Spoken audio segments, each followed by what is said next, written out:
time on a beat. The numbers came out showing Shiesty's goons made off with over 600,000 worth of jewelry, and that kind of money is enough to motivate any stick-up kid. And apparently, Ben 10 was feeling Shiesty, so he tried to snatch a rapper's chain and got the shit clapped out of himself. Oh, my bad. I'm tripping. This not even about Pooh Shiesty. Did I say Pooh Shiesty or Ben 10? This is about Ben 10. The beginning of the video fucked my head up. This video is about Ben 10 and them. We'll probably look at a couple more videos of this down the line. But for the most part, y'all know what's going on. I'm tripping. I said the Pooh Shiesty situation. It's the Ben 10, the NBA Youngboy situation. You can watch a couple more other videos of this shit though. Man, what's up, everybody? Welcome back to another episode of EOS. It's 1090 Jake, man. I'm rocking with y'all rocking with me. And for this video, we're gonna be speaking on NBA Ben 10 crashing out and getting himself clapped up. Quick pause, because this might actually help you out. If you've ever needed access to your money before payday, and your handles all, which unlike P26, officers responded to a restaurant at 11:30 p.m. after reports of gunfire. Arriving on scene, they'd find two victims, both shot multiple times, and videos would begin making their way to social media.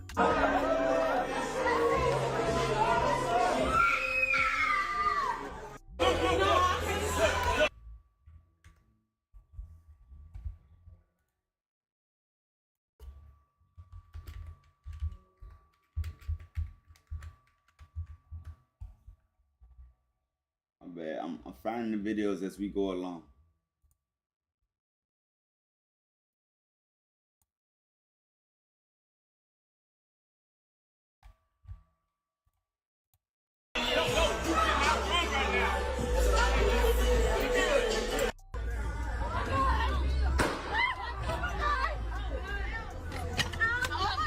Post then began.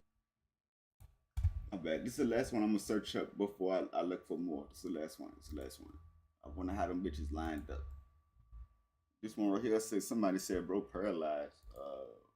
I don't know what this bitch about, but we gonna see. If bro paralyzed, that's crazy. What the fuck? Bro, it said that John said bro paralyzed. That shit sound crazy. Which one it is NBA and was said to be paralyzed. BG Baby Joe not feeling how went down. Alright, here's this one. Alright, that's the last one I'm gonna search up before we you know what I'm saying? And coming in, some claiming Ben 10 was shot, while some even claimed that he was flat out dead. A Houston police lieutenant would give a breakdown to the on-scene reporters. Right now, this is a shooting. Got two victims. Let's see, one's been shot multiple times. Gotta be safe out here, man. It was another video from Academic's Instagram. I wish my Instagram was logged in on this computer, but it's not. I think if it, you know how some people say it that way. I don't know if it was a video from earlier that day or it was an old video. You know how people be posting shit, but it said it was from earlier that day. Bro was saying some wild shit like they need to make a city for all hitters and put us all in one city. And if you, like some wild shit. Nigga end up getting hit later. Like, that shit just crazy. The torso, probably in his late 20s. Another one's been shot in the extremities, in the lower extremities, and also all throughout his arms and everything several times. It appears from what they were doing was trying to take his chain. But they said whatchamacallit was going to be paralyzed. I forgot who that was. Lil TJ? Yeah, they said Lil TJ was going to be paralyzed. Now, we don't know if they knew him or what that was, but it appears possibly they knew this guy. And they were in the process of trying to rip his chains off. That went on for 30 seconds. Not like it was a rumor going around. Let me say that better. It was like a post going around that said bro was paralyzed from the situation. Like it was a whole thing going around on the internet of somebody saying that. But the whole time, bro, it was like bro wasn't even paralyzed. Seconds to a minute where these two guys were tussling with him, actually got him to the ground. And appears probably got his chains from him. Right after that, another fella jumps in and several other people jump in as well, along with these other guys, and they start having a fist fight. And they're beating this guy pretty bad. Got him on the ground. and beating him pretty good. Sometime during that part of the fight, our victim, who was originally looked like he was being majorly assaulted by several people and getting his chains ripped off, he presents a pistol. We don't know where he got it from, but he got it. Must have had it. And this shit was cool, man. I was with my kids yesterday, and my son was asking me, do I got any other music? Because they played one of my songs on the Alexa. And I was like, man, really listen to that shit. So they was talking to each other. He was like, what's your favorite rapper? Or they were asking each other. My oldest son said, my favorite rappers is Noya and Lil Kiddo. That shit just sounded cool, man. I wish I could have got it on video. Like, but that shit just sounded too cool. Like, they into niggas' music. Like, kids, man. Like, that shit just crazy. But he got it out and started shooting randomly. Ends up hitting 2 people. Those are our 2 victims. Now, the rumors of him dying clearly came from the girl who posted online saying someone was dead. But the lieutenant would clear the air, stating both men were alive in very critical condition. And the what's up, little bro? Reason why, I'll let my boy Flacco break it down. Jay Prince Jr. is the reason why NBA Ben 10 got shot and almost killed earlier today. Jay Prince Jr. been beefing with a local rapper from Detroit about his baby mama. How you beefing with another man about his baby mama? So Jay Prince Jr. been rocking with her, and we all know Jay Prince Jr. is tending about all his hoes. When this man pulled up on Trey Songz trying to fight Trey Songz over a hoe. So Jay Prince Jr. been dropping sneak disses, been dropping videos dissing the local rapper with the BM in the car. So they at a spot, the local rapper is also at the spot. Jay Prince Jr. instructed NBA Benton and others to run up on the local rapper to snatch his chain. There's video of Jay Prince Jr. literally got the local rapper in a headlock trying to take his chain while those other dudes is beating him up. The local rapper somehow, some way got a hold of that pistol and got busy. Nah, Jay Prince was standing back watching. He won't even had nobody in the head. Like, bro was back watching. He was telling niggas, Jay Prince was moving like a real dumbass boss. He was like, he just added more niggas on it, like with the one nigga, that one big dude wasn't doing enough. So bro just instructed another nigga to hop on him. And another nigga. Like, I'm like, what the fuck? Now, the local rapper he'd be referring to is actually a lot bigger than he sounds, and is none other than All-Star JR from... Yeah, it said a little better. Also known as the Defensive Player of the Year. Because that nigga is smooth. Detroit. Famously referenced in T Grizzly's First Day Out, T would rap, "Hey JR, ain't it a blessing? Made it out of Lansing after all of that happened?" He'd be referring to the duo hitting licks on other students in Michigan State College, for which they'd later be arrested on home invasion charges. But don't let the college time fool you. JR was heavily in the streets, as was T Grizzly. And in 2021, JR would survive a gunshot to the face after a car pulled up on him in traffic and opened fire on the infamous 8 Mile. Now let's focus on why this actually happened. Jay Prince is a powerful and influential music executive from Houston, Texas, founder of Rap-A-Lot Records, referred to as the godfather of Houston hip hop, and holds the reputation of a mafia-like figure. But his son, Jay Prince Jr.,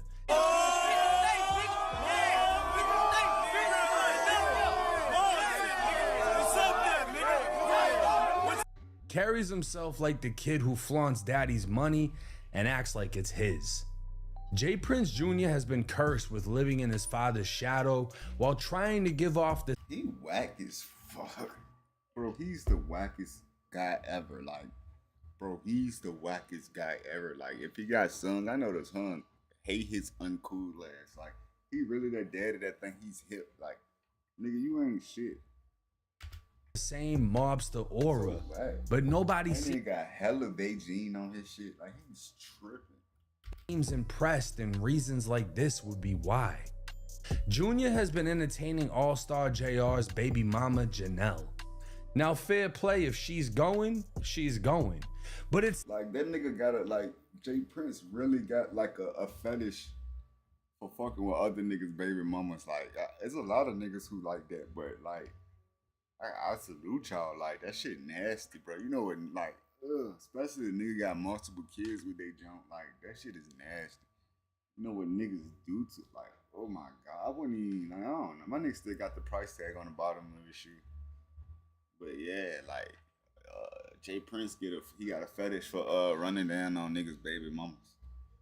He love that shit. to the extent Junior went that it comes off as forced. Janelle would share a picture of the two together, and even then her comments would call out her disloyalty to JR, the man who got her out of the trenches of Detroit, the man she left for this guy. And in my personal opinion, it's the fact that JR comes from the trenches, has survived being shot, and lives the lifestyle Junior tries to portray that fucks with Junior's ego and brought out his insecurities. So Junior would drop this video flexing, literally, and having Janelle lick the cringe off his arm. I want him to know that you moved on to bigger and better things. Hey, man, he a cheater, y'all. Oh, shit. That's mob shit. Nigga, she made it. You gotta get it out. Oh. Hey, you are. She made it. Trust the process. Hey, man, I'm glad you left her alone. Or I'm glad y'all had differences. Because I'm the difference now. Trust the process. Now again, this damn near 40-year-old man said on camera he wants JR to know she's moved on to bigger and better things. Meanwhile, she's taller than him. But this will be the match that ignited the fire between these two. Ego and insecurity turning into... It's crazy because I know JR ain't beefing with him. It's Junior that's doing shit that's making JR, like, JR gotta stand on,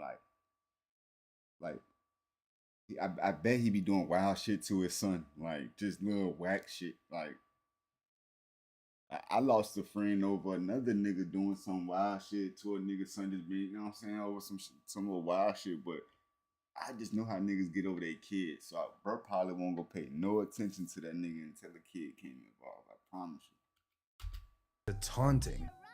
Well, the story goes All-Star JR was eating at Confessions, a restaurant in Houston, when a large group of men entered.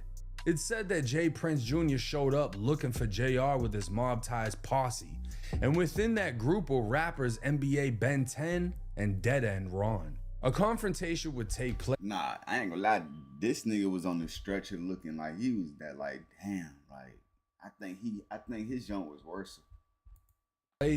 And Junior can be seen standing there with a knee brace on as his crew jumps JR. During this scuffle, Ben 10 and Ron attempted to snatch JR's chain, a trophy that Jay Prince Jr. would have paraded through the streets of Houston with, but instead, JR found a gun in his hand. It isn't known if it was his, if the gun fell from one of his attackers. Nobody really knows how it played out, but a gun landed in his hands and JR let it rip, leaving Ben 10 slumped so bad inside the restaurant they thought he was dead, while Ron looked like he was giving up as they put him inside of the ambulance. This, under Texas law, was Stand Your Ground 101. They pulled up, attacked him, attempted to commit a forcible felony by attempting to rob him, and he shot the shit out of them, legally. The biggest slap in the face to Jay Prince Jr., who now looks even worse than when this all started. This motherfucker wore a t-shirt, shorts, a knee brace, and workout sneakers with no socks, like he was... Bro, that's why I kept on, that was fucking my head up, because I'm like, bro, is that Jay Prince in the video? Nigga fucking my head up. Like, I'm like, which one is Jay Prince? Because his do-rag ain't even got a knot in it. That joint just like, it's like the Flavor Flav, like, it's like a cape. He ain't even tuck the do-rag in the back. He did the cape, or if he put the knot in it, he just, like, I don't, what the fuck? About to do something just to watch his YNs get fried in front of him. Diabolical. And this is why he doesn't carry the same level of respect as his father, because he moves like someone who's never done crime.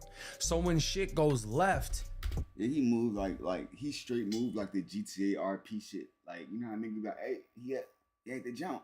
Bro really pulled up with a gang of niggas. Get on that. He really moved like he was in GTA RP. he's left looking out of place. Like Pooh Shiesty said, your daddy a killer, but you ain't. You just like Bronny James. Chicago's own Tate Capone would even weigh in on the situation, with many, including myself, agreeing with his stance. That I'm not gonna back down to no nigga who I think ain't ever did no gangster shit, bro. Like, I ain't gonna even lie to you, fool. I'm not. I can't. We just gonna have to die here. You feel me? Because it be too much shit going on with this nigga, bro. And then what I don't like is, like, he always sending somebody else off to get they ass. Like, you put cables. You sit back, call the shots. You put cables in niggas back. Now motherfuckers walking around shot, fucked up because of you. These niggas don't know. Ben 10 don't got an issue with this Detroit nigga. All this happening over you. You know what I'm saying? All that's happening over you, folks. Ben 10, none of these NBA niggas know this nigga don't got nothing to do with this nigga. It's all your fault. You know what I'm saying?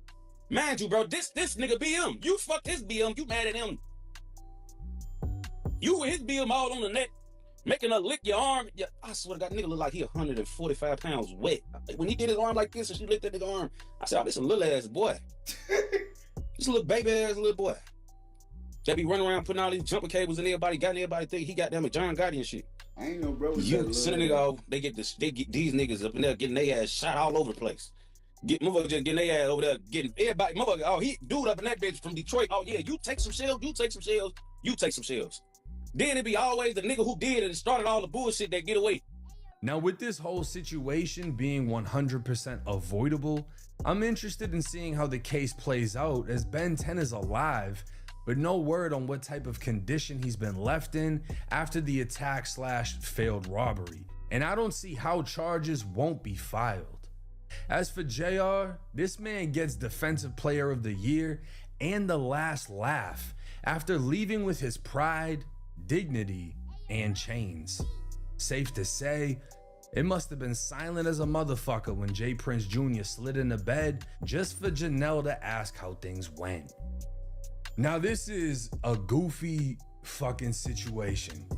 And before I address that, I want to address Ben 10 and Dead End Ron. Ben 10, obviously being connected to NBA Youngboy, he has his own personality. He has his own background. He's his own person, his own influence. Homie, you do not need to ride J. Prince Jr. for anything.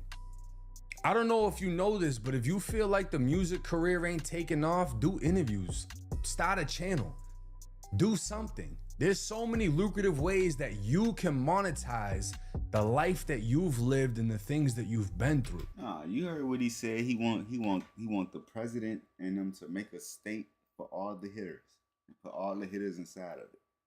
He ain't even gonna be able to make it to the city. The hell?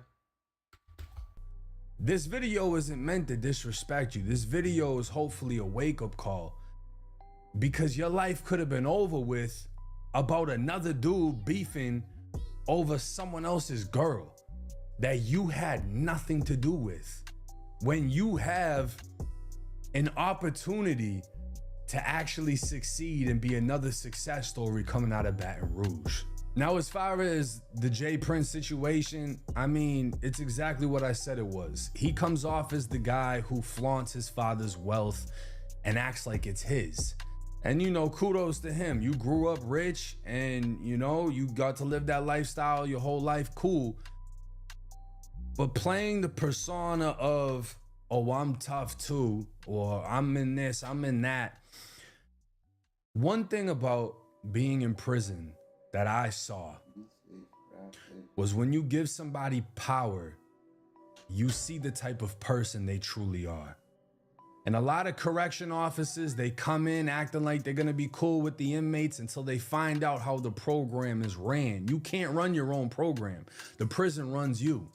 You can't be cool with everybody. They want to know how many disciplinary reports you're handing out. They want to see you put people in confinement. They want to see you gas somebody. These are your superiors in the prison. The white shirts, the captains. They want to see what you're going to do. So you can't be cool with everybody. You have to put people away. You have to cuff them up. You have to do your job. Otherwise, they're going to get rid of you because they don't want officers cool with the inmates. They want officers controlling them. And when they get that sense of power, whether they're short, small, fat, retarded, whatever the fuck's wrong with them, when they get that taste of power that they've never had in their life, they abuse it. Power is one of the most addictive drugs you can ever come across if you ever come across it. This situation is a clear example.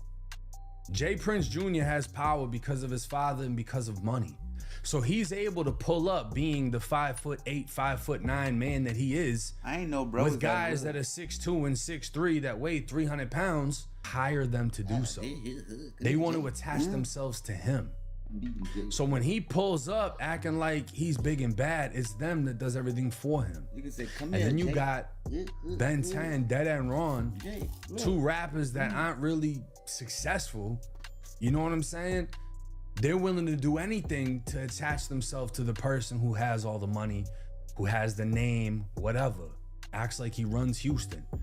Jay Prince, I'm sure, runs Houston. Jay Prince Jr., it's because of the father. At the end of the day, everyone knows this. This isn't a secret. But this is a clear-cut example of somebody.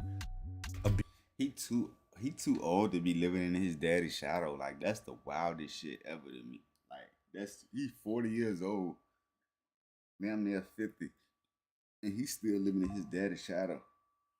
That's pathetic. Using their power, having other people crash out for them, for a situation that they started. Jay Prince, bro, I know you probably never see this goddamn video, but your old ass is pathetic. Like, nigga, you whack. When it happens, he's like, oh shit, what the fuck is this? You did that. This is something that you should have, you know, if you were really from the streets and have done street shit, you would have known this is something likely to happen. Guns should have been drawn before he could have drawn his. If that's the case, we just seen how Pooh Shiesty did motherfucking Gucci. He pulled that bitch out the bag. He wasn't waiting. 30 passed him that Drake, he had it out and he took everything. Y'all tried to fight in 2026. No, they don't do that anymore. That's how you can tell bro really ain't did shit. And you have people crashing out off your face. Now, as far as legal charges in this, the police on the scene said they were trying to rob him and he shot and defended himself. Okay, well, if he legally defended himself, the reason it was legal is because they did something illegal. I don't see how charges aren't gonna be filed. JR doesn't have to cooperate in this because they witnessed it. They saw what took place. Everyone saw what took place. He doesn't have to cooperate for a fuck thing. You know what I'm saying? And even if he did, even if he was like, motherfuckers was trying to rob me, so I shot, that's self-defense, homie. You don't have to name names or point people out. All you gotta do is say, I was attacked and I fired. I was in fear for my, matter of fact, I was so scared I closed my eyes and just squeezed. That ain't snitching. So at the end of the day, a situation that could have easily been avoided almost cost the lives of two young men because of an older man who can't handle his pride, his ego, and his insecurity. Let me know y'all's thoughts and comments in the comment section. It's 1090 Jake. I'm rocking with y'all.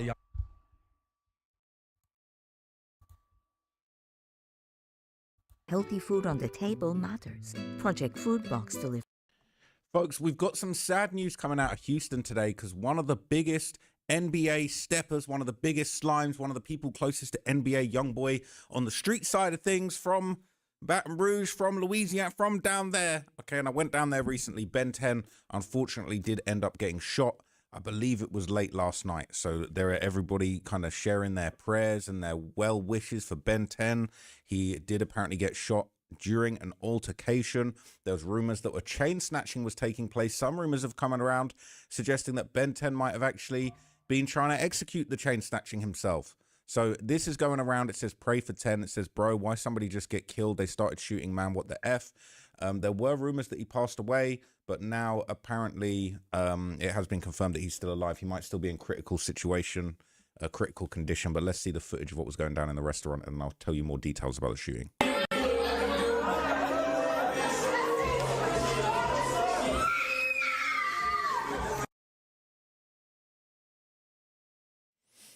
It says, bro, what the F, man? What the F? They literally just killed this man at the restaurant. But I'm fairly certain that he is still alive.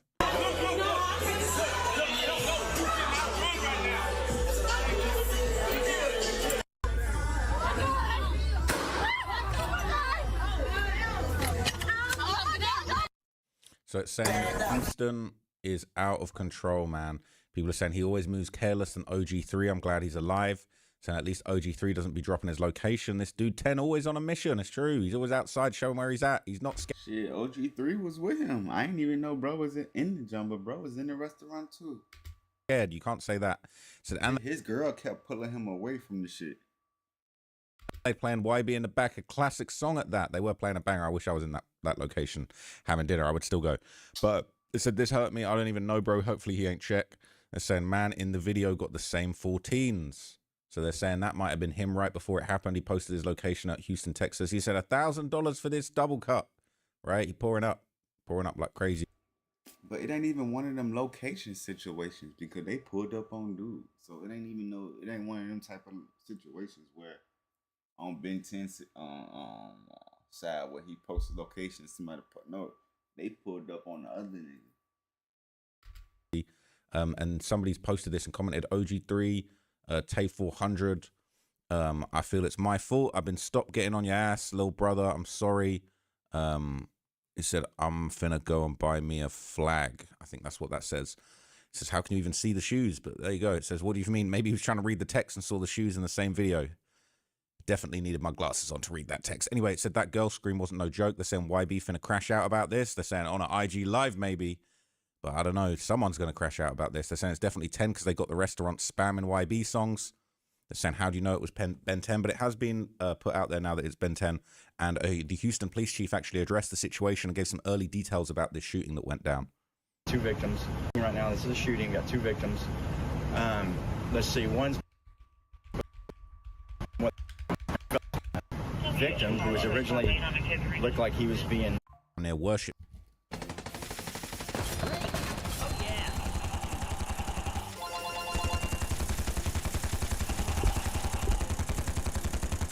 Worship guns. So we've got other people out here still robbing people. Several times in his arms and... This doesn't make YB come back to...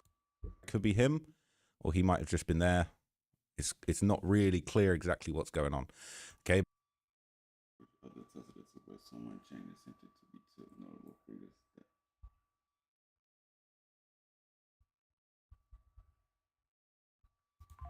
But they're saying Jay Prince Jr. might have been there, might have had something to do with it, and I'll tell you some theories about that in a minute. So some people are even claiming that the shooter actually stood over him during the attack, and really he'd be lucky to be alive if that's the case. So this is some sort of backstory about what happened, apparently. The police said that he was shooting randomly. According to my sources, he got up and got active. Like Rapper B got active, and he stood over him. You know what I'm saying? Like, Rapper B stood over, you know what I'm saying? Allegedly Ben 10. This is just according to my sources. I'm in a whole nother state. So he's claiming that he was stood over. It says, judging by the videos I've seen, he was another state. So he's claiming that he was stood over. It says, judging by the videos I've seen, he was with a group of dudes. In the next, you see him on the floor and everybody's gone. Did his dudes just leave him for dead? So they were out celebrating 3's birthday in Houston. Somebody posted everybody. Nigga said, did they leave him for dead? The person said no. They was all out celebrating. Nigga, you ain't answer the question, huh? Pure bitch that left my stitch. I ain't got no understanding for no bitch ass dude. I'm hot. Said he didn't get stood over, but he did get hit close range. It said if 10 pulls through, then we know that God's on his side. They said NBA got hella luck. B-Way got hit up. Herm almost got faced until dudes gun jammed on him. Big B survived a shooting where he got hit up. and then Ben will have survived almost 8 attempts. Dudes need to stop being tough all the time. They're saying if this Damn, the nigga gun jammed up. Wow. is true, get ready for the goalpost to be moved. Says facts, they're going to be asking why he couldn't just fight him back straight up or some kind of bullshit. When it happened to Buddy in Atlanta, it was more he should have kept his hands to himself. Saying also, Nigga, they was beating the hell out of that nigga. What the hell you mean? Why you couldn't fight back? Nigga, he tried. He tried the best he could. Like, huh? Motherfuckers be stupid. Star Jr. is rapper B. Stop playing with Detroit. That boy better be on 10 top. They ain't letting it slide if 10 dies. Said, and he still ain't check. Ben's different. If three had a gun and didn't shoot again. So yeah, there's a lot of different theories going around about this. So let me show you some new information that's come out that's interesting. So this is what one person has shared, and they said this is the full story. They're saying Jay Prince Jr. saw a Houston legend. You know what I'm saying? A guy. They was on the call. Apparently he's okay. What the fuck? So he's basically just posted "Long Live V-Roy," basically a tribute to King Von.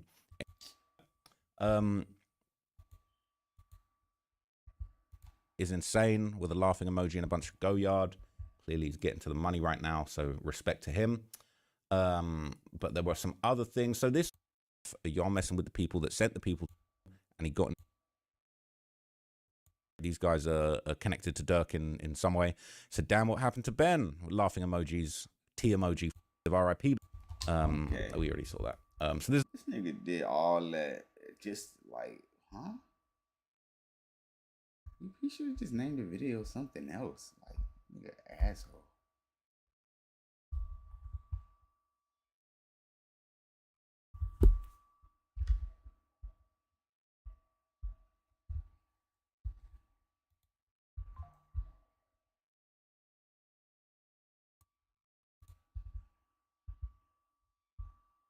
The only thing that's sweet.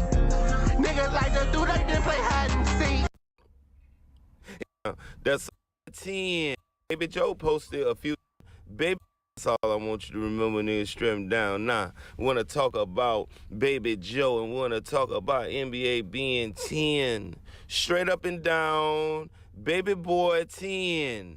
We want to talk about him, man, because a lot of misconceptions, man. A lot of niggas talking about what happened to him, what didn't happen to him. You know what I mean? He unalived. He ain't here no more. You know what I mean? Baby Joe posted a few things since it happened, man. You know what I'm saying? Other than, you know what I mean, this stuff with One Theezy that we going to get into later on and touch on a little bit. But he feel like too many niggas is around for nothing, man. Whoever that may be that he talking about. It just ain't the original members, nigga, like that. But you got to understand this. Being 10 Mama came out laughing about the situation and talking about, you know, Jay Prince had something to do with it and laughing about it. And then we got other blogs that's posting DMs of people saying that he paralyzed as well. So this whole rumor of being 10 being paralyzed, we don't know if it's true or not, but, you know, he's not yet, you know, out of the hospital. So it's obviously, you know what I'm saying, when they say he was stood over, or whoever was stood over for that matter, you know what I'm saying, they said it was 2 to the shoulder or arms and 2 to the,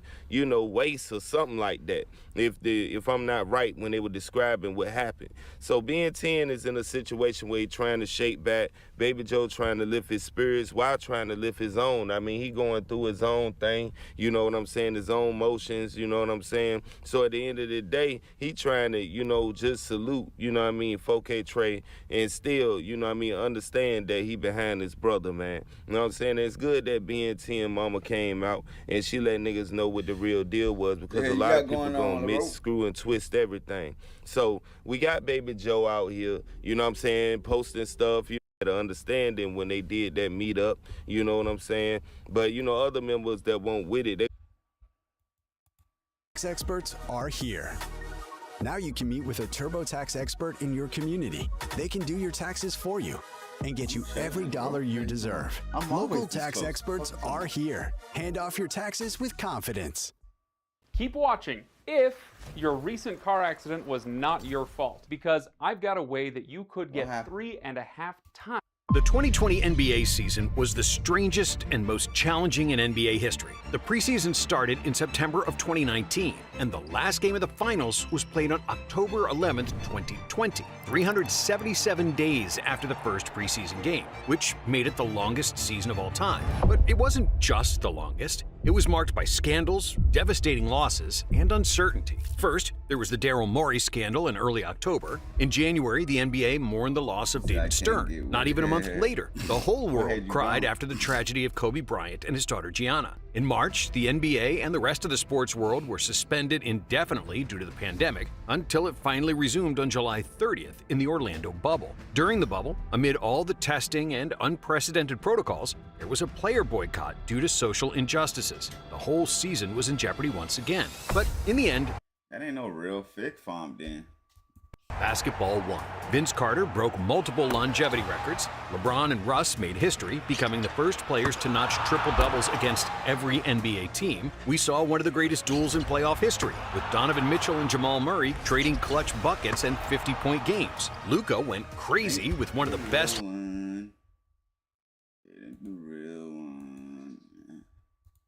In the game, the MVP is always, you never know. It's a lot of like narratives, storylines, all that stuff.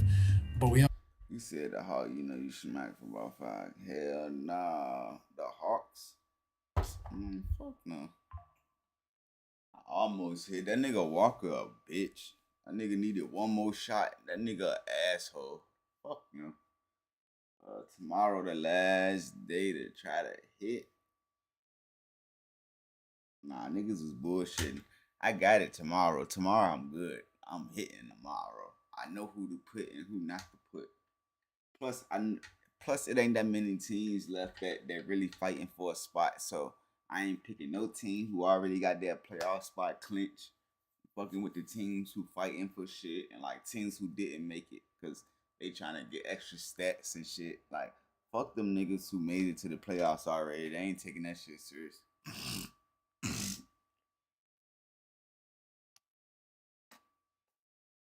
I gotta go blow my nose, man.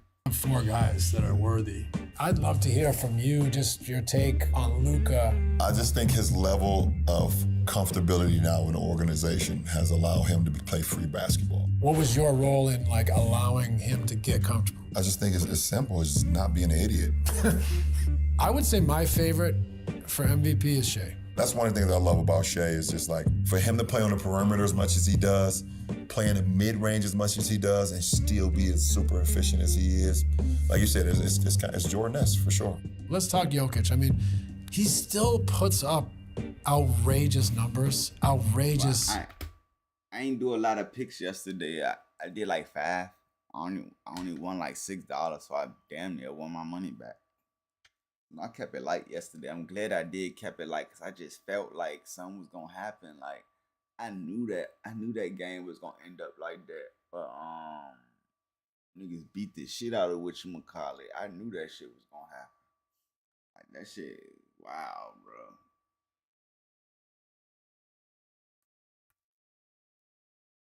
Niggas so we got that shit tomorrow. Tomorrow we good. I'm doing hella research, man. I'm not even done. I ain't.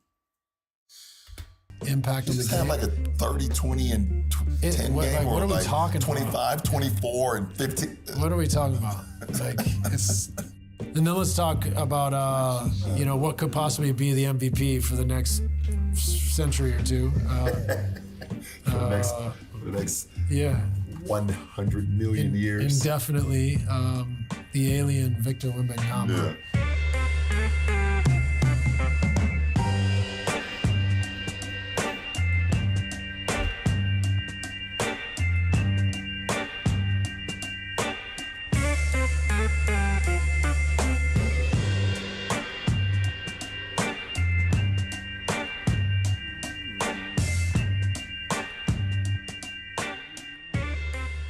Let's go do it. Let's do it. 13-1 last 14 games. Man, pretty impressive what we're doing right now. Yeah, we're playing good ball, man. Everybody's kind of just bought into what needs to be done to win ball games on both sides. You know, obviously at the beginning of the season and a little bit more than the beginning of the season, defensively we weren't really good. We were trying to figure out how we could use our personnel to our advantage, and that's one of the most important things. How can you get the most out of your personnel, offensively or defensively? Yeah. I think it all started. I think one episode we started talking about when we started playing zone. And when you play zone, that's the one thing that you have to do when you play zone is talk. You cannot not talk. Yeah. You have to say, hey, runner coming, or flash, or stunt, fall. Like you have to communicate, because the two guys that's sitting up at the top, they don't know anything that's going on behind them. And sometimes in man, I don't know for why, the communication can kind of go down. But I think us playing zone kind of sparked our defensive, our ratings, and now man to man, zone, we're sprinkling in zone. We're playing some good ball, and it started there. And obviously the heater that Luka's on right now, man, like I think he scored 30 the last 15 games, something like that, averaging 40 over the last 10, shooting super efficient, 3-ball going. AR still doing what he do, and we're all just pitching in, and it's a really good month. Really good month of March for us. Really good month of March for us. That's got to give you confidence going into the playoffs here. The defense, though, that's interesting. So you think the talking, the figuring it out, the getting on the same page from the zone helps the man? I think it did. Because human nature, when you know that you can get stops, it definitely gives it a little bit more motivating factor. And I think the fact that when we went to zone, when our man-to-man coverages were struggling early on in the season, we went to zone, we started to get stops. Another thing with the zone, you have no choice but to run back because you have to get to a position. You're not running back to a man. You have to run back, and if it's either you're playing the top two wings or you're playing the bottom forwards and you got the center in the middle. Like there is designated area, so you have to get back. And I think that really sparked our defensive intensity on, like I said, the communication, but also, we weren't that good early on with giving up fast break points, give up a lot of transition points. So the zone definitely kind of neutralized that. Do you guys play zone on misses at all? No, not really. Not really. But still, really. You still got to run back, especially in today's game. Yeah, especially in today's game. We know. We usually play dead balls and makes because it's an easier way to get to it.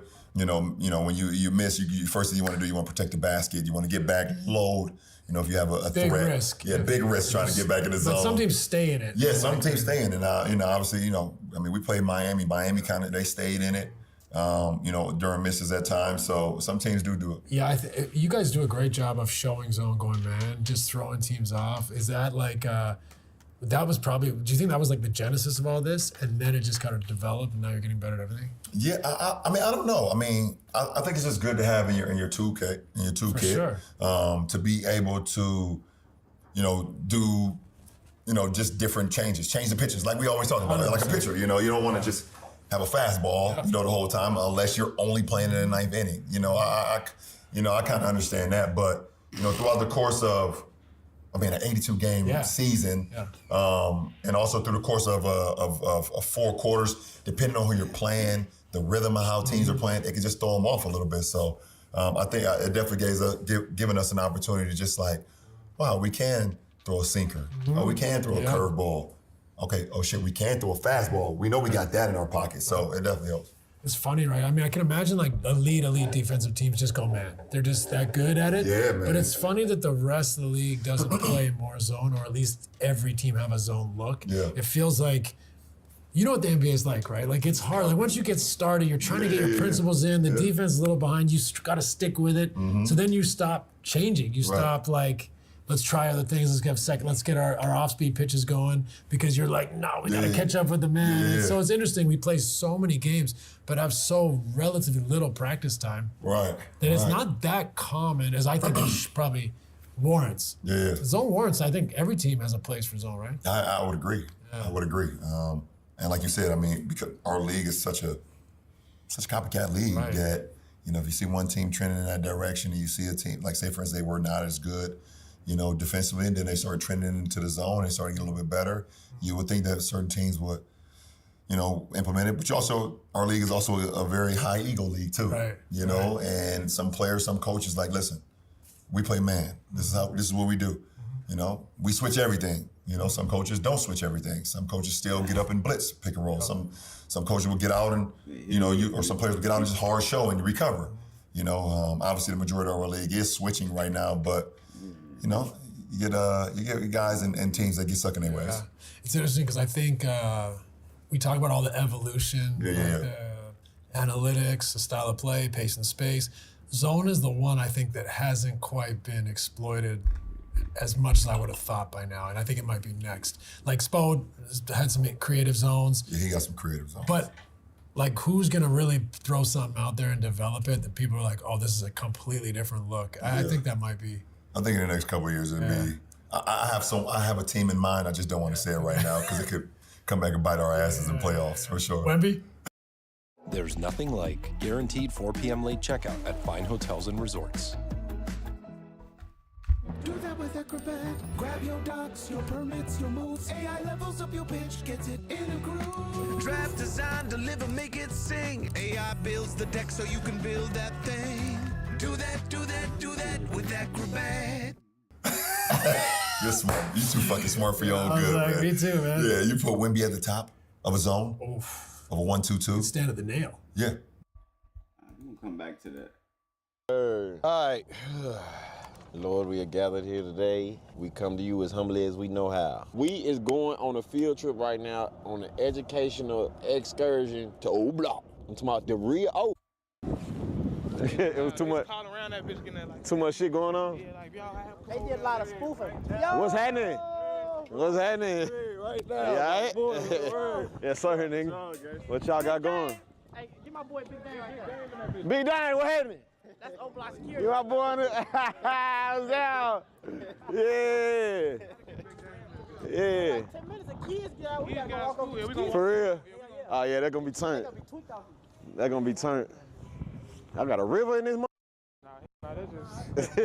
Oh shit.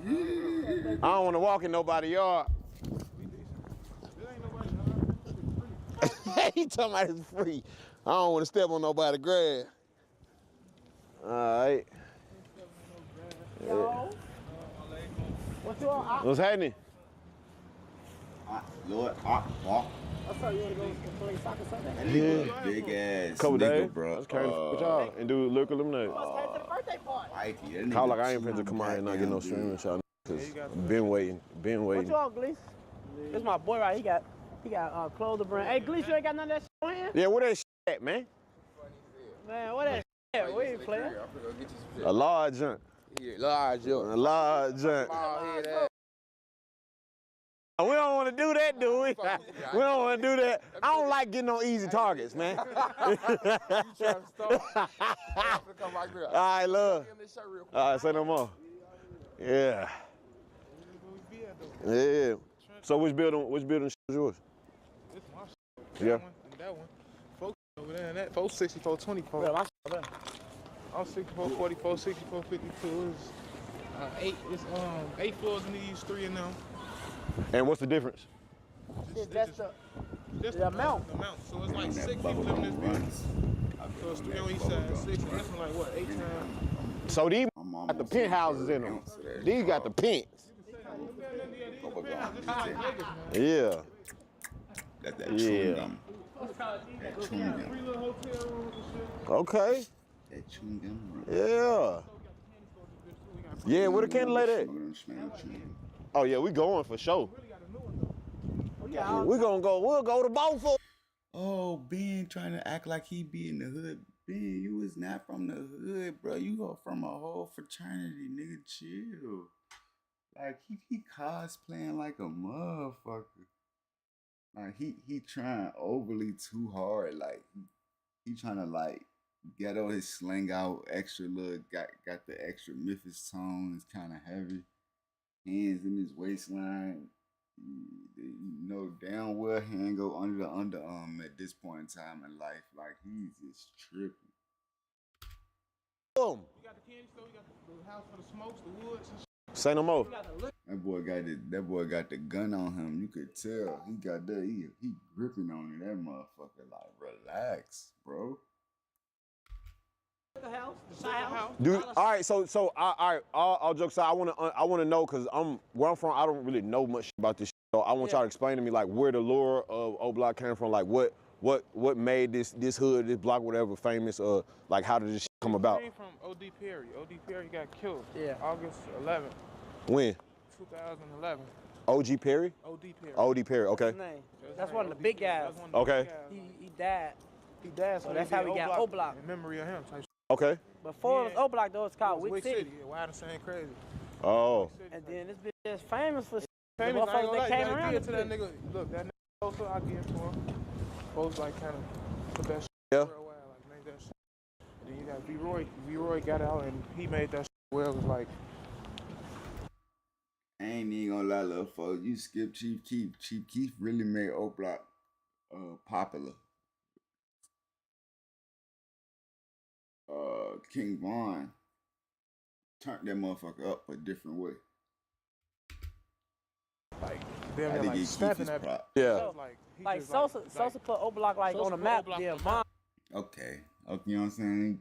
I can't leave Sosa out. like Then Von rerouted the whole Von just movement. See what I'm saying? he rebranded the whole image. Yeah. So yeah, that shit was just like. Damn. But the movement, the movement was so big. I ain't gonna lie.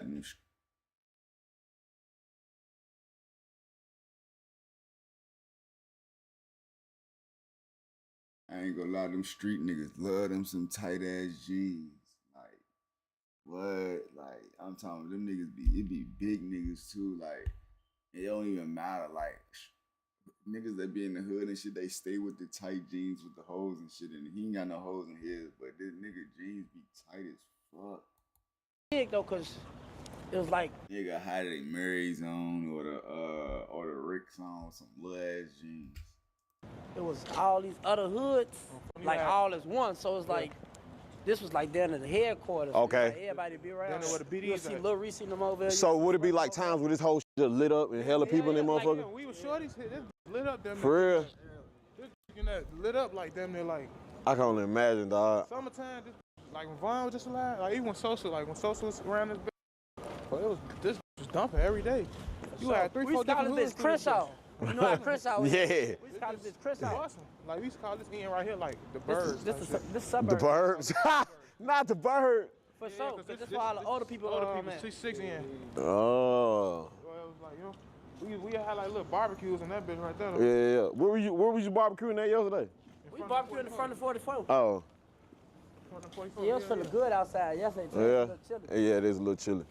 Yeah, that's a little community center. Damn. So how did y'all see like the difference when like it like got popular? It got popular and more famous. How did y'all see like being around here more? Did y'all like see a difference that in like people coming around or? I ain't gonna lie. It's It coming. always been, since a kid, it been popular. So it's like, Oh. Like since a kid, it'd be like this. It went from like this. Like we was shorties. So it went from in that, man, y'all dirty, y'all living Parkway to V-Roy came in this bitch, everybody riding. You see what I'm saying? yeah, for sure. It went from like that, like then I want to be from Parkway. First it was y'all from Parkway, y'all dirty. Then it came to Hey, I get wanna this be community from center Parkway. right here. Yeah, get the community center, We bro. getting this community That's center right here Corey getting Brooks, built he right building now. that bitch. $55 million. That bitch going crazy. Are they building that joint right now? It ain't even open yet. Damn. Who building that? The past Corey Brooks. Oh, that's a pastor? Hey, shout out to Corey Brooks, man. Like, if you into like Chicago videos and like O Block videos, like I'm talking about from years back. I'm talking about like old videos. This pastor right here, he put on for Chicago on for the kids and stuff. Huh? Yeah. Like he put on for like the kids and stuff. Like dude really like put his life on the line for that shit. He mean that shit. Yeah. At least we got some good brother out here. Yeah, he been talking about doing that shit since we was kids. You know the Yeah, like bro, really like I remember bro. The bro just been around. That pastor just been doing shit for the city for a minute. pastors out here buying Gucci's and red bottoms and planes and shit. So that's good. That's good that y'all got. We're supposed to get fresh on your ass. For real. Yeah, for sure. Damn. More stand on business, you know. Bro, them blocked in. Let's go back this way. The April 15th tax deadline is coming fast. You can skip the line, and a TurboTax expert can do your taxes for you. That's because like it ain't used to be like this at all. It ain't used to be like this. But you got to think about when you got 15 years straight of just like chaos. Yeah. Like they gotta. I don't get how that. What is that? So what does that do though? It just do it. They control the traffic. Roaming through this bitch. Like niggas be able to just walk through this bitch freely. You feel me? Like, Like it used to be a part of town where it was an opening. Yeah, it was like, just openings. Every it was gate, 20 you know what I'm openings. So what, you gotta have a key card or something now? Yeah. Oh. I mean that shit ain't really. You gotta have a key card. You gotta check in with key card, check in, security. They gotta do all types of shit. It ain't Damn. nothing to be like that. You know what I'm saying? Gotta have your ID. ID running. If you want to live here, you can't even park in this. They coming like a college campus. I'm on that shit. That's the rumor they was saying that. They was gonna turn the bitch to a college campus. The dorm room, something like that. That shit won't go work though. One way in, one way out. That's crazy. Show us one in, one way out. And they put cameras up all around the house. Yeah. Them the police cameras right there, man. All and they be them bitch them. That shit ain't even community camera. That shit ran by the police. Shut the fuck up. So, I would be surprised they come flood the bitch right now. They see us doing that. They see you right now. Right? It's somewhere. It's some type of system around this bitch can hear everything we saying. That's crazy as fuck. Damn. And this bitch used to be some short gates right here where you could just walk straight through. But now they see that gate right there. That bitch don't open at all. At all. But we used to be yanking that bitch open, but. A motel across the street. You got to take around this. We'll be our main go-to corner store. George. I know Air Hood got one of them. You want to go to the Shy House? You want to go to the Shy House? Oh, we going to stop in LA. Shy House right here, LA one. LA got the Shy House. We following y'all.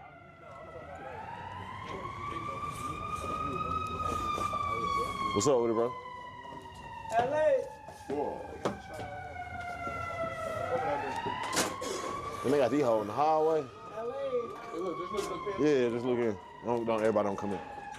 Just wait real quick. What's happening? How you doing? I ain't walking y'all shit. Huh? What's happening? Hey, you see how the shots? You all right? How you doing? Water bottles, anything, you see what I'm saying? Yeah, I'm Gucci. That's what's up. How you doing? How you doing, brother? God bless you, man. What's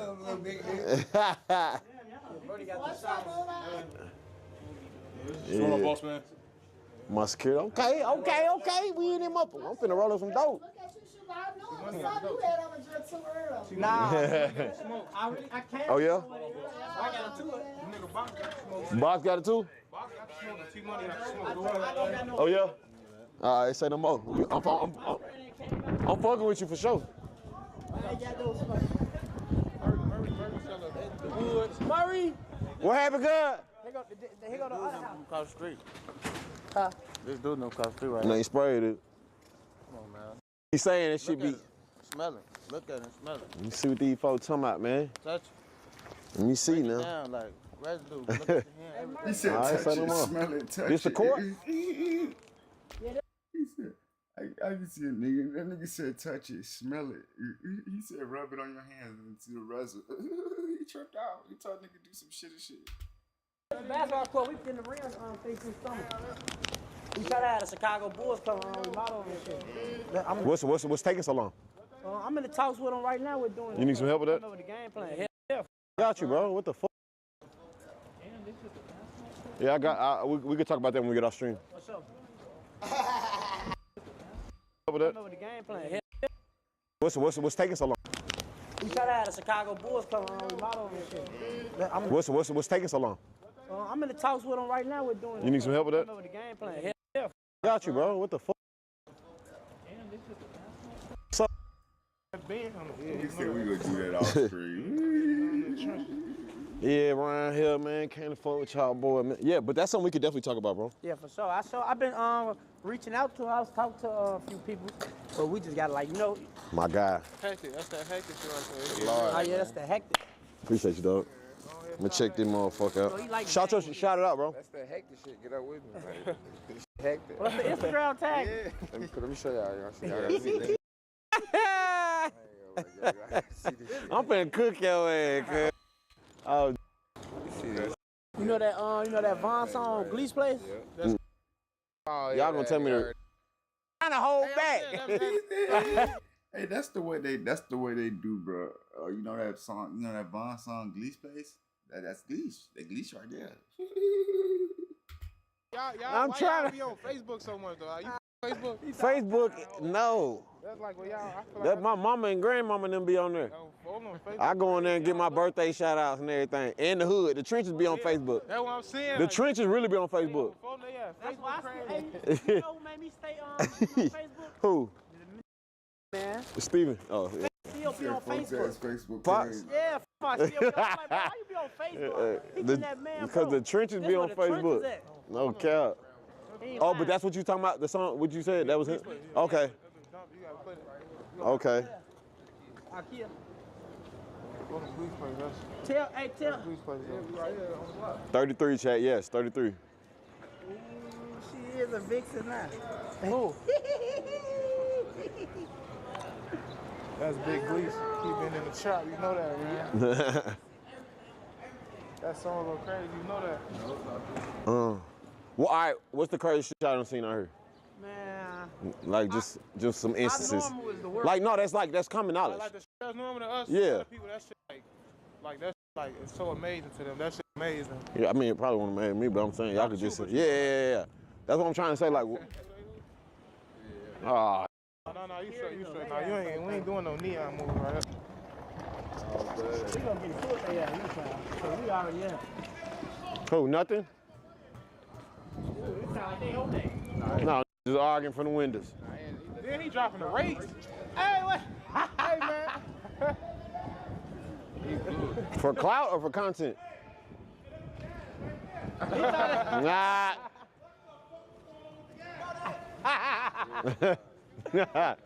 Big Dan, what you on? He didn't knock shit out. He pushed it down. One hit. He pushed it down. Push it down? Post push it down. He don't do no plan.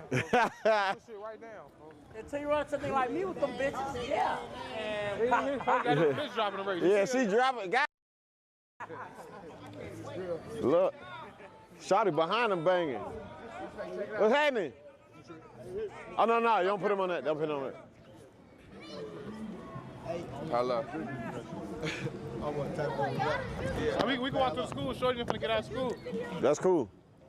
No, it ain't no music video. Ain't no music video, bro. Who doing music? Ain't no music video. What's that? Yeah, don't turn the camera. Don't turn the camera. What's up with y'all? I fuck with you. I appreciate that. I definitely fuck with you, gang. Ain't no lie. You doing your thing, folks. What? We drunk right now. You good, you good. Yeah, for sure. It's on us. Yeah, nice. Yeah. Next month on phone. I definitely have to them. Okay. We do not hear you, little bro. All right. Respect, brother. I appreciate you. Yeah, we ain't here calling. Takis chili lemon chips. Light heat, big punch of lime. Imagine being able to build an app with your name on it, just by thinking about it. Meet Base 44, a complete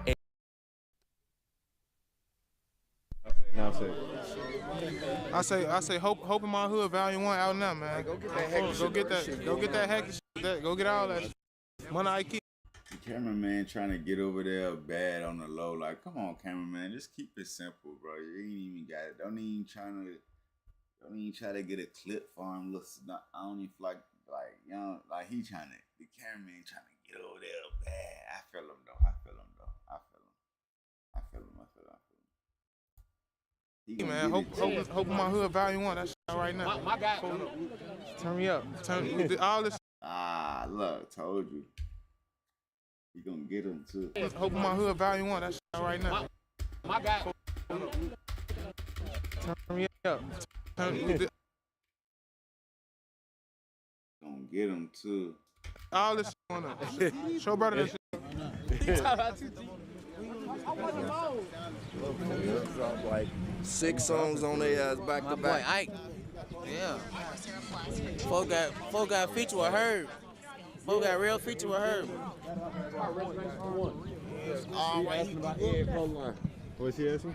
Reservation for one. Shout out my boy Ed, W Ed in that motherfucking chat. Hey, Ed, you need to come bring some of that shit over here. Bring to the, oh, no, he really will, though. Are you bushing? For real. What a candy lady. Can't let Cal go. Need shit. I don't know.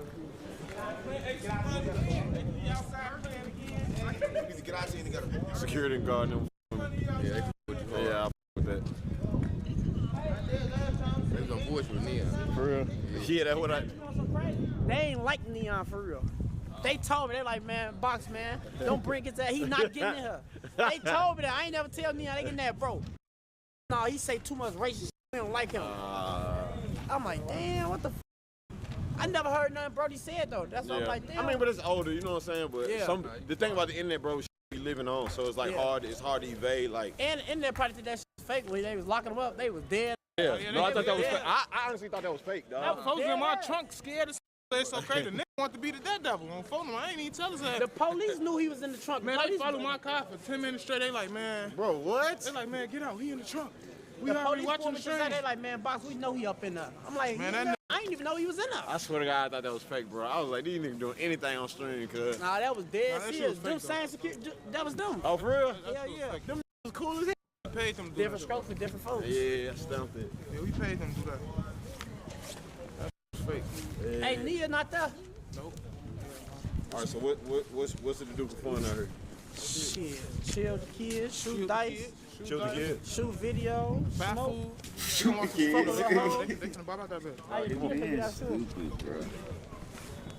We got another little liquor house too.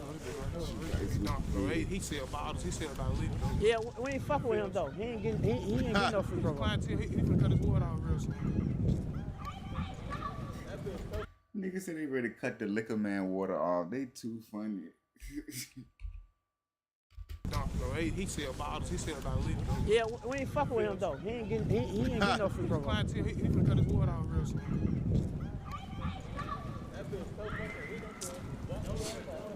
They said DDG got a show in Chicago soon. Ed gonna get y'all right on the clothes. Yeah, tell him Make to sure get you see that over. shit too. Watch them at school though. Watch the kids at school. It's so crazy when DDG had that little was that when him and the baby made that song. I was right there with him. For real? Oh, bro, I was in that bitch with Lil Harold. Okay. Yeah, Lil Harold. Yeah, That's my my boy. guy. I fuck with Lil Harold hard. Yeah, I fuck with Lil Harold too. He finna drop an EP. We just dropped some shit basic now. It's crazy. Like that going on in here like a spot. You know what I'm we, saying? got it. We got it. We got it all. That's coming. It's just we wait on the weather to break now, so we could be outside 24/7. I feel you. You know, chill. Once the weather break, it's over. You see what I'm saying? We don't walk through the street. Once the weather break. Sitting around. We go Parkway still up. But you know when the hoes come, Nick. Parkway Hogan. Your person What's going on? He decent for you. Nah, you good. Thick, thick bean ass. That too, get little bro now. All right, y'all. I can't leave without going candy lady. Oh yeah, for sure. Gotta go. Red one back there. My partner them stay in the Tay_Marlon 64. I watch. Hell no. Take folks to the Nia crib and see if the candy's over. Oh, she ain't school. Late. That bitch dump. I can't lady dump. Which how I can't. Hey, what's that? I got white. Join Planet Fitness for 1 cent down, $15 a month. No commitment. Deal extended to April 16th. Producers, this course has caused another issue to happen. Y'all know previously Funny Mike crashed out at this track that Cuffin dropped. G's reaction. Acting like Bruce, you ain't beef. Why would I argue with you? They putting all this double music on it. That dead. You don't have a car. You don't have a house. You don't have you a room. You got roommates. You got roommates. Fuck you. Fuck you talking about. You got me tight. Why? I ain't gonna say too much. I ain't gonna say too much. I ain't gonna say too much. I ain't gonna say too much. You already said too much. Hey, I called you on your phone number. Text my phone number. You already said a lot, bro. Sorry, you already read it. I know where you at. Come on. Wendy said that she wants to have surgery again after several streamers said that her body looks the same. It's a little drop. What the fuck they gotta do with them? I hate when it's like this. Like, what the fuck? Like when shit like that go on, it's better to look on Twitter and read that shit yourself. Like trying to find YouTube videos based off that shit. You doing too much. Academics was live? When the fuck bro went live? Academic stream would be goated right now. Like that shit'll be that shit'll take the cake. Did I miss one? Nah. Academic stream would be what's up right now. Like I trying to do it. Now, Reggie, I'm not gonna lie, bro. Like, I'm here for you, gang. It's never there. It should never get there, bro. Don't do that. Man, so Reggie going viral for posting disturbing tweets. He said, one day I'm gonna show y'all a magic trick and disappear forever. He also said, music been my therapy lately. I need to get a therapist before it's too late. I ain't gonna lie, bro. Every time I go to his page, I always notice that he posts a lot of sad stuff. I don't know who his friends or family is, but y'all need to check on dude. A lot of people be ignoring your cry for help, and then when you gone, they act like they always care. That's so cat, bro. One thing I will say, I understand why you was depressed before you made it. After you made it, it's like, what's to be depressed about? You got put on by Cosnet and became mainstream. It's so many people that wish they was in your position. I know I would be happy as hell. I really just don't give a nothing. I barely care about living, gang.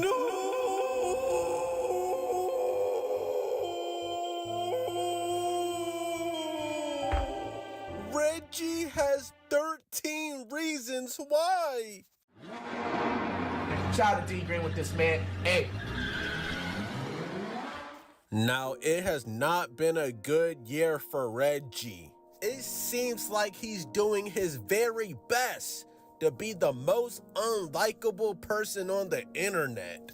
I mean, he's not more unlikable than Rakai, but I mean, he's pretty close. Now, just recently, yesterday I think, Reggie was supposed to appear on stream for Playboy Max's Diss Wars.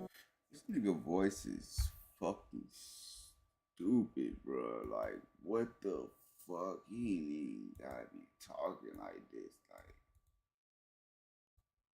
Now, this Diss War is literally a rap battle between streamers. And Reggie was supposed to rap battle Cuff him, but turns out that Reggie didn't even show up. Weirdo. What you scared of? It's just like, bro, if you wasn't gonna do it, why agree? The demons come out like, yeah. All right, he sent this shit. But Reggie is, you feel me? I know he going through some shit right now, bro. So make sure, you feel me, don't be on no Nova's ducking. I give a we all go through shit. Is it true or false? Everybody else showed up. That's facts. Everybody else showed up. Everybody else here. Who you think he is? He ain't no PJ right now. All right. What's this? All right, hold on 1 second. He said he ain't got no type of energy. What's going on, little bro?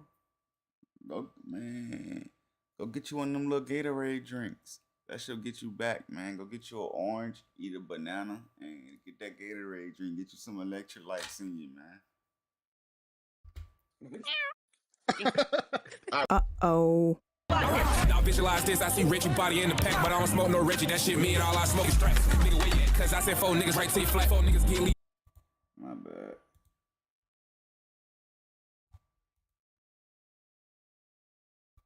He done it back, ain't no lucky Clover ever saving that. I heard Reggie chasing beef, I don't know if he a snake or a leech. I guess that nigga both, he only known cause Kai and DDG. Boy, how you build an ego off attention that you got for free. You wouldn't be shit without the niggas you diss. Matter of fact, I know why you bother, nigga. We seen them skits, I can tell you ain't have no father figure. And plus you built just like a bitch that ain't your father's figure. You need a yes man, you ain't gangster unless ride there with you. You ain't the guy, bitch, by Rakai, why would I argue with you? You get a couple dollars, now you think you a god. Bitch, switch up on your game, can't know that you live a facade. Niggas call you out to fight and you duck shit, I find it odd. You a man and you don't stand for nothing, how you get it by? Ain't stressed about a nigga knee high, little ass nigga always me round. You are not Rage, you are not Kai, acting like Bruce, you ain't P5, throw a punch, I'ma give you 3 tries, set this bitch on fire, I'll call the game, we gon' tell name, run, pull up, she gon' suck it to the meat dry, steady tripping off another nigga, always starting beats cause you love them niggas, streets say you DL, guess it made sense, we can tell you undercover, nigga, hurt you lost your hoe and it's been fucking with you, Clover blew it back out at your brothers, nigga, you thinking now shooting them other niggas, they long left you for another nigga. Yeah, like I first.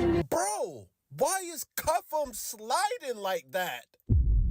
Bro, no glaze, but he's better than a lot of rappers in the industry. Now, even though Reggie was too scared to show up to the diss war, let's listen to his diss to Cuff'em. Hand off your taxes to an expert in your neighborhood. Now, your TurboTax expert can file for you, so you don't have to miss a moment. You've got better things to do than taxes. Have a local TurboTax expert file for you.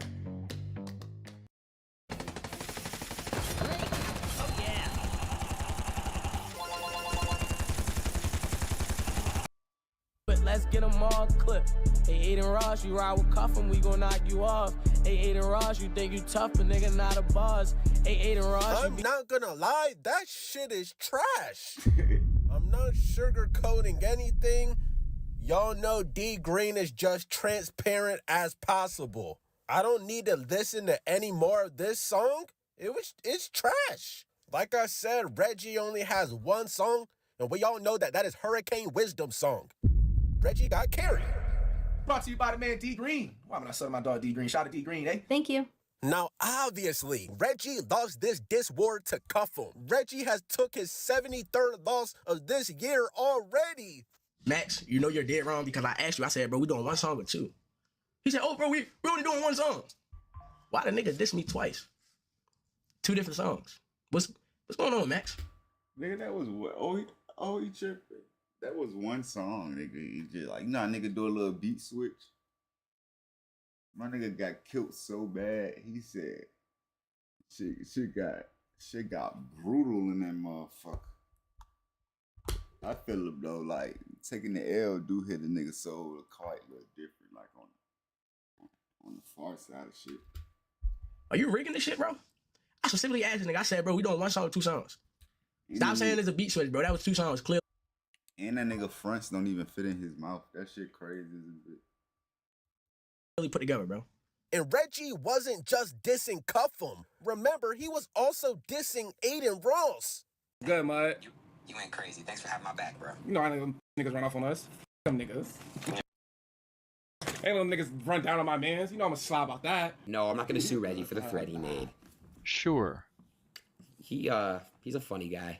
Listen, dude, in order for him, he had to, I promise you, he probably had to get that that diss track, he had to get it approved by Kai. So like, he had to get a permission slip signed to even probably be able to even say all that shit. I promise you, I almost guarantee it. Now, unfortunately, Aiden Ross is right. Kai Cenat did make Reggie's career. And I mean, honestly, Aiden Ross even made Kai Cenat's career.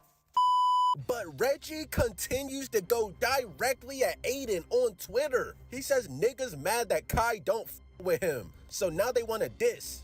Fuck all y'all bitches. When y'all see me do something, please. At Aiden. And Aiden responds, and he's completely trolling Reggie. He says, Daddy, can I please make a tweet responding back? Please. But I mean, to be fair, Reggie, you even called Kai your daddy. All in all, like, you really my dad, nigga. Come on, gang. That's crazy. This is technical. You took me to the Super doing that bro, you took me to the Super Bowl, but don't do that, my own dad ain't never do that. What? Gang. You took me to the Super Bowl, bro. You my pops, nigga. I'm your mans. Nah. I already told the game back home, like, Kai adopted me, nigga. So, Reggie, you can't even get mad about niggas saying Kai is your daddy. Kai Cenat is literally your daddy. I mean, not literally, but Kai Cenat is your father figure. That's tough. Reggie responds to Aiden again. LOL, you so funny. You using black people for your personal gain. You still a bitch though. LOL, shit sad for real. You cool though. Love you. Hope to see you soon. And we all know what hope to see you soon means. It means that Reggie is gonna have one of those Baltimore niggas with him, and they're gonna have pipes. That's exactly what that smirk emoji means, and that's what see you soon means. Every hood nigga knows what that means, bro. That is not a friendly see you soon. Aiden Ross, just make sure you have security at all times. Reggie said, I be chilling. Somehow I'm always become the most hated. Huh? Now, Reggie, don't play the victim, bro. You be doing a lot of hateable shit. I understand you diss Aiden because you feel like Aiden disrespected Kai, and niggas can't play the victim all the time, gang. And oh yeah, by the way, it is Reggie's birthday. He said, thank you, God, for another birthday. You ain't the birthday boy tonight. You lost. I ain't no hating ass nigga. I gave you a good ass birthday present. I know y'all remember. Happy birthday. Niggas be scared to work with me and shit. I'm just happy to be Happy birthday. I took your birthday. It's my birthday now. Everybody I'm just happy. I gave you a good ass birthday. He said, thank you, God, for another birthday. You ain't the birthday boy tonight. You lost. I ain't no hating ass nigga. I gave you a good ass birthday present. I know y'all remember. Happy birthday. Niggas be scared to work with me and shit. I'm just happy to be Happy birthday. I took your birthday. Too ugly, man. I took your birthday, nigga. It's my birthday now. Everybody tell me in the chat, happy birthday to me. Say happy birthday to me. It's my birthday now, nigga. I snatched this nigga birthday from him. Happy birthday! Last post I'm gonna make about this shit, pay attention to how much hate Clover gets. These niggas wanna be us, and they... Wait. What? These niggas wanna be us? Bro, nobody wants to be like you and Dez. Alright, Reggie, this is why you're getting hate, bro. I promise you, nobody wants to be like you and Dez. You so epic. And Tyler, weirdo. Now, you should have said people want to be in the position you're in. That would have been a better way to rephrase that. Sure, a lot of people want to get taken out the hood by Kai Cenat, but don't say people want to be like you, Reggie. You're a grown man that's about 5'3" and 105 pounds. Nah, Reggie finna blow your shit back, D-Man. How we feeling about that? Why you trying to blow your shit back? Now let's get to it. What's the word? How that shit be, Bruce? Like, you know when niggas just start sipping lean, niggas think they demons and shit. Like, I went through the same phase. That's all. He just new to the cup. Now, Reggie is playing this tough guy act, but I can tell that he's really hurt. Bro, last time I seen bro, he was sober and reading the Bible and shit. I don't even know how that lean come into, like, where the lean shit come from. Like, I swear he was just I'm confused. Like, where the fuck the lean come from?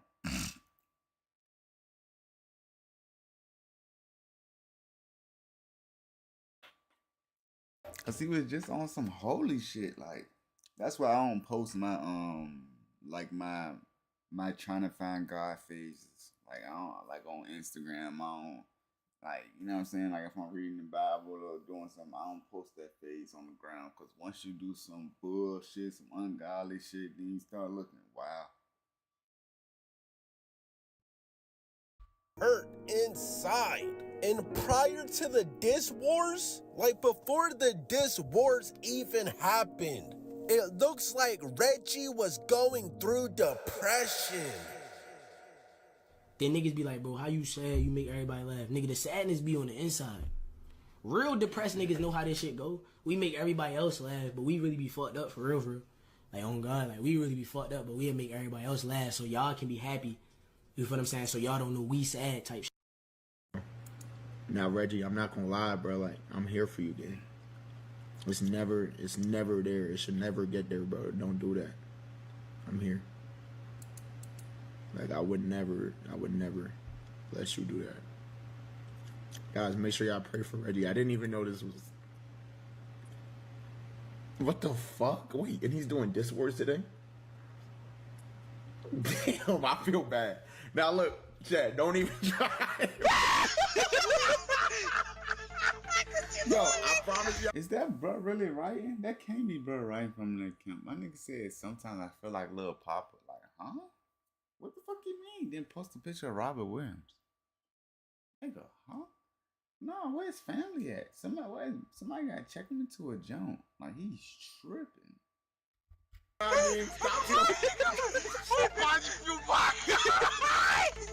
That nigga said one day I'ma show y'all a magic trick and disappear forever? He says music been my therapy lately. I need to get a therapist before it's too late. That shit deep. Okay, man. Now I don't know what demons Reggie is fighting. I went through these phases though, being young and high and shit, being high. Like nigga, that's why when you going through these phases, man, I didn't have a person around me to take my phone away from me or help me. Nah, like I was documenting everything on Instagram. Like I'd be high as fuck. I'd wake up in the morning and be like, I recorded this. By the time I deleted, everybody that seen this shit. But get high again, do some more dumb shit. It was like, bro, on that type shit right now. I'm telling you. But you're talking crazy. Are you ready to waste yourself in GTA because of internet comments? I hope she's pregnant, bro. I need something more to give me. Nah, this situation the coldest, bro. Shawty that he dating, I was following Shawty on the gram for like a year now. Like, I am not lying to you. She was just dating some influencer nigga. Right before him, I remember like it was a nigga slapping her ass on the video. They used to do little man. I ain't even like it wasn't even no separation time. Like like a week later, it was bro. I was on that page. She deleted all the other niggas, and that shit was too weird. Like, I don't say these niggas like Kai damn near did the same thing with the GG girl. Like, I don't say these niggas can do that. Like, I can like they get with a Joan that just been with a nigga. Like, it did like I don't know. That shit kind of crazy. Like, them niggas too easy. More of a motivation and want to live life. Come on! Somebody says I hope Clover be checking on Reggie because lately I've been noticing the way he's been talking about death. And Reggie says she ought to be knitting shit. That's why I follow her, because she be making shit when I don't even be seeing her doing no knitting shit no more. My niggas check on me daily. I love y'all for caring about me, but still. I love y'all for caring about me, but still want to go see my granny in heaven, though. Whoa. Mama! Damn, Reggie! Nah, man. God bless Reggie, man. This shit ain't even funny. Like, I ain't gonna lie, man. I was deep off drugs before. Nah, the thoughts that you have when you off it at the beginning of it, like it just be man. And he ain't even like, bro, only smoked it weed, so he ain't never do like no opiates and shit. So that shit really got a hold of love, bro. I know he be too funky. Trust me. He be itching and shit. Ooh, I know, bro. Nose always be itching and shit. He be nodding off. I know the feeling. That shit dumb. The only nod I do is shit when I'm too geeked off the smoke, off the tree. Other than that, man, I'm good off the opiates and shit. I wouldn't do nothing to go back down that path. I don't care. Like, that shit dumb. Cause boy, I bet you he don't know nothing about a withdrawal. He don't feel it. I don't care who you is or how much money you got. You gonna feel that motherfucker. I remember Sauce Walker, he had to check into a mental facility. I'm back on that shit though, but yeah, that shit deep, man. Like, you get flu-like symptoms and shit, be diarrhea, all type of wild shit. Bro, y'all go check on Reggie, gang. Wait a minute.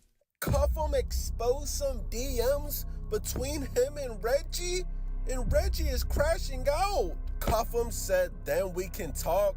Show me your car keys. Reggie says, I will next month. Loser. Cuff'em says, show me any houses you bought. Just chill, gang. And Reggie says, when you ready to hoop, call me.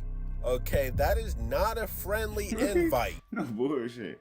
Cuffin my nigga though, man. Bro, it's crazy. I've been fucking with Cuffin since bro was a teenager. Like, bro was doing that 2K shit with Aiden. Like, bro has it too funny. Bro be trolling like a motherfucker.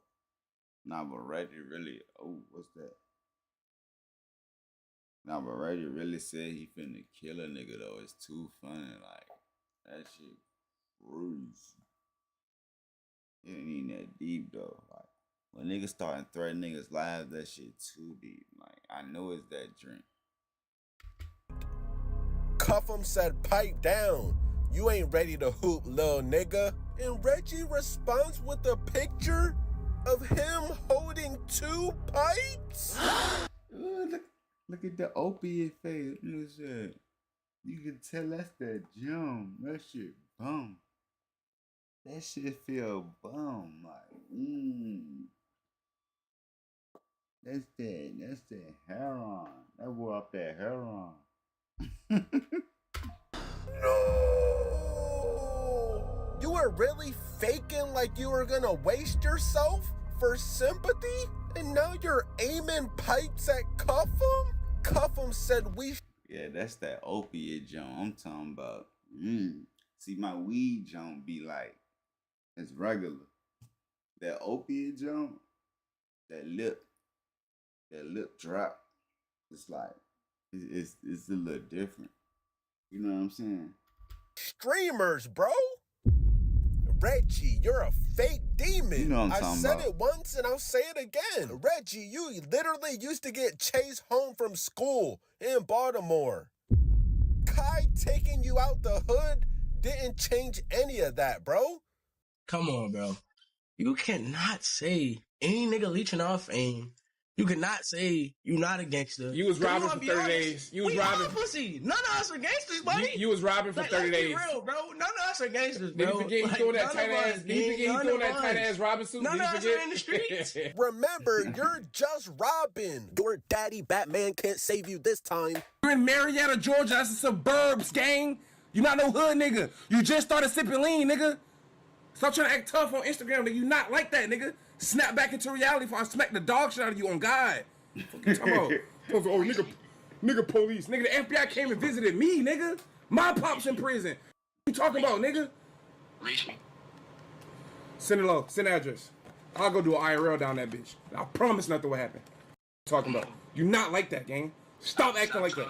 Stop calling me. You want to talk yesterday. Stop calling me. I'm talking now, nigga. You trying to say you're right. Why would I call the police on you? Why would I call the police on you? You are. DDG posted your daddy. Why you there? You forgave him. You officer. Talking about, nigga. You are a officer. You are a officer. Ass nigga. And you weigh 300 pounds. You weigh 300 pounds. Your daddy weighs 0 pounds. That's dead. And I got my. What the fuck? Nigga said your daddy weigh 300. I mean, your daddy weigh 0 pounds. That nigga dead. Nah. God damn. That shit've hit a vessel, nigga. That shit've make me be like, I would've hung up the phone on that John. Like, gave him. You officer. Talking about, nigga. You are a officer. You are a officer. Ass nigga. And you weigh 300 pounds. You weigh 300 pounds. Your daddy weighs 0 pounds. That's dead. And I got more money than you. And I got more money than your broke ass. You don't have a car. You don't have a house. You don't have you a room. You got roommates. You got roommates. Broke ass nigga. You don't got bread, nigga. What you making tomorrow on Twitch? I'm making a damn steak. Talking about, nigga, get your bread up. Broke ass nigga. You not like that on God. I would never call the police on a nigga named Reginald. You just got your first bread game. You not like that on God. Talking about, you got me tight. Why? I ain't gonna say too much. I ain't gonna say too much. I ain't gonna say too much. I ain't gonna say too much. You already said too much. Hey, I called you. I called you on your phone number. Text my phone number. We can meet up and throw them. I'll crunch you. You already said a lot, bro. Sorry, you already ratted. I know where you at. I know where you at. No, I know you at. Come on. I'm waiting. I had niggas that went through all that whole crib. I know. Oh, my nigga doing the jump where you be like, I'm a hitter, bro. Like, yeah, bro. I ain't saying. when niggas talk like that, they so worried. Like, you gotta hit them with that to make a nigga think you ain't even whole time, nigga, worried. I'm telling you. Niggas that went through that whole crib, gang. Just on it. Okay, do something, bro. I'm tired. I ain't gonna do nothing. We gonna just collab. I hope y'all do, bro. You a goofy. Nigga tells you call the police. Gang, a real street nigga don't post, don't send threats. No. They both wildin' for sure. That shit ain't even that serious. Niggas threatening that. Niggas trying to link up for a shootout duel. Like, these niggas is tripping. This is not the way life works. But like, shit too funny though. It's on Instagram.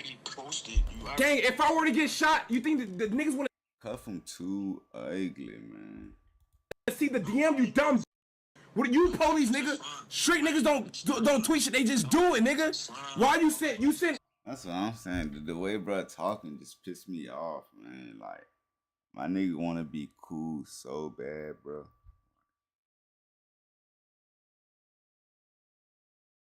That internet track, that having a track record on the internet really be fucking niggas up. Niggas doing them little gay skits when they was kids and all that type of other shit. That shit fuck niggas up when they younger. And so when they get older. Over 5 niggas a picture of guns. Why did you send more than 5 niggas a picture with a gun? You just got your first blink. You over here sending gun pictures like you like that. Real street niggas don't go out sending gun pictures on Instagram, nigga. You are a bot. Talking about, nigga, you not like that, gang. Stay streaming. Keep it streaming, bro. Oh, my nigga went around sending the picture of the gun to niggas. Oh, I know how that.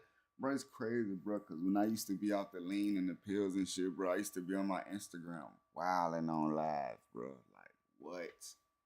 I wake up the next day like, no, bro. Why when I did this? And then later that night, I do some more dumb shit. Like, man.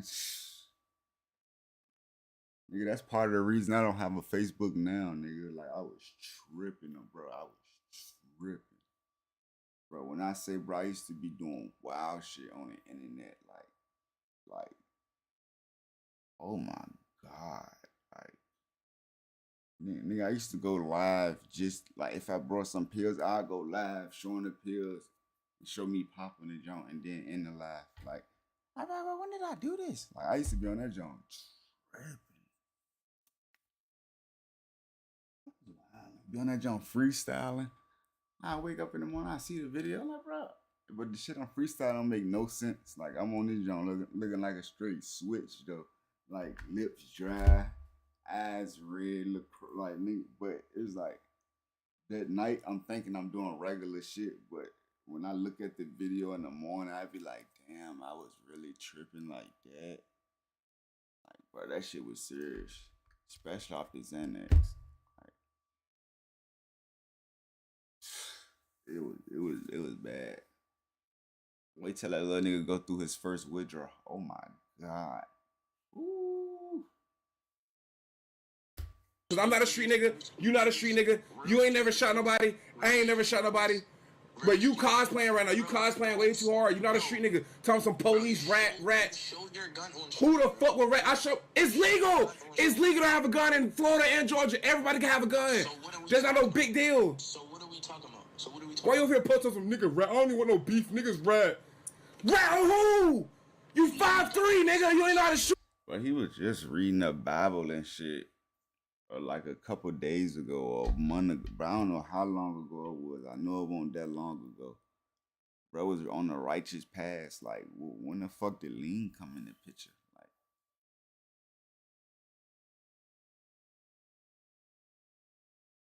Nigga, like that shit. And then, bro, like that shit real crazy, bro. Like,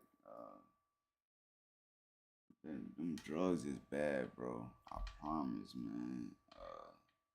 Once you get started, I wish it was a part where it was like I had the will to stop. Nah, bro. I don't care who you is. Once you get started and you feel that shit, you gonna chase that shit. Some people got the will to stop before it's too late. But nah. for the most part, once you see how that shit feel, you forever gonna be chasing how that shit felt the first time. I promise you. You never gonna find that first feeling again. But you're gonna be spending forever trying to chase that feeling, like, and it's gonna get bad, motherfucker. It's gonna get bad. When you hit that rock bottom jump, and he got that money, so like he can afford it. But like, wait till it get to the point where he can't afford it. It's gonna be like, whoa. But hope little bro don't go down that shit like that, cause that shit serious, man. He needs like, I don't like, The gun. You literally got us posted on Fuck you talking about, nigga? So why are you DMing me a gun pic after what's called a diss war? Not like that, gang. Trying to put that police card on me over a Reginald nigga. On my mother's soul, I would never call the police on a nigga named Reginald. Talking about. I don't care who's around you. You might have niggas around you. You might have niggas around you. Oh, we're gonna get come from. I got niggas around me too. I can afford security. Talking about. I done that suicide with this.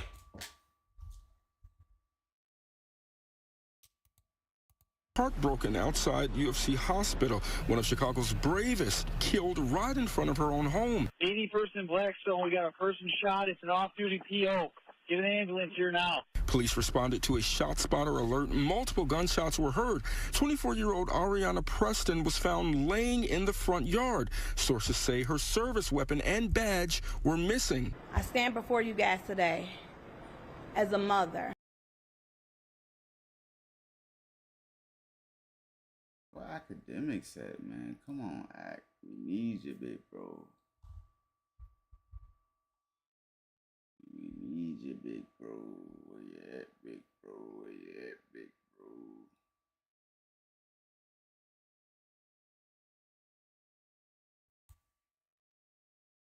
Oh, you could say that I'm, Where you at, big bro? Where you at, big bro?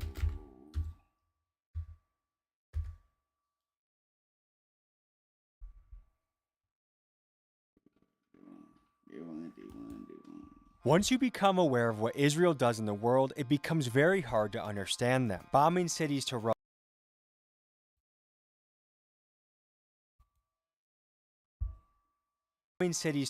Forced mass expulsions, false flag operations, riots defending grape culture, and we know about this shit. Niggas don't give a fuck about this shit. That's the thing.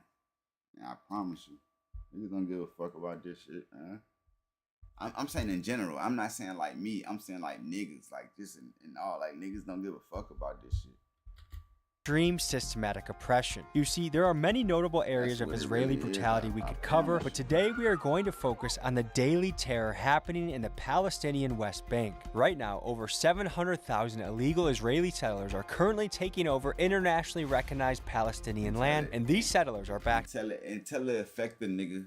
And that's when niggas gonna start paying attention to, like, you know what I'm saying? Some knock on wood, like some World Trade Center shit, you know what I'm saying? The Boston bombing shit. It takes some shit like that for niggas to start caring and worrying, you know what I'm saying? No bullshit. By the Israeli military, armed by American guns, and funded in part by Zionist Christian church donations. Folks, this episode is brutal. We are covering mob violence, arson, farmers being attacked, animals being tortured for fun, and we even interview an American dad who's... Nah, I couldn't even imagine this type of shit happening out here, the way they be tripping out there, like... Seen that ceasefire, when they tried to ceasefire shit, and, you know what I'm talking about, and they just blew up some shitter shit, like that shit just looked wild. Like, what the fuck?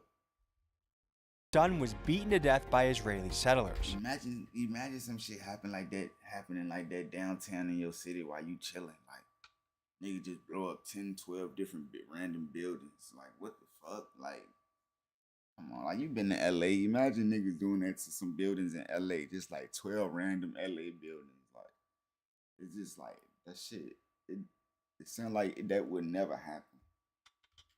To uncover the truth, we sat down with those that have seen and lived this firsthand. You are going to hear from former U.S. Marines, Palestinian Americans, an IDF soldier, and even a Jewish survivor of Nazi occupation who now speaks out against Israel. Folks, we have the raw footage to back up everything I'm about to tell you. However, we have to edit it carefully as most of it is too horrific to be allowed on YouTube.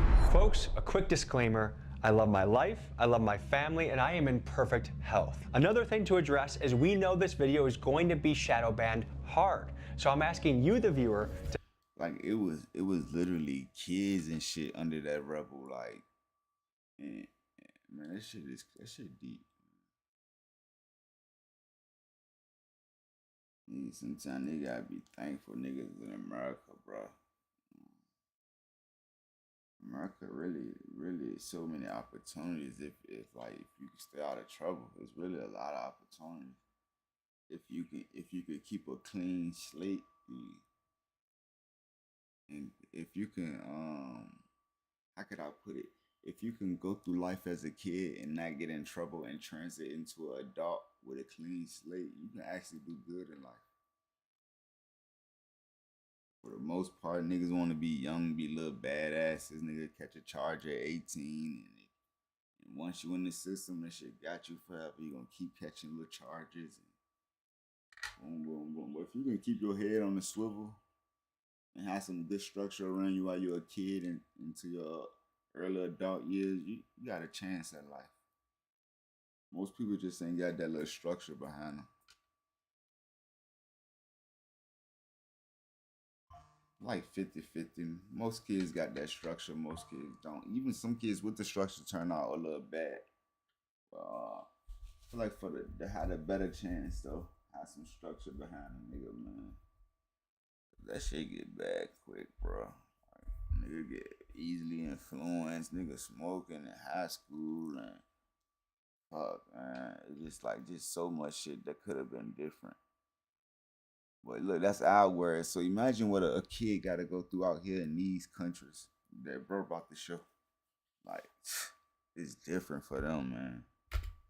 To help me fight against the algorithm, hit the like button, write a comment, and imagine every single one of these actions as a salute against this Israeli behavior. Let's dive into the video.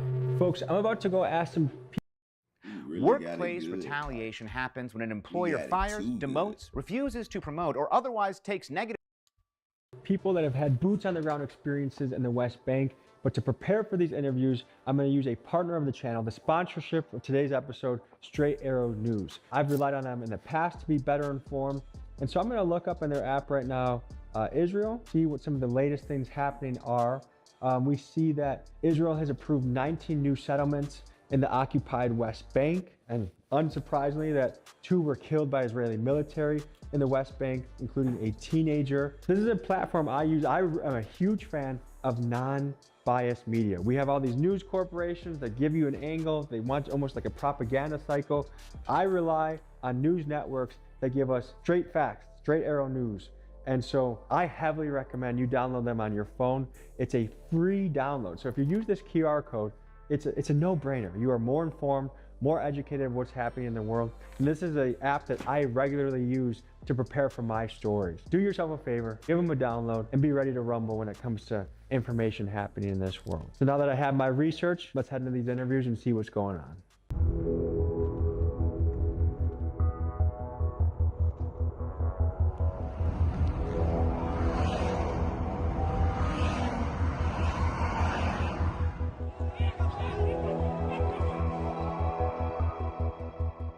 My name is Kamel. I'm a U.S. American citizen.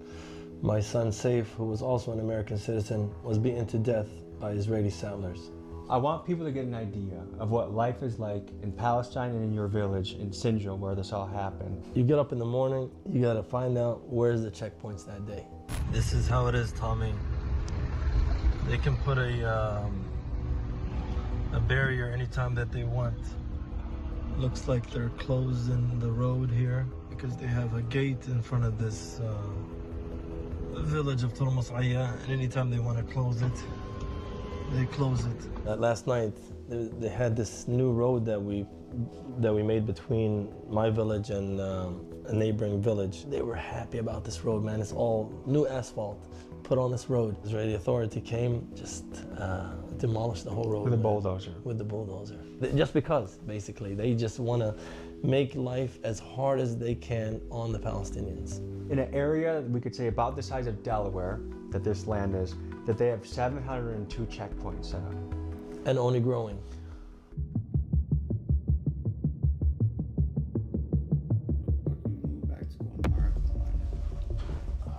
My name is Mohammed Daoud. I'm a Marine Corps veteran. I'm a security provider, and I'm the co-founder of PalShield. My name is Bilal Daoud. I'm a cybersecurity specialist, and I'm a co-founder of PalShield, where we track settler violence and protect Palestinian communities. The topic of this story is life under Israeli occupation.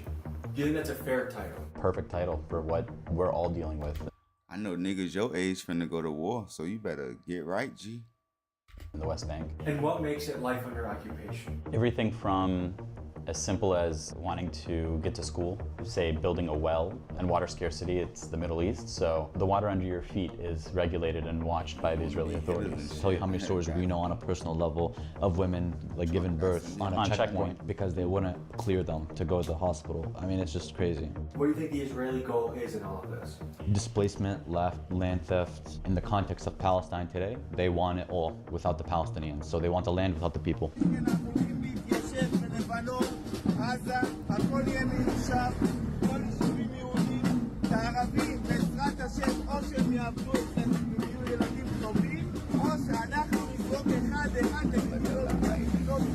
They are extremely calculated, and they know how to slowly push people out.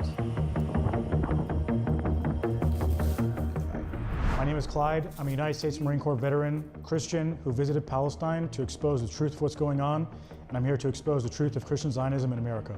As soon as you drive in, it is clear as day. Like I said, you can see the difference between the Palestinian village, and it would have barbed wire fences around it. They would cordon them off and literally block them in. So like a village would be its own little camp, its own like kind of concentration camp. And at times the Israeli military will go in and they'll lock those gates up so that the Palestinians literally can't leave their village. Once they get out of their little village, if the gates open, they leave. I used to think it was 700, but I just confirmed it's over 900 checkpoints within the West Bank. And the West Bank is a tiny plot of land. The whole of the Holy Land is like the size of New Jersey. The West Bank is a tiny little chunk of that. Research can only paint so much of a picture. When you go there, it's completely different. You see it firsthand, you feel it firsthand, and how it actually literally is an open air prison. Folks, to understand the modern settler movement, let me take you back to 1968.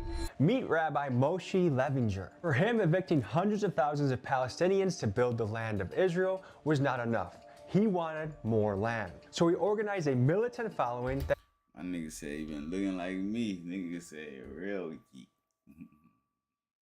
I'm trying to keep my composure over this motherfucker. My shit getting crazy. had one clear mission: cross over the border and take the West Bank. So he brought his radical crew to the city of Hebron and went to an Arab innkeeper and said they would be spending one night to celebrate a peaceful Passover tradition. I thought shit was cool around that area, like Jerusalem. I thought like that was like, I thought niggas like Christian, like Christianity is like big over there. Like what they doing? But in typical Israeli fashion, he lied. In fact, his crew woke up the next morning and declared that this inn was theirs and that the hotel owner needed to leave.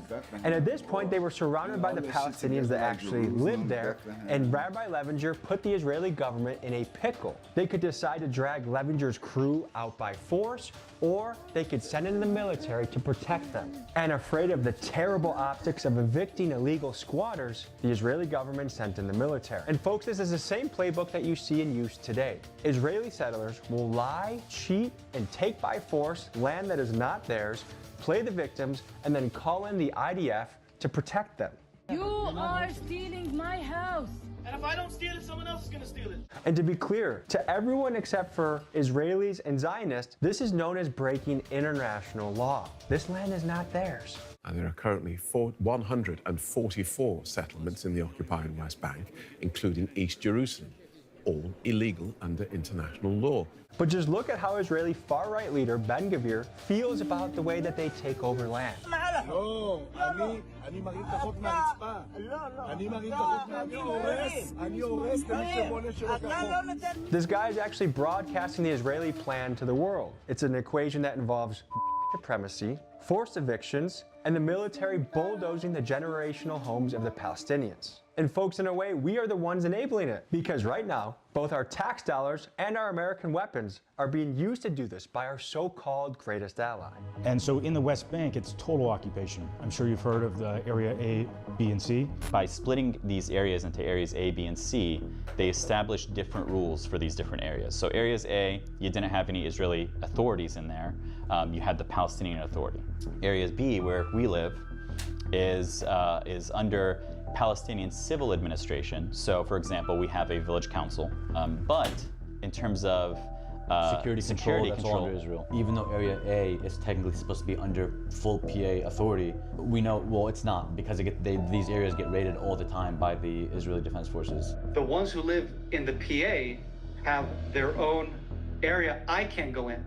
They can come into the joint area. So Area A, there's no IDF, there's no settlers. There is IDF operations targeting terrorists, and that's in and out, but not a presence. You want to have IDF presence in those areas. The IDF's purpose in the West Bank, not only as an occupation force, but is solely to protect the settlers that are living there. Since the 60s, 70s, the settlers have become more militarized, and you have a good solid, I don't want to exaggerate, between 50 to 100,000 armed men, right? Settlers, these guys are like, many of them are probably IDF reservists as well. So you have a clash. I mean, it's not a conflict of interest because it is the same goal. We see the settlers in the army as one and the same.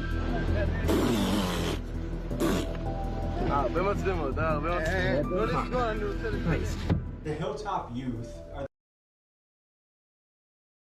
If you got hit, even if you were not driving, you need to try this. Because if you were in a car accident in the last year, you could be owed a large cash payment and not even know it. And if it happened in the last 30 days, it could be worth even more, even if you weren't driving. All you have to do is click the link in this video, answer 5 simple questions about your accident, and see if you have a case that could be worth money, like this, or even like this.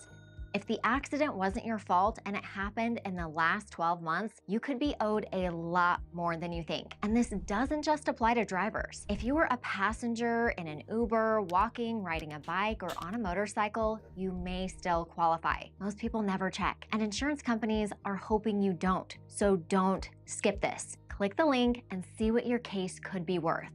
People all over the country have already received checks for tens of thousands and Are they employed? How do they have the time to just stand around all day to wait for a Palestinian vehicle? They're paid. Also, they like to swap them out like every few months too, to kind of get some new blood. Shit. No, sir.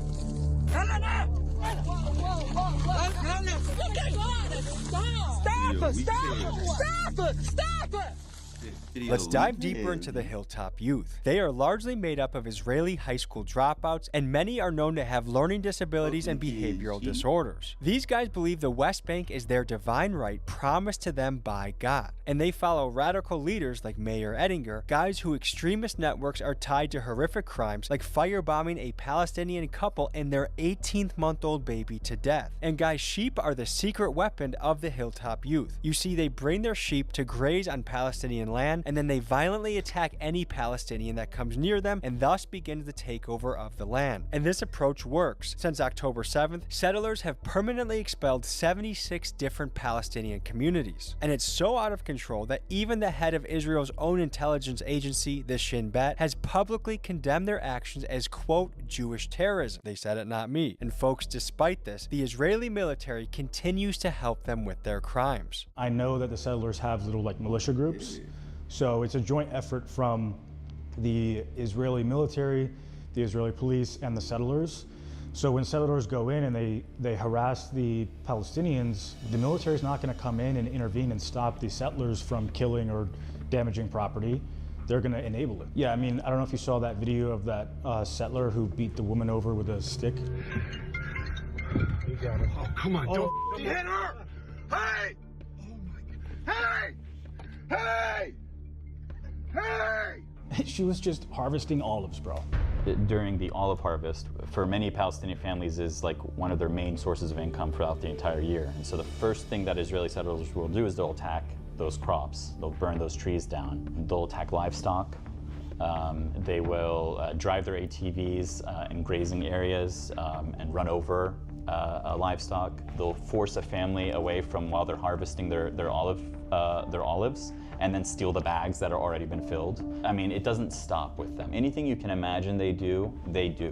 Is it encoded into the psychology of an Israeli to hate the Palestinians? Yeah, it's ingrained in their society from birth. ממוקמת שמאל או ימין? אמצע. צפון בעיניי. רחוק אותם? שתי מדינות לשני עמים. פצצת אטום, כדי שנחיה. אפשר לחיות עם ערביי ישראל? ערבי טוב זה ערבי. They're so brainwashed that they believe stealing Palestinian land is the right thing to do. For those that think it's ridiculous to label Israel as an apartheid state, don't take it from me, take it from the words of a man that literally invented the system of apartheid in South Africa, their Prime Minister, Hendrik Verwoerd. Our policy is one which is called by an Afrikaans word, apartheid. When asked about Israel, he bluntly stated, Israel, like South Africa, is an apartheid state. And that's from the OG of apartheid. Folks, we're talking about miles of fences, segregated road systems, and military force being used to bulldoze and kick people off their own land. I mean, it even goes as far as people are getting the shit kicked out of them for praying or for trying to attend a funeral of one of their friends or family members that was killed by the Israelis. This is simply how life is in the West Bank. My name is Ido Amiaz, aka The Saluki. My mission is to continue the work that I'm doing, my journalism in the occupied West Bank, and to demonstrate life under occupation. I've sacrificed quite a bit. In fact, I was taken by Israel and I was held in a mental institution for 17 days. They made a claim that because I'm going around the West Bank, this was at the very beginning of the genocide after October 7th, that I'm out of my mind and that I'm a risk to myself. If you're a risk to yourself or a risk to others, then you may be hospitalized, according to Israel. So I was held in a mental hospital, and the only way I got out of there is by dropping about $10,000 on lawyers. Folks, we are told by our government and mainstream media that one of the reasons we have to support this behavior is because Israel is the only remaining bastion of democracy in the Middle East. The UN was obsessively hostile towards Israel, the one true democracy in the Middle East. But let me ask you this. Do you think it's democratic to have the reputation of killing more journalists in this conflict than ever before in history? And ask the Israeli citizens, are you not being censored from publishing videos of missile strikes in your own?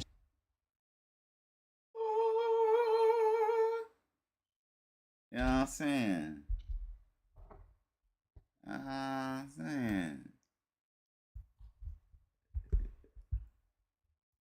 Hold on, I'm still gonna watch this video. I'm just gonna put it up on here.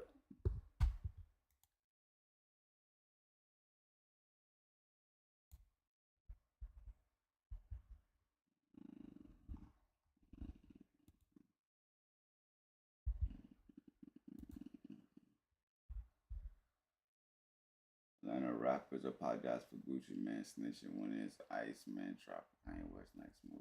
Okay. City. And finally, let's talk about the press, both foreign and Israeli. It is well known that they have to submit their stories to the IDF censor department to get approved, and that this department has the power to kill any story that they don't want coming out. This is the democracy that we're fighting for? One of the worst things I've heard or seen, a dear friend of mine, Auda Haslin, he was shot by an Israeli settler. What was his crime? The Israeli settlers brought equipment to tear down houses and olive trees within his village, and him and some of the Palestinians, I'm not sure if even he did, threw rocks at them in retaliation, and he caught a bullet. Guess what happened to the Israeli settler? Nothing. He was 3 days in house arrest, and now he's walking free. Yinon Yelevi, his name is. This sense of entitlement and superiority is prevalent in the average Israeli. Obviously, if you go somewhere like Tel Aviv or Haifa where people are more chill, then they wouldn't have a problem with Palestinians and they might believe in a two-state solution. But at the end of the day, the majority of Israel is not Tel Aviv and Haifa where people... What the fuck we gotta do with it though? Like, I'm not saying that because of them. I'm saying, but like, what I'm asking you, like, what we gotta do with all this? Like, why I'm Trump supporting this? Like, what, like, you know what I'm trying to say, bro?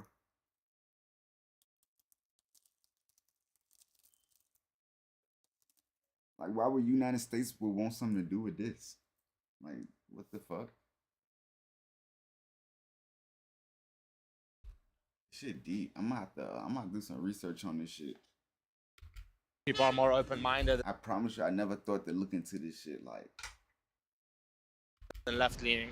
The majority of Israel are cities like Ashdod, like Nahariya, where I was born, where people do think that they're simply better than other people. What are some examples of the things that Israeli settlers are doing to people right now? We could start with, burning the land, burning crops, burning homes, throwing rocks at vehicles, sometimes fire bombs, sometimes shooting at these vehicles. You might have a Palestinian ambulance, and they'll literally pull up in front of the ambulance and slow down. These are just basic Israeli settler civilians, hoping that the person injured or whatnot would essentially die off. It's a loathing and a hatred that I don't think I've seen really in any other version of, like, any other conflict. There's a sense of entitlement to these settlers. They really seriously believe that the land that we are under, that we've been around, that we've been on, that we've lived in, that our heritage is built around, is theirs by God. They were given basically M16s to anyone that wanted to go get. Where do those M16s come from?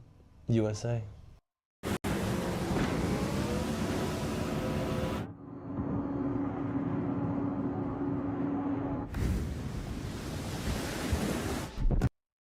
Yep, you heard that right. We are sending American guns to Israel, and they are getting handed out by guys like Ben-Gvir to Israeli settlers that then in turn use them to attack Palestinians, some of which are Palestinian Americans. And it got so bad that in 2023, the Biden administration halted the... Why are we supporting this? I don't get it though.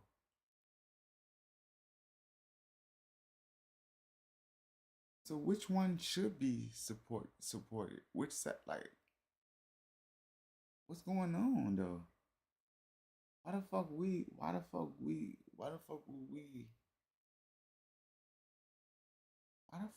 get them niggas guns to do that? Sale of rifles to Israel because of all of these settler attacks. Ah yes, our greatest ally is using our own guns to attack Americans and innocent Palestinians. How wonderful. See, let me see. Some of which are Palestinian Americans. And it got so bad that in 2023, the Biden administration halted the sale of rifles to Israel because of all of these settler attacks. Ah yes, our greatest ally is using our own guns to attack Americans and innocent Palestinians. How wonderful. For those not familiar, Ben-Gvir is a far-right Israeli politician known for his bloodlust in eradicating Palestinians. He's the type of guy that enjoys wearing noose pendants on his shirt for fun. And here he is celebrating the recent law that legalized the death penalty for Palestinians. And this has widely been criticized as a racist apartheid law. As long as Ben-Gvir remains alive, he will be a guy that advocates for the ethnic cleansing of Palestinians entirely. So the American taxpayer money is going to Palestine, to Israel, using it to kill Americans. Remember, nigga, I'm paying for this shit. Oh nah, no I'm not. No the fuck I'm not. Our village is 80% American. So me and you are both two American entrepreneurs who've paid a lot in taxes. What does it make you think when your hard-earned tax money is going to the death of your sons? It kills you knowing that your own money funded people that directly had something to do with the murder of your own son. Dude, oh man, I could, you want to talk about the foreign aid, or you want to talk about the shadow money that gets funneled through shadow nonprofits? Which is multitudes of more money. Man, so like I could just talk about the Central Fund of Israel as an example. I think 98% of all funding that went towards the settlement expansion project went through this specific 501c3. They are 501c3. You can get a tax rebate for this. Like, the U.S. is really just a big fat cow for them to just suck dry. Use and abuse. Israel would not be able to do what it does. It would not be able to have the control that it has and function as a state without the free money that we're giving them every year. Talk about the 1960s. The Israeli settlers, they moved in, they took over land, they took over people's homes, and still to this day, you have on camera Israeli settlers marching into Palestinian homes, sitting down, going into the fridge and saying, this is my house now. What you don't know is that that's what Arabs do to them all the time. Do you have video clips of that? I can get you video clips of that, of course. I don't document it, but I know. I are these people like Christians and why they doing ungodly? Like, what the fuck? I know people who do. I mean, unlawfully, we had Rabbi Levinger cross into Hebron and then go into an inn, tell the innkeeper he's a Swiss tourist, and then all of a sudden wake up and say he's not leaving. And that was the beginning of the settlements. How is that not clear theft? In Hebron? Mm-hmm. That's what I'm saying. We helping them, but like, why are we paying for this shit? But why?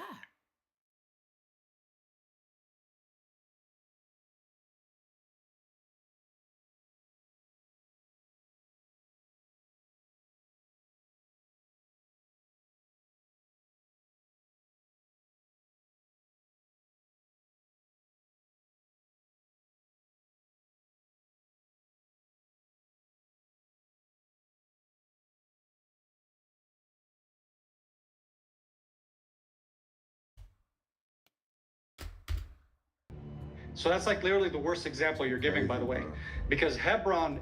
This video disturbing, G. I don't think I could watch this shit, G. Is one of the smallest Jewish communities. There's no incident ever in the history of. Nigga, my taxes got blood on it, nigga, what, nigga? I'm funding this shit, nigga. God, that's crazy. Damn, I'm about to quit my job, man. Fuck this shit. Palestine, where a Palestinian is just attacking an Israeli anywhere in the West Bank. Like, because to your point earlier, they shouldn't be there in the first place. Hello? Yeah. Can I speak to my boss? Yeah, you know who this is, fuck nigga. Yeah, I quit, nigga. Alright, I'm gonna talk to y'all later. Alright. Ho ass nigga. Yeah, I had to do that, bro.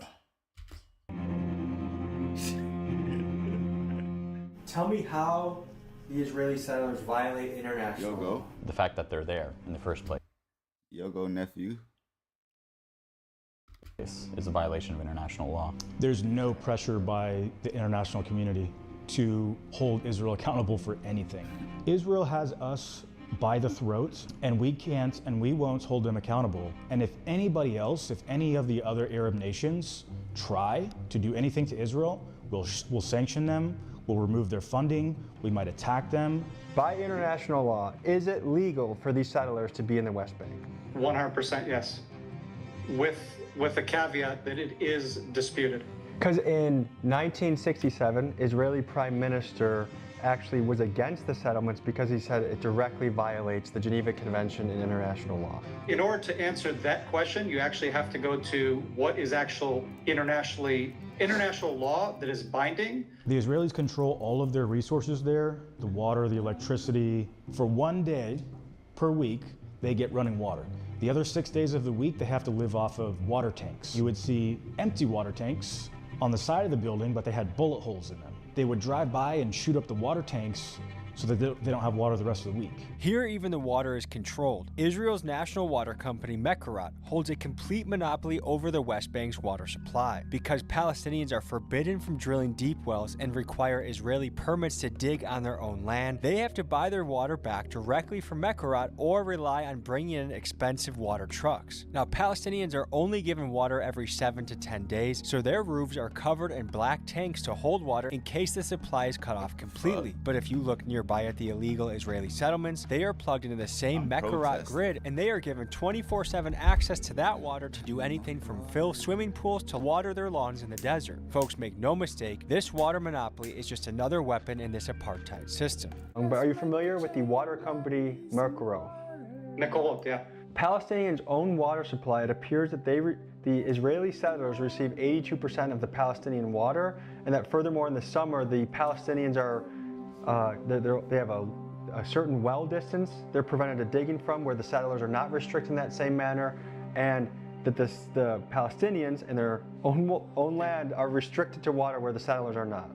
I'm trying to take this seriously because this is literally the biggest sham that I've seen that goes out to people around the world. The nation of Israel, right? The country of Israel, it pipe and pump water into the Palestinian PA-controlled area in the West Bank and in Gaza with zero compensation from the Palestinians that use that water. Every year comes to the Israeli Knesset and they dispute the money or the debt that has been incurred because of the usage of all the water and the electricity. So both the electric company, which is only one electric company in Israel, we provide free water, free electricity to the PA, and every year these companies bring the debt to the Knesset and say, this is the outstanding debt from years past, and the government basically says, tough crap, and you know what they do to compensate?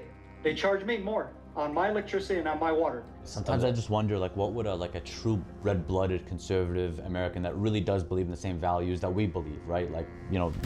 Why do our money gotta go to them? Like, what the fuck? Imagine another nigga huh? You can raise our wages when they need more money. Like, that shit is crazy, bro. Like, that's the dumbest shit I ever heard. Like, why the president moving like that? Is it some type of special agreement they got? Did they catch the president slacking one day and they got one up on them? Like, what's going on? Like, why would we, the citizens, have to pay more taxes for them to get paid? For them to get what they need? Like, what they gotta do? Like, I need an understanding of that. Like, I gotta run this shit down to myself and check this shit out. It's crazy. Liberty, justice, freedom, defending yourself, right? Dignity, honor, just basic things. It makes me wonder, like, what would they do if they were under the same circumstances, you know? Like, it's wild. Man. I'll tell you what they'll do. We did a lot for a lot less. For tea.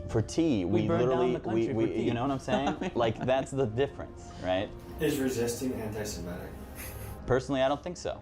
Why are these older Christians so captured and invested in Israel? We need to talk about John Darby and his creation of the. That's what I'm saying. I thought niggas was Christians and shit. Like, well, I'm missing something. Like, what's going on? I ain't like, huh? Theological ideology of dispensationalism, which is the idea that God has two different groups of chosen people. He has the Christians, the church, and then he has the Jews. And so that's where Christian Zionism comes from, is from Darby.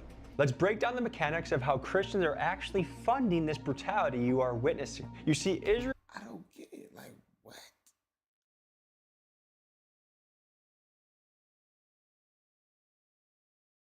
Some scary shit. Hell no.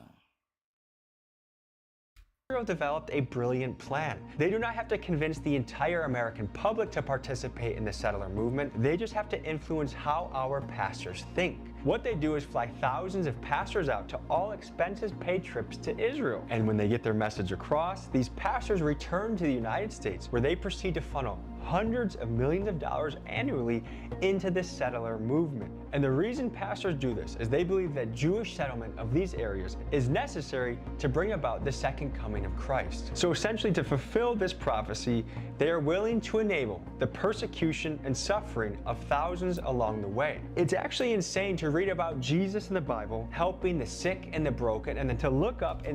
That's what I'm saying.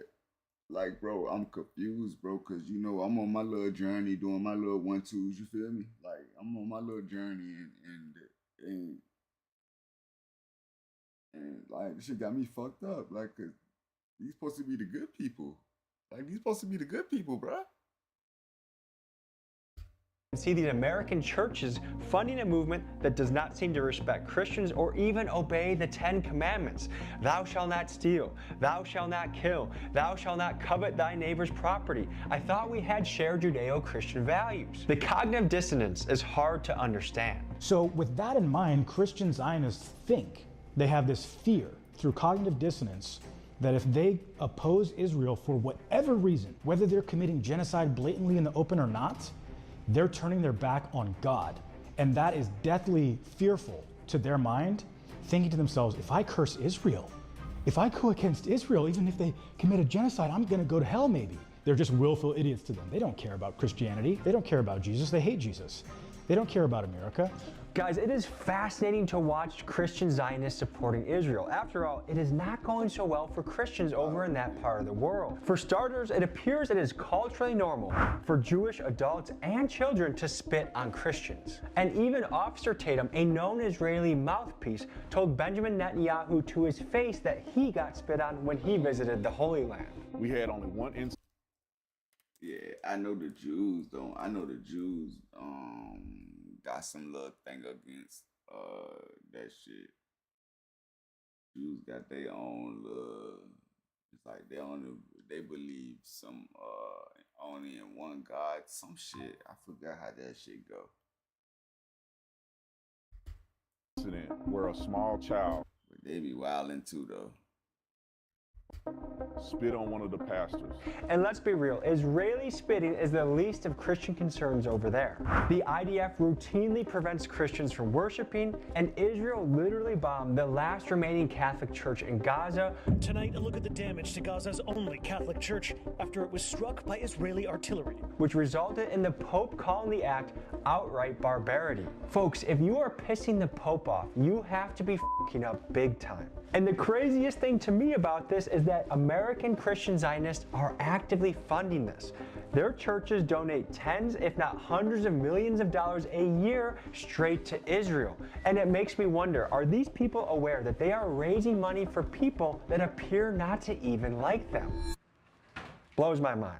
And to your knowledge, what do Jews believe about Business owners must solve the problems that their employees run into. Yeah, no, they see him as a false messiah, like terrible narratives about Jesus and about their time. They call her a whore, harlot. They call Jesus that he's like I said. Transferring credits into WGU was it was a great experience. I went to 6 or 7 other universities, and WGU just said, "Here, send it here, and we'll take care of it." It was seamless, and I knocked out almost 3 years worth of credits, and I did it in about 14 months. Learn more. Nigga that owe you $800, and he got a bag of bitches around him, and he got 5 bottles coming back to back, and he got a sign in the air talking about money grows on trees. Whole time he owe you $500, owe you $800. You gonna let that nigga flex on you like that? Nah. Or you gonna see that nigga about it on some little TJ shit? Gotta give me mine. What y'all finna do? If you about to apply pressure to the nigga that been owing you money, you about to be on some paid in full. Hey, yo, hey, I'm about to be on some murder shit, eh? No, because if you say if you try to be on some shit like that, you could get JR. Nigga could hit you with the Defensive Player of the Year special. So now time in life, you gotta chill and think about that shit. Hey, yo, hey. Anybody who ever owe me, yo, this how little TJ pulled up to the joint.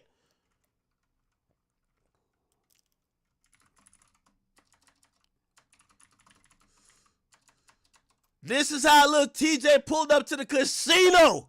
They came around, they dropped off, man, you know what I mean? This how little TJ. They fucking jerked him, man. This how they got Sonny. This how TJ put. I'm about to be on some real murder shit, eh? Yep. This how little TJ, yo, don't owe no nigga like little TJ no money. This how he's pulling up. He see you at the club tonight, nigga. I know you ain't got them new chrome heart jeans on when you owe me $600. I know you not buying 1942 when you owe me 1900. Hell nah. If you about to be on this type of shit for this weekend, chat, any nigga who ever owed you money, you about to be on some shit like this. I'm about to be on some real murder shit, eh? I'm telling you, man. Facts. Any nigga that ever looked at me wrong. Oh, shit. Oh, he extreme. Owes me money? Oh, man. Yo, TJ, calm down. TJ, calm down. Calm down, brother. He's starting this joint off crazy. He's starting this joint off crazy. What the fuck? Calm down. Oh, whoever said any jealous bullshit about me is fucking dead. Oh, man. Chat, y'all go out tonight. Y'all gonna see the nigga who 3 years ago, he was popped, you lent him $300, and $300 ain't shit to you. But you see this nigga flexing and flossing, and when he see you, he acted like he don't remember you giving him $300. He dap you up. You good? And the whole time you thinking, nigga, you know you owe me some bread, right? Chat, how y'all about to approach it? I ain't gonna lie. I gave mad niggas passes. I'm like, all right, you know, he's gonna remember he owes me money. But you could do the little TJ method. You, man. Any nigga that ever looked at me wrong owes me money. Oh, man. Lil TJ on bad timing, man. Lil TJ's phone been ringing nonstop. That's what he told me. Lil TJ said he had niggas calling him offering to pay him back. He ain't even remember he lent them money. Lil TJ's the bill collector today. Chat. I see what Pooh Shiesty was talking about. He made a demonstration on GP. Every nigga who owe Lil TJ like the IRS, niggas is coming paying just cuz. Oh shit, my bad, TJ, I forgot. I remember you gave me that $600 while we was in the club, gang. Here's your money back. I got you with interest. What's your Cash App? You got that Zelly? Yep. Lil TJ. Niggas don't want to owe Lil TJ no money no more. I heard a nigga said he had borrowed some Dogecoin from him. He said he paid him back. Lil TJ made one example. Now, obviously, we ain't trying to highlight nothing, but I'm telling you what I'm hearing. Certain type of niggas, it could be 10 bands or $10. They up in the car like this. This Lil TJ. I'm about to get on some murder shit, B. Any nigga that ever looked at me wrong owes me money. Yup. Real murder shit, eh? This TJ. I'm about to be on some real murder shit, eh? Yo. I'm telling you, man. Any nigga that ever looked at me wrong owes me money. Oh, man. Anyway, chat, welcome. I hope you're having a happy Saturday. Hope things are going your way. I hope, you know, in the casino of life, I hope the luck is in your favor at this moment. Regardless if it isn't, just keep on working. Welcome. We're still experiencing the fallout of what's going on with Atlanta. Did y'all see what's going on? Yo, the Atlanta rappers that did poke their head up, they're apologizing for Gucci. They're like, that nigga Big Bank said, what I am. Man, Boo sees in disbelief he not from Atlanta, but shit. Rollo made an apology. Rollo said, I stand accountable. Y'all see this? So at United Healthcare, no, that joint really fucked niggas up. That Rollo joint, I mean, that Gucci shit really fucked niggas up. Like, you gotta think about the type of shit that happened to Gucci. Gucci used to rap about robbing niggas. Like, that was the word around the joint. Like, Gucci used to be a jack boy. Like, that's that's on all the videos I used to hear. Shit. He used to even rap about that shit in his early music. But a lot of niggas used to really like I'm talking about Gucci was an advocate for the real project niggas, like the real ones. Like, I can't even explain it right. Like, Gucci was an advocate. I'm talking about 08 Gucci, 07 Gucci, like big t-shirt, big jeans, long chain, fitted cap to the side type shit. Like, Gucci, man, was an advocate for like the real dope boys. Like man, I mean, Jeezy. It was him, Jeezy, T.I.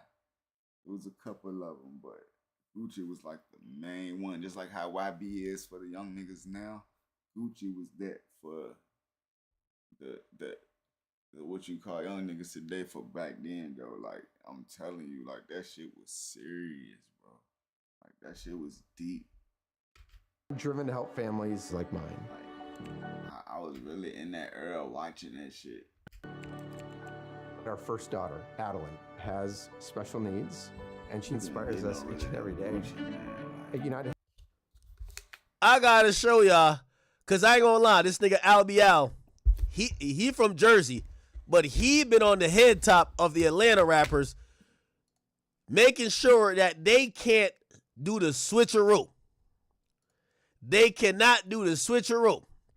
Let me see if I can find it. Is it this one? That's what I meant to search up. You seen Deshae?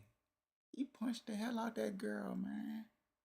Man, imagine what them niggas be doing behind closed doors when they drunk, though. Oh, my God.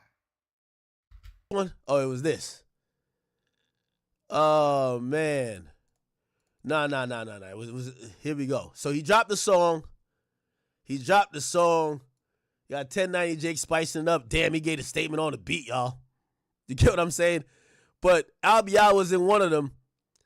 And I seen Rollo said, I stand accountable.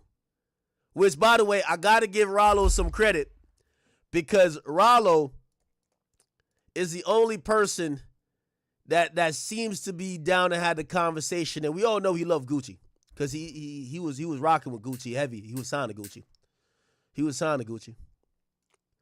And it appears that Rollo, he put out a statement. He said, damn, man, I apologize.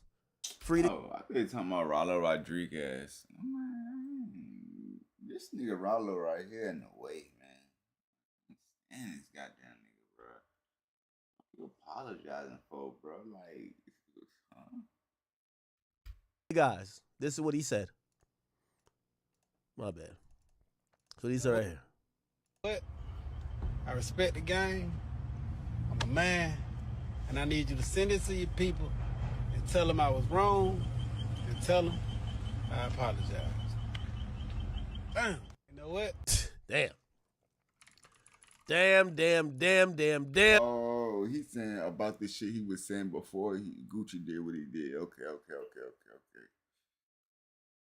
That shit fucked up a lot of niggas, man. Like that shit ain't come from Gucci. That shit coming from Gucci girl, man.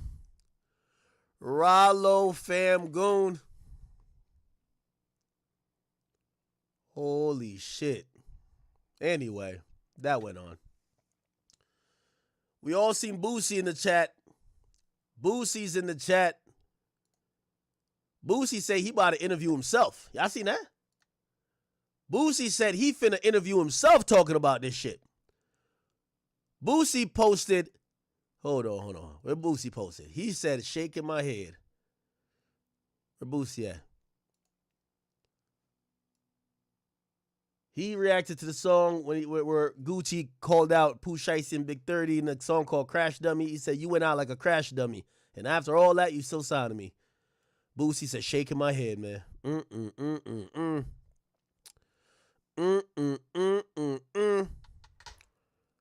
Boosie has came out. You know, Boosie one of the only people that's that. Oh, they're reacting crazy. Did y'all see the people in jail? Like, this is one thing that, you know everybody.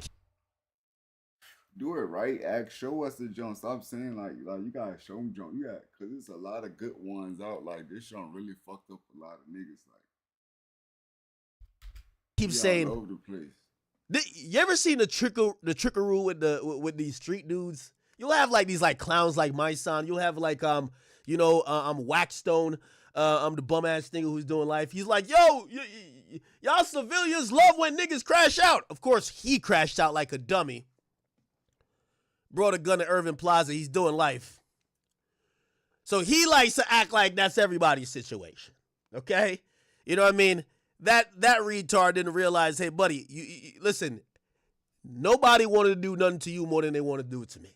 Okay? You know what I do? I get security. That's all you have to do, buddy. You ain't got to bring a gun into a goddamn Live Nation event. That's why you in jail. Stupid.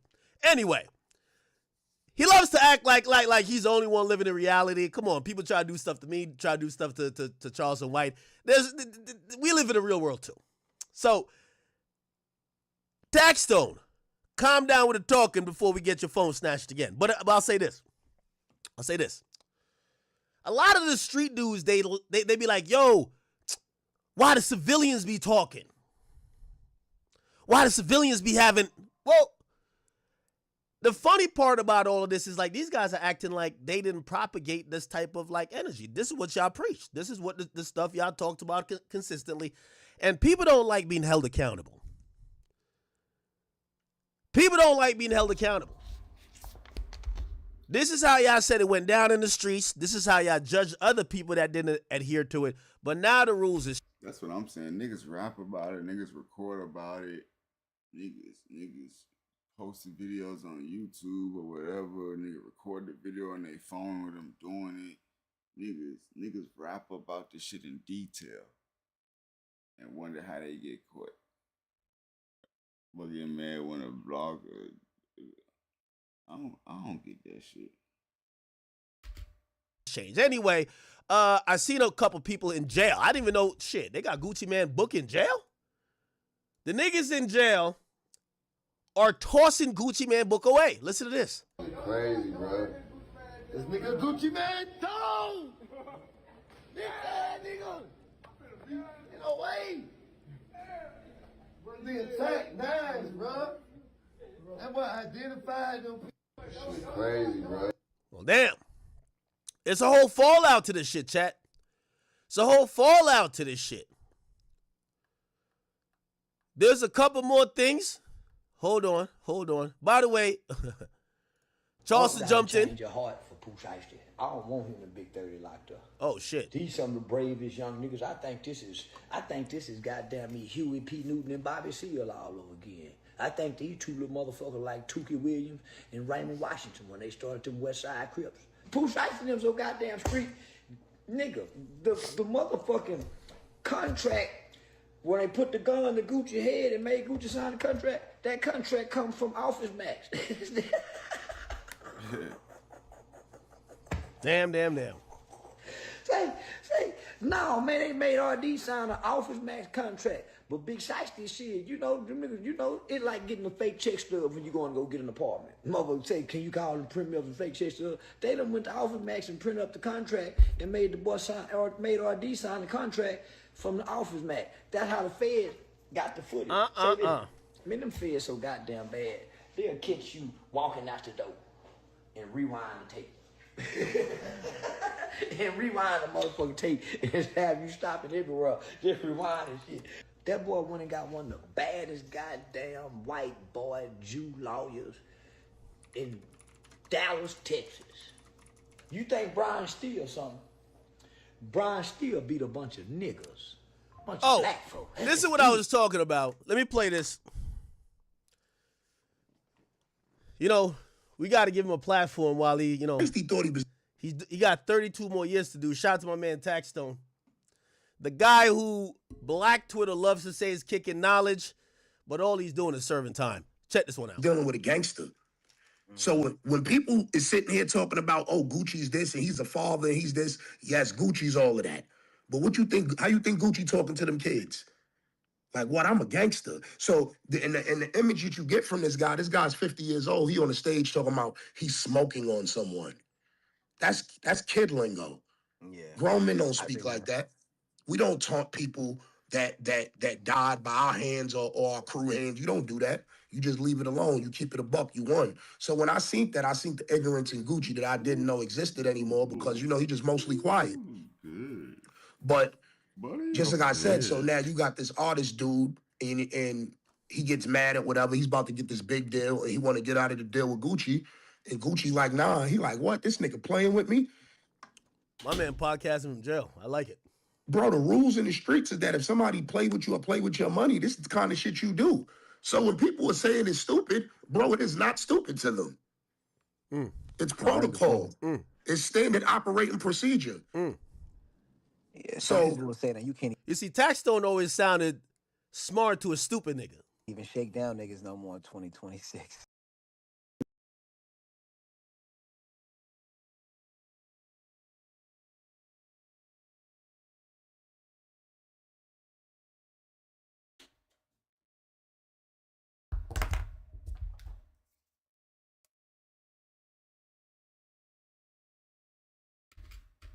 You can do whatever you want. You know what's crazy? I be seeing niggas retweet this nigga, be like, this nigga's spitting. This nigga's doing 35 in jail.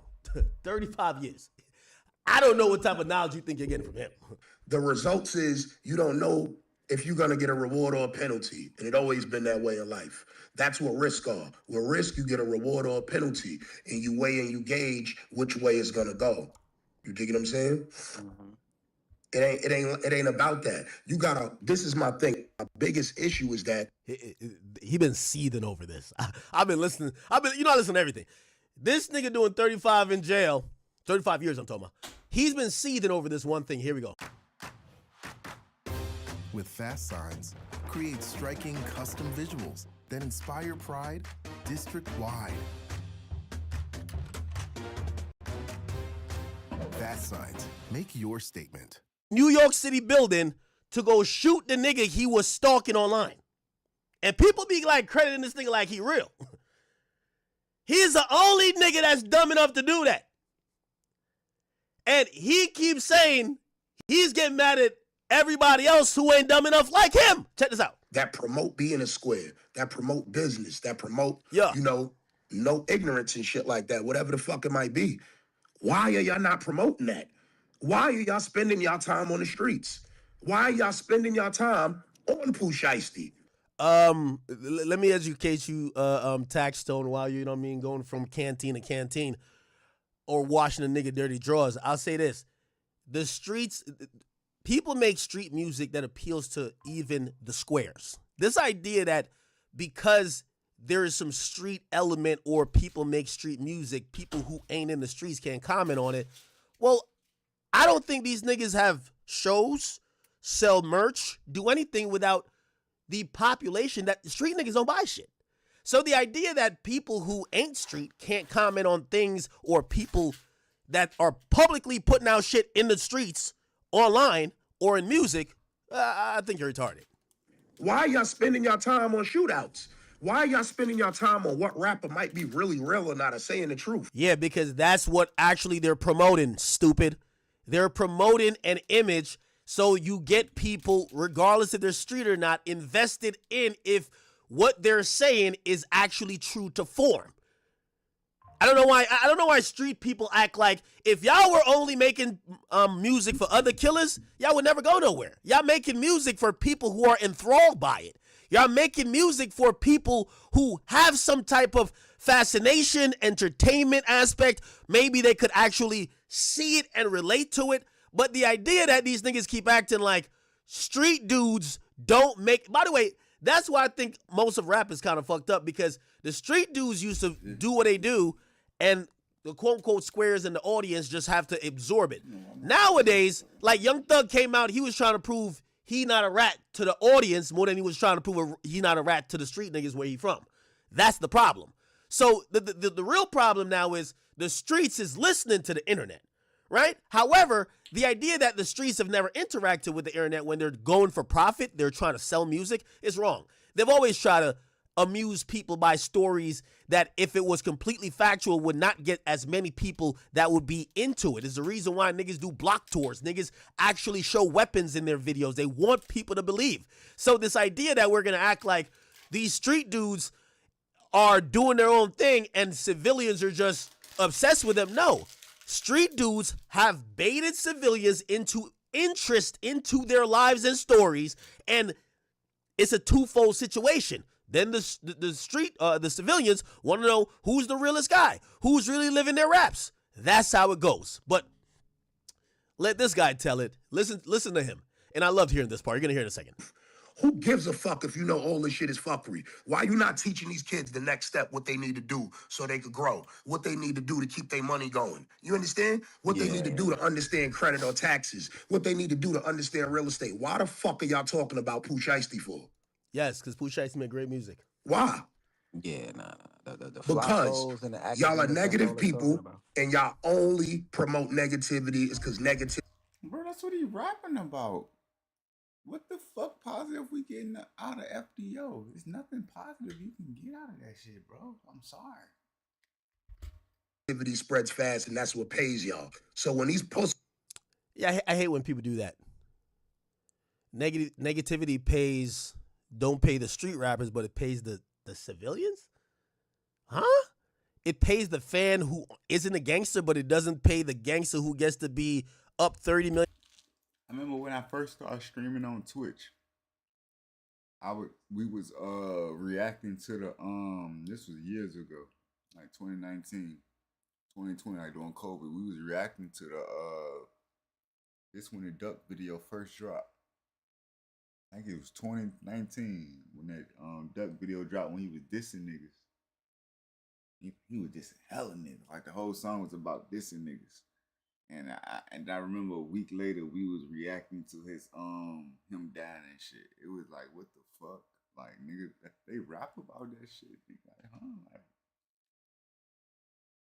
and he's charged with murder for he's reacting to it. Hire because he got all the money to go kill people. Who?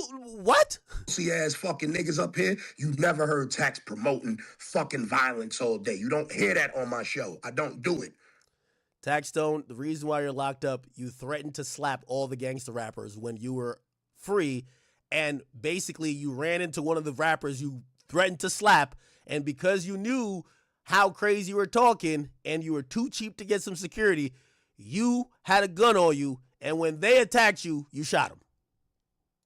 I don't care for it. You know why? We do violence. Violence is second nature. It's nothing. We come from poor neighborhoods, bro. We got post-traumatic stress disorder. I was scared my whole life going to school, nigga. Worried about crackheads and stray dogs. Yeah. Niggas don't know about being from a hood with tough crackheads. This the kind of shit I came up under. So when I see these fucking squares like academics and shit. Oh, he didn't call my name. Shit like that, talking about how he hate the streets, but nigga. Oh, I never said I hate the streets. The mentality is stupid, but are we entertained by it? Of fucking course. Yo, Tax, while you sit there and languish, you're going to be the dummy who crashed out in a really retarded way. You see, in every situation, we all make choices, right? Like, for example, you were talking crazy shit. I talk crazy shit too, right? I'll go somewhere, little baby's homie try to swing on me. You think I couldn't have spun the block and say, let me kill somebody and go to jail? No, I'm not an idiot, dummy. You get what I'm saying? There's a lot of ways to skin a cat. You did it one way, and you're just sitting in jail for it. It's okay. We made different choices. Nigga, what the fuck are you promoting as positive? But besides saying street niggas is fake, well, why the fuck you got street niggas on your screen all day? Why can't you put some niggas with bow ties up there? Why I ain't see academics do a spill on the dude who just went on the Artemis the fucking shit around the moon? Why you ain't talking about him? Oh, Tax. That's positive, right? His content, I seen him do something about the war. It don't get that much views. Oh, that's cap. Actually, chat, we about to go talk about. I actually seen him do something about war. Why niggas say act so bad? Like, you gotta just give it to act. Nigga give views, man. You could talk about anything. Like, I hate when niggas try to do Big Bro like that though, man. Like, give bro his flowers, gang.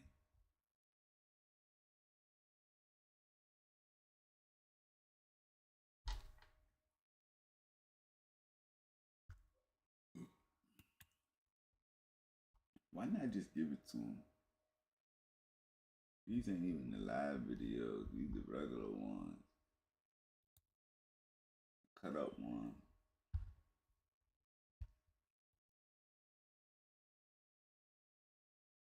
Like, this jump was just a random jump when a lady on the bottom, when a lady killed the shit with the family. It's a random jump. Let's see. The jump with Trump right here. 30K. 48. Like, and that's just that's light shit. And these just clips from the stream, man. That shit do good, man. And these bitches ain't like some, like, these jumps don't drop, this jump drop, and then this jump drop 4 days later, this jump drop 5 days later, this jump, nah. Probably all these, this whole row probably came out together. This one. Let me see, got the jersey on, You got the hoodie on right there, jersey on, jersey on, jersey on, hoodie on, jersey on. Yeah, most of this came from damn near one screen. This was posted. Should do too good.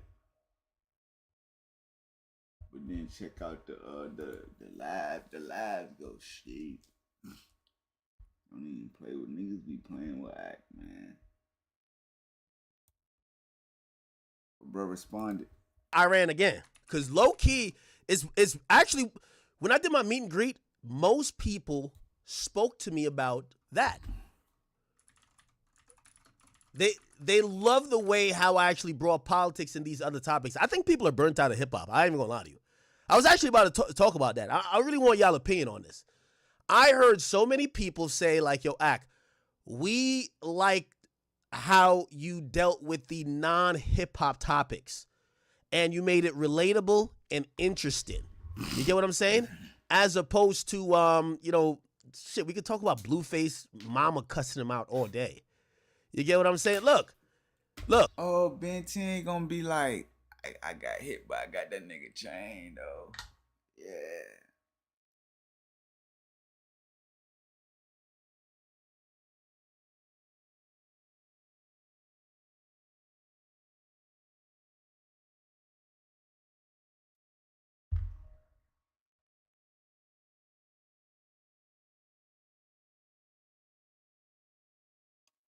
I just read the jump. That shit too funny. Damn. I thought they ain't getting nothing off, bro.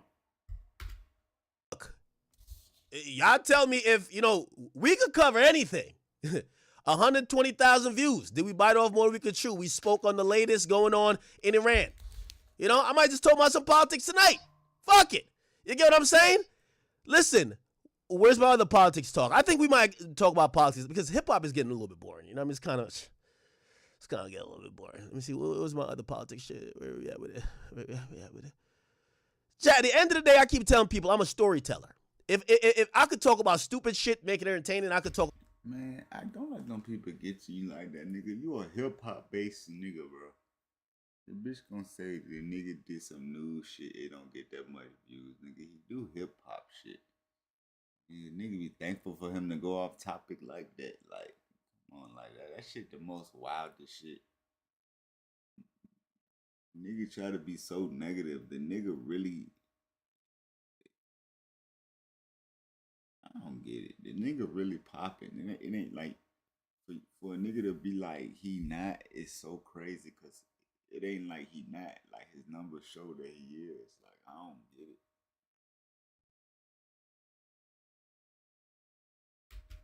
About real serious shit, make it entertaining. I'm just trying to please the audience, wherever the audience is. And oftentimes we try to do a gauge of how mature the audience is, what they want, versus some of the easy bullshit that we got to cover. Let me see. Where's the other shit with Trump? Damn. We do put out a lot of videos. Holy. I can't find it. Okay. Look, are we in danger? Shares the latest update. See, chat, y'all tell me if I'm capping. We share the latest update what's going on in Iran. Another 117,000 views. Bro, we not lacking for views. We talk about anything. I might talk about two hoes. We just talk about what's engaging, okay? Come on. I think people should know that. Anyway, I just want to keep listening to Mr. Taxstone because I know he's seething, but he's seething because of his own situation, and I actually feel bad for him. The choices you made, you can't put on everybody else. Like this idea that you're the only one that lives in real world, like, nah, like, brother, listen, put it like this. At Pechanga Resort Casino in Temecula, you can stay and play, wine and dine, soar, and so much more. Play your perfect combination at Pechanga Resort Casino. You, right? Like, you're an idiot. You got invited to an event. And, You crashed out, bro. That's simply it. Views. Like, he got over 100,000 views in like a couple days. All right, anyway. No, this is my thing. I keep telling niggas, my biggest fucking issue Here we go. with these weird dudes that's on these mics today. I had a whole bunch of them judge me for my situation. Yeah, we did. Then I watched them niggas go outside and people put hands on them. Do they? Who? They realize that's what happened to me? Do you realize that I was dissing the nigga's music forever? And he decided to say, I'm gonna beat this nigga up. And then I'm not the only person. Drew Millard from Noisy, just because he said he had the worst album, they beat him up at Hot 90s at Summer Jam. Motherfucking The Girl in the Club, the fucking I Love McConan for saying that Troy did a whack remix. This dude attacked everybody that said that his music was whack. But then when he attacked me and it don't go the way he wanted it to go, everybody sitting there acting like Troy was just trying to feed his kids, man. Tax, you were trolling the guy, bro. Like, I know you're sitting in jail and you're still trying to process it. You were trolling the guy and you pushed the envelope too far. It's not even like this was a random run-in. The dude was invited to perform at T.I.'s concert. You showed up. You didn't show up with security. You showed up by yourself. You tried to access the venue with a gun. Through the back door. You literally did. When you try to access one entrance with a gun, they didn't let you in. You went through another entrance. Brother, these are choices you got to answer for. It's not like, yeah, I get it. Charlamagne got issues with niggas. I'll have issues with niggas. We're not doing that. We're not doing that. You see, that's the issue. That's the issue with somebody like Tax. That's the issue with somebody like Tax, honestly. The dude went on a dummy mission. He showed up to a concert that T.I. had where T.I. invited Troy Ave. Right? Where T.I. invited Troy Ave. You're not invited. You're just a media nigga. You know it's going to be like that because you brought a gun. You know it's going to be like that. You on MTV, you don't even try to get security because you think you street. So now, even though they didn't come at you with gunplay, they came at you trying to beat you up. I've been in situations where if it wasn't, nigga, when I went to the Kendrick shit, maybe if I didn't have security, we rumbling in that bitch. Fuck it. But that's the point. I'm not going there with weapons to say we're killing these niggas. You did. Brother, I know you're sitting in jail and you're seething over the choices, but you're thinking that every media... Charleston White go to every event prepared to do something to somebody. So they could do something back and he could shoot them. He gonna use the disabled shit. I'm an old man. Like, that nigga be antagonizing, man. Person is you. The choices you made, I don't know what to say to you, bro. I don't know what to say to you. Okay? Like, bro, I'll give you a perfect example. I'll give you a perfect example.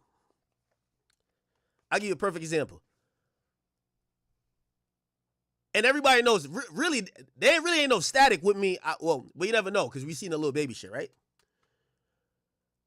I'm finna go to Cardi B shit in Philly. Cardi B called me, Cardi B blah, blah, blah, and Cardi was like, yo, Act, I don't know how shit is with you, but Meek finna be there. Meek gonna perform. I got all my security people, you're good. But I just want to give you the heads up. I got all my security people too, nigga. I'm moving militant too. Bro, at the end of the day, I made a choice. I didn't go. I'm gonna tell you why I didn't go. Bro, first of all, I don't think nothing will happen with Meek. I'm gonna be honest. I don't think so. Hopefully, because me and him, we talk a couple times, but you can't trust these rappers. But you know why I ain't go? It's Cardi's concert, my nigga. I don't want to go to Cardi's concert as a guest of hers. She's having a nigga perform. Who knows what's gonna happen, right? Shit, it might be just good vibes. It might just be like, yo, Act here, we chopped it. But nigga, I'm not gonna go there with all my people now, put Cardi's situation. Nah, I'm cool. I'll catch another show. I never seen Meek in person before. I don't know how that energy gonna be. I can't trust none of these rap niggas. Until I see you face to face, we dap it up. I don't know what's going on. So I was gonna go, nigga. We had our whole security detail ready. We were gonna coordinate with they shit. I'm like, nah, I'm good, bro. I ain't about to, cause you know what's gonna happen? Let's say something go left, right? Oh, ain't gonna be no shooting or some shit. If I gotta do all that, I ain't popping out. I'm sorry. We in a fucking arena. I don't want Cardi shit to get fucked up. I'm not an idiot. You know what I mean? Like, it's one of those things. That's what I'm saying. Tax is just a crash dummy. Cardi lets me know I'm inviting Meek Mill to perform. It's his city. Second of all, it's Meek City. All right, bet. All right, we could move like this and do all this, blah, blah. We don't know what type of time we on with him in person, because everything is different online. Because me and Meek, we talked a couple weeks ago on the phone.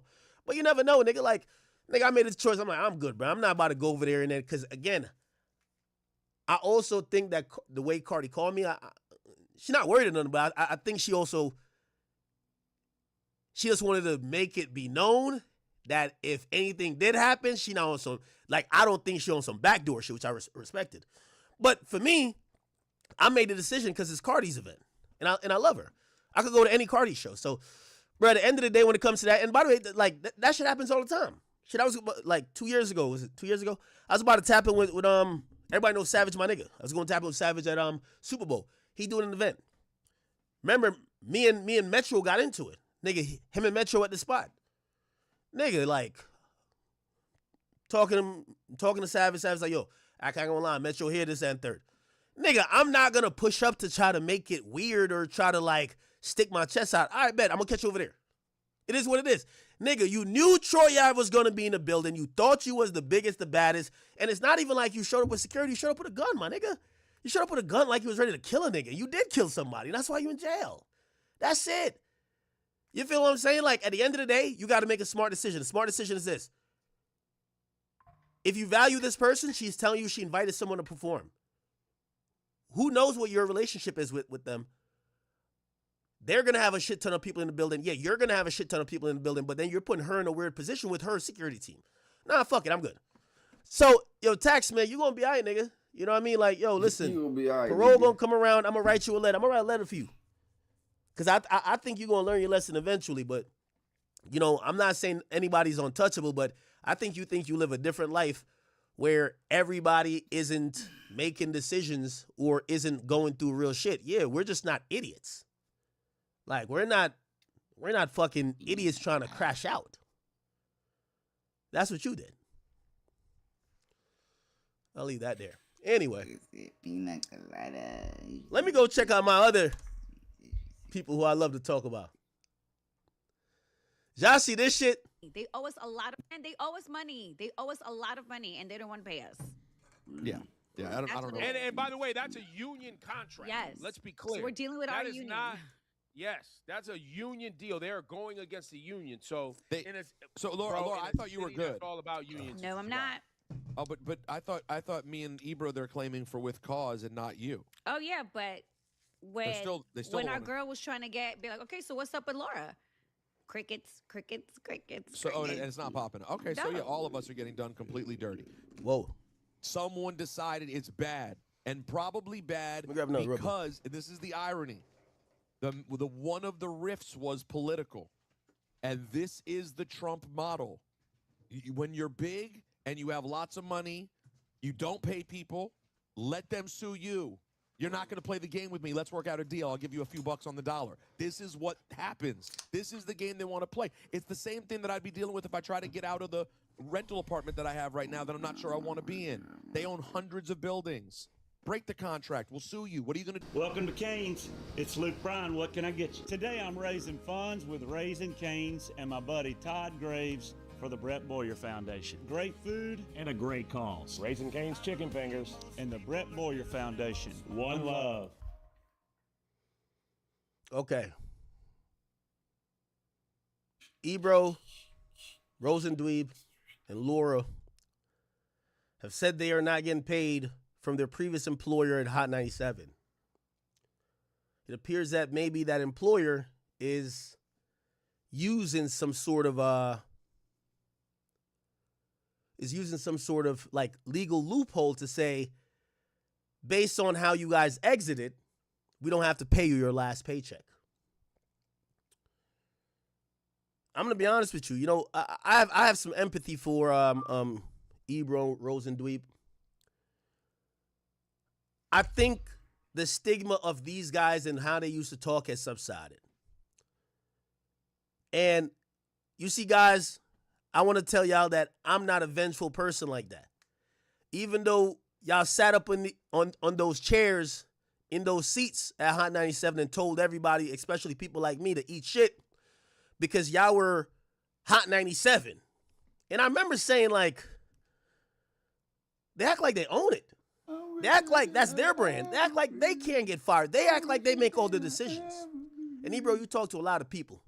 You said big league, little league. The way you spoke was not only like a gatekeeper, but you spoke as if you were above people. Yeah, my name is Victor. Victor, questionable. I'm going to give you some credit. Not questionable at first. Because I'm not a hypocrite. I want to give you credit for being transparent. I'll let you know this about this new world. The YouTube audience, the audience you're speaking to, they actually do love, they love transparency. They do. Damn, it ain't nobody playing. But I hope you understand with this new transparent wave that you guys are going with, that it's kind of the humble pie you guys are serving up to yourself. And this humble pie is just basically saying, hey, listen, you know, maybe you guys were kind of wrong for kind of like shitting on everybody else. You shit on independent creators. These days we live in a independent creator ecosphere. I'm pretty sure, you know, I remember going back and forth with Ebro from, well, now was it Rose and Dweeb a while back. Playing. Oh, and shit. Tomorrow is scary. You know what, man, I don't really got too much to say to y'all, man. I'm gonna just say this. Y'all get paid on the 1st and the 15th, right? You see, when y'all employer just does y'all bad, I'll tell y'all this. If I get a apology from both of y'all, I'll send y'all paychecks. Send me proof of what you got paid last time. I'll send both of y'all the paychecks. But this is okay. Don't win no money this is a learning lesson. It's looking bad. This is a learning lesson. The stone the builder refuses becomes the head cornerstone. Y'all got to come on here and complain about what Hot 97 ain't sent you. Whatever it was, okay? I need a sincere apology. Academics, I was wrong. I should have never said those nasty things about you. And I promise I will not be speaking ill of you because you have more integrity than the company that I gave my hard. Oh, now I gotta tighten up. Oh my God. It's gonna be hard to win some money tomorrow. I might just say fuck tomorrow and skip out and save it and wait till the play-in and playoffs because only really the bench players playing tomorrow. Tomorrow, the last game of the season. Like tomorrow only count for a couple teams. And like it's a lot of jumps with the whole team out and like the bench players in. I ain't even risking my money on no bench players. I ain't fucking with them. I'm gonna sit out for tomorrow, man. I probably do one jump. Probably enough just to do one with the teams that it count for tomorrow, cause that shit looking bad. LaMelo still playing. Like, ew. Brunson out. That bitch say injury management, so that means they not playing to playoffs. Karl Anthony Towns out, injury management. OG out, injury management. Josh Hart out, injury management. Mitchell Robinson, that's the whole starting lineup. So they only playing their bench. Charlotte, LaMelo, and them still gonna be playing, so they gonna eat. So I'll probably use some LaMelo players like a Melo nigga like that. He ain't gonna go like bro gonna get this his shit regardless. Atlanta, Walker hurt. I know Walker ain't playing. He be giving it his all. But the whole Atlanta bench say rest or toe.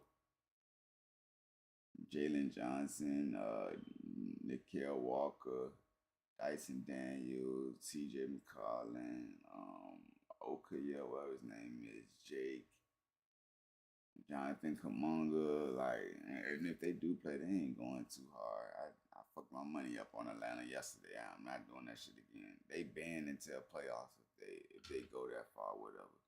I'm good on Atlanta right now. Detroit. Let me see. Detroit, everybody in. That's some good players you can pick from there. Indiana, fuck no. Cleveland, They play Wizards. I know they ain't putting their starters in. So yeah. Cleveland, everybody out. Donovan Mitchell, James Harden, Evan Mobley, Jared Allen, Dennis Schroeder, Sam, Keon Ellis, Dean Wade, Thomas Bryant. Yeah, they getting playoff ready. So it ain't really nobody to bet on tomorrow. You got Jokic. It say his waist, his wrist questionable. He ain't play yesterday. He ain't playing tomorrow. Jamal Murray, he out shoulder. Tim Hardaway out knee. Peyton Watson out hamstring. Cameron Johnson injury management. Get ready for playoffs. Aaron Gordon Achilles. Christian out ankle hip.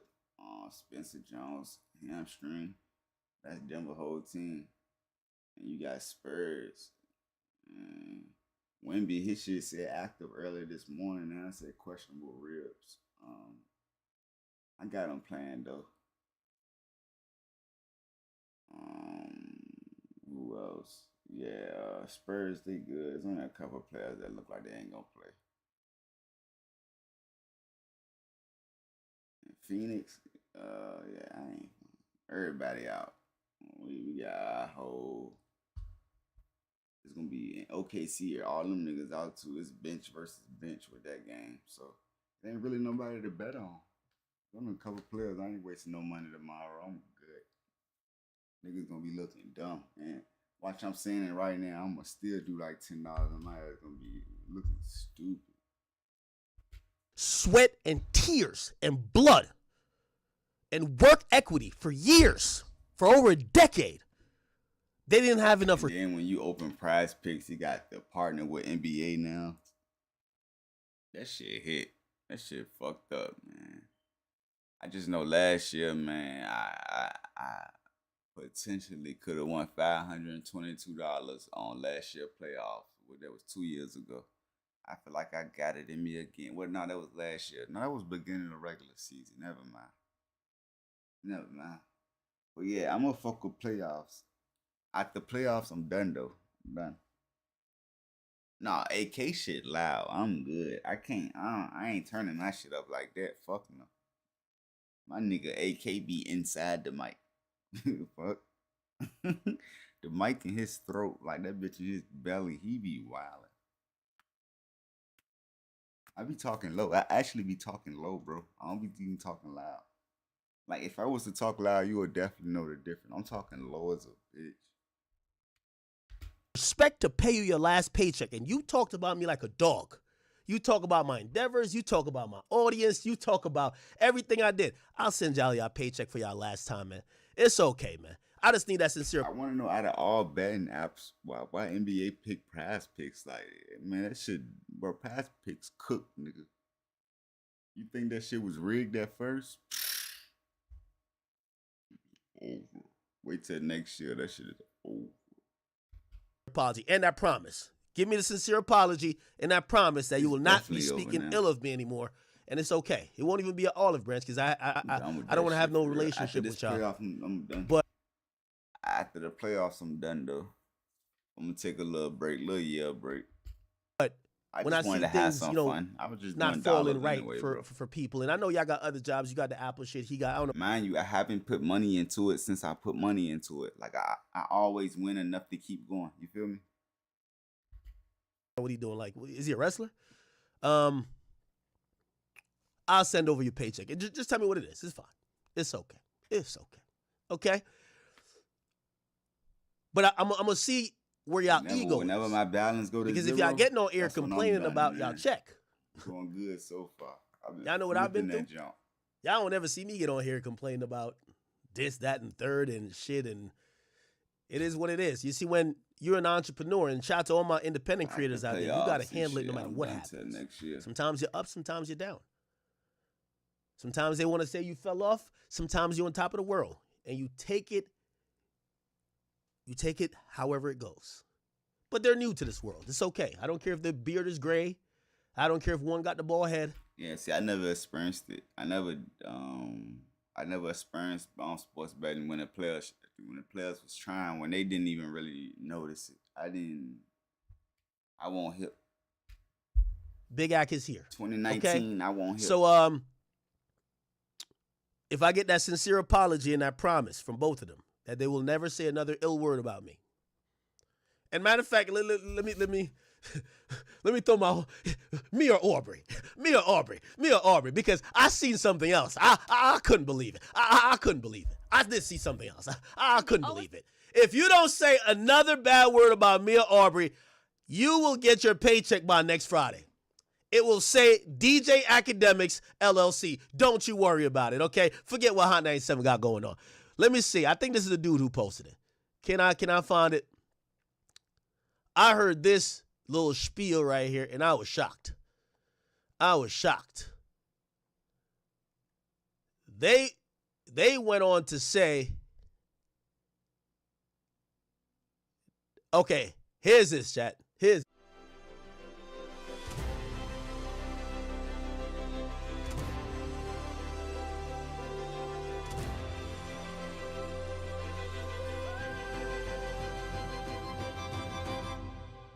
Watch how the algorithm moves against them.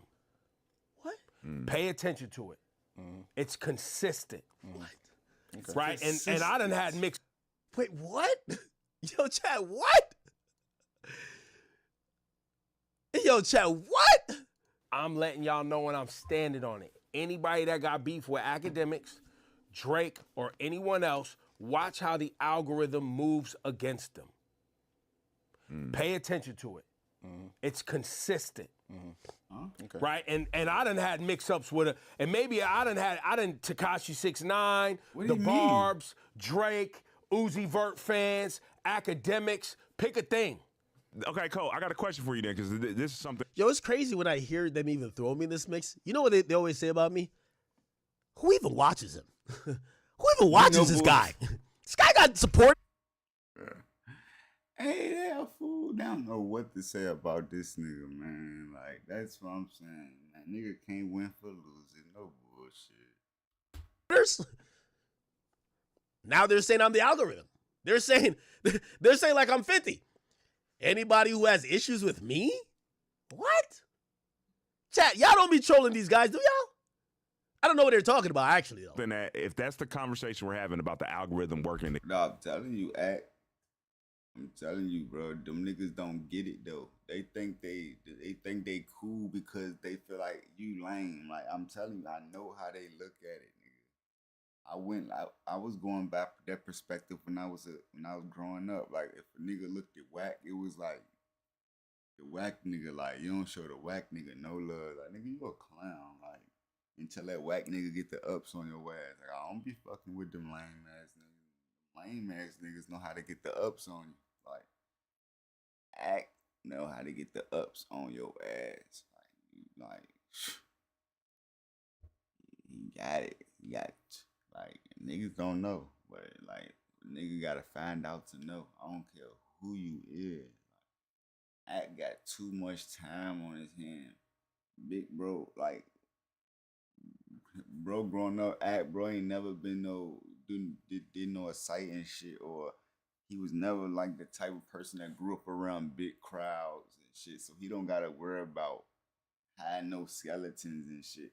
My nigga Act is an open book. Like, he as open as it could motherfucking get. Like, bro ass, goddamn, he know how to get some information about a nigga. Like, he get that information that that niggas be not wanting to get out. Bro be getting that shit up out. Like, that shit be crazy. Against you if we're on the other side of like the OVO and the Academics and stuff. Even conversations. So, by the way, Ebro, I'm adding this on to it. So, a sincere apology, and you won't say anything ill will about me or my man Aubrey, and I'll send you your paycheck. It won't come from Drake. It'll come from me. Say DJ Academics LLC. You'll be fine, brother. I feel like you're just kind of normally having, whether it's on this show or the other show, like you're not being able to get interviews. Like, that became a big thing. Like, right. that was and like everywhere. But you know me enough to know that I get mad interviews. That's why I look at it. I'm like, but so we were saying that convo as it was tongue in cheek because someone I know for a long time who loves me was like, yo, send me the deets on your show. I want to add it to a thing. I turned it into, yo, they got me sending out stats for my show because they don't want to. Because that's entertainment, right? That's funny. Knowing that either A, people would take it apart and run it around. Which they did. Y'all, I've been doing this for 30 years. I know exactly what All right, chat.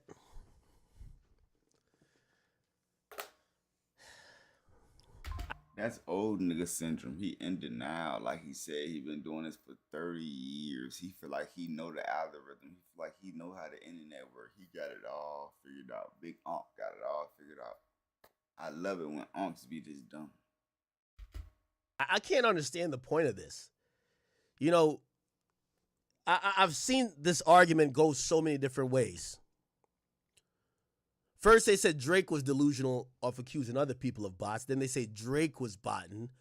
Then they claim that, you know, these people who respond defending Drake or whoever, they're just like paid, like, you know, paid shills.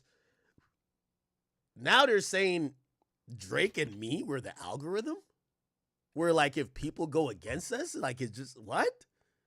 Like, why did it even glaze the hell out of me? Like, yo, everybody goes against me. I feel like it gives them a boost. I don't think, you know, No, he wildin', like, yeah. Man, everybody look at Act like he the lame ass nigga. I'm telling you, bro, like, the only ones that fuck with Act is the ones that really tune into him to get real live news and hip hop news. Like, niggas don't like him. The niggas that don't like him for their own personal reasons, like, cause the way he talk, the way he look. Cause he in his mama basement, as they say. Most niggas got like a weird reason why they don't like bro. Like, I bet if you ask nigga why they don't like Act, I bet it is cause that nigga whack or some shit. It's that shit the dumbest reason ever, I promise you. the chat niggas at this point, you guys are so fucking advanced and that's my nigga. Just Act above the fray and being intellectual. You wouldn't waste your time. AK my nigga, like, he keep that shit 100. He ain't even gonna lie to you, like, he ain't even finna lie to you or nothing. He gonna keep it too real, like. Sometimes it's like, hold on, bro, you keeping it too real, chill. Time to get somebody engagement by arguing with them. You just kind of dismiss them. Oh, that's an idiot. It's fine. It's cool. Anyway, Ibra, I'm going to send my well wishes to you. If you guys do care about getting that last paycheck from Hot 97, I don't think they plan to pay you guys. Remember, I told you they had serious gripes with you guys. They felt you guys underperformed, underworked. You guys were not showing up to the studio. You were doing this. You're doing a show in your pajamas, right? And when you were told that you were going to be let go, you spoke ill of them. And I believe if you got to look back at that contract. Don't ask me how I know it, but you guys could. I think I might even know the page that the term is on. You signed a non-disparagement agreement, which means you can't be speaking negatively and claiming that they're MAGA, this and third, because when you're a former host of Hot 97 and you say that right after they unceremoniously let you go, you're actually disparaging the company. And because you have a voice within hip-hop media, you make other people not want to support them. So you're hurting their bottom line even after you're gone. So since you're hurting their bottom line even after you're gone and you're speaking ill of them, that would probably make them not want to pay you. But it's all good. You know, it's all good. They don't want to pay you. It's all good.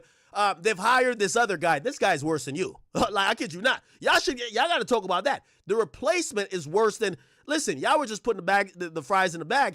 This nigga, I don't know what he's putting in the bag. He's just bad.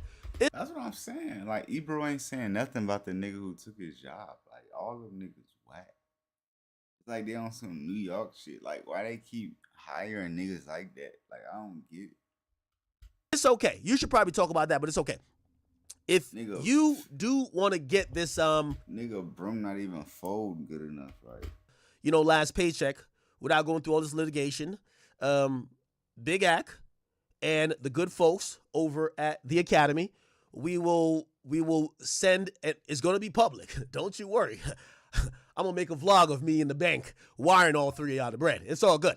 But you'll get your money. No strings attached other than you can't talk ill of me and Aubrey. And I just want a sincere apology for the over decade you spent on that platform that you thought you owned that don't want to pay you, kicking people like me back in. That's it. That's it. You do that, we're cool. Give it your money, all right? All right, people, let's get to some hip-hop. Hip-hop in the building. Is Brooklyn in the house? I don't know why I felt like I needed to say that. All right. Oh, Trump. He's attending the what? The Kaseya Center. Okay. What else is going on, man? What else is going on? Did y'all hear what oh my God, chat. This is crazy. So the guy that NBA Ben 10 went to go rob for his chain, try to take my chain, but I ain't going. You know what I mean? So this was the guy that allegedly, according to this story, Jay Prince Jr. tells Ben 10, go snatch his chain. They're in the same. Like he said that out of nowhere, like he bringing up the topic, but then he said that Chief Keef line like out of nowhere, but then he continued telling the story, like he acting like he ain't just say that shit. Like, that shit was too smooth. Like I wouldn't even thought to do it like that. Like that's why niggas watch Act, man. So this was the guy that allegedly, according to this story, Jay Prince Jr. tells Ben 10. This is crazy. So the guy that NBA Ben 10 went to go rob for his chain, try to take my chain, but I ain't going. You know what I mean? So this was the guy that allegedly, according to this story, Jay Prince Jr. tells Ben 10, go snatch his chain. They're in the same place eating. I think the place is called Confessions or something. They says, go snatch that nigga chain. The nigga was looking a little icy. But here's the problem. Like, look how he breaking it down. Like, come on. Like, anybody else would have just been like, they would have listened to another video of somebody else explaining it. Like, then they probably would have paused it like, see, that's what I'm saying. Y'all got to stay out the street. You know what I'm saying? They're not going to break it down the way Act breaking it down, bro. Like, he just going to throw a picture up and run that bitch down. And then he going to get to look in that shit. And I was saying his name wrong. It's not All-Star Jr. It's All-Star JR. My bad. It's JR. So apparently All-Star JR, his baby mama is fucking with Jay Prince Jr. And Jay Prince Jr. been... Because I'm reacting to it the other way. Like, I'm watching it. And I'm just pausing it and commenting. He reacting to it the money to get the way you really get paid way. Like, he breaking it down. Flexing on him. So basically, it been going back and forth. Listen, unfortunately, niggas lose their lives. Niggas go to jail, usually over a girl. And, obviously, if you ask them, they'll be like, we ain't beefing over no girl, man. You started disrespecting me. Well, the thing y'all have in common is a girl. One's the baby mama, one's the current girlfriend. Come on, let's talk about it. Anyway, the point is this. They try to rob this guy. We seen the video. It looked like, it kind of looked like one of those, National Geographic videos where there's, whatever they're doing. And apparently, while trying to get, and this is what I will say, chat. Let me tell you this. This is how you know this boy's jewelry must have been real. Because anytime I've seen a rapper and the jewelry get ripped from his neck too quickly, that shit not real. A real Cuban link diamond chain, you got to take the neck bone with it. You got to take the neck bone with it. Yeah, I forgot who had a video like that, but them real Jones, like them bitches literally lock on to your neck, like the leash is on, like you can pull that bitch any which way. That joint is not gonna come off. Like you really gotta get that jump.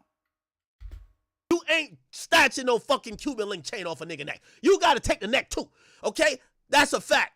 So essentially, they're trying to grab the chain. His neck is there. He probably got crazy neck burn. If the chain ain't go, he's kind of holding on. He's fighting there, whatever. Jay Prince Jr. is, there's that video of Jay Prince Jr. walking into the... Bro, Jay Prince Jr. had a knee brace on with a do-rag on. He had the do-rag on with the cape. His do-rag wasn't tied up. It was like caped with some workout shoes on with no socks, some cargos, a black shirt. He had a knee brace on his right knee with a do-rag on, and it was caped out. Like, it was out like a cape. Like, and nigga, like, he sent them niggas on a dummy mission. Them niggas listen. I knew I wasn't tripping. I kept looking at the video like, which one Jay Prince? I just wasn't trying to hear that nigga that everybody kept saying was him. I'm like, man, bro, went on one in that restaurant looking like that, bro. Like, bro, looked at wild as a bitch. To the club, and it's like he was like an alien just arrived on Earth. He was just like, it's like he's looking all over the place like a mob boss. So anyway, he's in the back, kind of like instructing yo, get that nigga chain, man, get that chain. Anyway, supposedly this guy got around to getting his hand on a pistol, which is kind of crazy. They're in Texas. I thought everybody had their pistols. He got his pistol and he start painting like Picasso. Bang, bang, bang, bang. You would have thought he was Chief Keef. No kizzy. Anyway, and this is not the good part. We love Ben 10. I've met him. He's a great guy. He's so funny. He's a good person. They claim he was involved in this. I don't want to say he was, but apparently he was in the hospital. I don't know if he was.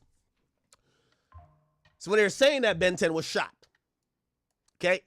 Now, All-Star JR popped online, and he said, I had to shoot to the D and get some new ice because my man Ben 10 took some of my stuff to the hospital with him. Oh, my God. Yo, I ain't gonna lie. Gucci, you started a trend. Gucci started a trend. You got true satisfaction comes from outreach to members his shit was to get preventive self-defense. health services. Both my grandmothers were diagnosed. I don't know, but it's Nah, his shit was self-defense. Ain't no snitching type shit or whatever. He is tripping for writing a post, but it's whatever. But like, nah, hell nah. Nigga robbing you, what else you supposed to do? Texas stand your ground too? Like, what? He did what he posted did. Like, and that's the crazy part. He actually did what he posted did. This is a good way to let the police know the shots I gave homie was self-defense. He tried to take my chain, he did, but he took some shots with him. Holy shit. Holy. Now, I'm going to keep it a bean with you. All-Star JR, you might want to move to Mexico. I think you could find a nice place out there in Bali. You should probably go all the way to Kenya. I think there's some place in St. Martin, St. Vincent, but you better get the fuck out of Texas. I heard you're from Detroit. I'm going to call my man Dogface, but you need to get out of Dodge. Man, chill. I feel like now in these situations, I feel like you calling Dogface, trying to get him advice because what you like, and I feel like that part is extra, like on some like something happened to him down in the future. You could say something about it instead of a nigga reacting to a video of a nigga that lost his life. Like, you need to tell me something. He ready to call niggas and, what the fuck you doing? Like, nigga, calm down. I'm going to tell you why. This post reeked. It reeked of what? Y'all remember the nigga who was like, he flexed in front of the door where he shot the dude and he killed the dude or something? Y'all remember the dude? Rapper flexes in front of door with bullets. Y'all remember this? It was on Vlad. What's the nigga's name? BTB Savage. And BTB Savage. This was bad. BTB Savage did the same shit and he was flexing and clowning the person he got shot, thinking that it was over with. He did a whole interview. He was shot right afterwards and he was killed. No. You remember that shit, G? BTB Savage shit was crazy. Nigga. That shit was like everything, like, bro, everything when he was describing this story of what happened to him, is like you could see the shit with your eyes closed. Like, matter of fact, you ain't even have to have your eyes closed to see that shit. Like, yeah, that shit was crazy. I ain't gonna lie, his shit was crazy. His shit sort of like was like YBC Duel John, but instead YBC Duel ain't come to tell a story on how he got shot. He like shoot through the door. So then I hear like boom, like as if they tried to kick the door. They tried to kick the door or whatever. I'm like, I'm still on top of him. I don't know if y'all remember. I'm gonna just show the gruesome picture. Please, if you're queasy, Drew, we might have to blur this out, but BTB Savage picture. He posts up a picture. This is the picture. It's just gruesome, chat. It's gruesome. He posted a picture with the blood in the background and the bullets in the door and his hand in the sling because his hand got broken. So he went back to the same place that he supposedly fired those shots and killed the person. And I'm going to be honest with you. He did interviews with Vlad. All I know, the story wasn't done there. So I want to just warn this guy, All-Star JR. Usually these stories don't end like this. You probably should take severe precaution. And now you put an even bigger target on your back. Now that you're online publicly. He acting like a nigga supposed to just took that shit off and gave it to bro. Like, oh, the fuck. Bragging about you saying he took some of your stuff to the hospital with him, basically insinuating. Man, this coming after this little dumbass nigga said they need to make a state for all hitters. His ass ain't even gonna make it to see the city before it's even built. Like, huh? He took it and the bullets, okay? He got it up on his Instagram right now. It posted an hour ago. It got 10,000. This guy not famous. It got 10,000 comments. He got 10,000 comments. He's flexing. He's in the... Man, he didn't get beat up that bad. What the fuck? The jewelry store, he's saying he had to re-up on his jewelry. He had to re-up on his jewelry. He flexing in money. He said, thought he was mob ties till I shot it. Oh, shit. Bumbleclot, dog. Nigga said when he said get you a bag, he ain't mean a shit bag or a body. God damn. How niggas talking like that?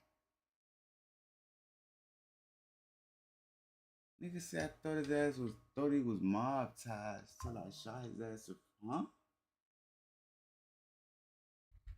Rosclot! Yo! He said Rosclot. Yo! No, sir. Rosclot. He said thought he was mob ties till I shot his ass a few times. Bumbleclot! How what type of demon this, dog? Yo, how are this? He said what type of demon is that? Yo, what the hell? Yo, he must have did his interview with the police and they seen the video and said, yeah, nah, this was self-defense.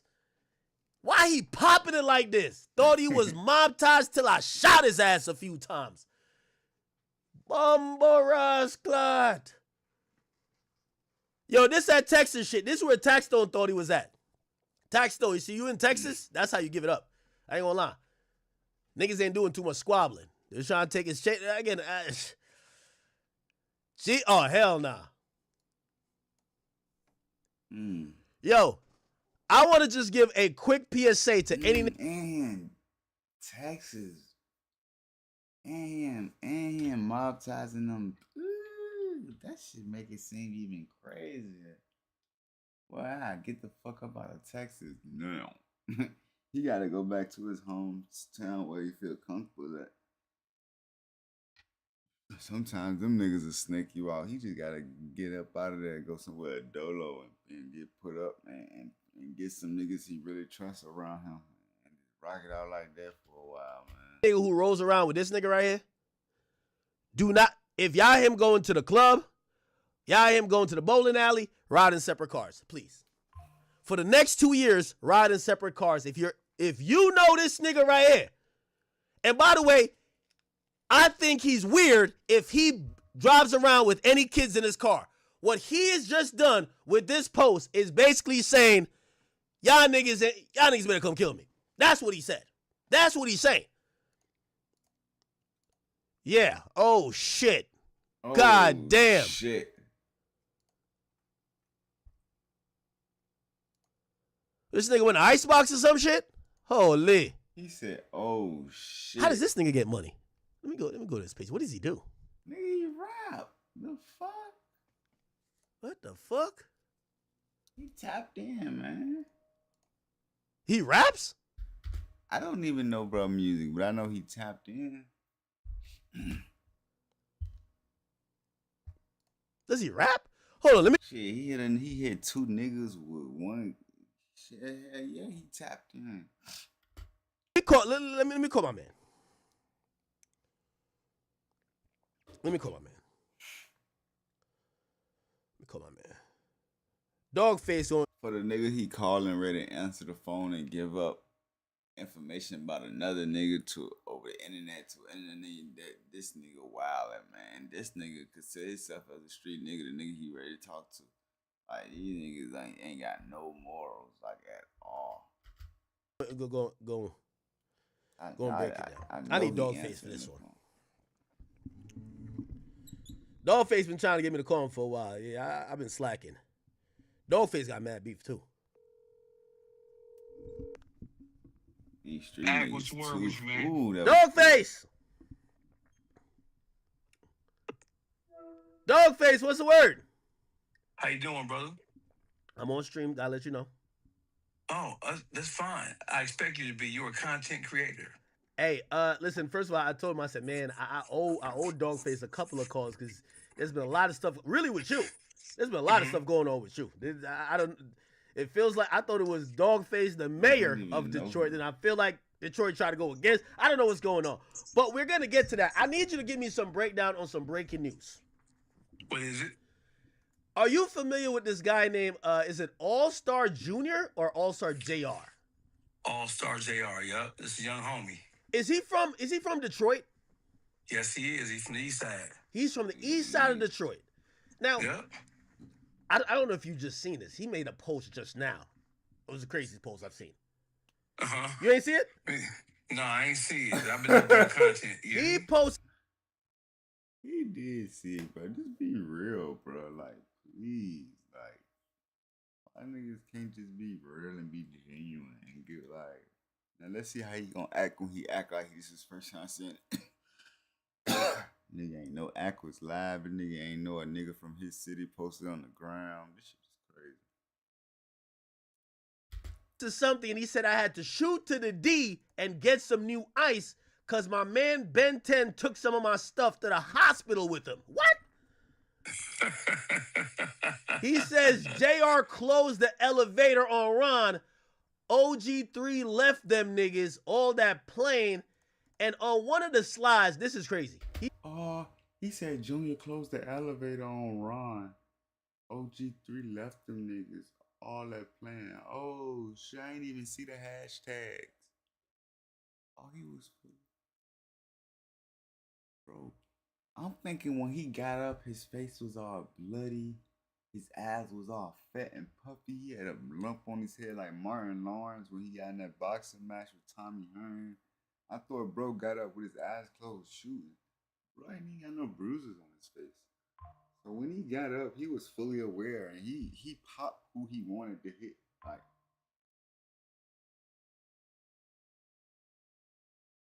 I thought bro was in a hospital, like on the. I thought they beat him bad. Man, they look like they barely touched him. You could see his little cheek. He got a little bruise on his cheek. He says, thought he was mob-tized till I shot his ass a few times. This is his page? Let me go to it right now. All Star JR. What the fuck? You hear me? What the fuck is going on? And what the post look like, eh? It's his last post. He's just sitting there with jewelry in his hand, flexing. Oh, flexing. Yeah, that's his page. Go, just read the caption and go to like the seventh post or the seventh slide. Oh, seventh slide. Somebody said I need to read the shirt. I thought he was gonna be monetized, so I shot his ass a few times. I see it. Yeah, I mean, that's him. He knows he's no stranger to the streets, man. He ain't no stranger to beefing. You hear me? Is he a rapper? You got to put me up on him right now. So who is this rapper? He's a rapper. All-star. Yeah, his clique is the All-Star Ball Hard. That nigga. That's the Captain T. Rizzy. Oh Oh shit, somebody on life support. That nigga said unplug that. Nah. Unplug that bitch ass. Nah. That nigga sure say unplug that bitch ass nigga. They said somebody is paralyzed though. But they said the same thing about Lil TJ when he got shot. Lil TJ came out still walking and shit. So niggas do be saying wild shit when niggas get shot, but it is a post saying, bro, paralyzed, man. I hope you not. God bless them motherfuckers, man. Them little niggas, goddamn. That's how you say. That's how you know that shit ain't meant well, because I couldn't even say it right. Like the way I said God bless didn't even sound like I meant it. Like that's how crazy these little niggas is. Like, but Jesus. Came out of originally, you hear me? Really? Before T Grizzly went solo, he was a part of All Star Ball Hard. What? So this is a group of like real niggas out of the D. Yeah. They've all separated and did their own thing individually, because they were all, as a group, they were strong. They were one of the best young rap groups in the city at their prime. And they all split up. T went to prison and then came home and pursued his solo career. And then All Star Lee and All Star JR. And then you had Poe, who ended up going to prison for like 10 years. Yeah, so they all street niggas. They all street niggas. They all come from the gutter. Chat, I don't get what my chat keeps saying to read his shirt. Chat, what does this shirt say? Help me out. Unplug that what? Chat, could y'all read your chat? What's the shirt say, chat? Niggas is saying niggas in Detroit is not playing around. No, he ain't no stranger to the streets, man. He a street nigga for real. So if they thought it was just gonna be that easy, that was never gonna happen. If even I don't know who had the. It's crazy how he asking what his shirt say, but it's right there on the screen. Why he can't just read it? What's wrong with act? I can see that shit from right here. Gun. You know what I'm saying? I don't know if he wrestled the gun from one of them cats. But this happened in Houston. Jay Prince Jr. He run Houston. He's like the president. He like El Chapo. It's a strong contingent of Detroit motherfuckers in Houston, bro. It's Detroit niggas everywhere. You know what I'm saying? Just like when Big Meat spread his tentacles around, Detroit niggas are everywhere, bro. Detroit, it's a gang of Detroit niggas. It's a large segment of Detroit motherfuckers in H-Town, bro. You know what I'm saying? There's a lot of love for Detroit and Houston. It's been that way for 30, 40 years, you hear me? So it's nothing new.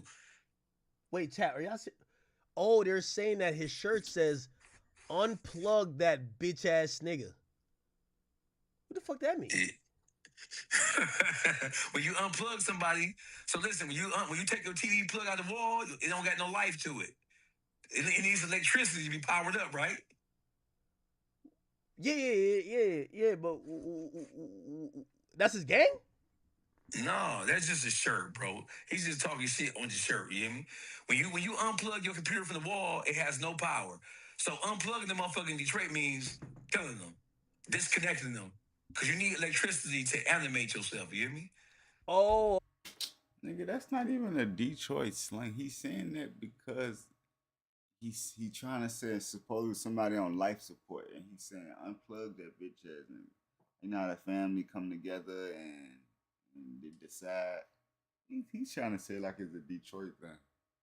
Bro, too funny. Okay. So he's just say he killing they. It's mean what it means. Oh shit! Is he? This guy's like that? This is He's a wild been through post. He been through a lot of battles, man. He ain't no stranger to getting in the field. So my thing is, they should already have known that. You hear me? And I think they did know that, which is why they tried to rush him, because it wasn't gonna be no one-on-one. Jay Prince Jr. and All Star JR. JR would just spanked him. It ain't even no question about that. You hear me? Wait, okay. So could you give me like, I don't know if you know the backstory. Obviously, you're definitely. I gotta call you. You got a street nigga on the phone with an internet nigga explaining the ties of what goes on in the street. Whew. The feds be having a field day with this shit. Like, he's like, this shit is crazy, bro. Like, if I was really in the street, I wouldn't want no nigga speaking on my behalf like this. I'd tell a nigga like, please, bro, Don't go on none of it. I know you doing what you doing now, big bro. You out the streets, you on your manager shit now. You doing your thing, you podcasting, but please, bro, don't talk about none of that shit, bro. Please. For all the Detroit shit, because you know what's going on. I'm not even familiar with this guy, but now I'm getting familiar. Why would, if he's from Detroit, I know you're saying Detroit dudes have some tentacles in Houston, but why wouldn't he get along with Jay Prince Jr.? It would feel like it would be two young dudes getting money. I hear there's a girl situation. Is that true? Baby mama situation. Jay Prince Jr. fucking with his baby mama right now. So when you all you gotta do is go on YouTube and type in her name. I'll send you her Instagram page so you can look. And Jay Prince Jr. basically been trolling JR, kind of like I got your bitch type shit. He made her lick his arm and all kind of crazy ass shit. For real? And so a lot of we all want more progress. More wins. You were just looking at that video. But what we're really chasing is more. We doing this shit. And she we doing it like that. Here we go. Ooh, okay, family. Okay, family. Well, I think I played family a couple of times, but out of all pages to click the video up on, like he clicked on the family. You know, he could have clicked on like what? I would have thought he would have clicked on damn. Oh, no. It's the most attractable one if you like set up for her. Like if you talking about the girl. So you're saying that Jay Prince been trolling? Here we go. He been trolling. Yeah, Jay Prince was beating on that man kids. I'm trying to tell you, bro. I witnessed it. Niggas don't play about their kids, even if they on bad terms with the baby mama. I seen it, motherfucker. Even if they don't even spend time with the kid, even if they don't go see the kid, they ain't in the kid life. You play with that nigga kid if you want to and try to troll him about it. Oh my God, nigga. Like, ooh. I'm telling you, niggas like that move crazy. Oh, I see them in the car. Yeah, that's shit. And so she allowed herself to be used as a pawn. So Junior controls JR. You feel what I'm saying? And so, I mean, she's just a gutless, stupid ass bitch. And just like all things in the hood, it's always some murder or it's always some action about a bitch who don't know how to control herself. And then, according to what I heard, Junior had been disciplining his kids. I don't know how true it is. What you mean discipline? Discipline whose kids? Been whooping JR kids with her. JR got kids with her. Oh, so okay. Junior been whooping the kids, so they had an issue about don't put your hand on my kids. On top of the fact you already been disrespectful, she ain't supposed to be letting.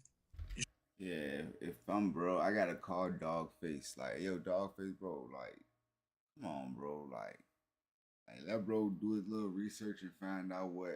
That's cool, but like, damn, you can give a nigga a whole breakdown on my life without even like, damn, bro. I won't even go on the internet and talk about my situation like this, but like, you ain't gotta do it for me, big bro. Chill. Like, that shit crazy. Junior touched his kid. I never come on this bitch and try to tell none of my homeboys' story. Without niggas doing or whatever, if I know they still doing bullshit. Oh, period. You hear me? Because they already have an issue. It's kind of like if you got a baby by a chick and then she get another motherfucker and the other motherfucker don't like you and the other motherfucker whooping your kid, you gotta have a problem with that. You hear me? Oh, yeah. Okay, so yeah, this run deep. Wow. Yeah, so it's about the bitch being disrespectful, not knowing her boundaries. You hear me? Can I ask you a question? Does Jay Prince Jr. have a prior issue with this guy beyond the girl? I don't think so. So it I've just never heard started. anything. So he didn't get with this girl purposely to get at the guy. He got with her. No. And shit start escalating because, you know, she has a. Because the relationship is some dick and pussy shit. But it's not dick and pussy in a classic way. That it's not because Jay Prince has her. Junior has her now. JR, I guarantee you 1,000% JR don't give a fuck about her, period. But he is concerned about his kids. You feel what I'm saying? Yeah. So Jay Prince Jr. is beating the kids. I'm not gonna say he beat them, but I know for a fact he has disciplined them. Okay. But you can't discipline my kids when you've been doing the kind of shit you see, trolling, doing other kind of shit. Oh, so it's really the bitch. Listen, bro, if you know that I don't care if the dad's still alive, man. You shouldn't have another nigga should not be allowed to discipline that nigga. Like, at least try to get the other dad to try, and if he don't, then shit, fuck it, let the other nigga try. But don't let the other nigga do it in a nasty way that he trying to make the real daddy mad and shit. Like, that's petty as a bitch. Current boyfriend got a problem with your baby daddy, you ain't supposed to let your current boyfriend touch the kids and say nothing to the kids, period, because you know that's gonna spark a beef. So this is a classic example of a bitch being a goofy, groupie asshole, being a money-hungry ass bitch, and let the motherfucker who she know got some money run her, instead of being a woman and stepping up and saying, hold on, I fuck with you, but you can't never send them to this kid especially because it's not genuine, and it's like you doing it on some troll shit. You try to be disrespectful. JR ain't the kind of motherfucker that was never gonna buy no shit like that. You hear me? So it ain't about. So let's get it straight. It's not about Jay Prince Jr. having that bitch, because Junior don't give a fuck about the bitch. It's about his child. Okay. And it's about the disrespect that's coming about the child. I guarantee you, he don't give a fuck about her. So they were they going back and forth like publicly? I obviously I get the girlfriend part, but like or the baby mama part. Were they going back and forth? Did he say something like, why would as soon as Junior see him, he tell people go get him? And was the girlfriend there that day when the incident happened, or the baby mama? I don't know if she was there that day, but it's been some back and forth, and since Prince feel like Junior feel like that he in the power seat because he got the bitch, but you ain't really listen. What kind of bitch do you have when the bitch is allowing you to use her as a pawn against the father of her children? That ain't no high quality, high profile bitch. That's a throwaway hoe. He know he can't. He should know that it ain't nothing you can do with a bitch like that, because if she letting you do that to him, then she'll let somebody else do that to you if that situation ever comes up like that. True. So he just used a little young, dumb, weak bitch. Great point. That's a great point. Wow. I'm actually shocked that this happened in Houston. So what I remember with Jay Prince Jr. is that when him and 6ix9ine had issues, he had it's the first time I've seen a million man march since like Martin Luther King and them niggas. They marched up to the club and they made sure 6ix9ine didn't perform. I don't know if y'all remember that? They had a million man march. They marched to the club. It was during South by Southwest. They made sure 6ix9ine did not perform. And I thought could conceive that Jay Prince and his family, they ruled. I ain't gonna lie to you. When I went to Toyota Center, I think that's the arena out there, and I went with Rod Wave. The people in the back of the Toyota Center told me, they said whenever Junior and them ready, they just walk in the arena. They just walk through, like they basically run shit. Like everybody's scared of them. So I'm like, what? They're like, yeah. They grandfathered in through Senior, and the whole thing is that Junior is really diminishing and he's tarnishing the legacy of the Prince family based on his behavior and based on his inability to be able to kind of like restrain and restrict himself, man. When you look at everything that happened with the takeoff situation, everything that happened, all this shit is just a bunch of nonsense and shit never happened. I mean, how you gonna explain some shit like this? You got the bitch. So if you have the hoe, why are you mad? You got the bitch. And obviously you think this bitch is something special. So at what point and when does it ever happen that a nigga who won the bitch mad at the nigga who he took the bitch from or that he got the bitch from? Who cares? Live your life with that hoe. Nobody gives a fuck. So Junior's entire motherfucking get down is tarnishing the entire Prince family. And I know his father, respectfully, has to be tired of bailing his son out of all this stupid ass, private school ass, illiterate, dumb ass shit that he been doing.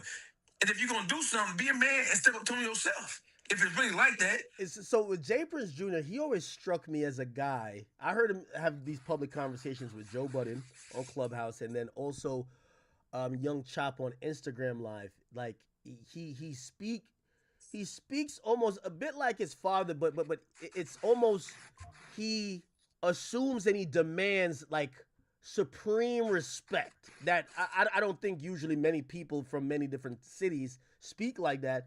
And I don't know. Like maybe he thought this guy wouldn't be like defending himself. He probably would like. Hey, academics. He didn't do his homework. JR has been through battles in Detroit. Really? He been through battles in Detroit. You do your research. He's not no soft ass young nigga. He done been through shootouts. He done been through all kind of shit, bro. He wasn't going for no shit like that. And you saw how he responded. How he responded is exactly what he's known for doing. Really? Ain't nobody out there click All-Star Lee, All-Star JR, T Grizzly. I was telling you about the whole T Grizzly shit. All this shit about T Grizzly being soft and not being no stepper. Just because he's living and enjoying the fruits of his labor don't mean he's soft. Motherfuckers don't want to see T in real life, bro. And that's the camp T come out of. You saw how he responded. It wasn't no hesitation. It wasn't no fear in his heart. He wasn't going like that. It was going to be a battle. It was going to be a fight. And it's as simple as that. And, bro, you got 8 niggas jumping on 1 niggas. Niggas got pistols. Hey, was he by himself? He was by himself? He was by himself. How 8 niggas jumping on 1 niggas and y'all let a nigga take a pistol for y'all and blam y'all dumb ass? Wait, he took the pistol from them, or I thought he reached for his pistol? Nah, he ain't had no gun. He took the pistol from the Ben 10 nigga. No way. He took their gun. He took their gun from them. That's what the whole wrestling thing was about. You know what I'm saying? He wouldn't let the gun. He took the gun from them and shot them with their own goddamn pistol. What? That's some gangster shit, eh? Hey, by the way, how is this nigga this rich? I'm going through his Instagram. This nigga got some bread. Oh, he signed. He was a part of the Empire. I don't know if he's Nah. still down with This Empire. don't look like label money. This look like this nigga got some money. Man, listen, All-Star JR has been one of the top rappers in the city of Detroit. Really?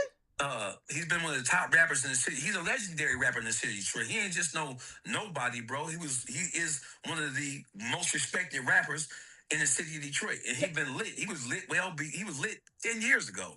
Chat. I'm not hating. I really don't know. Like this is what I'm calling Dogface. I'm not hating at all. Oh shit. No. A lot of people saying, yeah, like he's a nigga who, yeah, he's known. Niggas know his name. Okay. Oh shit. Yeah. JR is one of the top rappers in the city of Detroit. You know what I'm saying? He didn't reach the level of a T Grizzly, but in terms So he of like not to and God rest today. He's like before Dolph like went mainstream. He's like Dolph of Memphis. Like got mad respect, but maybe just ain't got that breakout song. That type of shit, you know what I'm saying? And I don't know if I'm gonna call him a Dolph type shit, because he never reached that level. But certainly in the city, I mean Dolph before he blew up. You know what I mean? Because absolutely, he's that. You know what I'm saying? Because Dolph used to look. I remember looking at Dolph page back in the day before he got them hits. And I'm like, how's this nigga looking so fucking rich? You know what I mean? But now this guy looks like he's living luxurious. Okay. Yeah, he's had a lot of independent success going back over a decade, man. Anyway, you listen, all the rappers who lit right now in the city of Detroit, from the 4-2 Dougs, from the Peasies to the Vezes, to all them, they will all tell you that JR, before they even get hot, JR was that nigga in Detroit. You hear me? Really? So wait, this is gonna end bad. Like he's warring. Like I don't think Rap-A-Lot and Mob Ties done lost the war. This is a war now. Well, I mean, they about to ban all y'all Detroit niggas from Houston. It's gonna be hard to do that because you have thousands upon thousands of Detroiters who have relocated to Houston, who are business owners. Now, of course, the advantage is the advantage. We know what that is, right? But there's a lot of love. There's a lot of bread being broke between. Just like me and G Coaster got into 2K, man. Niggas brought the game, ain't even played that jump. I forgot what happened. Like, what the hell even happened about that 2K situation, bro? We was talking that good shit too before the game dropped.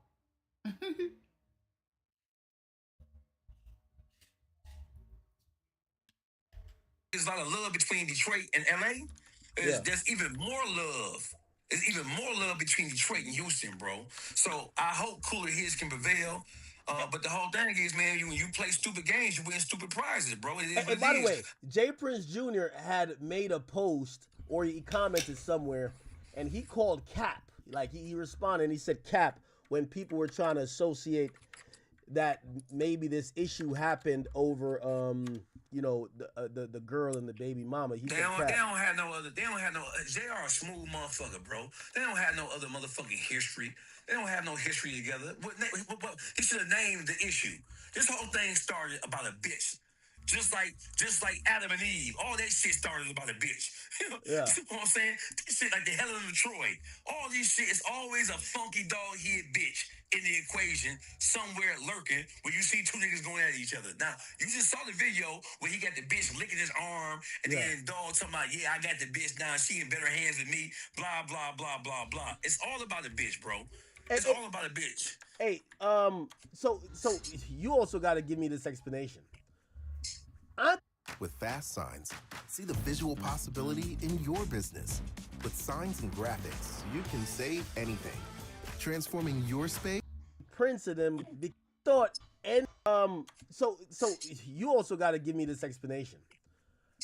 I thought NBA crew wasn't cool with Jay Prince of them because of that situation where, you know, the car and Jay Prince was like, yo, we got your keys. Nigga, I thought the same shit. We got your keys. Like, how is Ben 10 supposedly, at least according to allegations, being ordered to like do stuff for Jay Prince? Like that doesn't make sense to me. If you gonna operate in Houston, yeah, then they gonna try to press you. It's as simple as that. If you're gonna be in Houston, they're gonna try to press you. And what it shows is, like, listen, so Junior can have a relationship with somebody that Senior doesn't have a relationship with. Because they all understand at the end of the day, all the influence is coming back home to mob ties. It's all coming back home to rap a lot. So as long as you ain't being disrespectful, Senior can have a distaste for you, but if Junior sees some serviceable use for you, then they'll play that game with you, man. That's their city. They can do what they want to do in their city. You feel what I'm saying? They miscalculated that shit with JR, though. They could have called me. I would have told him, if you try that shit, he going to get in your ass. It's going to be a fight. He not going to go out. You're going to have to kill him. And he didn't have no gun. He took the gun from them NBA niggas. Okay, that's making more sense why he even posted that, because I would be thinking he would be concerned about being arrested. But if the story goes he took the gun from them, the police gonna clear him instantly, right? Like if somebody everything is on camera. Yeah, everything is on camera. You got 85 niggas jumping on one nigga. Like, it's crazy because what actually happened, bro can't get locked up for that. Like, he can't. Even if it was the dirtiest judge in the motherfucking world, like, nigga did what he supposed to did, like. Take that. Wow. God really put that joint right there for him. It's as clear as day. You got 85 niggas on one nigga. And the reason why they stayed engaged so long is because dog was trying to grab that pistol about their motherfucking ass. And when he got it, it's a pure case of self-fucking defense. Hey, do you know somebody named The Real Sketch? Yeah, I know him. Apparently, he said All-Star JR always stood on business, and he said it's Detroit versus everybody if that's how niggas giving it up. So he's basically saying this All-Star Junior dude, or is it All-Star JR? I mean, he says he stood on business. Is that how Detroit is looking at this situation, or that is Detroit's official response to this shit. It's the official response. That's the whole thing is, when you rush a motherfucker and you get what you listen, Ben 10 and Daddy and Ryan was the two NBA members. You niggas damn near dead for a bitch I wasn't even fucking. Wait. Who's the other person? Daddy and Ryan. It was Ben 10 and Daddy and Ryan. The two niggas who got hit is NBA members. Really? They niggas who rushed in first. Academic stuff. Academic trying to do dog face with the dumb shit to get the info out of him. He too good at this shit. I said, really? Nigga, you just told us Ben 10 was with NBA Youngboy before you called the nigga. Who was with NBA? They act too funny, bro.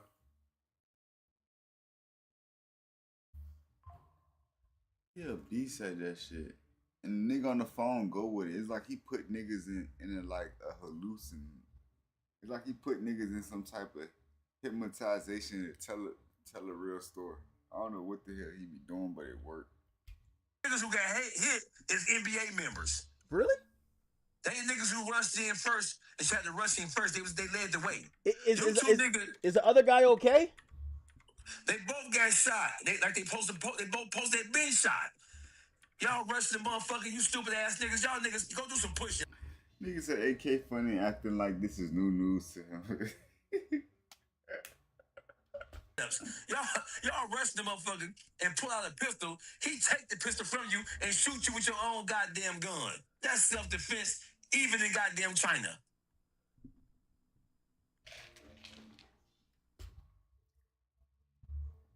He was there when Takeoff died. I think so. And that's what happens when the motherfucker ain't scared. JR been through too many.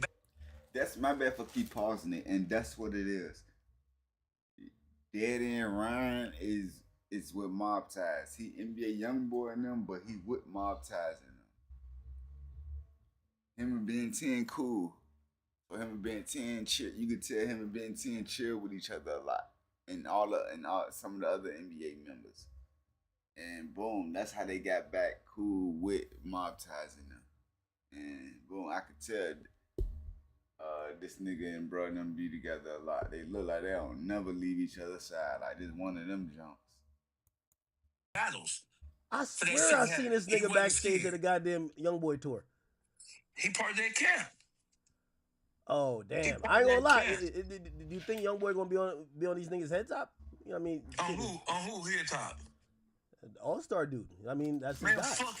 Fuck NBA YoungBoy. It's Detroit versus everybody, my nigga. Period. You can't. Nigga said, whoa, whoa, whoa, whoa, whoa, whoa, whoa, whoa, whoa, whoa, whoa, whoa. Chill, huh? Get mad, y'all bust y'all move, it didn't work. You can't get mad. You got to take that shit with a grain of salt. You tried it. What he should be mad about is how Junior used his members. That's what he should be mad about, because all this shit traces back to a nigga being mad about a bitch. You got the bitch. Why the fuck are you mad? When in the history of all nigga shit is the motherfucker who got the bitch mad at the You got the bitch. So why you mad at JR for? Like, so now you mad because he don't care? Like, what the fuck? And this the picture right here AK showed us at around the time when he brung up this nigga before. This the crazy thing. I don't know. Bro came up before. I don't know what for. But this the picture a nigga brung up around that time. At the nigga who he got the bitch from. You won. Live your life. Go drive your Bentley. Go drive your airplane. Oh, we not buying that shit, bro. We don't want no problems, but we ain't ducking no smoke. It's as simple as that. Holy shit. I didn't know this guy was with NBA. Shit. I didn't know the other guy who got. So it's two people. So nobody from Mob Ties got shot. Is the NBA dudes that got shot? It's the NBA dudes that got shot. Them the stupid ass niggas got sent on the mission.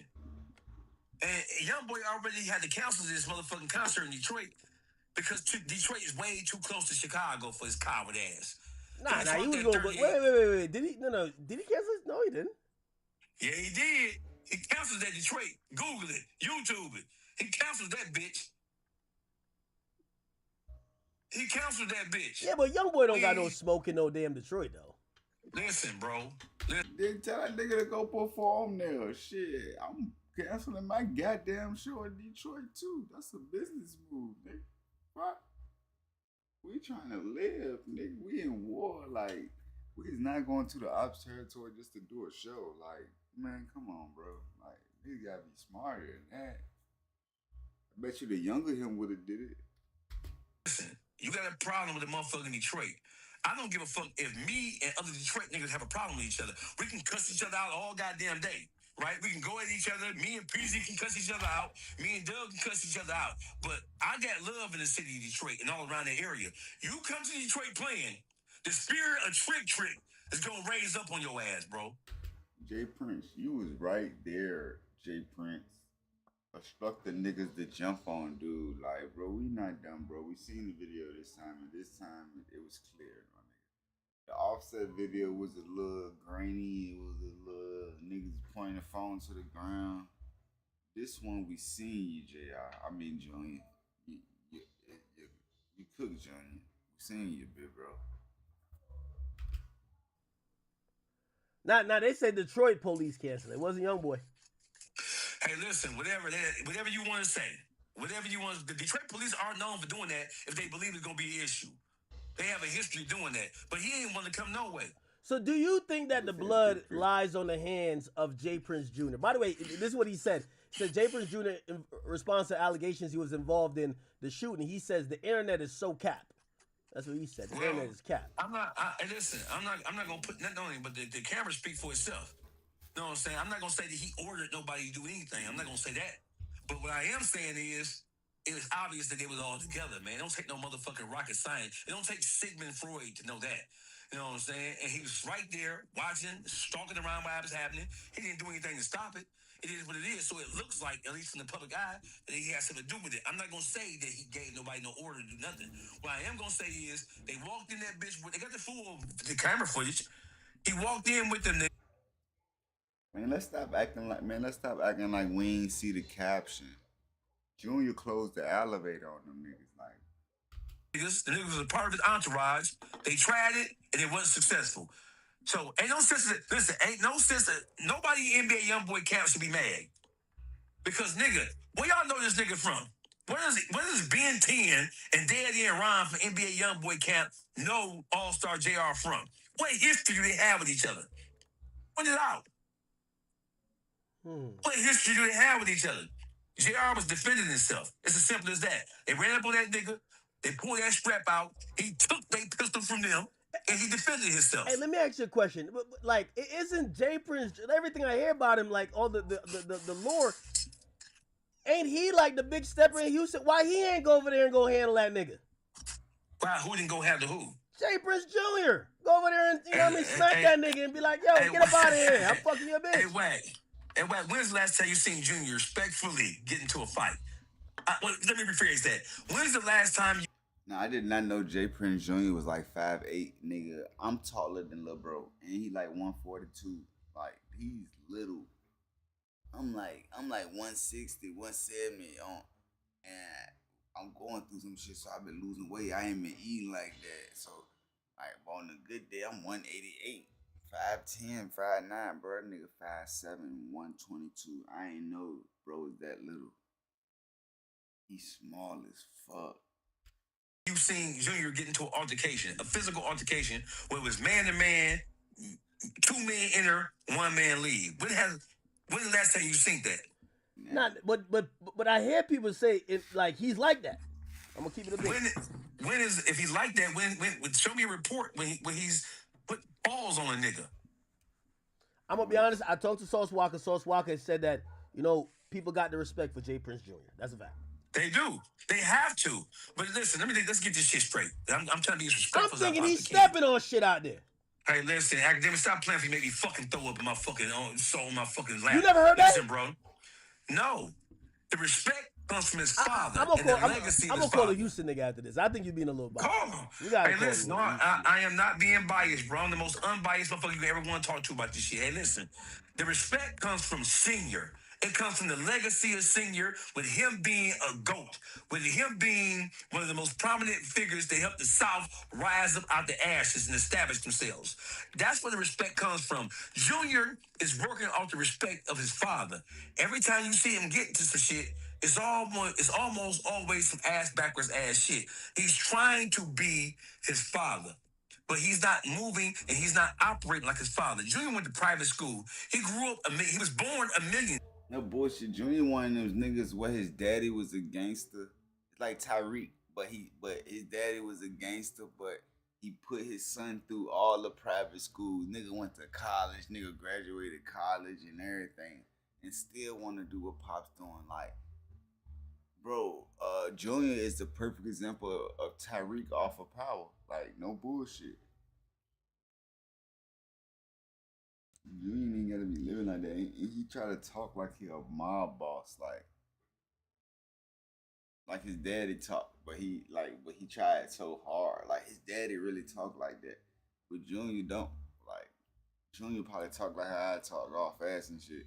Like, but Junior try to be like, the principle of the streets is to cater to the mob. So the mob, like he ain't giving out no lectures, they ain't giving out no knowledge. Like they ain't trying to hear none of that. There. So I think he's suffering from a complex of trying to fill the shoes of his father, and it's not working out because every time he finds himself into a situation, it's always some goofy, dumbass shit that comes out of that shit, bro. I like the cowboy hats. I'm gonna be honest with you. I like the cowboy hats, and I like when they twist their fingers up. Like that's a cool sign. I'm like, Oh, I yes, believe it is all cool. It is all cool, but here's what I'm saying. It's just the official statement from Dogface, bro. You ran up on a motherfucker, you thought shit was sweet. It's 85 niggas on one nigga. Listen, he took the gun from them and he handled his business. He still on business. Simple as that. And walked out damn near without a scratch. Might I not say. And also, he's the defense player of the year. It's as simple as that. So if Houston has a problem, Houston should have a... Listen, if Louisiana, if Baton Rouge, if the NBA can't have a problem, they should have a problem with how they were used to attack a nigga who they don't have no problem with, don't have no issue with, don't have no connection with. Hey, let me ask you a question. Why the Momtaz goons didn't attack? What happened? I mean, listen, it's 8-9 niggas jumping on one motherfucker. I don't know who they were affiliated with. We don't know who the other one. It wasn't just those two niggas jumping on him. It was a gang of niggas jumping on him. Look at the video footage. I count at least 7, 8 motherfuckers jumping on one motherfucker. That's what I count. What you count? It kind of looked like some National Geographic shit. I'm not gonna lie to you. Yeah, it do. So it was what it was. So I mean, I don't. We know that the 2 NBA niggas got hit because that's what the news reported. And nigga try to throw a jail on bro and everything. I ain't gonna lie, the Prince family, like, what are these people doing, gang? Nigga.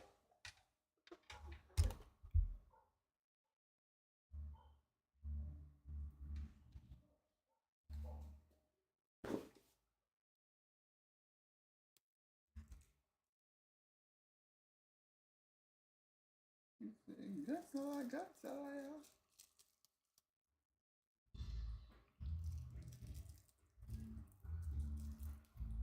Ah!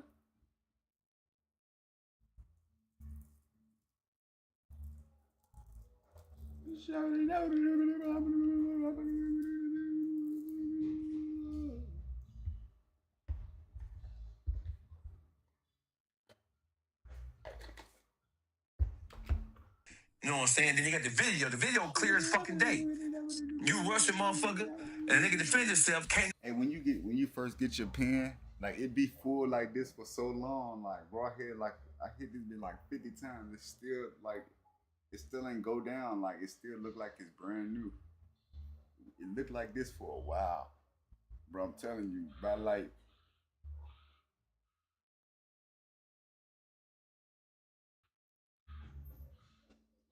By like tonight or tomorrow morning, that bitch gonna be in the middle. That should be blowing my mind. Nobody be from. Hey, listen, bro. It ain't even supposed to be no. It's not even supposed to rise to the level where Houston is feeling no kind of way about JR because he's from Detroit. Now, because I see OG3 with Bro, AK OG3 was in the video when Ben Tenen was jumping dude, my nigga. Like. My nigga act too green, bro.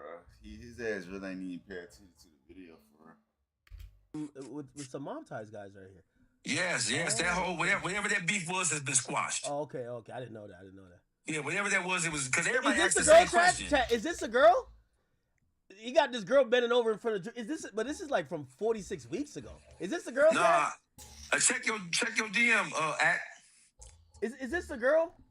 You send it to me? No, I mean, check your text message. I sent you her Instagram page.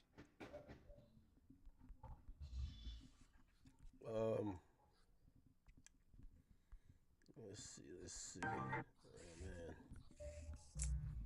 you just sent it? No, I think I sent that shit. Well, you sent it on Instagram or you sent it here? I sent it to your DM. Yeah, I sent it to you. I sent that motherfucker to you. Last picture I sent you. Okay. Hold on, let me see. Thursday, 9 p.m. Wait, where'd you send it at? To your text message. On my text. Oh, okay. Do it.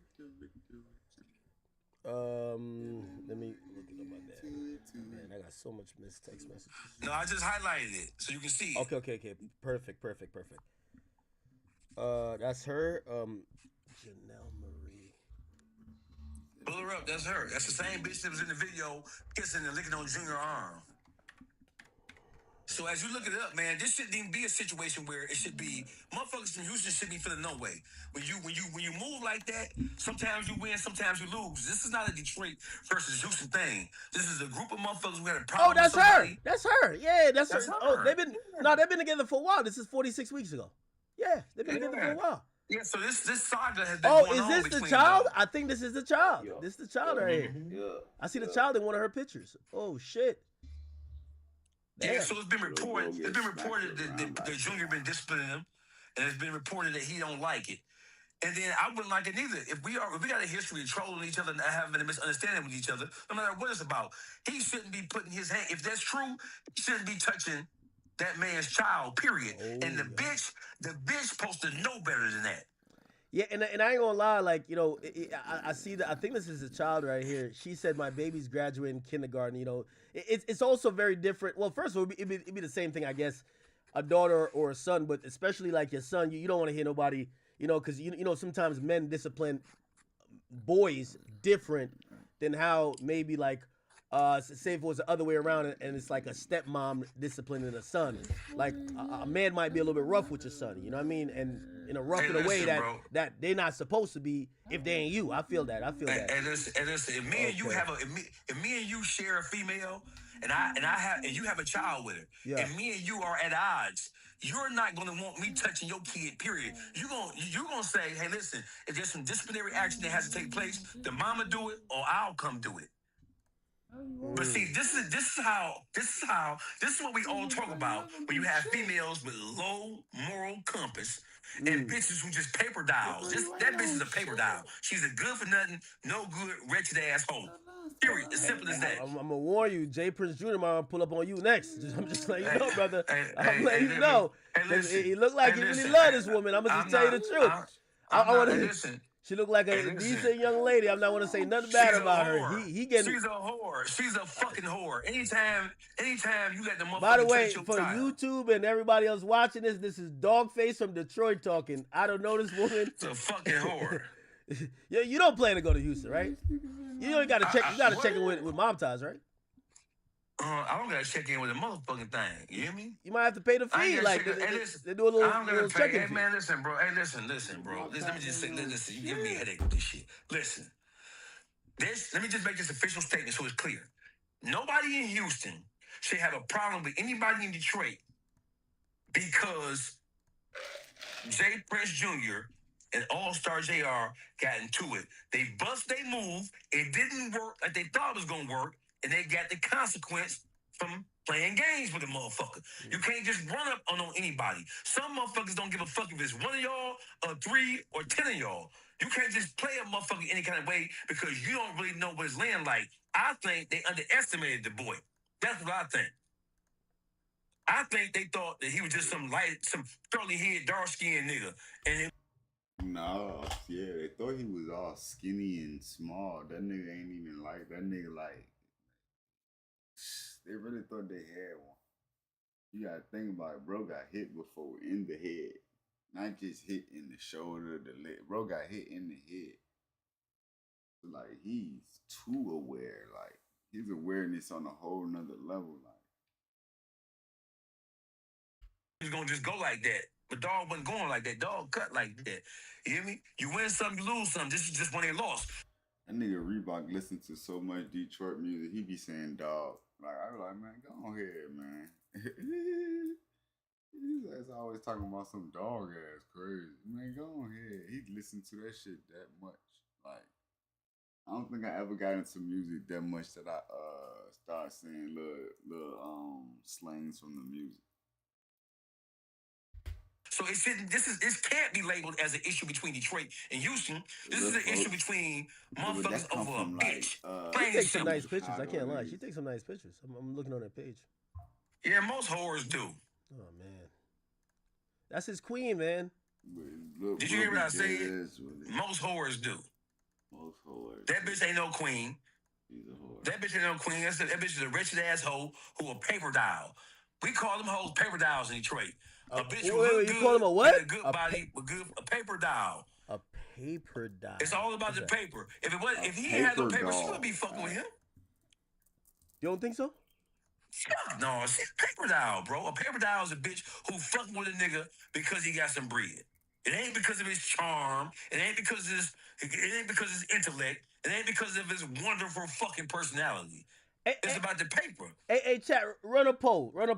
We got Dogface TV on here. I don't know if y'all watch him. Y'all probably seen him. What's that one show you go on? They got like the Real Life Street Stars. Yeah, that's the one with like the purple couch, right? Blue couch. Oh, the blue. Okay, yeah. But if you guys don't know, this is Dogface. For anything Detroit, this is our guy we gonna hit up. And we still got to get to some other shit because I don't know what was going on with you and 42 Doug. I see some other stuff with Peasy. I need to figure it all out. But this is the breaking news, so we got to break this down first. But if you guys are wondering, somebody said it's called Paper Doll or Paper Dial. Like a D-O-L-L, like a doll. Like a doll. Okay, Paper Doll. Holy shit. They just said doll. Like Holy doll. shit. Chat, Doll, baby. Run up the poll. Is Dogface spitting facts? This is an official Detroit representative. You know, he's putting us on game. You know, he's made a couple claims. He said, listen, nobody from Houston should have an issue with anyone from Detroit over this situation because this was a situation over a woman. Somebody tried to make a move because over a female, and the dude responded by supposedly, and I don't know if this is true, but took the gun from the guys and supposedly used it. The goal of our program is to help students to be practice ready whenever it's time for their first job. The school had a lot of great things in place for us for training. You would feel as if you were in the field for the first time. Don't run away from your future. Follow your path, follow your dreams, and anything is possible. Content, like, period, but he's a specialist when it comes to Detroit and that region. We got 17,000 live on here watching. Give me one. Wait, are we running the poll on King Academics? Let's see what it is. Just so we're on the same page, Act. I'm the first motherfucker. I'm the first motherfucker as a DJ that broke the Sauce Family music in Detroit. Oh shit. Okay. I come out the DJ background too. So when Sauce Family, when Sauce Walker and Sauce Twins did that song with Charlie Boy called No Flavors back in 2014, Sauce Walker's original manager, Sauce Diddy, sent me that song, and I broke that motherfucking song in Detroit. Nobody in Detroit had a clue who TSF was before I broke that motherfucking song through Sauce Diddy. Hey, I'm looking at the chat here on King Academics. They're saying, I ain't gonna lie, this guy he's spitting a lot of facts. They're saying you're on point. Okay, all right. They're saying you're on point. All right. Okay. Cool. Chat. Anything else we gotta ask more about this? We gotta get to some other Detroit business. Okay. We gonna have Dog. Nigga said, who said that? Face speak on Detroit business because we don't know what's going on, so he gonna put us up on game. But anything more on this? By the way, I keep seeing. I'm hoping this is not true. Someone told me to watch a Sadie Nash video that's claiming that he's claiming supposedly that Ben 10 is potentially paralyzed. I'm hoping that's completely false. I'm hoping that's No, we don't. No, we don't. We don't hope it. We hope he paralyzed. Because bitch, you shouldn't have tried it. You shouldn't have tried it, bitch. Hey, listen. If he paralyzed, listen. Just think about this act. 1, 2, 3. Right? 1 + 1 equals 2. You add another one is 3. You run up on a nigga. You fighting the nigga over a bitch. You ain't never fucked the bitch. You ain't never kissed that bitch. You damn near dead. You think they got sent to the upper room about a bitch you don't know and they never fucked. You a genius, nigga. You a genius. I'm pretty sure he didn't know that it was over a woman though. And listen, it don't matter, bro. How you gonna let a motherfucker send you on a mission? Allegedly. You got sent. You don't know JR from no motherfucking where? JR don't know that nigga from nowhere. He had no problem with him. He had no beef with him. You a puppet. That's what happens when you let a motherfucker use you as a goddamn puppet. So if he is paralyzed, good for his ass. Next time, keep your motherfucking hands to yourself, nigga. God damn. All right, we're gonna move off of this. Ben 10, I wish you a speedy recovery, and Ron, I hope you're okay as well. I hope cooler heads prevail, and I hope this doesn't escalate.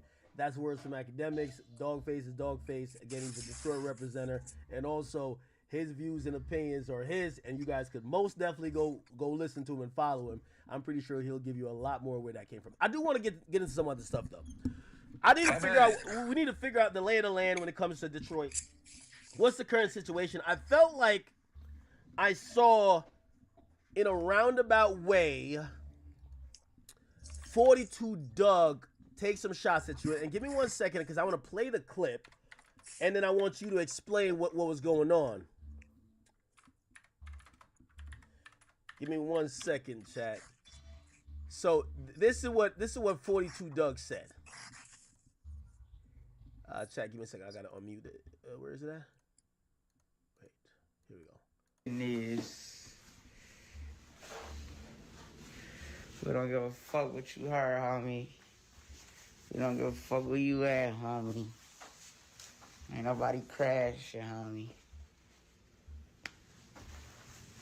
You niggas want to be bloggers and podcasters, but you niggas want to bait street niggas in. That ain't... Nah, facts.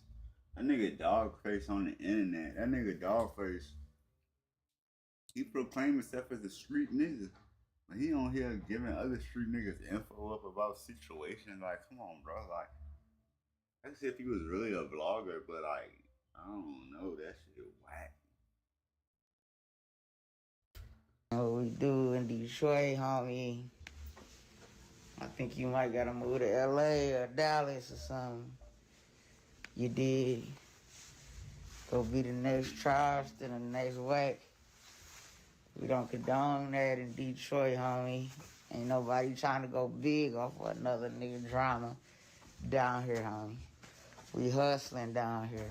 Man, can't no Pontiac nigga speak on Detroit business. We don't give a fuck what you... Okay, so pretty much he says can't nobody from Pontiac speak on Detroit business, and he says if there's people who's speaking down either on him or I guess the cities, like, yo, you got to move to Dallas or LA if you want to be Wack 100 or Charleston White. Some people felt like he was talking to you. I was confused because I felt like anytime I've heard you publicly speak about 42, you spoke quite highly of him. Could you explain to me what's going on or what went left? So this is what I'm gonna say, Ak. Yeah. This was my official statement that it is that sometimes people who operate in the same space, they have disagreements with each other. Okay. Sometimes they don't see things eye to eye. I've had some disagreements with Doug. I've had disagreements with Peasy. I've had disagreements with several people. But I've always been a defender of all things Detroit. I've always been a defender. Bro, you're not even responding to what he said, bro. Niggas ain't, like he said, niggas ain't trying to go big off of other niggas' drama, like. And then you running be talking about everybody else shit. Like that's crazy, bro. Like, if he was like a real vlogger, yeah, but bro really proclaimed himself as a street person. Like, that shit is whack.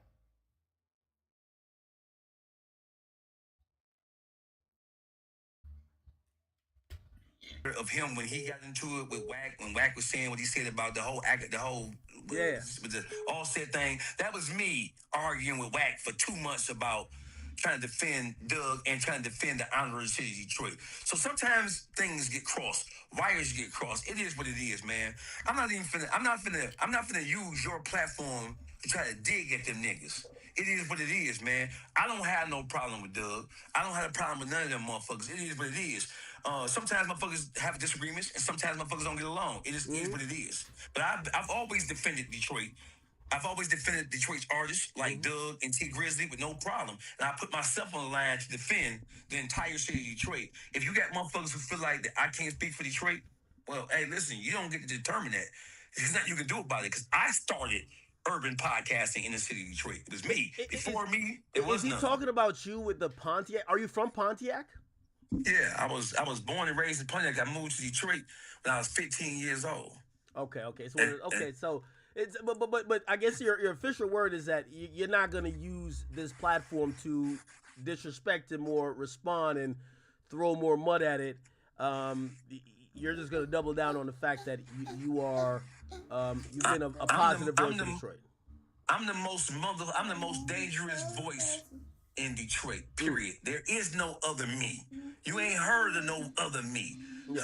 It is what it is. So my thing is, I mean, I'll talk to you off the record. You know, we can chop it up, but I mean, you have one of the biggest platforms in the world when it comes to content, bro. So I don't want to exacerbate a problem, and I don't want to use this platform to kind of like, I know that the chat would love to hear the gory details about this shit, man, but I ain't gonna do that because I'm an OG. So when it comes to this, I mean, you can go to my Instagram and I said what I said.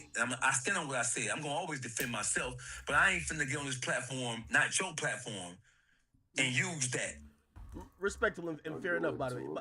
By the way, I will say I noticed that, you know, you operate a little bit shrewd, but I could tell what you care about more is the representation of the city more than just getting attention. I do like that. A quick update before I ask you about something else.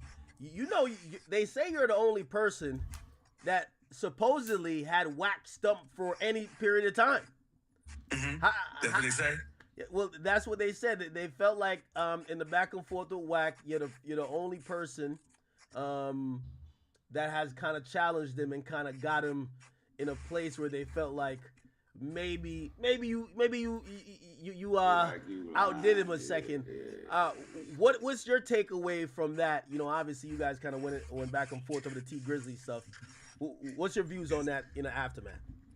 I don't like Wack 100 at all. I don't like the way he operates.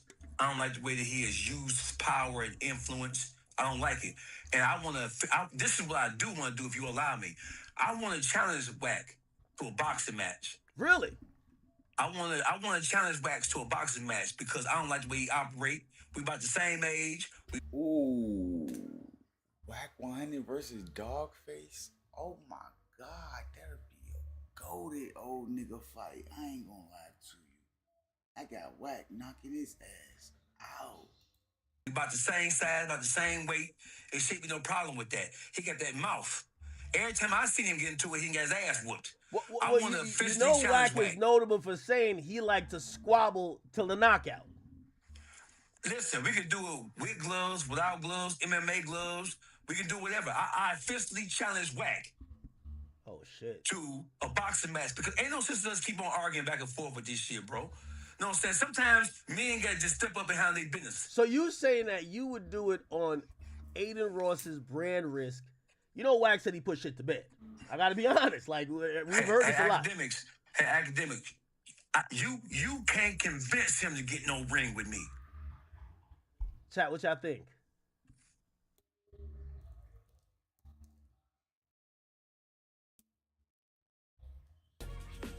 Explore our Built for Real Life model at phoenix.edu. Yak originally. Okay. He from Pacoma originally. So it could be Pacoma versus Pontiac. Now I tighten his ass up on my mama. Hey, speaking of which, as you know, you mentioned Pacoima and Pontiac, and it rings in my mind. Wack saying, you know, he gave his opinion on this whole Pooh Shiesty and Gucci thing, and he says as long as he's from the P and he reps the P and is friends with P, he can't call Gucci a particular word, or he's not gonna look at it a certain way. What's your thoughts about this Gucci Man and Pooh Shiesty situation? My thoughts are, it's simple. Hey, listen, Gucci Man he's lived his entire professional life as the in facto king of thug gangster shit in Atlanta. Yeah. It's as simple as that. He should have been able to read the tea leaves. He should have been able to gauge the temperature. You know you're dealing with motherfuckers who haven't been groomed and haven't been trained and haven't been A&R'd in the traditional sense of music. You know you're taking Definitely haven't been media trained. You know, like they used to do that with artists. Hey, listen. So the whole thing is Gucci, you academics, Gucci can never ever. I'm not saying crash out. Yeah. There are legal remedies to address everything. And if you're asking me who is the brain dead motherfucker in this whole equation, it is Pooh Shiesty and his whole crew. Why would you risk your life and your freedom? You're signed to Gucci, but you're really signed to Atlantic. If there's really an issue, you know the music business. If there's really an issue, and if y'all was really at an impasse like that, all you had to do was go to, and it's rumors that he had understanding with Gotti too. Gotti could have easily went on his behalf to Atlantic and brokered some type of deal to free him up, because Gucci really just wanted the money. He could have handled that in a different way. It's unfortunate that it had to happen like that, but Gucci dead ass motherfucking wrong, bro. And then, listen, not only is Gucci wrong for what he did, but god damn, you the first nigga in the history of hip hop to make a rat diss song. How you gonna make a new player alert? new player alert. You made a rat diss song on the Zaytoven beat? Ooh. Oh man. I'm wondering if Zaytoven was sitting in the studio bobbing his head as Gucci was ratting all throughout that goddamn song. Yeah, I heard it came from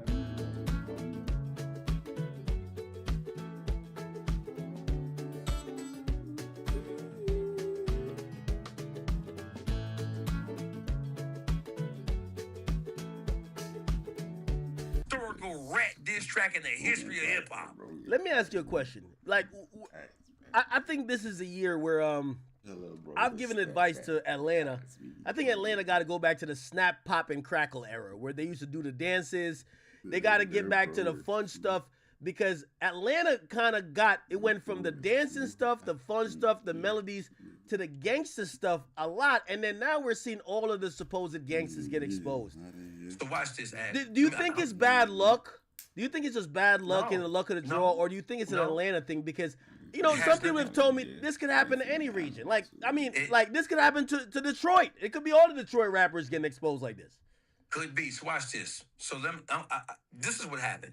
What happened is that when Atlanta took control of the hip hop scene, when they took control of black entertainment as a whole, especially the hip hop scene, what happened is that the street niggas took a back seat to the rappers. The rappers started to bring in hundreds of thousands and millions of dollars, and they started to use that money to buy influence and to buy status. So the streets were overtaken by the rappers because the rappers had the money, they had the cars, they had the clothes, they had the hoes, they had the jewelry, and they had the access. They were flying all over the fucking world, right? So the street niggas took a back seat and allowed these rappers to represent themselves as if they were the actual kings of Atlanta. But they were never the kings of Atlanta. Atlanta got some real steppers down there. Those rappers do not represent the streets of Atlanta. And what happened was the street niggas was so busy trying to get some money, they wasn't paying attention to all them rappers and all them outrageous, outlandish claims of being the king of the A and the king of the zone and all that other kind of shit. They let the niggas do their shit. They wasn't worried about them niggas. But what happened when shit started to fall apart, then that you have to take and you have to accept what y'all allowed to happen. So let me ask you a question. Do you think that, because, we always heard Zone 6 goo. I thought, no, Gucci Mane ain't do. When I heard about what Gucci Mane was doing, it wasn't from Gucci Mane. Like, I heard about Gucci Mane from when watching old Atlanta stories, and they always had wild Gucci Mane was before he was rapping. Like, when Gucci started rapping, that's when he started to chill.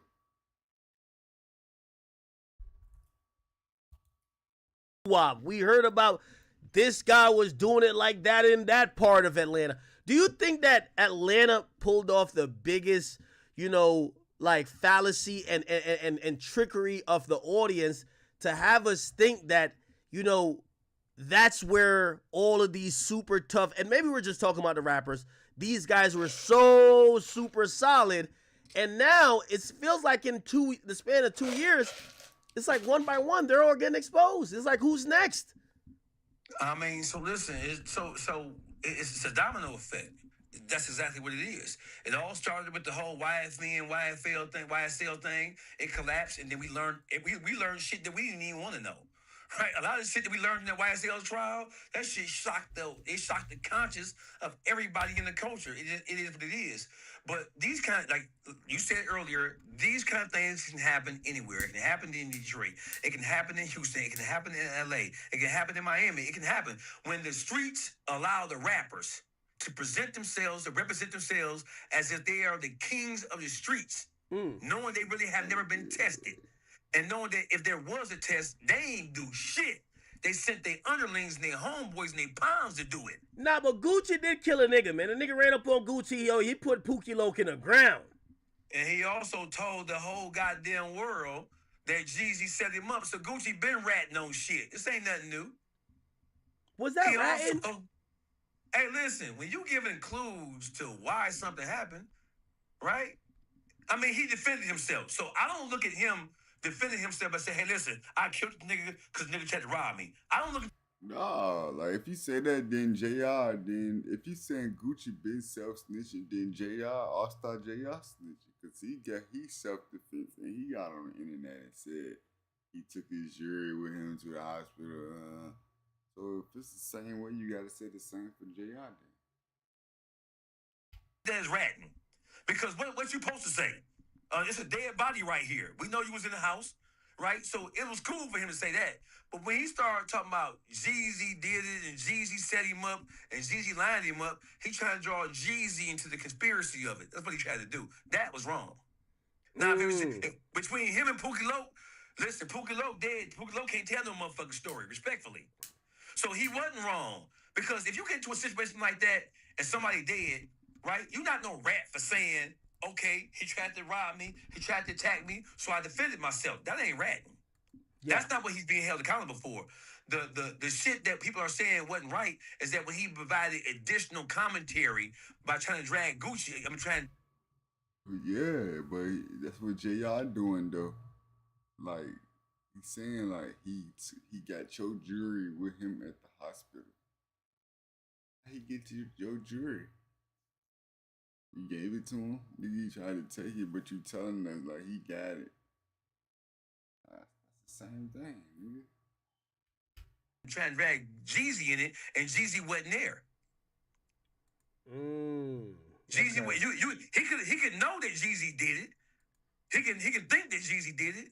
But in a situation where you get a dead body right there, you was never supposed to put Jeezy's name in that shit because Jeezy wasn't there. Now, if Jeezy was there and he shot and killed Pookie Loke and he shot Jeezy, yeah, they tried to rob me. I took care of my business. It's self-defense. It is what it is. That's not ratting.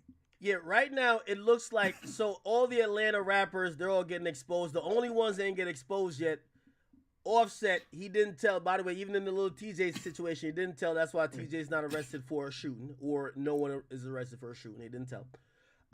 21 Savage, solid as they come. He's good. And then who else? Future, even though I think Future don't really like.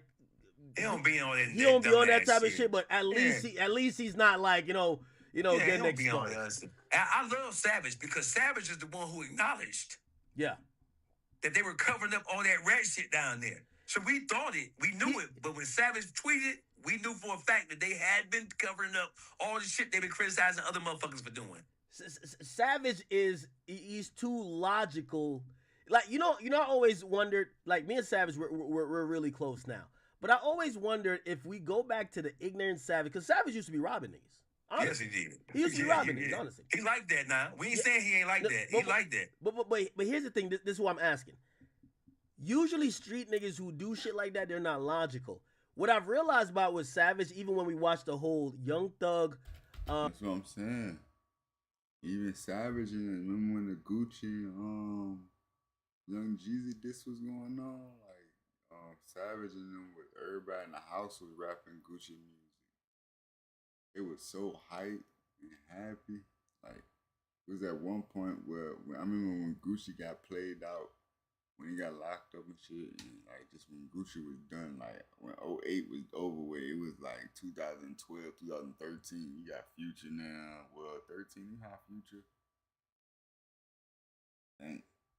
But like 2013, 2016, 17 is different now, but people was too hyped to say like the teenagers that's like 20-something, like that was like 20-something in 2016 or whatever.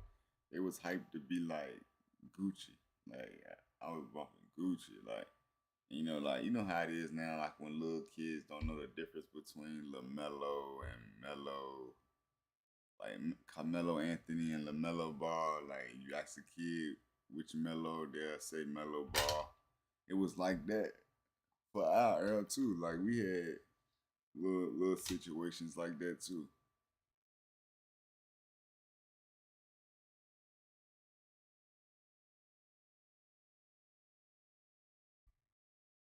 It's just gonna always be like that. Because like we had we had Jeezy, T.I., we had Gucci, but not we had T.I. and them, but not Gucci was rapping different. Like Gucci shit wasn't commercial. It was like underground. It was so raw and like I can't even explain it. Gucci Man shit was like it's like he was from another planet. Not saying like he won't be in lyrical or nothing. It was like he would just you could tell he was freestyling. And look how the mixtape cover used to be, bro. Used to drop a mixtape like once a week, man.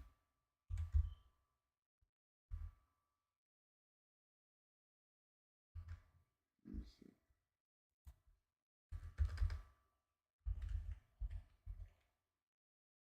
Oh 09, look, that's too funny. Look how the mixtape covers. We ain't even gonna put a date on it.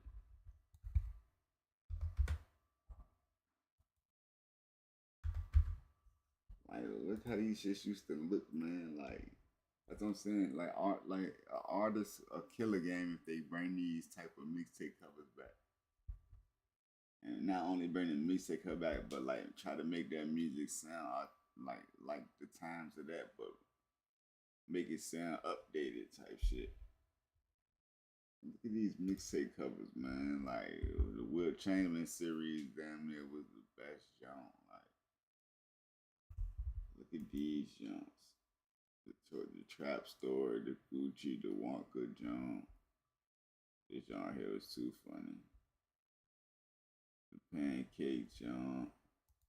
It's a classic. The So Icy Boy 2 jump. And this one is a classic. Jump with Gucci and when he did Jeezy, it was like a mixtape. This was the mixtape cover. Oh yeah, Gucci 2 times. That was a classic. Oh, this a classic. Trap Back. Gucci Trap Back, man. This before all that. This before. I think this the one before everything happened, man. And this the jump when to like damn near before he got locked up type shit. Like the movie jump. Alright, bro, we was in middle school. We had the MP3 players, like, we talking about you had to erase music off it to put the new shit on it, like, the bird print. Like, come on, man.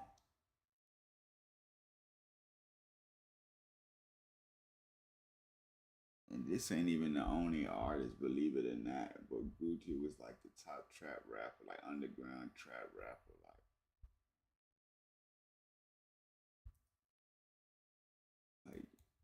like the niggas who was really doing what Gucci was rapping about, like bricks and doing like really selling drugs, like they really felt that shit the most. Not me. I wanted to none of that shit. I'm talking about this the growing up in them environments, watching older people, like listening to Gucci back then that was really doing that shit. They felt that shit. Like they felt it on a whole nother level. Lil Baby, Savage, especially when them jail calls came out, even with the Gunna thing, Savage kept being logical to Thug. Like, it was so deep. You couldn't wear the snowman T-shirt to school. That shit was banned in all schools back in the day.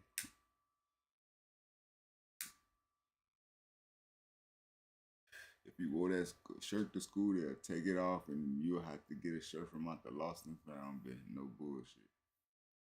Your ass going home. Kept having logic, and usually with street niggas, logic is not the thing. Like, you ain't even had a choice to be like, I ain't even taking it off. Like, your parents getting called, like, you taking the joint off. Like, it's elementary school. Like, that comes out. Yeah, that's because 21 Savage is not the typical street nigga. 21 Savage, he comes from good stock.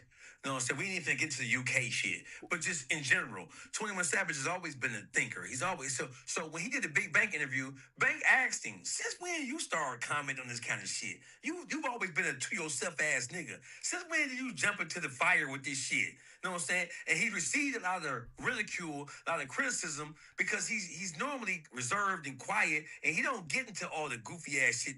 Even though he has spanked some shit, he don't be getting into all that. Yeah. Shit like that. We don't look at him like that. We look at him like he a YSL Don. You know what I'm saying? We don't look at Savage like that. I think I think Savage should just manage his own motherfucking business, bro. I told him the same thing. I told Savage as a friend, I said, Savage, I think you should mind your business. You know, I said, if the only rumor about you right now is that whatever, you know, you have going on with your beautiful Queen Lotto, that's a good rumor for you. Stay out of this other stuff. Yeah. Stay out of that This shit. other stuff is messy. Could Gucci, in your mind, could Gucci come out and make some more gangster music? bro, you can't tell niggas to stay out of this, nigga. The Gucci fuck niggas' heads up, nigga. This one hit home. Like, trust me, like, this junk hit heavy. And just in the world we live in right now, academics, see, the only people who really care about ratting and snitching is black people, bro. White people rat and snitch on each other all the time. And listen, we the only one holding each other to these standards, man. But the standard is really a fake standard because, bro, every city, every major urban city in the country, there are people who have told on shit and will still step on your ass. Period.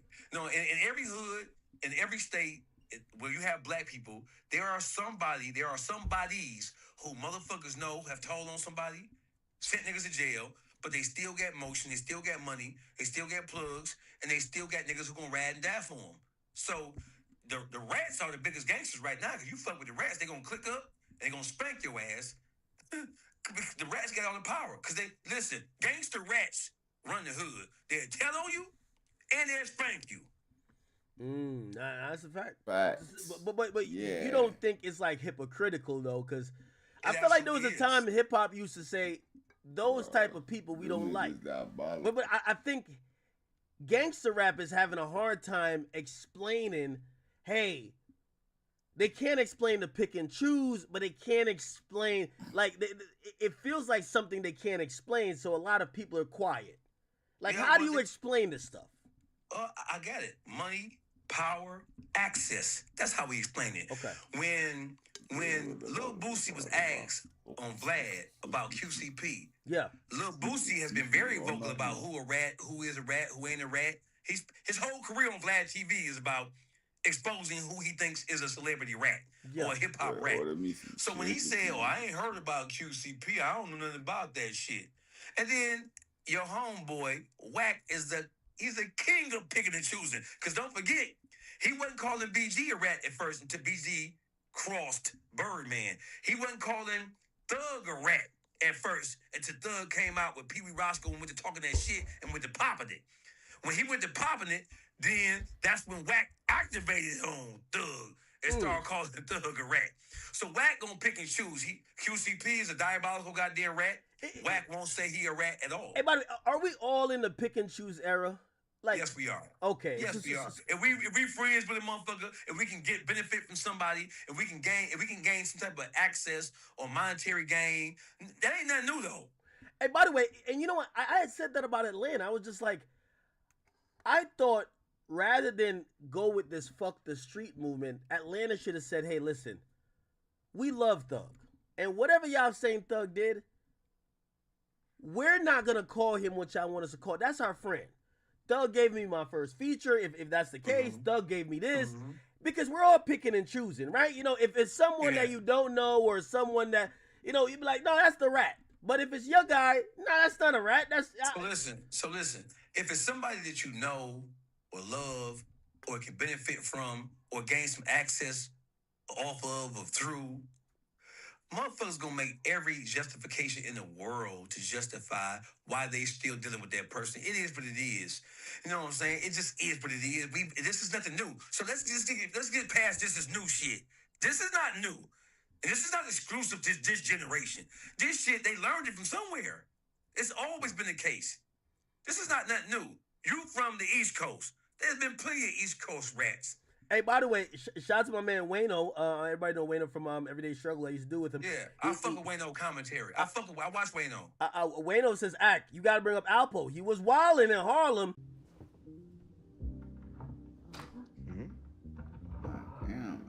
Your setup wants Opera GX, and you're holding.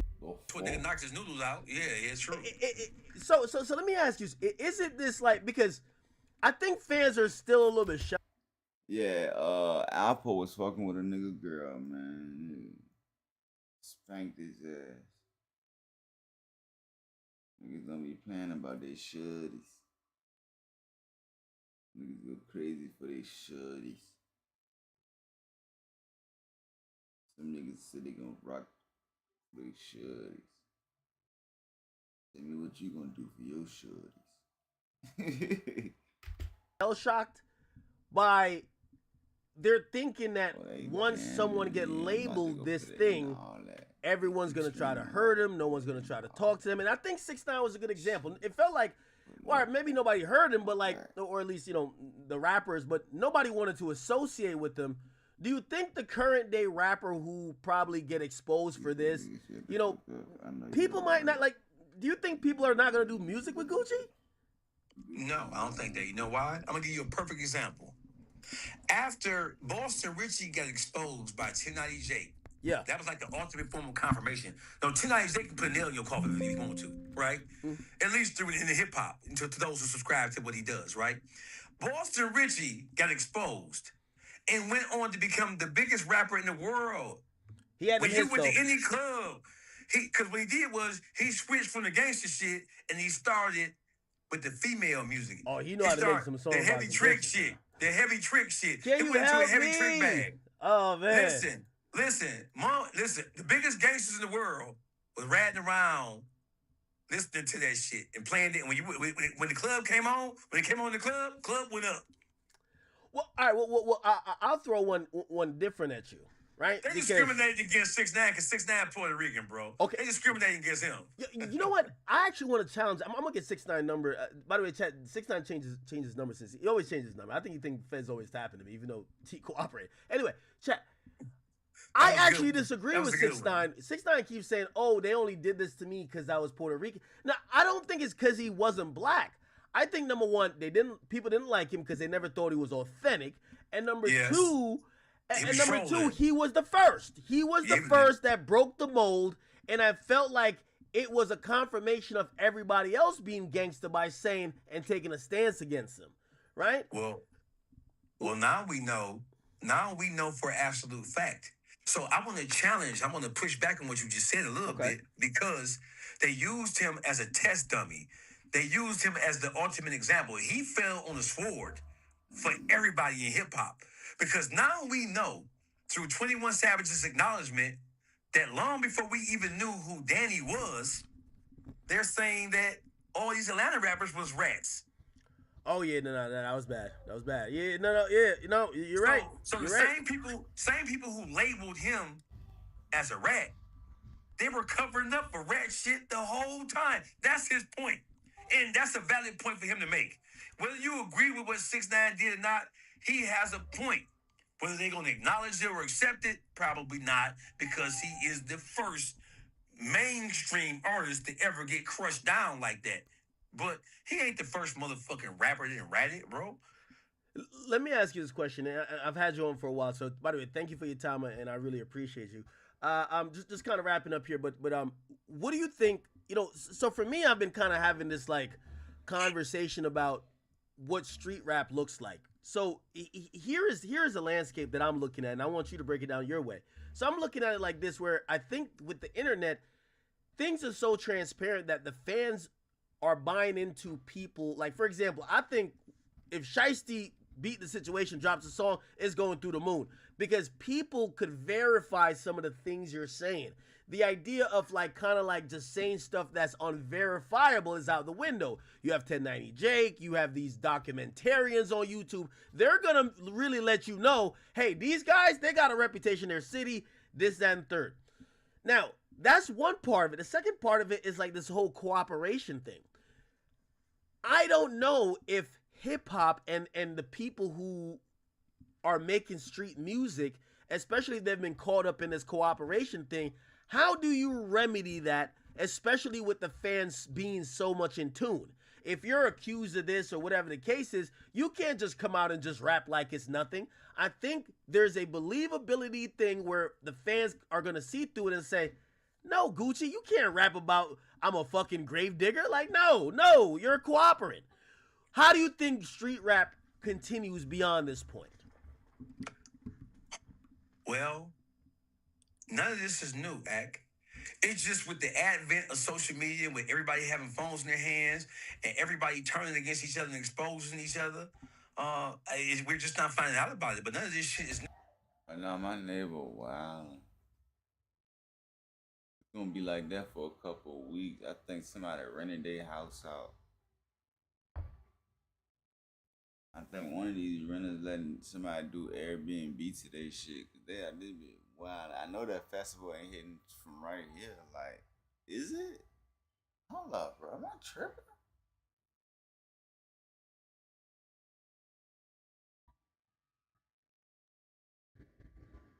Where that shit coming from?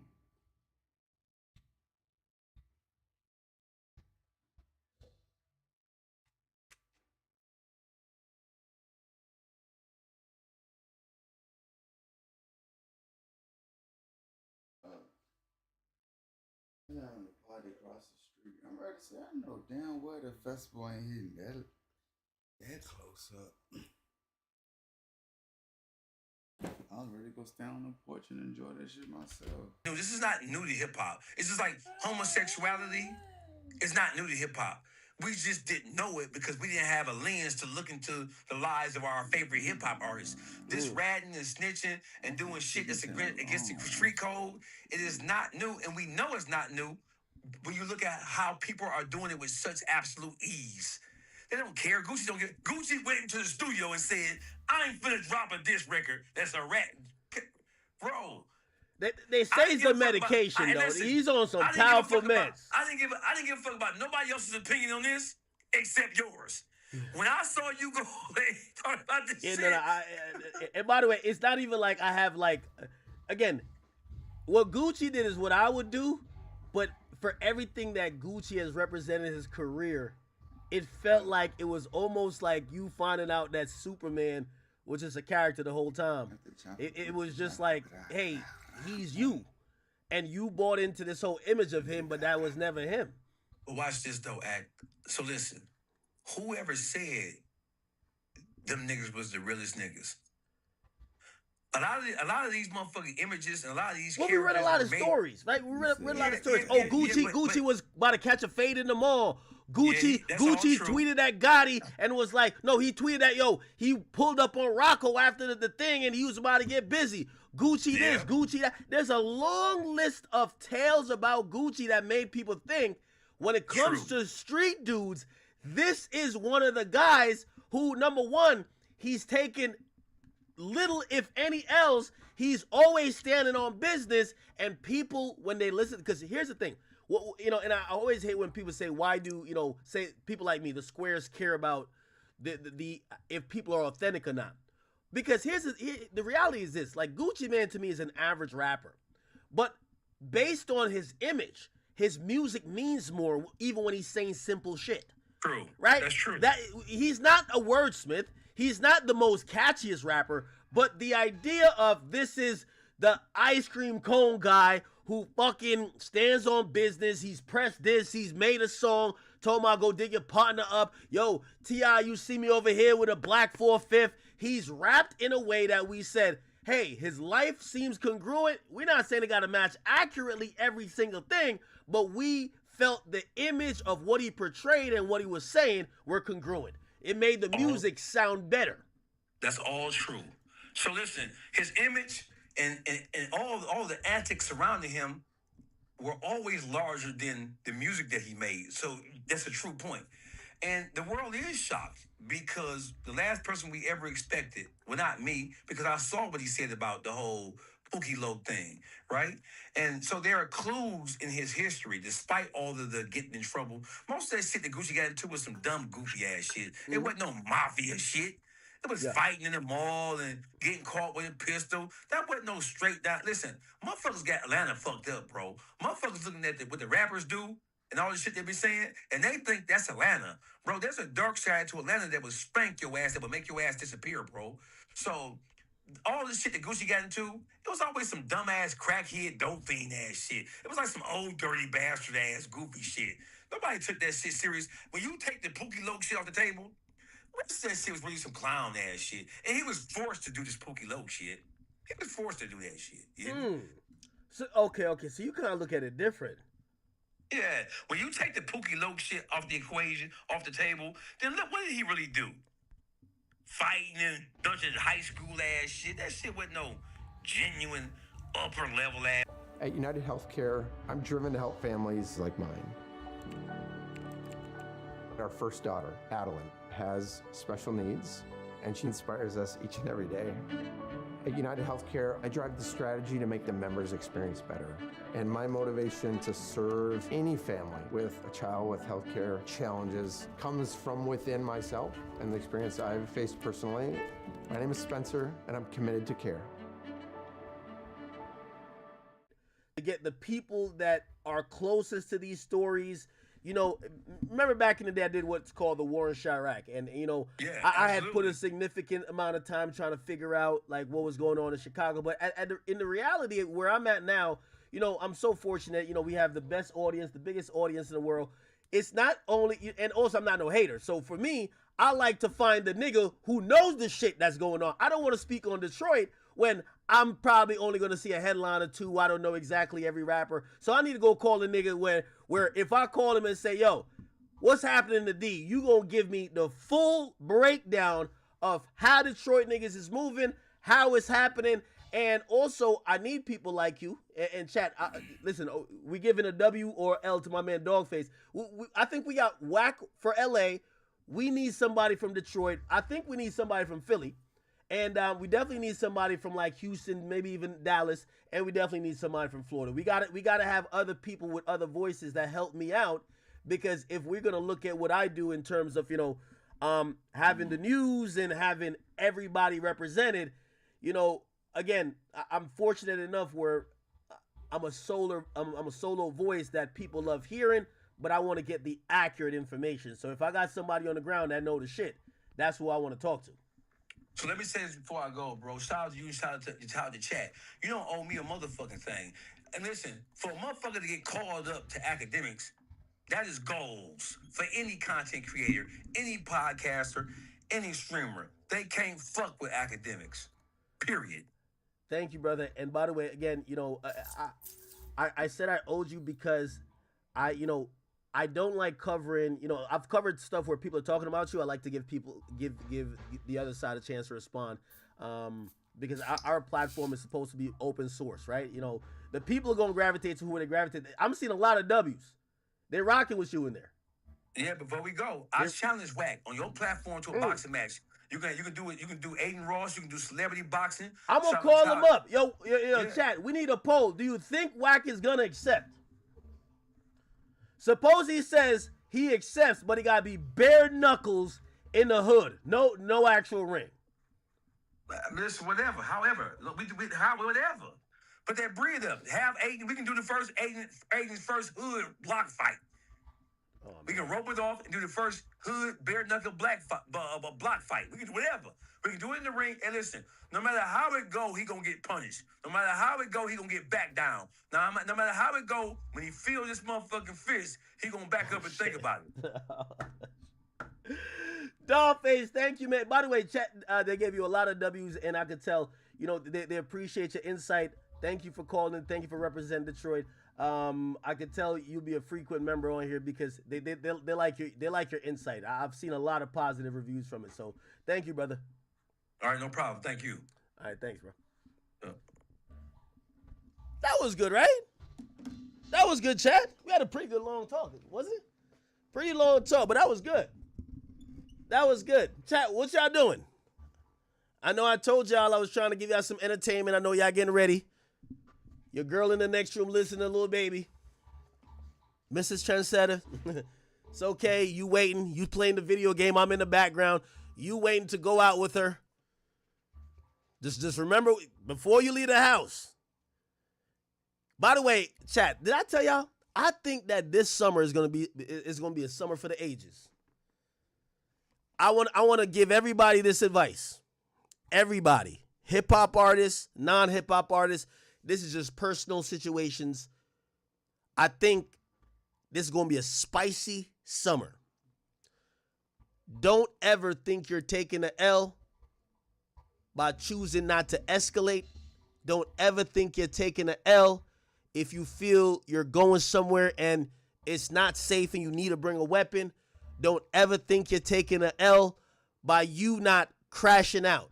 This is the summer we're going to see a lot of people go to jail and a lot of people get killed. Don't be one of those people. Be smart. Rather they call you pussy than they call you taxstone. Trust me. Be smart. Okay? You've seen everybody running into each other. Everybody love being outside. Everybody going to the same spots. And everybody been online arguing for years. Everybody's trolling each other. And there's a couple of people. Oh, and some people owe niggas money. Niggas owe niggas money. Niggas might be on their little TJ timing. Just be careful. I've been telling every rapper, I don't know why I get that feeling. I get that feeling that rappers running into each other, rappers getting shot, rappers shooting at other rappers, crews getting into it, fights, drama is only getting started. Don't ever feel that you being a bitch by saying, man, I ain't finna go to that club. Man, I know a couple bad bitches and a couple niggas that I trust. We about to just have some shit at this B&B. We gonna keep it local, keep it with people we know. This year, I'm telling you, I don't know why I got that feeling. All the bullshit's starting to happen. All the bullshit's starting to happen. Everybody's crashing out. Everybody living great productive lives. But right about now, this is where all the bullshit happens. And we're going to keep having these stories where it's saying, damn, nigga, like, why'd you crash out like that? It's okay. And that goes even for me. I'm making very wise decisions. You know what? Okay, should I go here? Should I go there? Cool. Maybe yes, maybe not. Making sure you're moving the right way. Also, not letting your ego fuck you up. Also, not being able to quote unquote take a L. Somebody say something to you, you gotta go fight them. You gotta go, you pulling weapons. None of that. I'm telling y'all, be safe. We're watching this. Y'all watching me cover it. A lot of this is ego. A lot of this is people dying over women. And you know how these chicks are. You in the hospital, your spine is pierced with all type of bullets. You can't even walk. And they'll still be online, still popping it, still antagonizing. Women usually serve no consequences. Be safe this summer. One of the reasons I'm also saying that, coming out, I live in New Jersey, it was a brutal winter. And when it comes to a brutal winter, it's like after COVID. Remember after COVID, people were stir crazy. They couldn't wait to get out. You seen how Houston was? That's going to be a preview of the summer. There's certain people, they can't wait to get out there. Wherever they from, they fucked up, they broke. Weather been bad, they come from whatever. They're going outside And they're going outside sometimes with not the intention of coming back. Be safe. That's all I'm going to keep saying. Anyway, we're going to continue, but I do want to send that message to the people who listen to me. And I do say to all the rappers, it's not exciting and it's not fun hearing, I don't want to go back to a particular year, but we lost a lot of rappers in several months. We're trying to get better from that, but we're seeing the same cyclical thing happen. People who've been going back and forth, I'm telling you, this is the time they all run into each other this summer. Trust. Okay. All right, we had a good talk with our dog face. How y'all doing? Y'all doing good? Y'all good? Somebody said we got to make it to see GTA. GTA's coming out next year, right? Cool. All right, people. All right. Enough of this. Yo, this post was wild. I didn't even post it on my Instagram, and I got to post it. Jesus Christ. What type of timing is this guy on? Wow.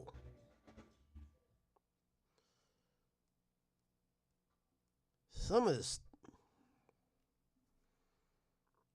this is bad. Unfortunately, in hip-hop, you start to realize patterns. And in the pattern recognition, I feel like watching this post has 12,000 comments. 12,000 comments, chat, in 2 hours. It has 100,000 likes. We've seen this movie before. It does not end well. It does not end well, chat. It does not end well. People are grown men. One thing I'll say, I don't believe any of this will be at the blame or should be blamed on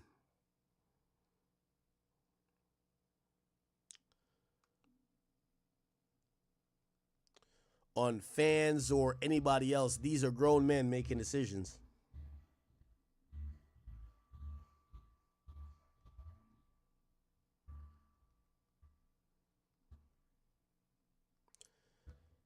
With J Prince. I'm writing up a caption. Yes, I write my own captions.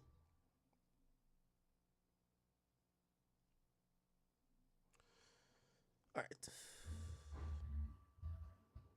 Can you post? Or just post it? Okay.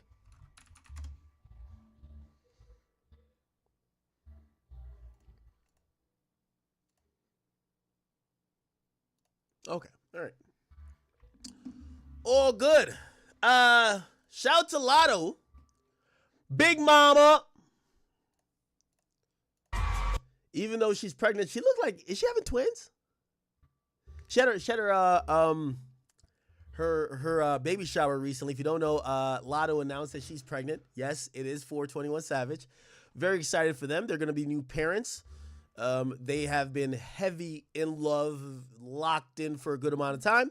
And I'm really excited to see both of them being in a happy relationship and growing. Like, trust me, Savage, my guy, and without saying too much, anytime Lotto's name or her, whatever about her come up, he turns into a different man. That's how a man's in love, and I'm very happy for him as a friend. This is his beautiful queen. She's pregnant. And, I think this really was started by Cardi B, because when Cardi B got pregnant by Offset the first time, like, she didn't really stop because she was in the middle of a run. She kind of like showed people like, hey, I'm not going to run away and just, hide myself and not work. I could still work up until a certain point. Now, I'm not too sure what that point is, but, obviously these are, celebrities. They probably have their personal doctors. They know when they could do whatever and then when they got to sit down. So Lotto did pop out at the Mariah the Scientist show, and yeah, she's still doing her thing. Look at her.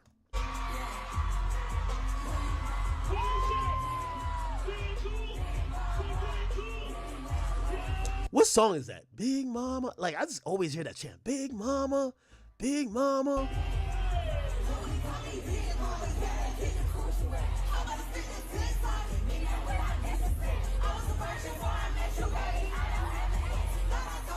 Oh, it's called Big Mama? Okay, salute.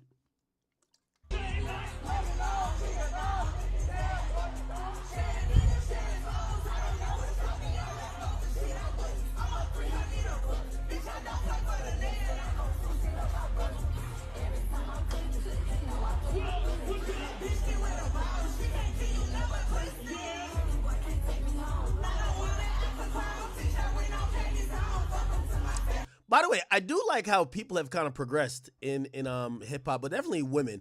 Women, they show so much support to when they see like another pregnant female who is in the music business doing their thing. Like you'll notice, like some of the guys will say whatever, but like you'll notice like some of the females here, they'd be like, "Oh, damn, she looks good." You know, they're gonna say good things about her because honestly, I think people just realize that her being pregnant is a way of life or just a part of life. Obviously, I think some guys are like, nah, she should be sitting down. But I think some people are like, nah, it's cool. It's whatever.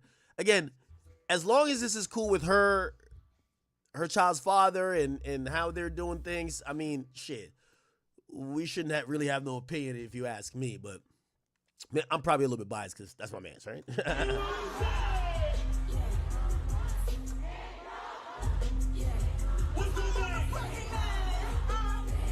Okay. Yeah. Okay. Salute to Lotto. I wonder how many months is she? She looks like she might be giving birth. Not too. I don't know about childbirth like that, but I ain't gonna lie. All right, Jermaine Cole. Yo, this nigga apologized to Kendrick to go play basketball for the Shanghai Monkeys. Like really? Like that's the name of the team.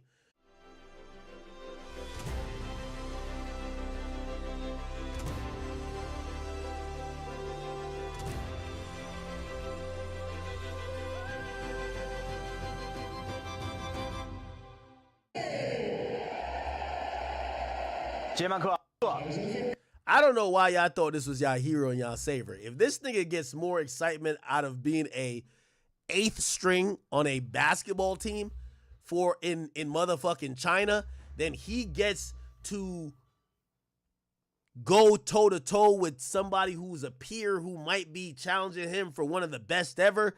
He gets more excitement out of this. Bruv, it could never be my favorite rapper. It could never be my GOAT. It could never be my GOAT. Where's the full video? There's another video of him like walking into the game. Here we go.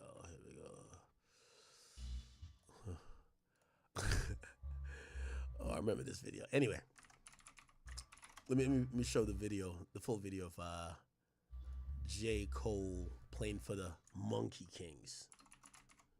J. Cole. It's crazy. I got to type in J. Cole Monkey. It almost sounds like I'm typing in like some racist shit. Now, they're saying that his stat line in his CBA debut, he had 1 rebound and 1 assist, and he went 0 of 4 scoring in 8 minutes. J. Cole is the Bronny James of a Chinese league. How the fuck could he be the best? Like, come on, bruv. Yo, J. Cole fans is losers, straight up. Yo, your man's ducked the beef, dropped an album, drove around the Civic for a little bit, then said this is too much, and he ran to China to come off the bench, went 0 of 4 in 8 minutes, 1 rebound, 1 assist. This nigga is basically Bronny James Jr. Even Bronny James does better. He's Bronny James Jr. Yo, they got J. Cole. Yo, put it like this. J. Cole stopped rapping to go over there and basically be the water boy for Rush Hour 5. Like, get out of here, man. This is the type of nigga y'all jacking. What are we doing? Look, he's a high five nigga over there, man. He's a Konnichiwa nigga, man. Get this nigga out of here. Y'all had him do all these interviews talking about, yo, the nigga even told you, man, I don't think I'm the best. Y'all should ask me about basketball, nigga. Look, he got more smiles coming off the bench in China. Nigga look like Jet Li, bruh. In that one movie with Aaliyah. Is it Aaliyah in that movie? I can't remember who. Yeah, I know that movie I'm talking about.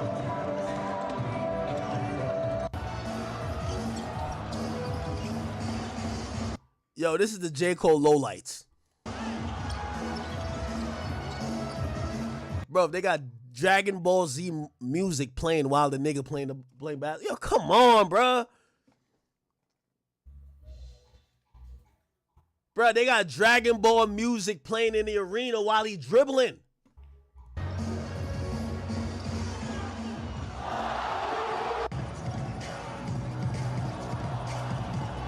Bro, his highlight was an assist.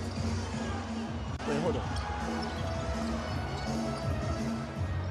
Assistant setting the screen.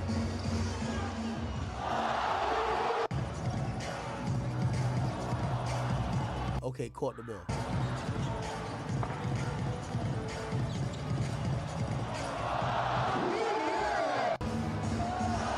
Okay. We won't even say Kobe, rest in peace. Let's not say Curry. Let's just say Cole. Let's see it. Cole! Yo, you know this nigga missed when the camera didn't even follow the ball to the rim, bro. The camera just stopped. You know this nigga missed, bro.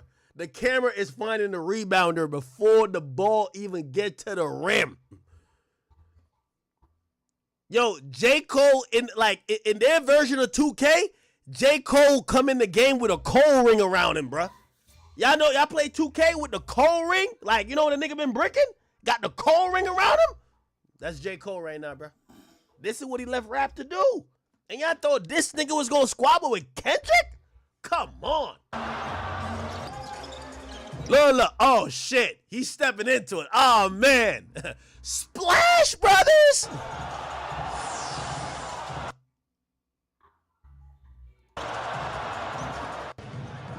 Here we go. Here we go. Here we go. Right now I'm feeling like Muhammad Ali.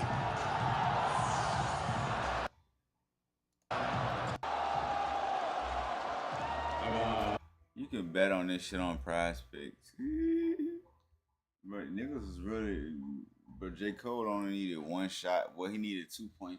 He needed 2 2-pointers or 1 3-pointer. That's all he needed. And that was a devil, too. Yo, this nigga getting crossed up by Jeremy Lin, retarded stepbrother. Like, this shit's crazy. This is crazy.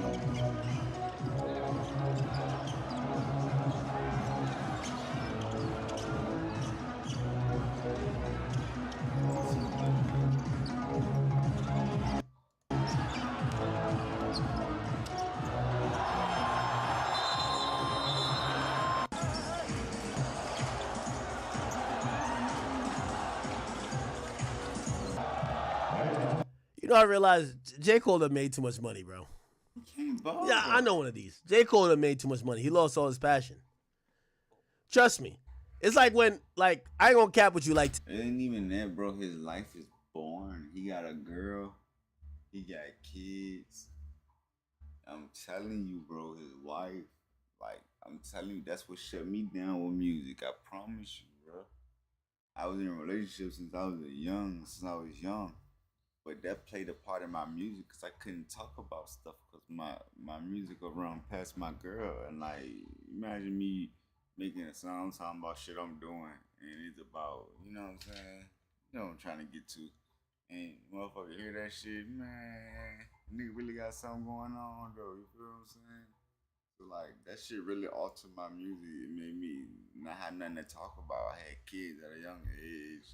I was in the house all day, babysitting, taking care of my kids, playing the video game. I won't really hang with my friends doing stuff. I ain't have nothing to talk about. And it been 13 years and I've been in the house doing nothing, taking care of my kids for 13 years. So imagine on year 5, I really ain't had nothing to talk about. Today, I'm at my crib. So today is they reset everything for my landscaping. I pay 30 bands a year for landscaping. You feel me? So they come on the property. They haven't been here every day since, because it just started getting warm. for like a couple months. So they see I'm building shit. Bro, it's like it's like 17 Mexicans that's like they're doing everything with the land. Like they came here, they're like, nigga, why are you building this shit yourself? Like, that's what they looking at me doing. Nigga, why are you building this shit yourself? Like, what the? And I kind of look at him, I'm like, nigga, I'm fucking bored. That's what J. Cole's doing. He's too rich. He got too much money, he's just too rich. He's just doing whatever, bro. No boy. This nigga's just out here doing nothing. Nigga, coach look like Kim Jong-un. Like, yo, what the fuck?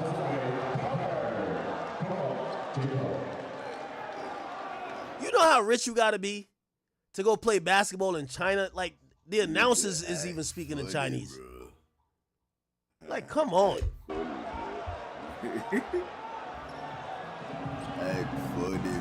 Like, J. Cole is over here listening to, he listens to the announcer speak. You ever seen them, like, old Chinese movie where, like, their voice don't match how the mouth movements? Y'all know what I'm talking about? No bullshit. Chinese movies, old. Mouth don't match. Let me just type it in, man. You're gonna find it. It's one of these, yeah, like this. Like, Our orders are that Shaolin Temple must surrender all of its land, and its chief. Nah, he supposed to went to, I forgot who did a Pandora, whatever the fuck they call that shit, on one of these, like the comedy, SNL type skits they did. I forgot the comedian, the nigga that be like A.A. Ron, that nigga, and Kellen Pell, Kellen P, whatever the nigga name is. They did a skit like this before. That shit was too funny.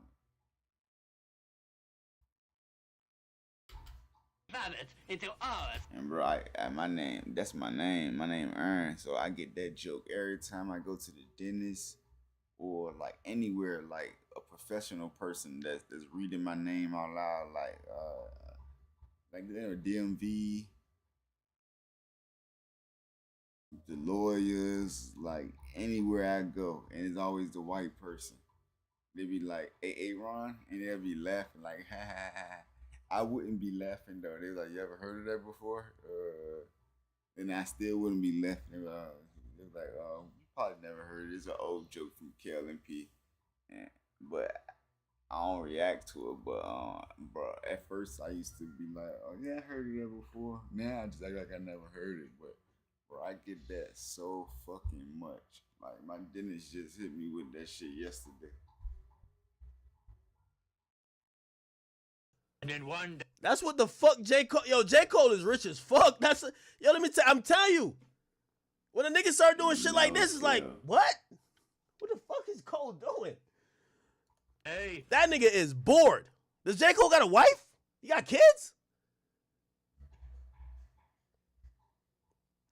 I ain't gonna lie. As much as I clown J. Cole a good man. Because niggas with the money he got, like, pull at this. Shaq got all that money. Shaq's still chasing 19-year-olds. No, I'm trying to squash the beef with you.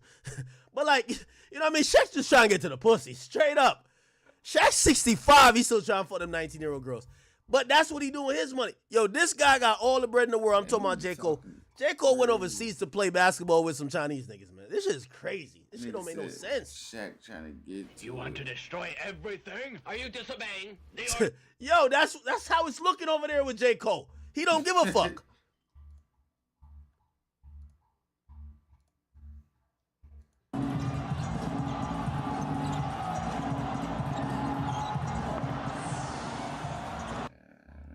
Yo, J. Cole just got the ultimate green light, nigga. Like, they don't even know what the fuck he's saying. This is the only black nigga on the other team, bro. Who is this nigga? This nigga like a 55 overall brown shirt in 2K, man. And he probably cooked J. Cole, bro. J. Cole 2K ranking is like 33. It's like 33, bro.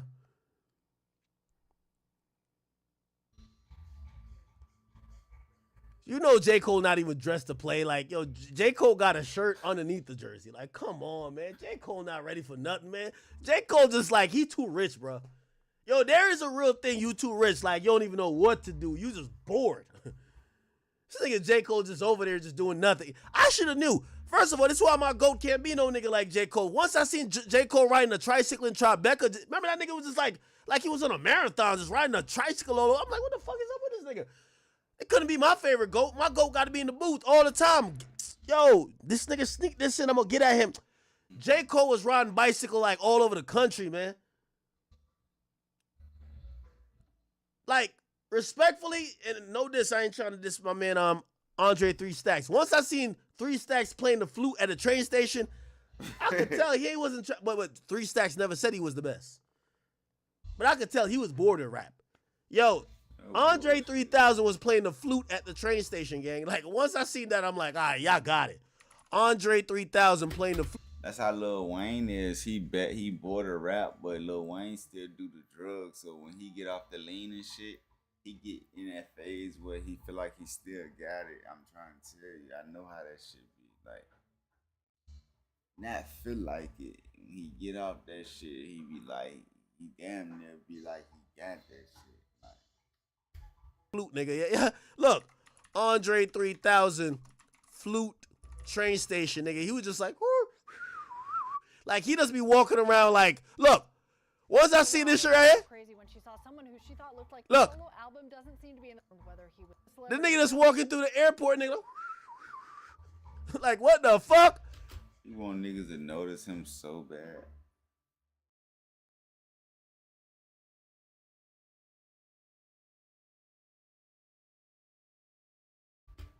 Once I see this shit, I said, but at least he's a real nigga. He ain't never said he was the best. Like, he is one of the best still, but like, I can't get mad at him. He just want to vibe out with his flute. Hello. Hello, let me play my flute. I'm gonna lie. I love Andre 3000. This nigga dropped the flute album. This shit was atrocious. I love this nigga, but this shit was atrocious. We gotta tell him the truth about that. This shit was Imagine Andre. Man, everybody talking about Andre. Yo, this nigga Andre 3000 been playing the flute for like 10 years. This nigga still don't know the full scale. He stopped at do, re, mi. Like, that's it. He don't even get to the other shit. Do, re, mi, fa, sol. No, he don't get to do, re, mi. That's it. That's it. Shout out to him, though. But J. Cole on the same shit. J. Cole on the same shit. Nigga doing layup lines in China. Like, what do you think this is, nigga? Think you Chris Tucker? Fuck.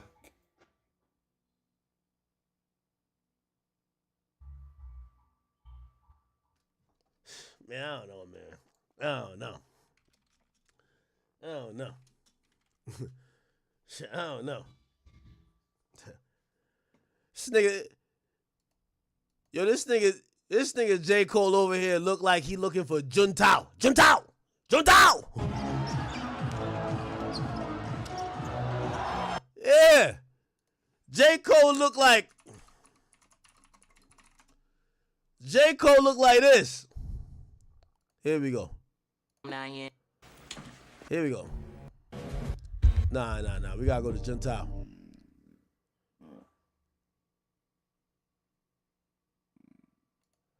I came down here to see Juntao because he told me to come down here because I'm his half brother from Beijing. Yeah, that's J. Cole. Me and him got the same mama. I'm black and these. I came down here. You're black and these, nigga. Get the fuck on out of here.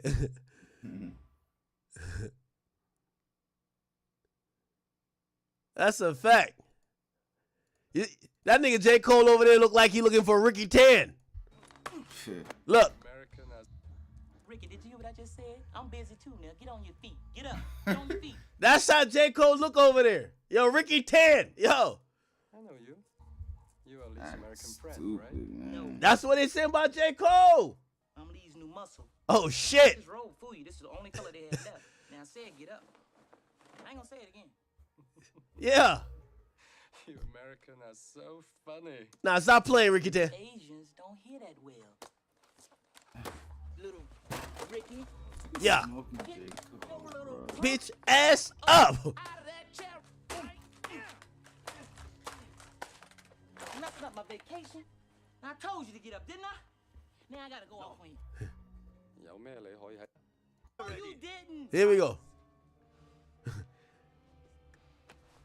Lee, Why didn't you tell me this man rolls like this? Yep. I told you already. No, you didn't. I did. What you said? I did this. Ricky 10. Ricky 10. Somebody said, Ack, you been playing Builder in your backyard, you didn't finish one thing. Nigga, it was cold. It was cold.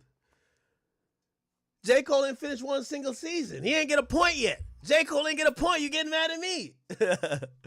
It's all good. It's all good, Chad. How y'all feeling, though? Y'all feeling good?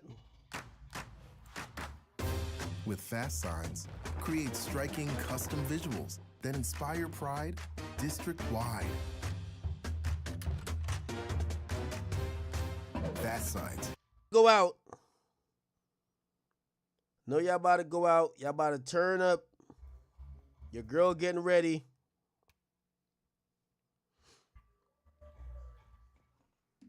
You drunk? Your birthday at 12. Whose birthday is that? Happy birthday. Happy birthday. You know what birthday song I like? People don't like it. I like the, for you, whoever you were. I'm gonna play. This is gonna copyright me a little bit, but we will play a little bit. Everybody hate this song, but I can't. You know why? Party Next Door wrote this bitch. Come on. Hey, here we go. For my chat nigga who birthday at 12, I got you. Here we go. It's your fucking birthday. I'm singing for you. It's a fucking celebration. Celebrate. Seems like times. I like the song. Oh, I'm playing this at my birthday party. Hey, chat, are y'all coming to my birthday party? Y'all better come to my birthday party. I don't be mad. Y'all better not come in here and tell me about Ack, you doing a 30 or 30. You don't show up to my fucking birthday party. My birthday party going down on May 15th, Gramercy Theater. Y'all niggas better get up in here. I need y'all there. I'm playing this shit. It's your fucking birthday. Come on. It's a celebration. Hey, yup. Tickets on Ticketmasters. Let's get to it.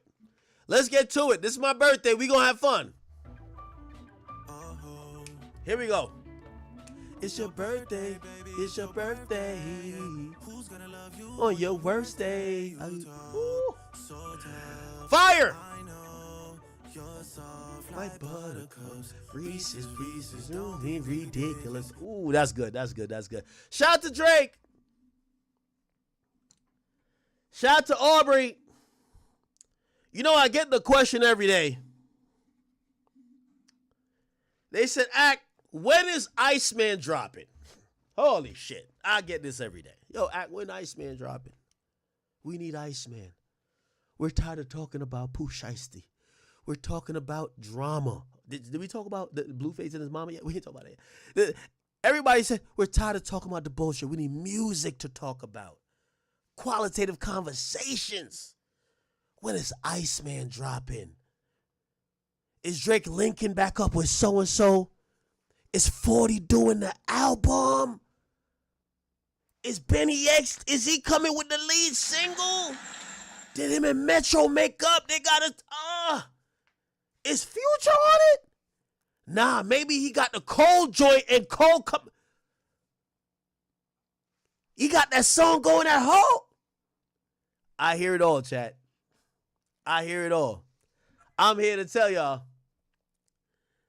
I know I'm experiencing, I'm loving this whole process like a fan. But I have to let y'all Drake fans know, y'all gonna hate me. I've given my official advice to Drake. I said, Drake, I don't want to hear what's gonna happen. But I don't care if you drop it tomorrow, next week, the week after next week, May, June, July, or you could drop it in 2027. I like what's going on. Stall him out. That's my opinion. Stall him out. Chat, we got to look around what's going on in that rap. In rap right now, there's only about 8 rappers we really care about. We really are anticipating their music. The rest of them, we care when they do some bullshit. Oh, shit, your girl cheating on you. Oh, shit, you beefing with this. We don't care about the music. Right now, God damn it, we want that new Iceman, huh? You know I know people want that Iceman? Because I'm looking at all the haters and they don't even got no more hate. The haters, it's like the Matrix. You know the joint where they turn to Mr. Anderson. That's what's happening. All the haters that was like they had all type of interesting conversation bouncing off the wall. With every single day, we're having a hater reset. They're all coming back to earth. They're like, Drake, I miss you. They all want Drake music now. I think, and I don't know, I heard the album is kind of getting cooked. I don't want to hear it. I don't want to hear it. I hear the album it's marinating at this point. But I'm here to tell y'all Drake fans, I've given the advice, we could wait a little bit. You know why? Because everybody who has been for the last 2 years, oh, Drake is this. Oh, but we got to talk about the lawsuit. All the people who thought that the lawsuit, like, oh, they're legal experts now. Oh, no, man, I can't fuck with Drake, man. He filed a lawsuit. All of those people, they're now saying, well, where the album at, though? It's okay. It's coming. Oh, it's coming.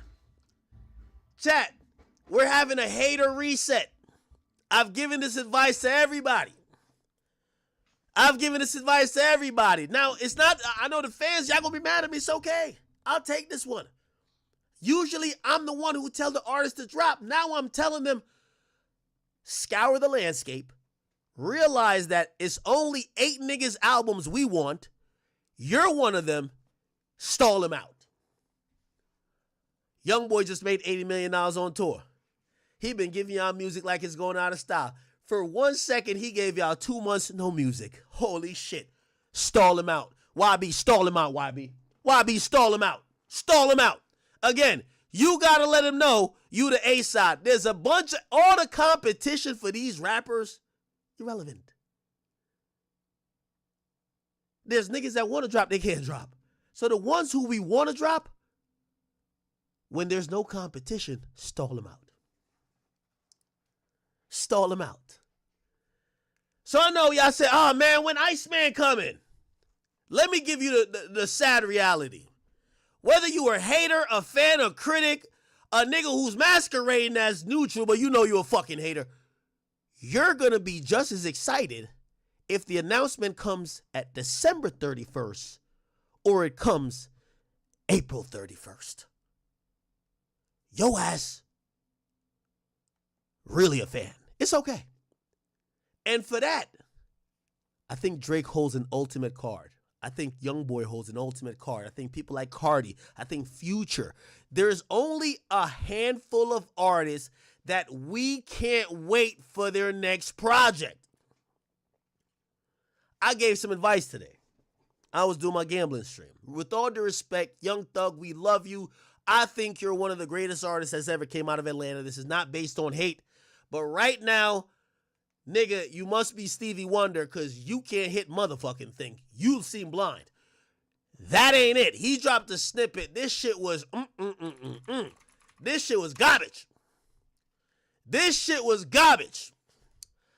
I don't know if it's... Listen, I know Charleston White can't see in one eye. Young Thug can't hear in one ears. What is this? Shake that ass, bounce. Don't just sit on the couch. Fucking on get a little hit. I'm just hitting my spouse. No bullshit. This is for gay people. This is a song for gay people. Yeah. I smoke that ass on the couch. Shake that ass. This is the nigga with the white shirt. He acting like he like. This gotta be his version of that song. Hey, hey, hey. We all know when Lil Bebe gave that one. We were like, why is niggas in the background vibing to this like that? You got niggas in the back doing all type of shit. This ain't it. This ain't it. Somebody say it's tough? Okay. It ain't it. Thug, we need you to get back to that 2015 Thug. That's what we need. But I'm not here to get on Thug. I want him to find it. I think he is going to find it. Thug, I think, Thug been rusty since he got out of jail. I don't know what it is. Thug, I know you had some old songs in the tuck that you didn't drop because remember you were under indictment, but nigga, drop them old songs if you can't find it right now. You need to warm up. You need to warm back up. It's all good. But I'm telling you this right now. What Drake got coming, he shouldn't even rush it. Stall him out. Stall him out, Debo. Stall him out. You gotta stall him out right now. Chat, you type 10 rappers who you anticipating the album from this year, and I'll be shocked. I'll call myself pussy. There's not 10 rappers out right now that you're like, man, I can't wait till these niggas drop. Basically, the rap game got 50,000 rappers, and we only give a fuck about if 10 of them drop. The rest of them, if they don't show up and prove, we wouldn't give a fuck. Half of them are going to drop music. If it dropped, it's like if a tree fell in the forest and it don't make a sound, did it even fucking matter? Chat, the upside for all these rappers are the ones that we want. We want Iceman. Travis, whenever you drop, we got you. Oh, Cardi. If Cardi drops some shit this year, you know Cardi told me he finna drop. Who else? Oh, Future. Oh, man, Future. Yo, Future could drop a blank disc full with just straight ad-libs. We want that. Facts. Who else we want? Who else we want, chat? Who else we want? There's a couple of rappers. Oh, man. Oh, man. Nah, there's a few, like, the Barb's gonna want that, Nicki, of course. Somebody say Jay-Z and Kendrick, but we don't know if they're gonna drop. Yeah, I mean, yeah. We can say Jay and Kendrick. I do think, you know, Jay gonna try to throw some good music in there, you know. Did Jay-Z announce that Dodger Stadium shit yet or not? Let me look it up. Jay-Z Dodger Stadium. Oh, he didn't announce it yet? Yeah, so supposedly, Jay-Z finna announce the Dodger Stadium joint. Shout out to Rock Nation, you know what I mean? Don't ask me how I get it. Oh, shit, I almost opened my Gmail. That would have been crazy. All right. Okay. All right. Y'all feeling good? All right, let me just open up a few donations real quick. By the way, if you guys haven't tuned in on Kick, we will be on Kick. We're moving everybody on Kick in a little bit. It's Saturday night. We're getting a little bit explicit. Kick allows us to kind of get into some other shit. Wait, what am I doing? Oh, I'm looking at the donations. Critics are calling Faces of Death smart, fun, and deeply unsettling. It's a thrill. It is the attention economy. This whole thing. So Finesse 2 Times supposedly spoke about the Gucci Man thing. Let's see what he said. Is this? Oh no, this is him talking about Jay Prince Jr. beef with this guy. Oh my God, y'all got way too much going on, bro. Y'all got way too much. Now y'all see why I'm trying to get out this motherfucking country. Now y'all see why. You see how this shit make me look? And I'm a part of Mob Tide. Now I gotta walk in places and they be like, who is that? That's Finesse. They be with Junior and them. No, I don't. I don't be with them. No, I don't. I don't be with them. Hell no. Hell no. Hell no. Not him. You know what I'm saying? No, I don't. Hell no. Hell no. No, I don't. Don't me with that. You hear me? I already went down through that phase in my life. Oh my God, y'all got way too much going on, bro. Y'all got I gotta get Jay Prince Jr. on here, huh? Way too much. Oh, so this is where she licks his elbow? I want him to know that you moved on the beam. His elbow. Hey, man, he a cheater, y'all.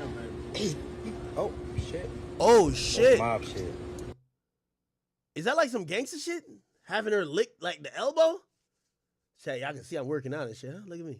Holy shit. God damn, man. Shit. Yeah, look strong, huh? Yeah. I gotta know this. I thought me and little baby was gonna be boxing. I'm playing. Okay. Oh, that's a new thing? Having her lick your bicep?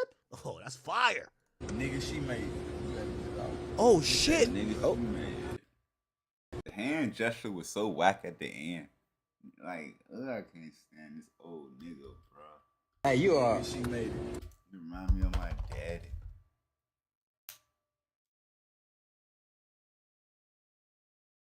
Like, Lil Bro wanna be his daddy so fucking bad. Man, so mob ties me. I'm a mob and we so tied. It's so connected like a link. Can't be disconnected because we some ties. My daddy got 3 wives.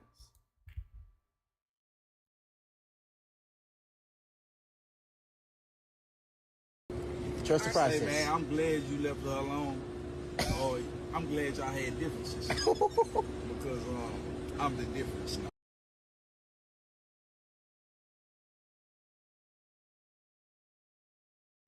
Like, he looked so whack trying to be player. Like, he's so little. I did not know this fool was that little. Him doing all this whack shit makes him look so much smaller than what he is. Like, he's small. I did not know bro was that short. That was a first.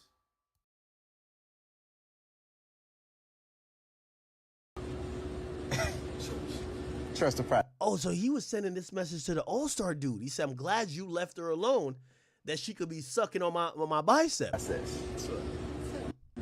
Has anybody got Jay Prince Jr.? Jay Prince Jr., would you call into the stream? I would love for Jay Prince Jr. to call into the stream. But I feel like he's like a serious guy, though. Like, I heard him talking to Joe. You ever heard him talking to Joe?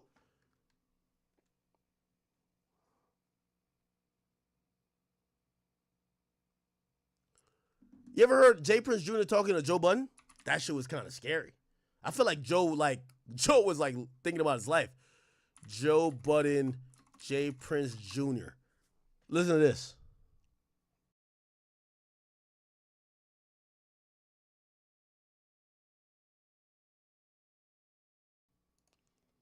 Listen to this. Person.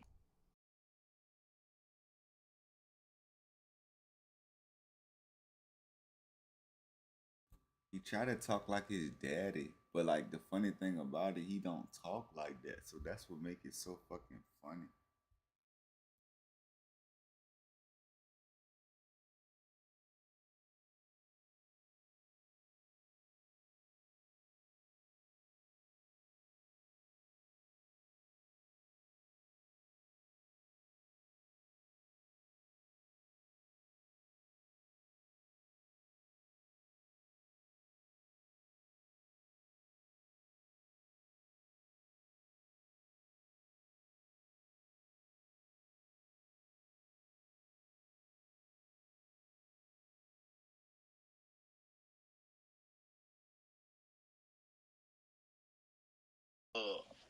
Slight intellect, yeah. See what's going on in the culture these days. The old culture to the new culture. Cause you come from where I come from, Joe. You was in tune to what was transpiring to the endeavors that I come from. Mm-hmm. So I was Yo, so like Jay Prince Jr. is like El Mencho of like Houston. trying to figure out if we can line the two together and have different perspectives. All right, let me get into the bullshit. Here we go. I know what you do, my brother. I know what you do. Do it with me, though. I'm one of the few people that don't really go out their way to talk to too many of the artists. So you ain't got to talk. You talk to the ones that's relevant. I understand. You talk to relevant people. I talk to the ones that I like personally. And like you talk to the ones that you dislike too. Like, you know what I mean? Niggas I seen you disrespect in your interviews and all that shit.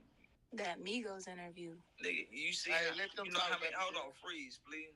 You know how many people I seen you disrespect in the process of you having the interview? What? You don't talk to people that you just like. You talk to ones that you want to criticize too. So if you like me, like me. If you want to criticize me, criticize me. One of the two. Yo, Joe right here, and his life was flashing before his eyes. I ain't gonna lie to you. I'm just challenging you to be more intellectual than I am. And not even that, let's just have an intellectual conversation. Yeah, chat. This is the El Mencho of like Houston. You see how quiet Joe is? one thing I was given is the game, and you know that. I was challenging him. I was challenging that same energy to me. Oh, shit. Know your answer to all this, boy. Here we go. Therefore, I want to see if he can reciprocate that same energy to me.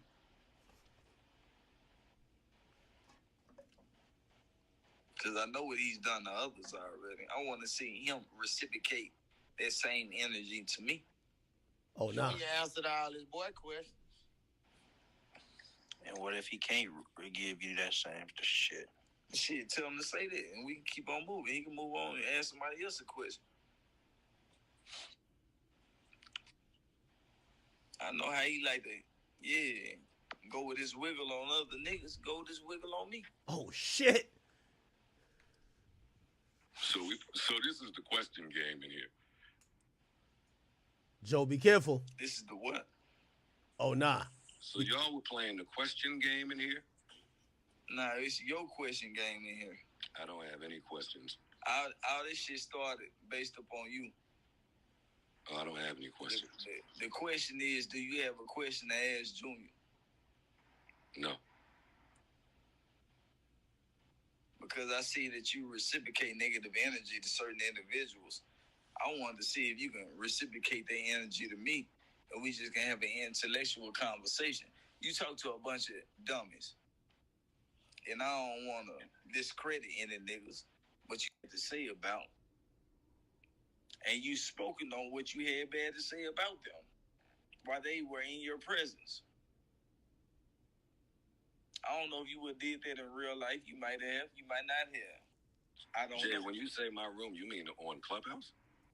No, I don't give a fuck about no Clubhouse. Clubhouse ain't got shit to do with nothing. We talking about real life. We talking about your podcast and all that other shit. We ain't talking about no Clubhouse. Clubhouse ain't shit. I just got on here. Breakfast Club. I just got on here 4 days ago. Like, this shit don't mean nothing to me. Now, I understand it's becoming a big platform, but this shit don't mean nothing to me. What I'm asking you is the same energy that you transpire the people that come on your podcast and different channels that you have leverage on. That you are, Yo, Jay Prince, man, just tell me what's the toll fee, man, when I come to Houston, man. I'm going to just drop it off, man. You got it. What's the check-in fee down there? I know? That on. I don't interview people on my podcast. Yeah, you don't interview them, but you got a bunch to say about them. Oh, shit. Well, yeah, that's a podcast. You'll tell somebody when you don't like them. You'll tell, man, I done watched enough of them, Joe. I don't watch enough of them. I done seen you disrespect a bunch of guys. Rightfully so, or unrightfully so. You did. I don't know if y'all had personal issues before they got on your shit. I have no idea. I just know what's transpired. I know what you did when they got there. I know what you did when they got there. So I don't know if it was for personal meanings. Yeah. Nah. Anyway, that happened. I was like, yo, Joe, tread lightly. Like, yo, bro. Yo, you don't want to get into it with the cartel. And then, did y'all see this? This is the only nigga who survived, who's alive and could still... Join Planet Fitness for 1 cent down, $15 a month. No commitment. Deal extended to April 16th. Well, Jazz was there. I wasn't there. oh, so it was one of y'all there. Yeah, one of us, Right. but not me. I'm Junior. Nah, that was you. No, nigga, I wasn't. What the fuck is wrong with you? Man, this nigga, was you high? A little bit. Yeah, You know I don't smoke. I don't do no drugs. You know I don't smoke. I only smoke hookah. I don't do no drugs. Me I too. smoke what you smoke. Vape. Hit it one time. It's a hit. You got me fucked up, though, nigga. It's I would not a tell hit. you tripping. That Corona ride was out here going crazy, ain't it? Yeah, nigga, I think you Stop got it the way you everything. talking right now. That shit be out here stopping shit. Look, you got the Oh, the battery thing. you got the coronavirus Charge your phone. right now the way you talking. Nah, I don't. I just... Hey, Fredo, what up, my brother? Hey, tell this nigga he tripping, man. Man, I just be seeing a lot of money and shit. That ain't a lot of money right there. Nah, that one. Now we gotta call Whack 100 real quick. Chat, I'm gonna call Whack 100. Remind me, we're limiting this Whack 100 conversation to a short convo. Short convo, okay, chat? A short convo. I got 2 questions to ask him. 2 questions. No smoke. Shit, me too. Do y'all remember Jay Prince? $1 million. Yo, this is the one episode I ain't see Wallow try to kick no game. Wallow was just there, just like, and Wallow and Gilly was like, "Go ahead, y'all got it." Yo, I think these two niggas are the most powerful niggas in music. And I wouldn't. If you go back and this little nigga so whack. Like, look at his fitted cap. It look like they went to get them bitches pressed up right before the jump. He ain't put no bend in it or nothing. Man.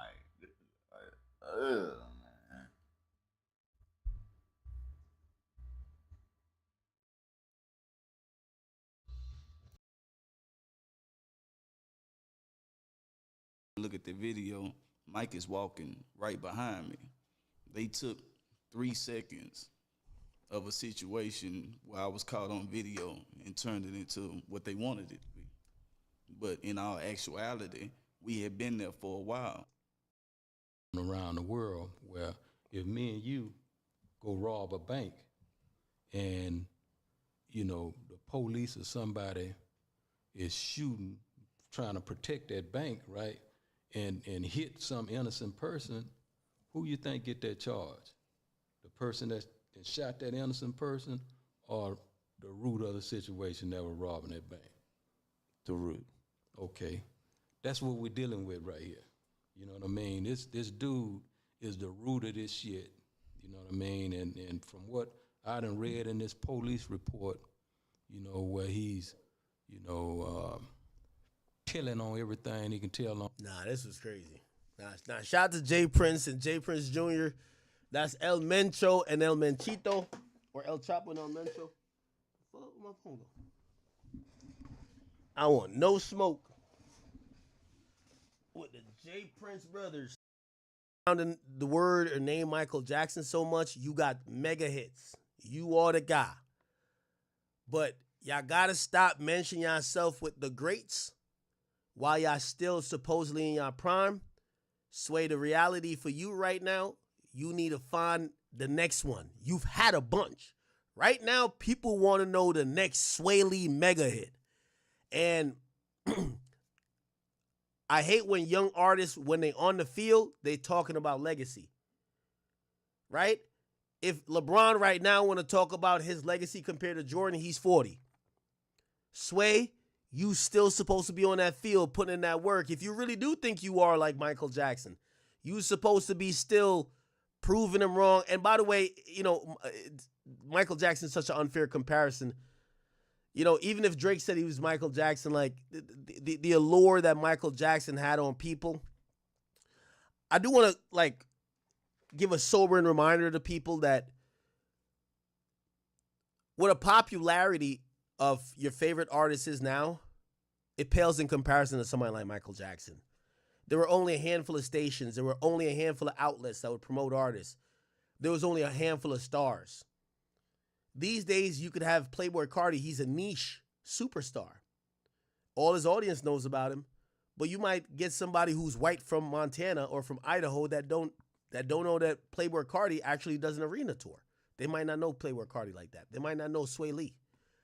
The thing about Michael Jackson is that the world knew about Michael Jackson. If you went to Kenya, you went to fucking Nairobi, nigga. You went to Sri Lanka. You went to all these other places. They all knew about Michael Jackson. Michael Jackson's fame and infamy is unmatched. When you mention Michael Jackson, his music, again, and obviously I'm trying to give these guys an out because it's a different time. Let's be honest. If Michael Jackson came out now, would he be exactly that? Keep in mind, there was gate-kept shit then. So whoever was popular then, there was no more options. These days, you could be like, nah, I don't listen to mainstream dudes. I listen to Slayer. Oh, I listen to Ken Carson. Oh, I listen to, you know what I mean, Rod Wave. It might not be your cup of tea to listen to some of these mainstream artists because you could find them in other ways. Back then,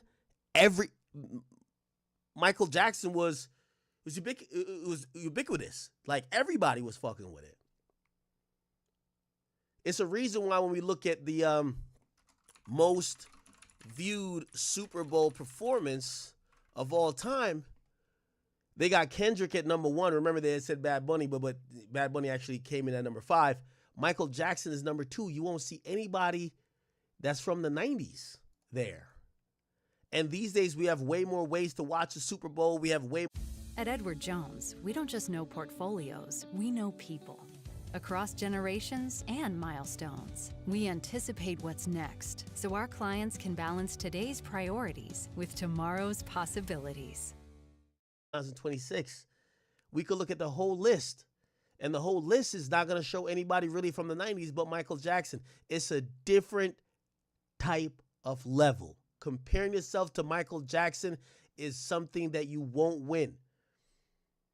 Now, this is going to sound a little bit biased because I do rock with Drake. When Drake says, yo, he about to, pass, MJ with maybe number 1 hits, I got you. Fine. That's one particular stat. Do I think that Drake's career is eclipsed Michael Jackson? No. We gotta really have these conversations. Right? Like so for Sway Lee to say he's on a Michael Jackson-esque type of thing, it's like, brother, we gotta put you on Michael Jackson now. Right? You gotta look up these videos. They exist. Michael Jackson sworn by fans. When Michael Jackson showed up to a hotel, this is how it looked. Okay? Y'all niggas is in Miami's fucking random hoes. And y'all could be on a yacht. Nobody cares. Respectfully. And I'm not aiming this at Sway Lee. I'm saying for the majority of y'all. When y'all show up to hotels and this is what's outside, then you could say Michael Jackson. Michael Jackson deserves some credit. This is how Michael Jackson outside of his hotel looked. Y'all concerts don't look like that. This is what happens when he was in town. This is what happens when Michael Jackson shows up to an airport. This is how it looks.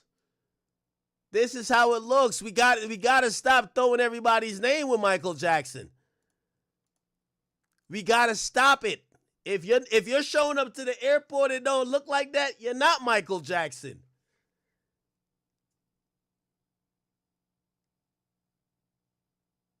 We got to just be honest. Yes, this infamy, this fame was part of what this is how Michael Jackson was moving around. When y'all showed up overseas and it's not like this, please, we just remember it's levels to this.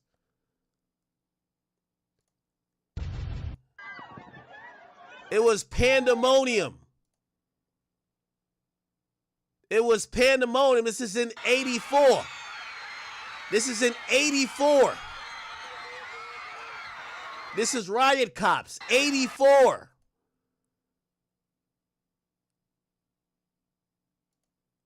This is how they had to get Michael Jackson away from 6,000 fans. We got to just be honest. Hey, listen, with all due respect, Sway Lee, you got some really amazing songs. You're super talented. But we got to be honest. Michael Jackson is a different level. This boy was doing it without any social media. His life was basically a pariah. Like, y'all get to chill a little bit. Even as popular as Drake is, Drake don't experience this shit. And I'm really trying to give you some realistic base for this. There wasn't that many celebrities. Like, some people be like, oh, nah, I be just listening to so-and-so. No, there was a handful of artists and he was king. Everybody in the world knew him. If you were into popular music at all, you knew him. I like Michael.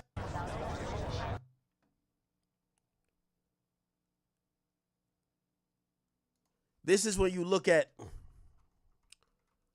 artist who sold the most albums.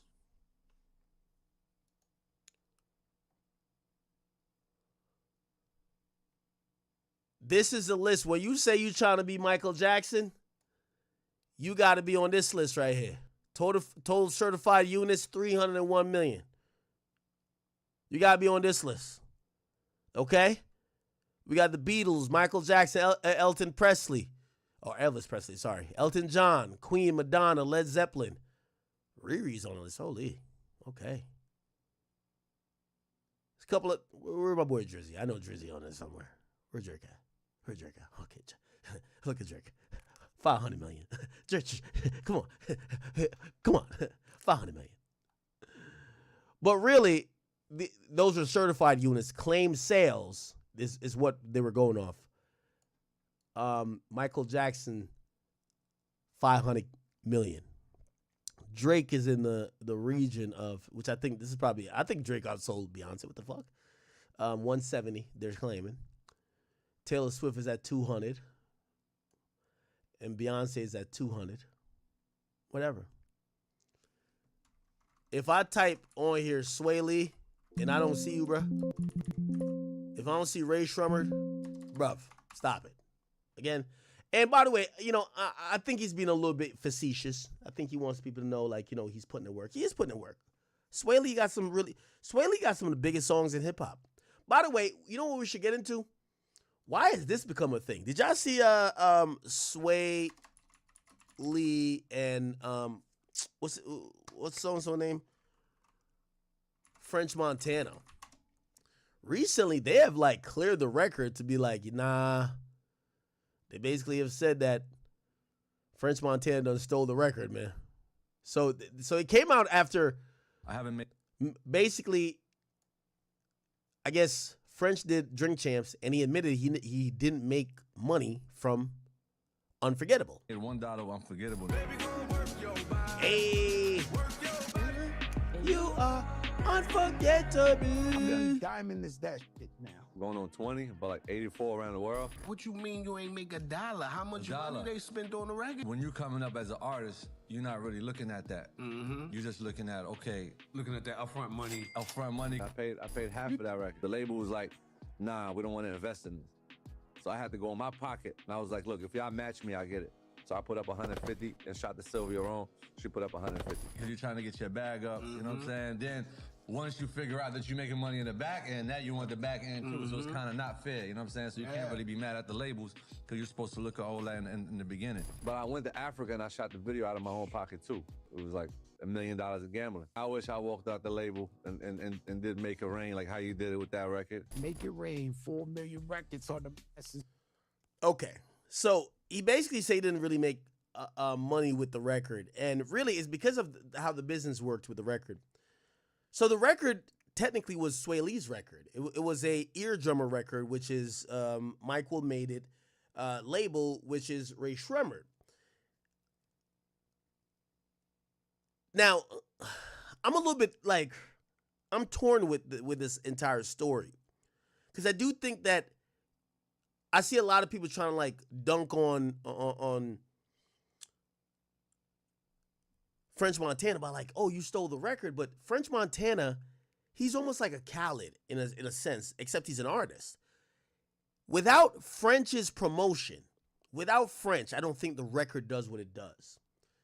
Why do I say that? I think Sway Lee had a similar record, which was what's the name of that record? That record was called what's the name of that fucking record? Guatemala.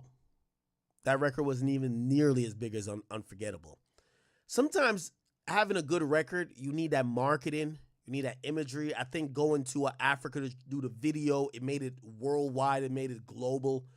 And I have to say, even if he did finesse it and kind of steal it, so to speak, we got to give French some props for how he marketed that record. He put money behind it. He had some really ingenious ways of kind of getting in front of everybody else.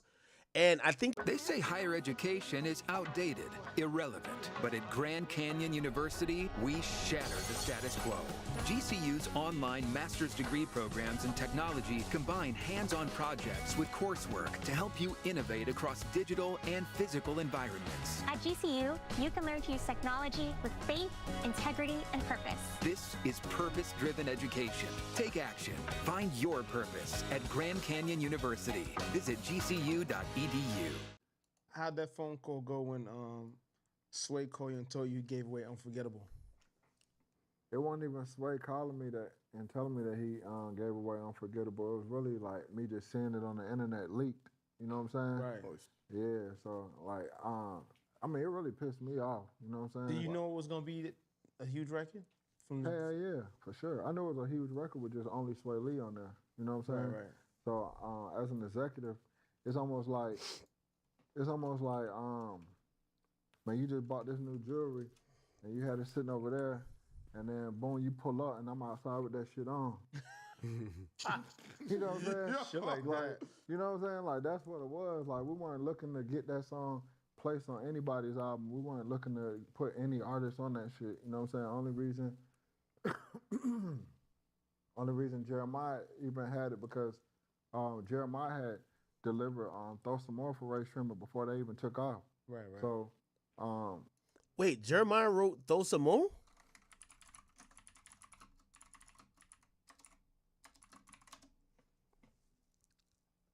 Did he? Songwriters, Khalif Brown, that's Sway, Nicki, that's Thug, Michael Williams, whatever, Michael Made It, Kenneth Colby, Sounds, Jeremy Felton. Oh, Jeremiah wrote it. Oh, shit. Or he probably wrote some shit for Ray Shrummer. Not saying the whole thing, but some shit. Ah. So I guess there were, this is how music works. So they're working with Ray Shrummer. So he kind of helps them get Throw Some More. So when Unforgettable comes around, they kind of send it to him. Okay. Man, when he delivered that joint, it was like, Sway was like, man, damn, bro, I got to do something else with Jeremiah. Like, you know what I'm saying? So Unforgettable was supposed to be on Shrimp Life 2. And Jimmy, like, I ain't gonna lie, man, we all perfectionists. The whole squad is perfectionists. So, man, we kept changing around Shrimp Life 2, kept changing around Shrimp Life 2. And then by this time, like, Jimmy had a child on the way and everything. Jimmy was like, bro, I'm done, bro. The album done. It's hard. It's like, man, y'all keep telling me to get on every song with Sway. Like, you know what I'm saying? Like, I'm done. Like, the album, y'all said we were done. We done. And so Gucci had just came home. Then Sway had did Black Beatles. And then boom, Jimmy was like, all right, boom, I get on that one. All right, boom, now we done. You know what I'm saying? And then Sway was like, bro, what about this Unforgettable? I'm like, yeah, Jim, just get on the Unforgettable. Jim was like, man, bro, like I'm just tapped out. Like, bro, we'll get it. I'll get on there on the next album. So they were already talking about doing solo project. It was talks about it. Right. So I was like, man, shit, what's gonna worse if Jim don't get on here, Sway? If Jim don't get on here. Now, this is where, Rock with Michael Made It, but like, so y'all are saying that the song exists, but Jimmy don't want to get on it. He feels like he already did the album. He's a little bit exhausted. Well, it appears like y'all not treating the song like this is the fucking mega smash. It feels like y'all treating it like, oh, it's another song. So how could you really, like, not give friends some credit for seeing that this song needs to be out now? Because remember, a song or a hit is not only about the song, it's about the timing of when you release it. Then, we could use it for the first Sway Lee album. And so, boom, Shrimp Life 2 dropped, and like a week or two later, and then fucking Black Beatles just started shooting up. You know what I'm saying? Mm-hmm. So Black Beatles was #1 on the Hot 100 for like, man, 8 weeks. And out of nowhere, Unforgettable just leaks on the internet. Wow. And I'm just like, hold on, what the fuck? Like, you know what I'm saying? But people had told me that they had heard Bro's version. You know what I'm saying? Like, they told me they had heard Bro's version. Yo, am I drunk or is this DJ Clue?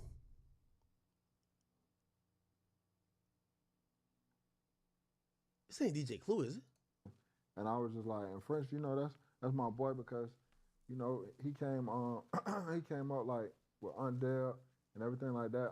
Walker, Gooch, like when he came down there and Undead was managing him, like that's when we started developing that relationship. Cause you know, Dale, that's like my auntie, like you know what I'm saying, like Anthony's, they're my family.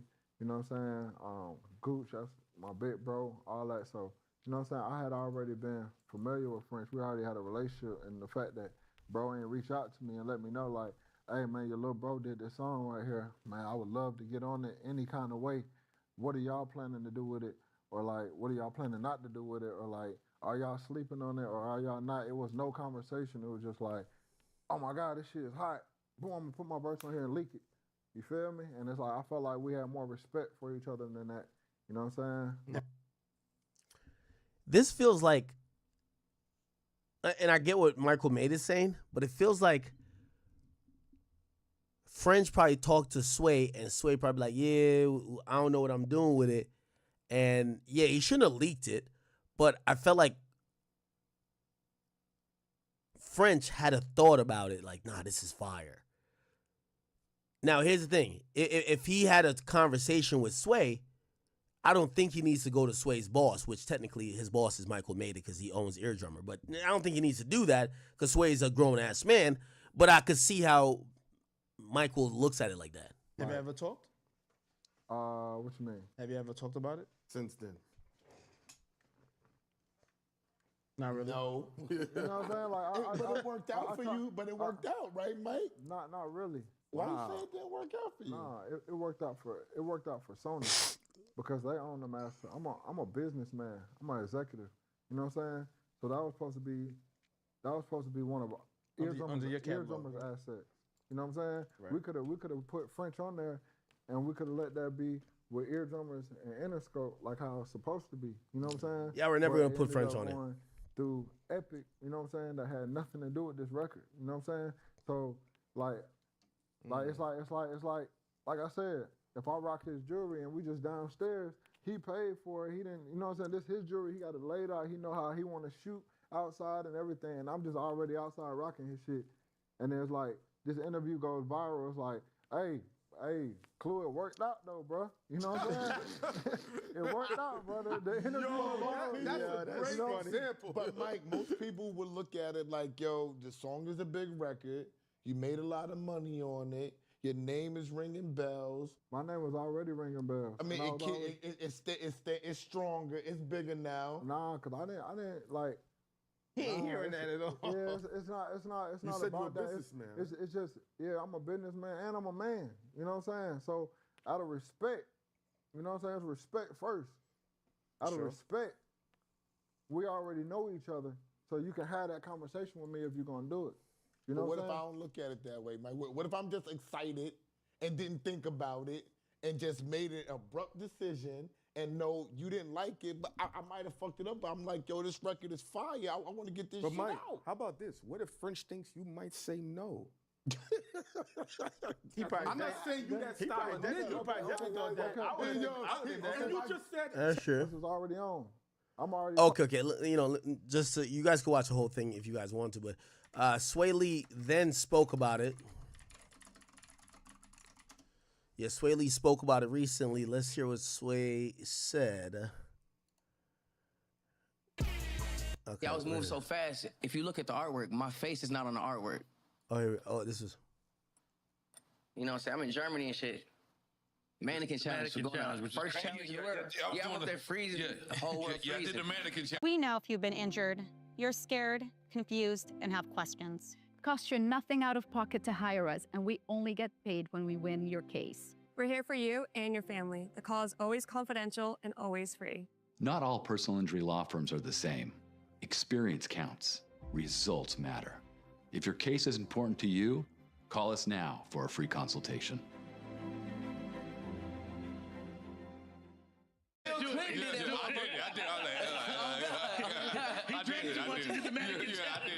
gotta drop a little clip of that. We gotta cut into that clip. We cut into that clip. Go ahead. So boom, the key component that really like made my brain click. $250,000 video in Africa with the kids. You know what I'm saying? I'm part Nigerian too, so I'm like, and I love making Afro. That's my natural Afro rhythm. beats. Afro beats, yeah. Yes. Afro, all that. like just anything with rhythm, like Any?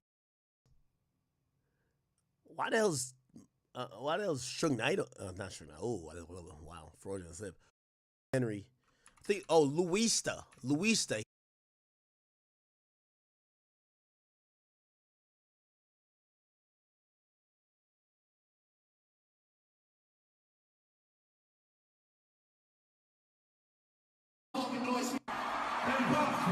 Oh yeah, this is. Your question game.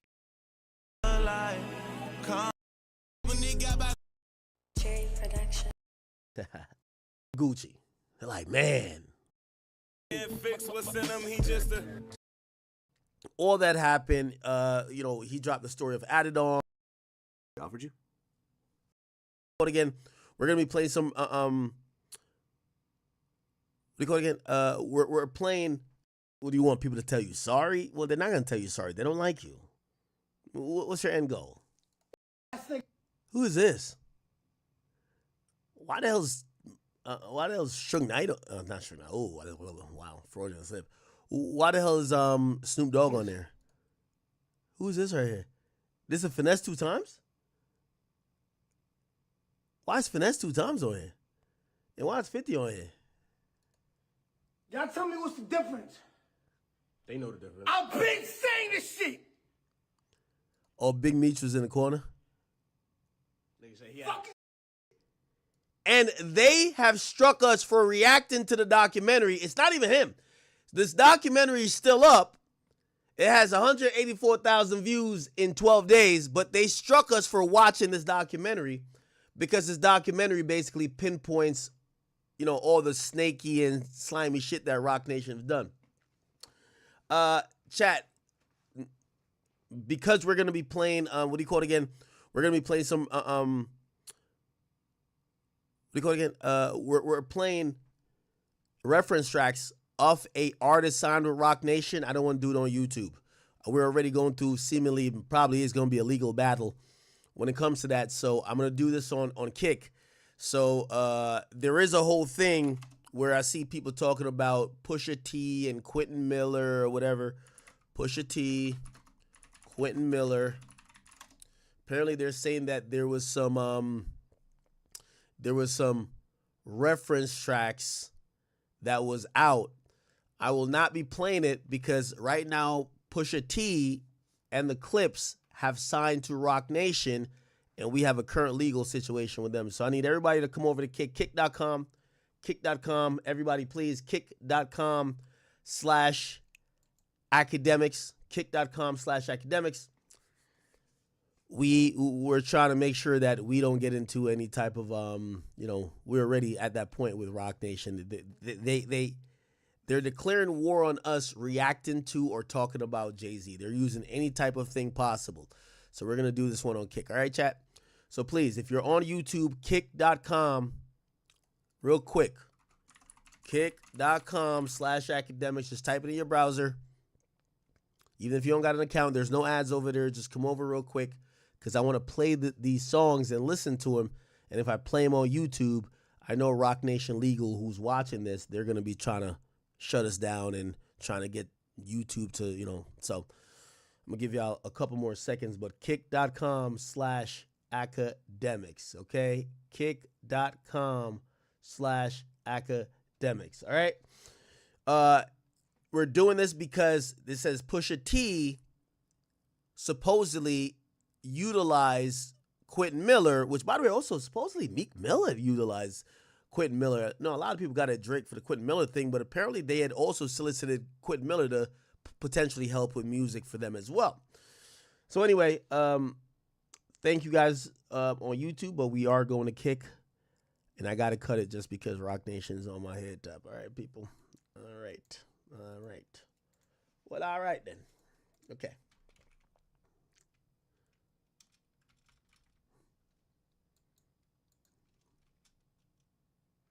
Yeah, give me 1 second. I think we should be just only on Kick at this point. I think we're only on Kick. Are we only on Kick? Yeah, chat. It is getting to that point. Rock Nation is low-key declaring war on me speaking about Jay-Z, but they're doing it in a really pussy way. First of all, they're violating copyright law by claiming that my reaction to already public things, they're claiming that I'm copyright infringing on their rights. It's not true. Like, if I react to a documentary, the documentary's up on YouTube. How is my reaction in copyright? But they're trying to, they're trying to muffle me. They're trying to make sure that whatever I say about Jay-Z, which is obviously pretty much the goddamn truth, they don't want it to be spread around, so they're playing really interesting games. We're going to be playing those games as well, but we got to be careful until we fully get our legal teams and so forth ready. Give me a second. I spilled.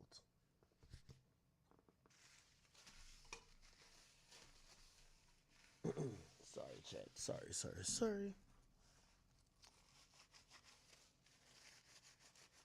And for the people who might be like, listen, we've reviewed the legal notices they sent. It specifically said they represent Jay-Z, Sean Carter. This is not even, it says Sean Carter, okay?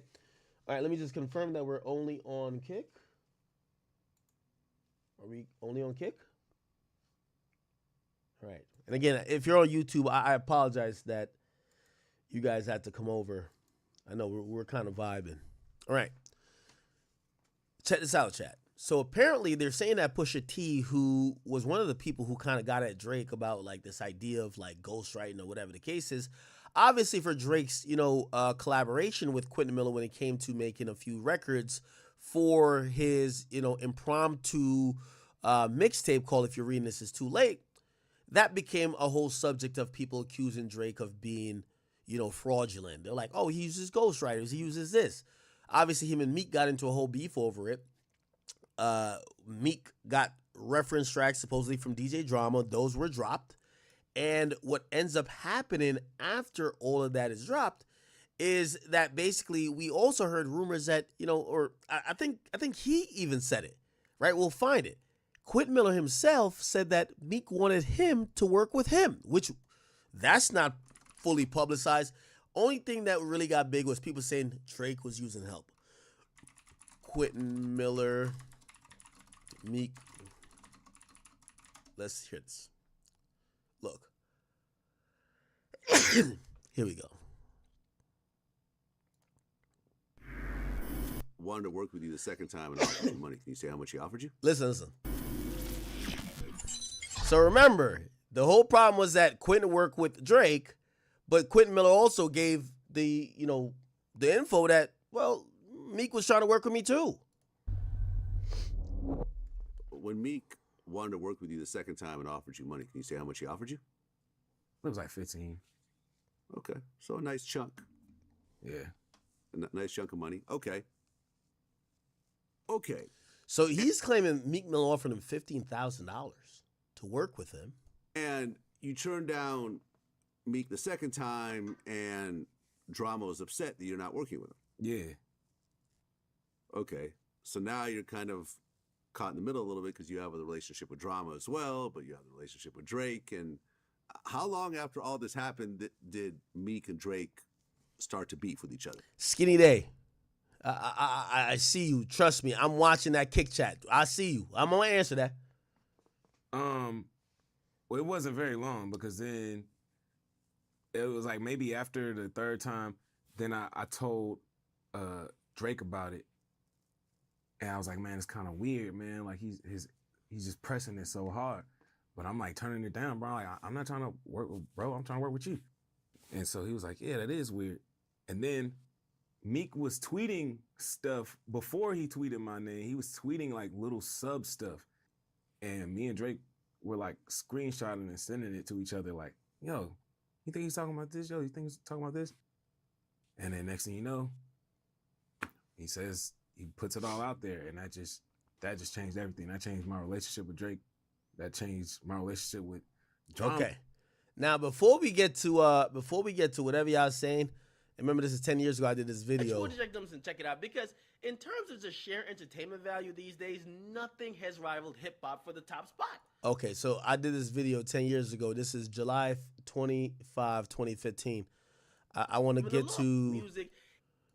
What Quentin Miller said. Quentin Miller wrote a letter. He says, winter 2014, I was another guy with a job.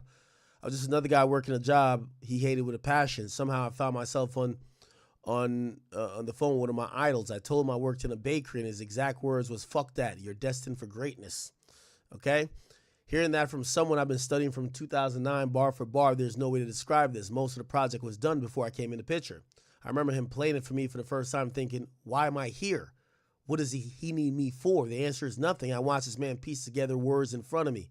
I watched him write, replace bars 2 to 3 at a time on 6 p.m. in New York. I witnessed him light up going freestyle Madonna.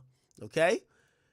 He says, I took notes from the best in the game. I remember him showing me the thank you notes in New York before the album dropped, showing me the QM they put me on the credits. Ghostwriter, he attached my name to something that touched the world. When nobody would pay attention, Drake saw something in me. He reached out, of all people, Drizzy. Okay? 2 artists in the exact opposite spaces of their career. We came together, made something special. I am not and never will be a ghostwriter for Drake. I'm proud to say we collaborated, but I could never take credit for anything other than a few songs we worked on together.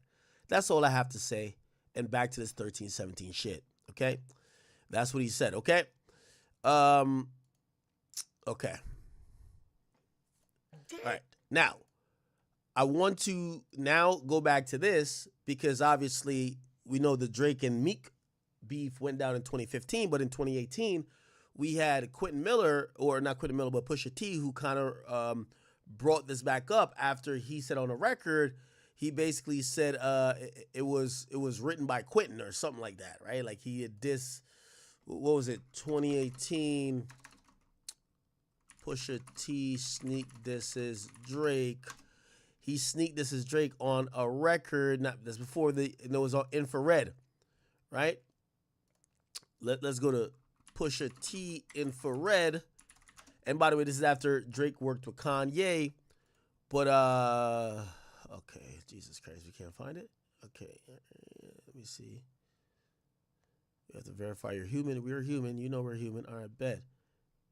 And essentially, he says, the bigger question is how the Russian did it. It was written like Nas, but it came from Quentin. At the mercy of the game, da-da-da. So he basically dissed Drake. He was basically throwing the Quentin Miller thing back in there, saying it was written like Nas, but it came from Quentin.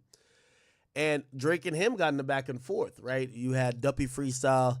You know, if you accuse me of working with someone else, I love that Duppy Freestyle. I think Drake bodied that shit. You feel me? If you rebuke me, if you rebuke me for working with someone else on a couple of V's, what do you really think about a nigga that's making a beats? I've done things for him that I never thought that he would need. Father had to stretch his hands out and get it from me. I pop style for 30 hours and let him repeat. Now you popping up with the jokes. Dead than sleep. Okay, bet. He said, I just left from over by y'all putting pen to the sheets, tired of sitting quiet and letting my enemies eat, right? So anyway, all that happened. He dropped the story of Added On. Drake never engaged after that because obviously the child got introduced into this fray. Now, it's now being brought up that it says Pusha T clowned Drake for using Quentin Miller references, but allegedly he had Quentin Miller laying references for his own shit back in 2016, which is, by the way, before 2018 when he mentioned, it was written like Nas, but it was written like Nas, but it was something like Nas, but it was written by Quentin, right? So let's listen to this. Here we go, chat. Supposedly these are references for Pusha T. Check this out. It's a great oats. It's a great oats. It's a great oats. It's a great. Yeah, the real gon' come out. The real gon' come out. The real gon' come out. The spirit of Masha and the beast in me. Sauce and all y'all from me, nigga. Checks in the lobby. It's checks in the lobby. It's checks in the lobby. Squad in the lobby. Squad at the bar buying drinks in the lobby. These ain't hoop dreams. Who don't want ghost writing? Oh, wait, what? By the way, does anybody know these songs? It's a great. Did these songs come out? It's a great hoots. It's a great hoots. It's a Now, keep in mind, I want to once again paint the timeline. So it appears that this happens in 2015. No, so in 2015, we hear about the name Quentin Miller. Drake beefs with Meek. Meek supposedly offers Quentin Miller $15,000 to work with him. Drake kind of falls back from Quentin at that point, right? I think Drake becomes distrustful. He don't know what to trust. He's wondering how these quote unquote reference tracks come out. He falls back. Meek successfully ruins the relationship with Drake because DJ Drama, who was pretty much working with Quentin at that time, he's the one who leaked the reference tracks to Meek. For whatever reason, because he also had some shit going on with Drake. Drake supposedly had fucked like his fiance or some girl he was dealing with. So that was some nonsense that kind of came into it. So now we get Meek, who goes to Quentin. He's like, yo, you should work with me. That was kind of around the time before he got cut off. He turned him down a couple times. Apparently he was offered $15,000. According to his own words, he turned down working with Meek. But then the whole thing gets ruined with Drake. And apparently after it gets ruined with Drake, you know what he does? He actually goes and works with Pusha T. By the way, we get to learn he also worked with Nas later on. He worked with a bunch of people, right? Now, nobody got the pressure or nobody got the critique like Drake for working with Quentin as everybody else did. Everybody else kind of got the, oh, he collaborated type of feel. With Drake, they said he wrote for Drake. And he's always been resentful because that ruined his career. Because, again, if he worked with Nas and he's did some stuff for Pusha and Meek wanted to work with him, why did he become the black sheep just because he had worked with Drake too? And, remember Drake had said, I'll be the fucking, poster child of what I know all y'all niggas do. But whatever. Here we go. Yeah. The real gonna come out, the real gonna come out, the real gonna come out.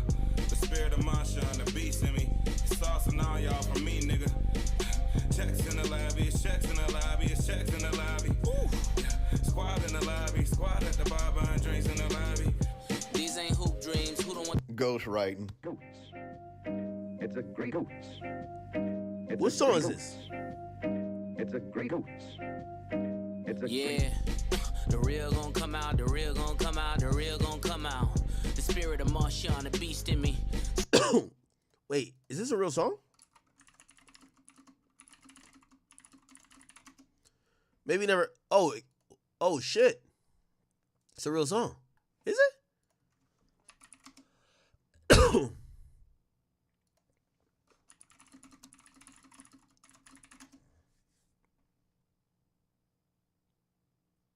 Did the song come out?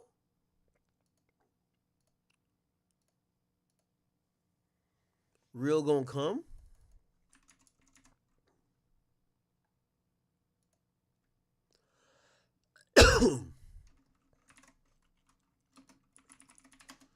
Let's see if we can hear it.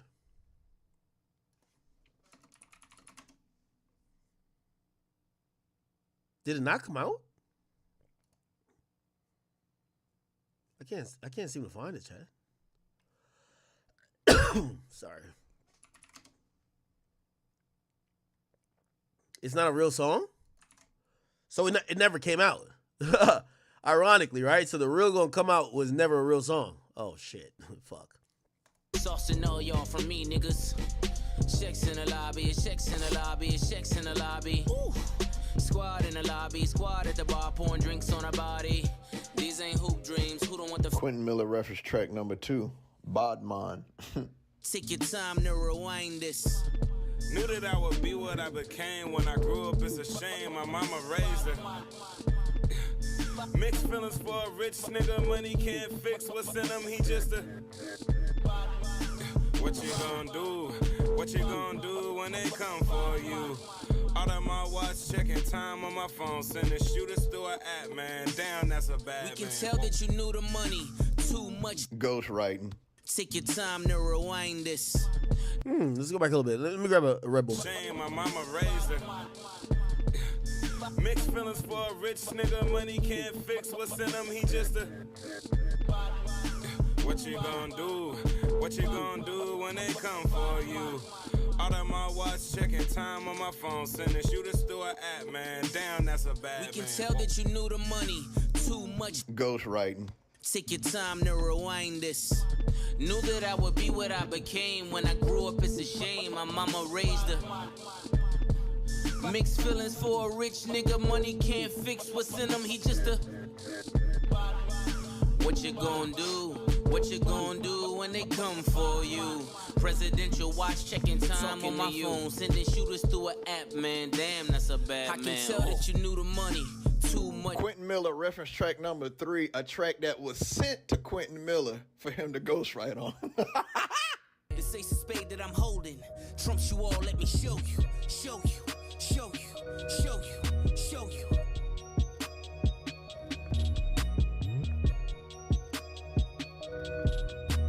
Ghostwriting. This ace of spade that I'm holding trumps you all. Let me show you, show you, show you. Show you better than I tell it. Park the whip out front. Front on me, you'll regret it. Said I'd do it, then I did it. It's more than music when you live it. You rap about what I'm living. There's no hope for you niggas, no. Yeah. There's no hope for 'em. Check it. No hope for 'em. You better run for it. Run while you can. Far as you can. They say I'm growing up. Fast as you can. It's over for you, man. Damn. I just saw the blueprint. Easy does it, I did it. Yeah. Politics as usual. Trying to free all my niggas. Dope boys, you about to bear witness. Watch me turn these boys to men. Poison like a Michael Bivins. To each and every Robin Givens. So chat, are any of these, I see somebody in the chat saying none of these songs are in his discography.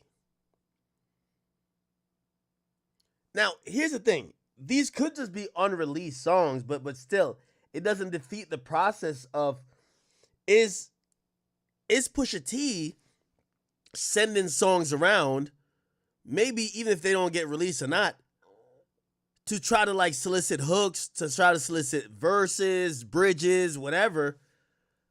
At the end of the day, according to the hip hop mantra, ghostwriting is ghostwriting. And I see some people in the chat, they're like, nah, man, it was just some hooks. Wait, so now y'all are changing up this idea of ghostwriting, right? Because when people were thinking about, did Quentin Miller do 10 bands? Did he? Like, yeah, that's the hottest part of the song. And y'all were criticizing Drake for using that. Did he do it? I think he did. See how it goes. Oh, okay, 10 bands, 50 bands, 100 bands, fuck it, man.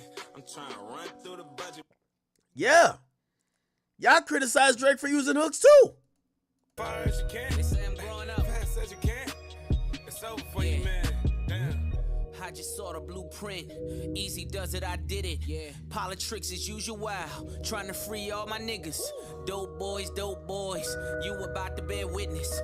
Watch me turn these boys to men. Poison like a Michael Bivins. To each and every Robin Givens. Robbing niggas, how you living? Keep it civil, look at Karen.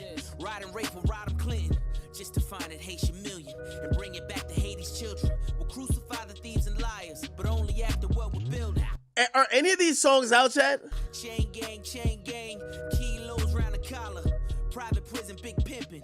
Pay a penny on a dollar. That's enough. So South Dash West, I'm glad you said it. You said, Ak, your GOAT needed help too.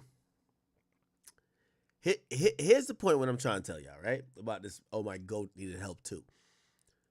I think Drake has not been shy about the fact that his creative process is majority him doing the heavy lifting when it comes to especially bars, a lot of creative ideas, but he's never been a guy who said, I do the track. He's never been I'm doing the triple-double, no assist type of guy. He's not that guy. He's never been that. He's always been the collaboration guy. He's always been, and collaboration doesn't mean, oh, you're writing him a hit. It's always been, yo, I'm trying to get the best record. He's always been that guy. So this idea of he needs help is like, wait, are you knocking him for being a collaborator? Because most of his biggest records ain't collaborations.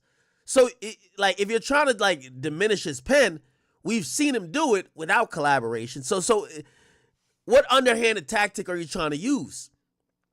Because anytime we see whatever you're criticizing Drake for, we're like, oh, well, we could point out like similar or maybe even worse things that maybe Pusha T or these other people who, Pusha T never really had a hot hook in his life. So like, you know what I mean? So it's not like Drake can't write a hook. Drake is the best hook writer like probably that's ever lived. But if Drake gets help with a hook, it's not like you're like, oh, he can't do it. You know what they used to say about like, The Game, and 50 be like, oh, The Game couldn't write a hook, so that's where 50 contributed. Drake writes the best hooks. He sings the best hooks. So if he did get help or collaborate with a hook, it's not, you can't be like, oh, he's really not that great because he needed this because he can't do it himself. He's done it himself. The thing with Pusha T don't make hooks. Pusha T's a nigga that just raps him. Pusha T raps like a run-on sentence. I like him. I think he's a great rapper, but let's not act like you've liked the Pusha T hook at all. So the idea here is I would criticize Pusha more than I would criticize Drake when it comes to this particular thing because Pusha don't make hooks. He can't make a hook to save his life, and that's a necessary part of music. It's not like he's proven that he could do this and for one song he got help or something like that, right? No. 50 states, still selling Guatemala. Leave a trail of breadcrumbs. I just hope you niggas follow. Holla. Whoa, show you better than I tell it. Park the whip out front. Front on me, you'll regret it. Said I'd do it, then I did it. It's more than music when you live it. You rap about what I'm living. It's no hope for you niggas, nah. Yeah. There's no hope for 'em. No hope for 'em. You better run for it. Yo, Quentin Miller got to sometimes just like lay back and just think like, yo, why did God bless him with that voice?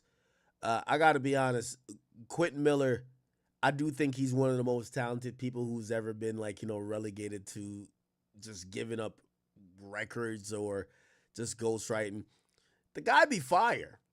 And the problem is that at least with Party Next Door created a career that he could have for himself, even if he was a little bit like, maybe felt a way that he gave away a lot of records that worked.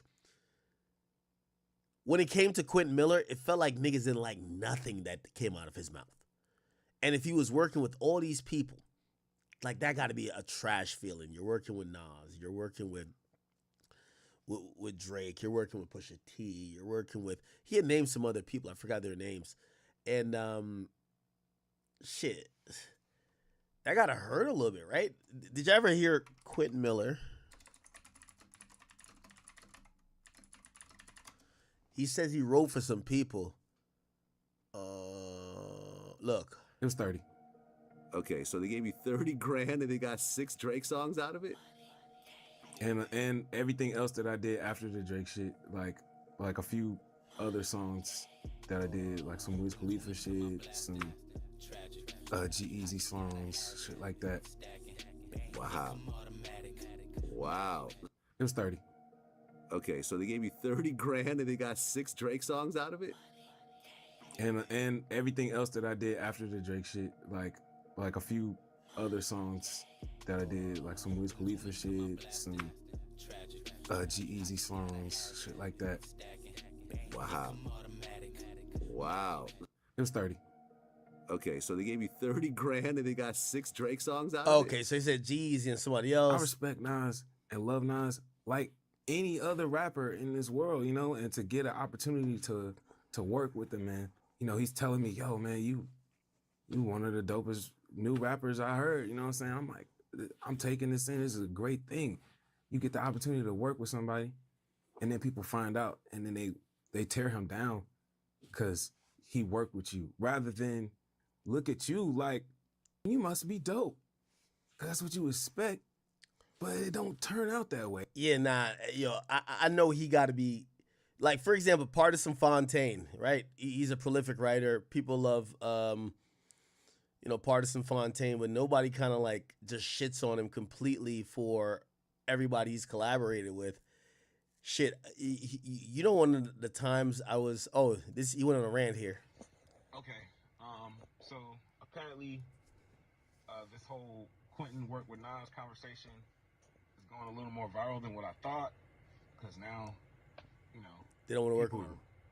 reaching out to me, asking me to clear it up, I have to clear up the fact that I worked with Nas.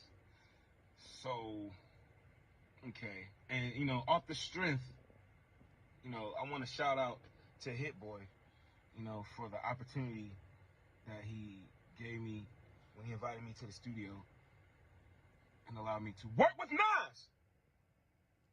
Oh, shit. Shout out to Hit Boy for that opportunity. I also mentioned other artists that I worked with. From G-Eazy to Jeremiah to Ty Dolla $ign to fucking... I mentioned other artists. Writers post their work and talk about their work all the time. You know why? It helps. It also helps with the business of writing. When people know that you were part of certain things, it makes people more prone to work with you, you know? It's kind of part of the job. Yeah, his name became so synonymous with like, oh, he's the ghostwriter rather than he's a collaborator, that people respected his talent to try to work with him. But if it ever became public that he was in the mix, or if he said it, you know, they would just stop working with him. As opposed to like a Partisan Fontaine, people like him. As opposed to like a Dream, as opposed to like a Neo, as opposed to like was it Star or whatever. Even though those are more R&B type of like writers, those people, it's okay if their name is in the mix. Quentin Miller name in the mix would devalue you, so you would just kind of just denounce him or just like get away from him. Naming your resume or your catalog or whatever, it kind of goes with it. But it's not that way with me, because I just so happen to have had a situation with the biggest artist in the world, and it turned into a whole fucking ghostwriting scandal. And now I am the ghost. Now anytime people work with me, it's like I'm supposed to be a ghost. But I'm not a fucking ghost.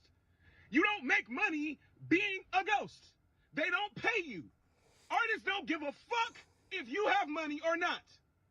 They do not pay you. So if you don't get paid, and you can't even get the clout from being a part of this shit to get opportunities to get paid, why would I want to be a fucking ghost? Let me say this right now. Quentin Miller is not a ghostwriter. And I want all the artists out. I don't give a fuck if I never work with another artist again. I don't care. I do not care, because I hate the fucking business. I am not a ghostwriter. If you work with Quentin Miller, you worked with Quentin Miller, and you better be okay with saying that you work with Quentin Miller. Now, when it comes to the Nas situation, I pulled up on Hit Boy. That was a situation with Hit Boy. Now, that was when he was like, you know, kind of going over this thing with Nas. You know when I felt the saddest for Quentin Miller?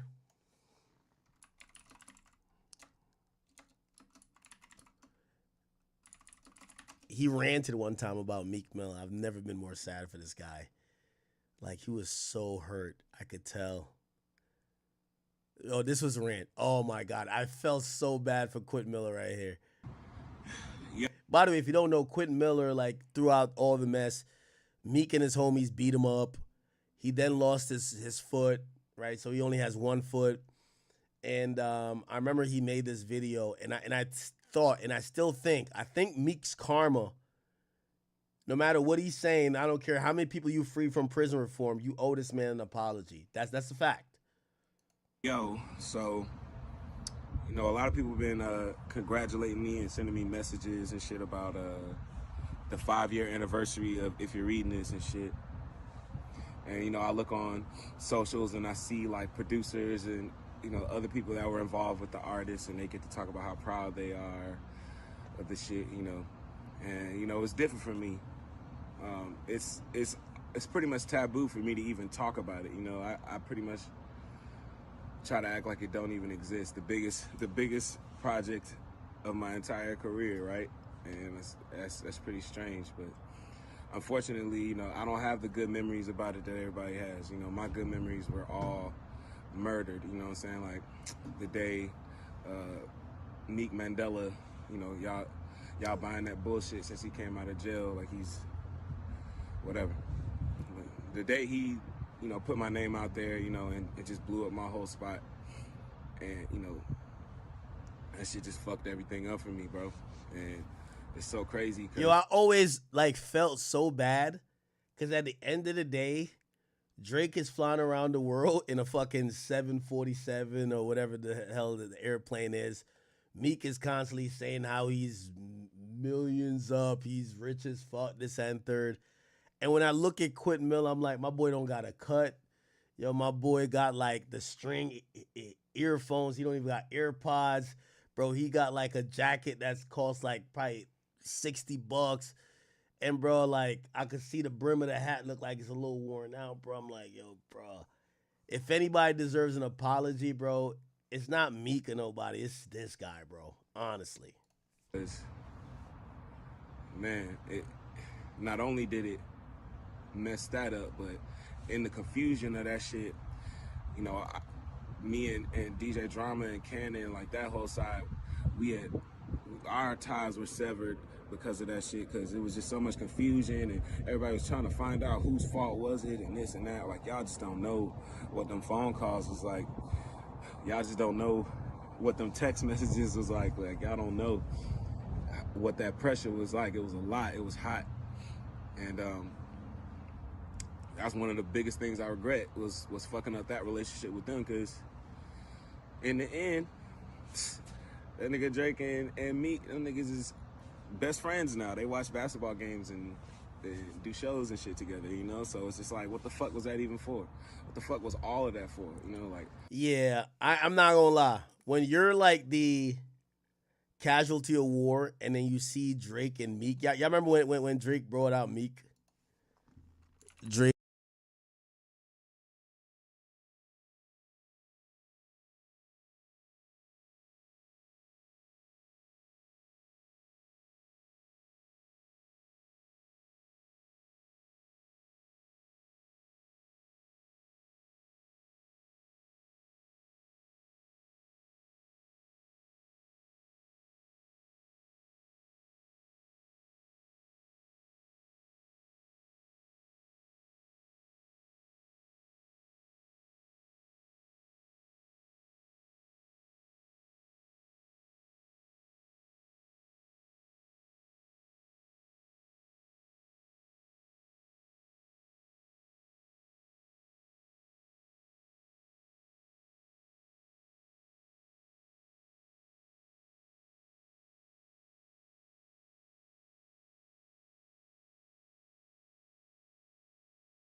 bring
He's out Meek Mill in Philly.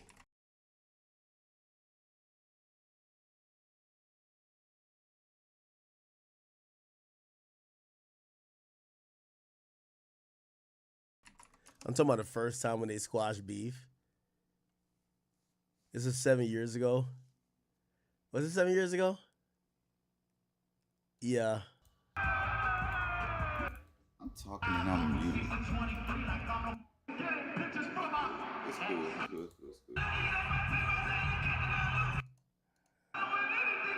There you go.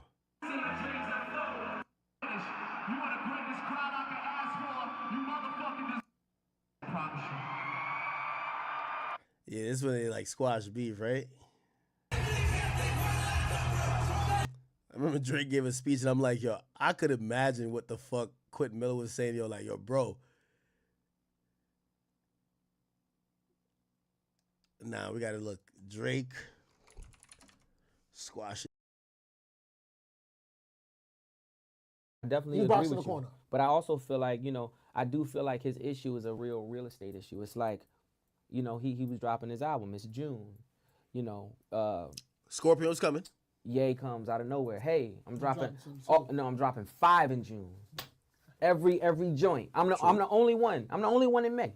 And listen, I wanted to be in June. I was like, dang, if I had a little extra week, I'd been good. You know what I'm saying? I could do a little whatever rollout stuff that happens. But I feel like the real estate got a little weird for him. There's a lot of things coming. A lot of things coming. And I'm gonna out. just be all the way honest with you, like, and not even on no funny nothing. Like, So is Pusha T saying that Drake was triggered by Kanye releasing a bunch of respectfully C-level artists' albums? What the fuck? It's Drake. Yo, Drake sold 700,000. Pusha T sold like 30,000.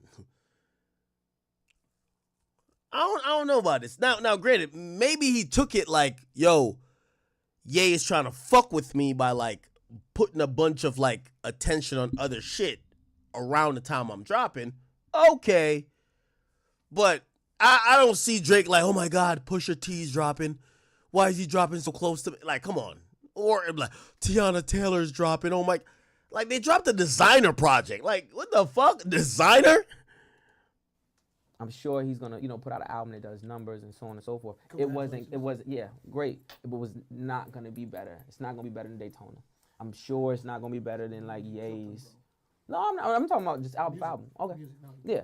I you know, it's a lot of great projects, and you know, I think he likes a clean landscape. He might have thought he was gonna be the only one, and you know, things happen. When you first heard the response, what went through Pusha's mind? What did you feel? Why would he say my fiance's name? Oh, I didn't think that was good, bro. Well, see, I'm gonna tell you what it is about women and fiancés and things. Like, why would you do I always wonder how it goes after that, Right. because I don't know if it's a low blow. I can't figure out is it when a person, not him, but just saying like when you go after the girlfriends or baby mamas or whatever it might be. I always wonder what that thought is, and you know, no disrespect to Jay, but I think that in the Nas Ether thing, that didn't work for Jay. So I wouldn't say that there's a great track record at saying that type of stuff. Did that catch you off guard, mentioning of? Listen, I just saw red. That was it. I mean, it was like, okay, cool. This is where we go. So his fiance name really like set him off. I get it though. That's just where we are now. Like, it's weird now. Like, you know, it's been competitive the whole time. Is competitive weird? No, it's just weird now. It's not even competitive no more. It's just weird. Like, I don't even care to, bruh.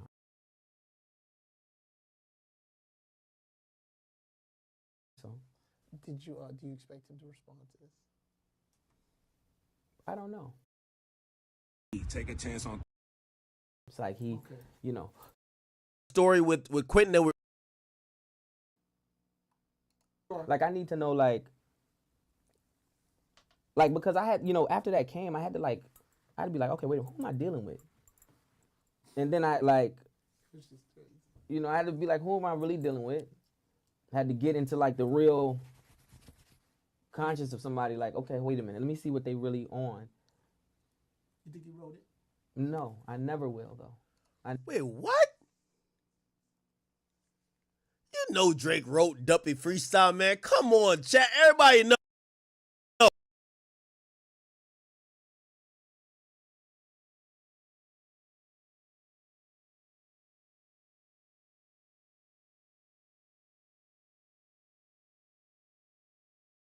So if you rebuke me for working with someone else to the couple of V's, what do you really think of the nigga that's making your beats? Yo, chat, I'm gonna keep it a bean with you. You ever been playing Call of Duty or one of these games? I play Fortnite. Sometimes I do some spectacular shit in the game, a nigga say I'm cheating. You know what I've realized? I used to be offended at first. Like, nigga, what? You could check the computer. Like, nigga, I could go live right now. Well, how am I cheating? To the point I realized, nigga, that's the compliment they pay you. They feel your skills as a cheat. When y'all tell me that Drake shit sound like it's ghostwritten, y'all will tell me that y'all are thinking it's too good. Y'all will tell me y'all think this is elite. Y'all tell me that y'all think it's not humanly possible that he came up with it.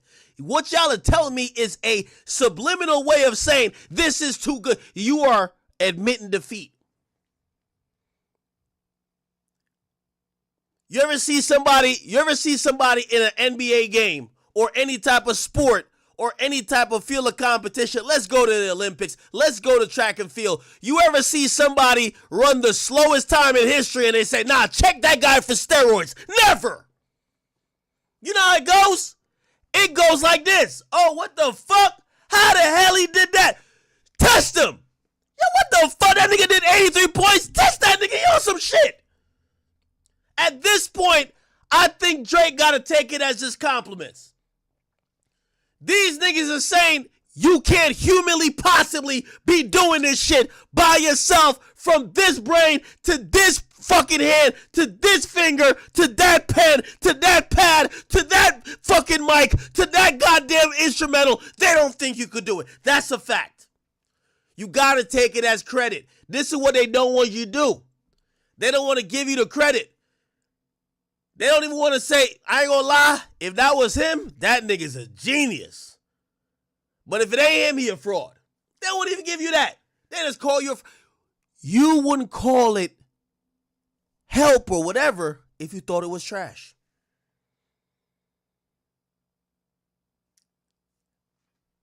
Think about it. You ever seen somebody be like, yo, this nigga missed 72 shots tonight, man. That nigga must be on the roids. Nope. LeBron dropped 35 or dropped 28 when he's like 46. Yo, test that nigga, man. That nigga on some shit, man. What the fuck? How you still doing this shit, man? Test that nigga, man. That nigga on some roids. They only accuse you when you're doing some spectacular shit. But this is how you got to catch the suckers, because they don't want to admit that it's spectacular. They just call it cheating. Nah, I don't think he wrote that shit. By you saying that, you just admitted that you think that shit fire. You know that shit hot. You think that, damn, hey, ain't no way he could have did that shit. That quick, that good, that amazing, that accurate, that... You told on yourself.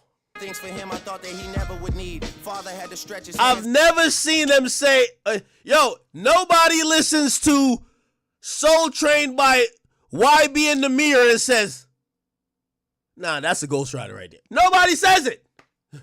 Nobody says that. Nobody says, God damn, that shit was ass. Who wrote it? They only say, man, that shit was fucking great. But they don't want to say that, so they said, who's the writer? Who's the writer? You at a certain point, you got to take it with a grain of salt. They're telling you you're great. They just don't want to give the credit to you. It's okay. Out and get it from me. I pop style for 30 hours, then let it repeat. Now you popping up with the jokes. I'm dead, I'm asleep. I just left from over by y'all putting pen to the sheets. Tired of sitting quiet and helping my enemies eat. Keep getting temperature checks. They know that my head over. Okay. Don't know why the fuck you niggas listen to Dead, I'm a Steve. Okay. Once I had your infrared wrong, now your head in a beam. Yep. Y'all are the spitting image of whatever jealousy breeds. Don't push me when I'm in album mode. You're not even top 5 as far as your label talent goes. You send shots, well I gotta challenge those.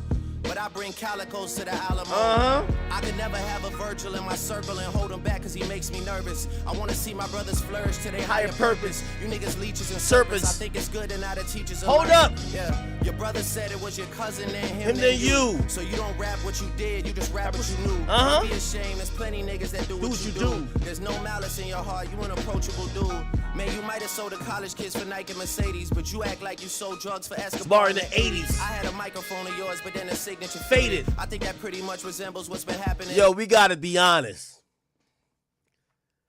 Pusha ain't gonna say it because, you know, Pusha not J. Cole. J. Cole would have said it. If Drake was beefing with a J. Cole ass nigga, he would have said, man, I ain't gonna lie, that nigga Drake smoked me on that Duppy freestyle. He smoked me. Pusha got some pride. Pusha from Virginia, you know he ain't gonna do that. Pusha said, nah, you know, the most credit Pusha gonna give Drake is, who wrote that shit, man? Who wrote that shit, man? Who wrote that shit?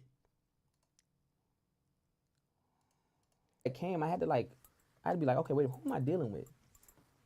And then I you know, I had to be like, who am I really dealing with? I had to get into like the real conscious of somebody, like, okay, wait a minute, let me see what they really on. You think you wrote it?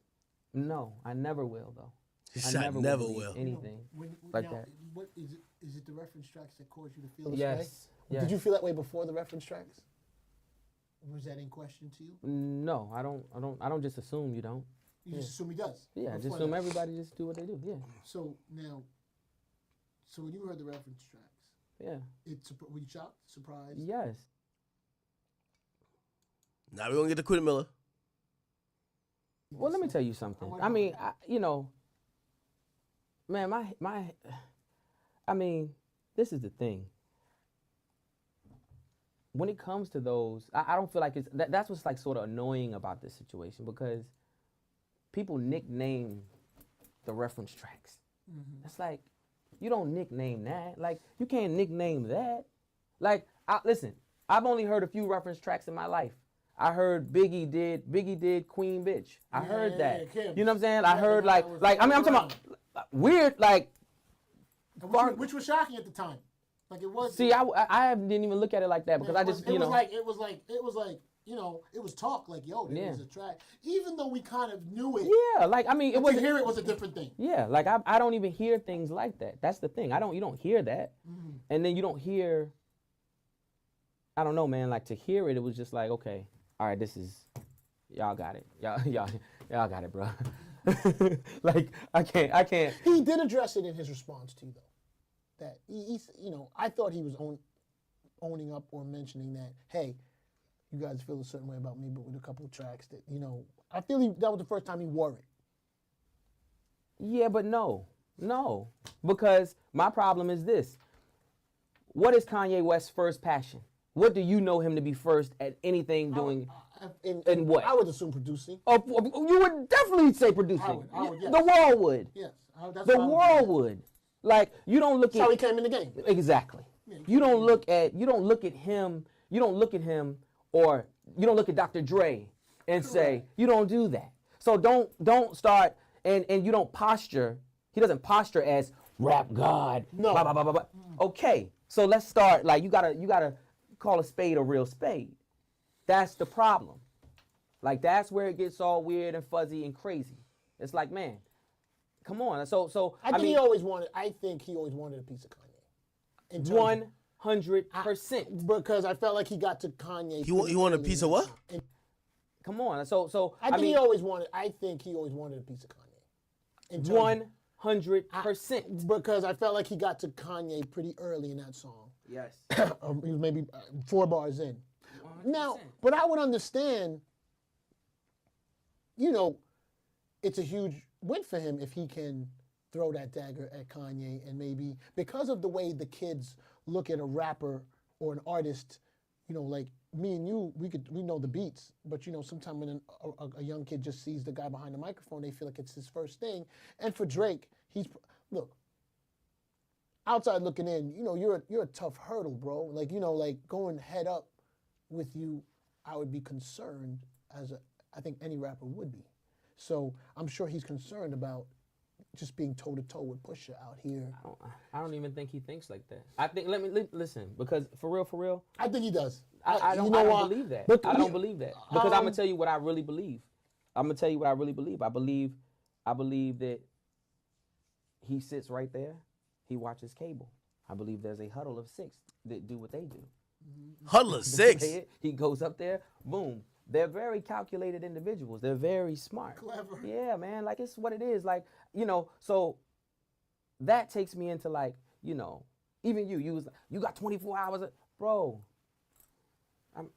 I never have 20. I did feel that. Yeah. I did feel because he came back so quick. Everybody. Absolutely. And it's like, yo, like. Okay, the Quentin Miller thing about to come up. To validate, oh, yo, he came back super quick. And when I know what I know. Where's the Quentin Miller? I felt he came back quick. Which is great. Well, I felt he came back quick too. It was real. Well, I felt he came back quick to dispel any possibilities of you thinking he didn't write it. That's what I thought. I think that if the rumors went out there of him not being a writer, he wouldn't have came as quick. All right, cool. I'm never going to believe it. Like, so we got to stop trying to impress me. Because I ain't going to believe it. I'm done. Well, I don't want to hear the ad lib, you do the ad lib, so on. Listen, I was disappointed. You know what, man? Pusha, I was. And you know what? I know that people think sometimes I pick on them or pick on people. I gotta do some shit with Flex. Cause I do wanna, Flex played a big part in that whole thing with Meek. And I mean, well, not necessarily that much with Pusha T, but Flex, I remember him like using his platform and he premiered these like reference tracks. And it's one of those things where it's like, I want to know what Flex thinks now, right? Like, I'm not gonna knock him for playing those reference tracks, but it's kind of like, and I hate to compare like Drake to 6ix9ine, but it's like, I think Flex felt like he had found gold, and that was the only time he would ever have reference tracks of someone. And then I think now, like, obviously we hear some Pusha T reference tracks. We hear that maybe Baby Keem and Kendrick may have like, done some references for each other. I don't care if it's hooks or not. References are references. And I'm wondering, like, what are their opinions now on just collaboration?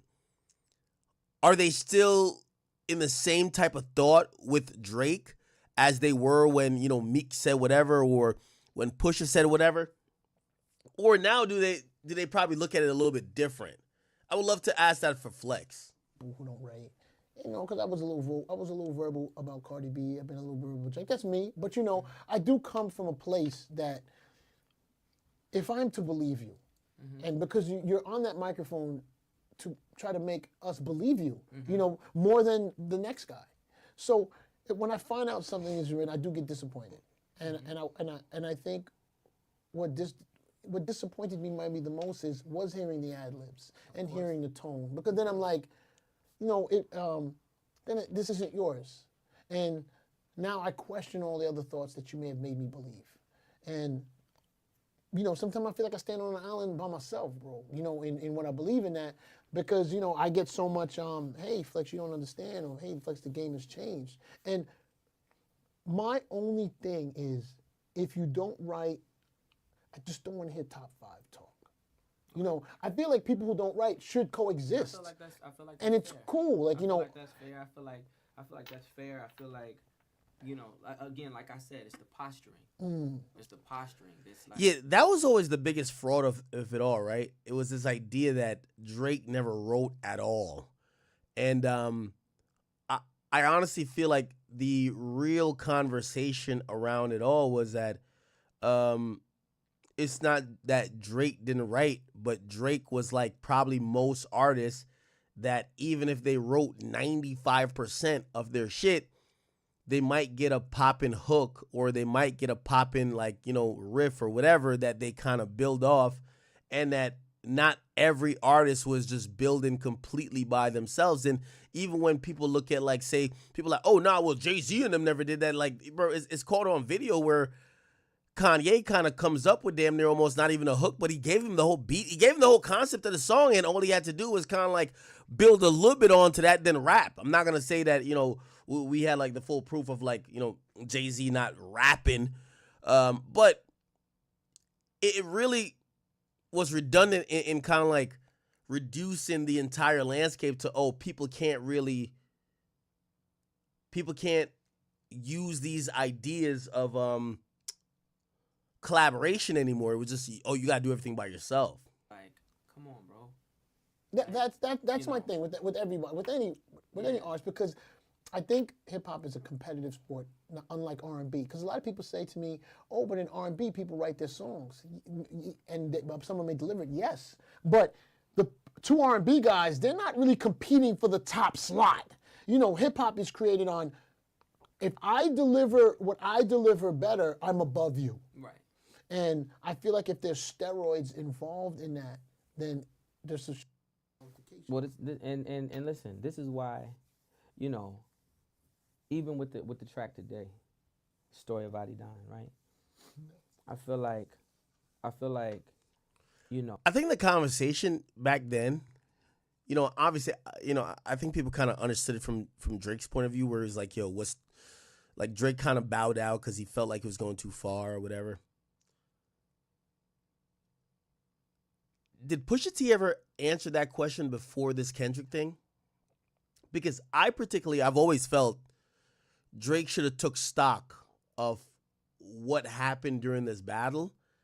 And I've always thought Drake out-rapped Pusha T, but Pusha T was willing to go to a place that Drake wasn't willing to go.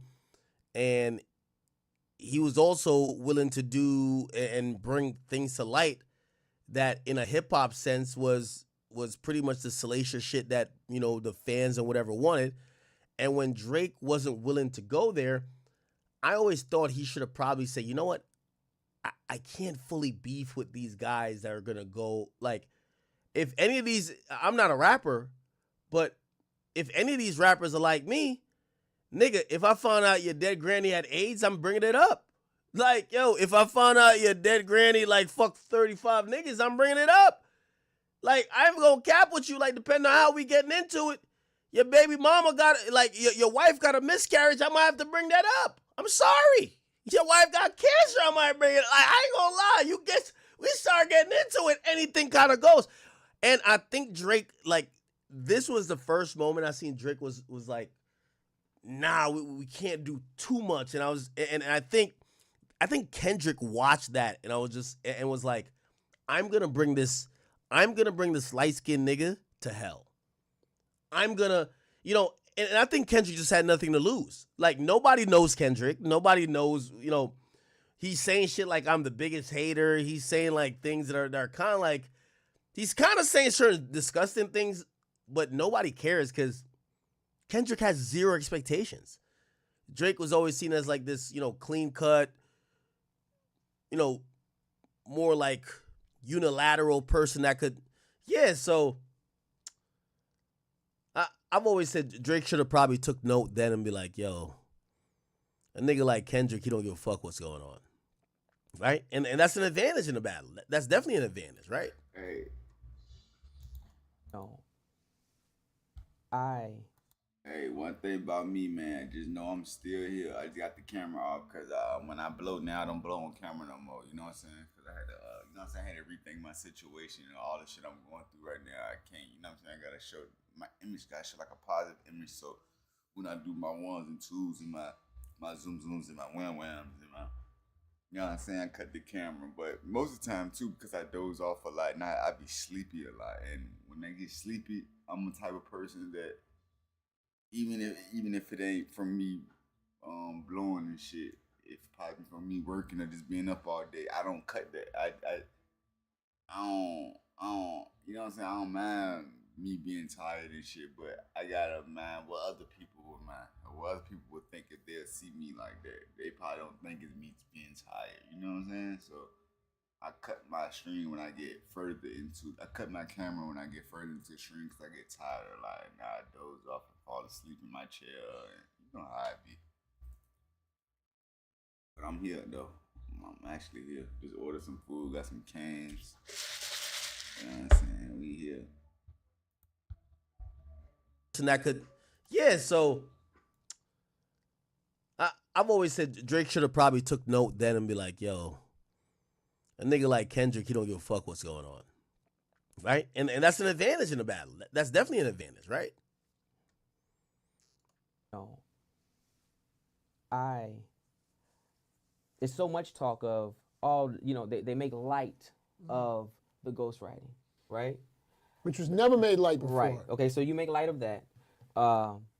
And the first line is speaking to like, okay, look, let's take away all the ghostwriting. Let's take away all the drug talk. You say I'm a fake drug dealer. I say you're you're not writing. Let's take that away. Leave it be. Because I have to conform now. I got to conform. I have to. Like, nobody cares. Correct. No one cares. And I'm going to just be all the way real. I bop to it all. Cool. Well, I do think there is a desire with people more than ever, which is why your album is impacting the way it is, of a desire for bars. I do feel like it's been, it's... All right, the Quentin talk is about, I'm going to just skip past this a little bit because we want to get to Quentin talk. I want to keep dragging this. Here we go. But it went away from it. Prior to that, when I saw you got signed to Good Music, I was like, Push is dope. His pen game, like, they got to be utilizing that pen. That's what I thought. Or something that goes better. That's just you're collaborating, but it's still your verse, right? Flex, don't be next to me and let me say trash. Like, don't. Like, I mean, you know what I'm saying? Don't. Now, don't do that. Now. I don't know what it is. That Pusha T from like the state I'm from, like Pusha T so fucking whack to me. Like, that's just my opinion. I don't know what it is, bro. Like, he just tries so hard to be cool. Like, he's just like one of them old niggas who just want to prove that they so dope. Like, the shit is, I don't know what it is about Pusha T. Was not addressing it. That was shocking to me because even with the Little Kim reference tracks, which is, for people who don't know what we're talking about, there was and you know what? I feel there was a. Listen, just think about this though. You look how far you got to go back to touch a reference. Yeah, like, and even that one, even that one, Kim's verse ended up being different. It wasn't the same. And I guess with the Quentin Miller part, and when I heard the ad libs. Here we go. That bothered me, and there's a part of me that wonders. I'm assuming he didn't know, or did he know, or you know what I mean? Like that part. That's the thing why we're even on this at the moment is because it's something we're not used to. The thing about even Quentin, like here we go. It's crazy because I feel like he's like super talented, right? I did hear some of his music, which I thought was good. He's like. Yeah, I'm watching Pusha's facial expression. He looked guilty. He kind of giving like, shit, let me say this now, because niggas gonna find out later that I kind of was trying to work with Quentin back in the day too. Extremely talented, actually. I don't even know how me and Quentin even linked up. So you spoke to him? I got records with Quentin. Oh, so he tried to give the admission. Nah, Pusha T, you good for this one. Yeah, I got a what is it, verse on, what is it? I don't know the name of it. Yeah, on one of the projects and everything. You guys had conversation. Yeah. But got it. No, but listen, nothing. Nah, Flex, let him explain. Nothing. It's facts. No, man. Listen, stop, man. No, I'm trying to tell you some real. Tough. Because, I told him not too long ago. Some people listening to this are going, nigga, what the fuck you mean you fucking talking to this nigga? No, man. Nigga, what the fuck he said when he said he was talking to him? Oh, no. He said he heard your music. You bitch ass nigga. No, man. This guy's so Quit, you motherfucker! Took you out of Publix, you bitch. No, man. Come on. I mean, I know from your end, it's probably music and no, creatively. Listen, it is, and that's the thing, and the thing about it is, it's like he's talented, and I've watched. He'd be like, "Yo, man, you think you could connect me, such and such?" And I watch people wince when you mention his name, I and it's exchanged like, and talked with him in my Twitter DM, and he had expressed he'd like to come for the freestyle. And I said, I'm whenever you want to, my brother. He said, all the bullshit aside. I just want, as we said to me, he said, all the bullshit aside, I just want to come in. He don't want the L and go in the booth. Was it open? His open letter? Now, hey. All right, okay. So, all right, I guess we sat through about like 20 minutes to kind of realize that, potentially, Quentin Miller worked with Pusha T. Here's my thing with this whole ghostwriting thing, and I'll just wrap it up by saying this. I think the game, Pusha T, Meek, and everybody else knows that they tried to smear Drake as a guy that was Milli Vanilli, a guy who wasn't talented, a guy who just basically was a ventriloquist. Overall, that was unsuccessful. And walking it back to be like, you know what? The reality is, Drake is good. He does write some shit. He's whatever, but what's that? He gets help. That would defeat their whole point, because their whole point was to say, if we can't compete with him, the only way, it's like saying, if you can't beat somebody in a race, rather than say, I'm going to get better, or just admit that person just flat out genetically better than you, you just say they're cheating. And that is a comforting lie that will make you and everybody else say, oh, okay, now I understand why you can't beat him. And that's what it was with Drake. Like, they could have all came back to be like, yo, listen, all right, a lot of y'all be on Drake dick, like, he be getting help.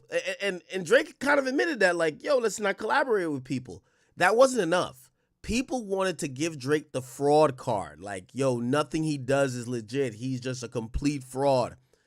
And that's where this entire situation was stuck. They wanted Drake to kind of like wear that, and everything that came across afterwards that showed, no, maybe he's collaborated a couple times, but the dude is talented too. No one ever wanted to just like meet in the middle and be honest with it, be like, yo, listen, I think y'all give Drake too much credit. He's had help with this, but he's talented too. It was always all or none. And I think in hindsight, people kind of realized like, yo, y'all kind of did too much and y'all lied on Drake, because whatever y'all said was unacceptable help, all y'all wanted that unacceptable help at a point, because it wasn't about just y'all being this wholesome people trying to stand on business. Y'all all wanted his spot. Y'all all wanted whatever he was getting, his fame, his whatever. And y'all would be down to use the writer, quote unquote, or the person that y'all claim was helping him.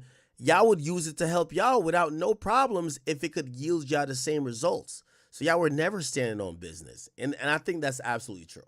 They were never standing on business. That's a fact, right? Anyway. What's the deal, chat? What's the deal?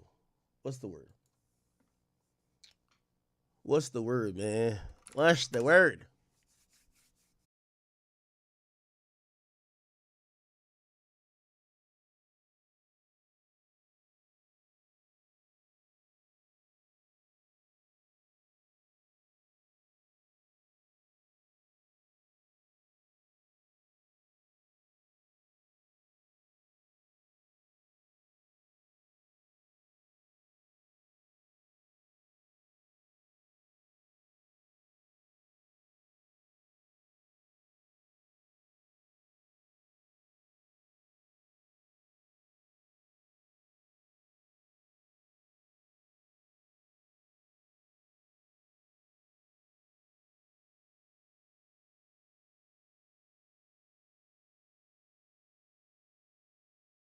About 10 since we got off YouTube, but it's all right. You know what I mean? I think some people went out anyway. It's all good.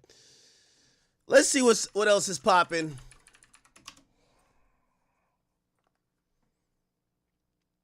Okay.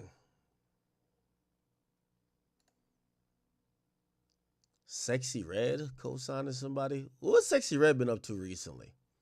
By the way, what happened to Glorilla? I feel like I've been seeing Brorilla more than Glorilla.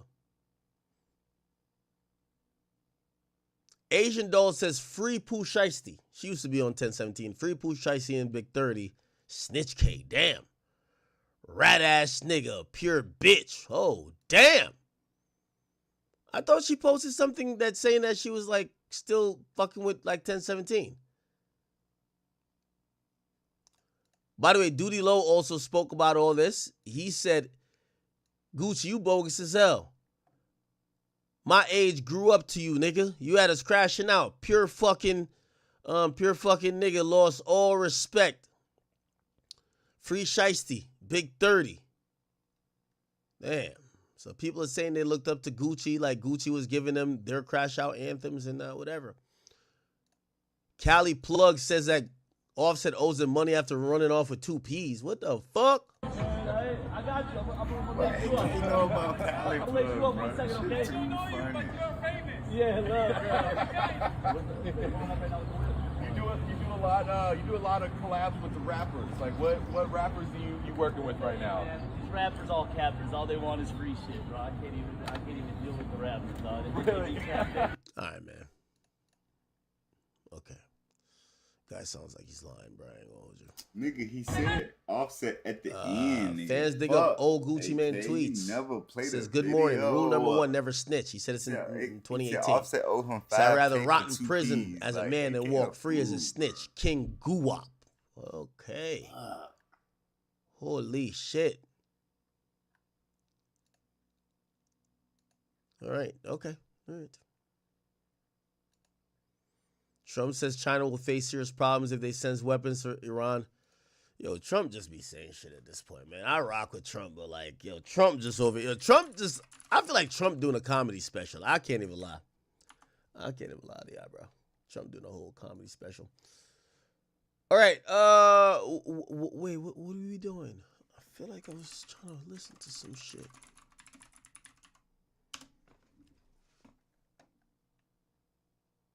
Oh, did y'all see? Oh, so Offset actually shows up. Offset University of Arkansas performers get messy after fans holds up phones with fuck Lil TJ on screen. Here we go. Yeah, looking like I still do fraud. Oh shit. So he shows up. He's able to perform. Yeah, flying private jet with the rod. Hey. This that Z shit. This is Z shit. Yeah. Okay. Who wanna watch Offset perform? Oh, it says fuck Lil TJ. Yeah, but who cares, right? He's not even responding to that. Nigga, they at the show. He at the show with his white Brody with matching outfits. With, huh? Man, come on, act. Come on, act. Come on, act. Line, what type of painkillers is he on? That nigga got shot. We don't see a limp. Hey. Yo, he looked like he about to do a like. Where did he get shot at, chat? Hey. Still got people coming to see him. Yo, he's just walking around. Yo, Offset moving like Wolverine. Yo, how? Somebody say he's over perk 10? Nah, I gotta be like a perk 45, right? I'm gonna lie though, where was these niggas when Offset was squabbling in the casino, man? Like, I'm gonna cap with you. If you not with me in my lowest, I do not want you on stage. Y'all niggas get backstage, man.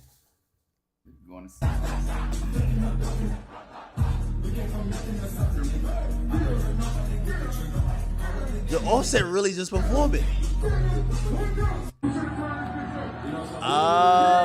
I think he got the mask on because, like, supposedly he had an injury. I don't know if y'all seen the video, but nigga ain't seen nothing. It's crazy how like a lot of people around Offset like kind of use him.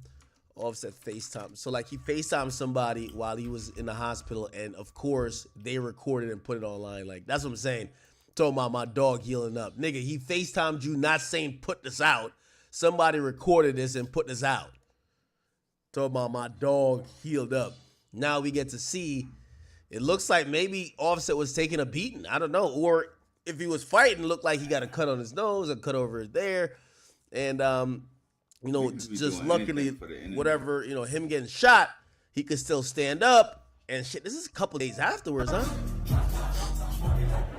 Yeah, so I think he got the mask on just that, you know, people don't see the bruises or whatever.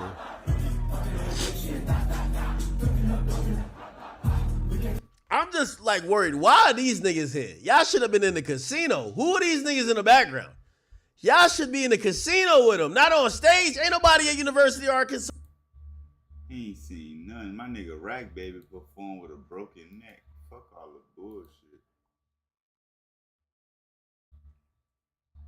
Where he at? Look.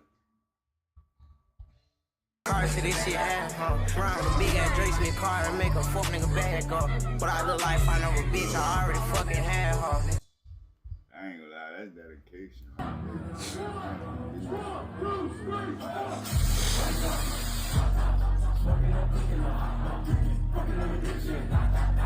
Oh, maybe they're the hype man. Okay.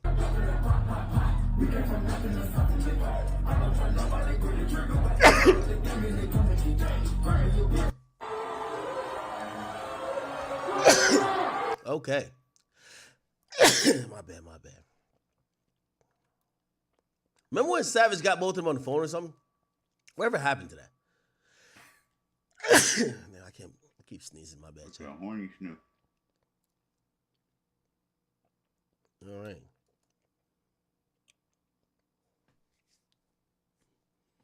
Do we have any more videos of him performing? Damn, it's fucking. Oh no, let me just.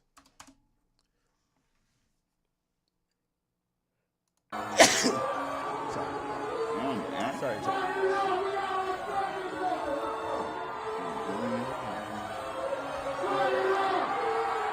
Oh shit.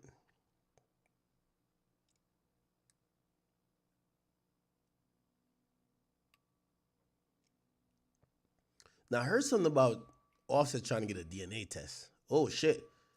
Oh, Offset says he spent $12 million on Cardi B after fans claiming she was buying her own bags, not Offset. Yeah, and I believe Offset. So somebody put up a picture of or a video of Cardi B open up gifts, look like some Louis Vuitton shit, and they said so Cardi B was buying her own bags this whole time and letting y'all think Offset was spoiling her, and they were laughing, and Cardi B wasn't, you know, she wasn't playing. She says never. I'm not the type to do lame shit like that. There was no money problems when I was regulating. Holy, regulating. And by the way, I've talked to Cardi B. Cardi B has said that. Cardi B has always said, yo, Offset is a type of nigga that when he got a girl, she said he spent a lot on her. And by the way, Offset kind of followed up by saying I spent $12 million on her. I believe every word. I think he did spend $12 million on her. I think he did. Nah, for real.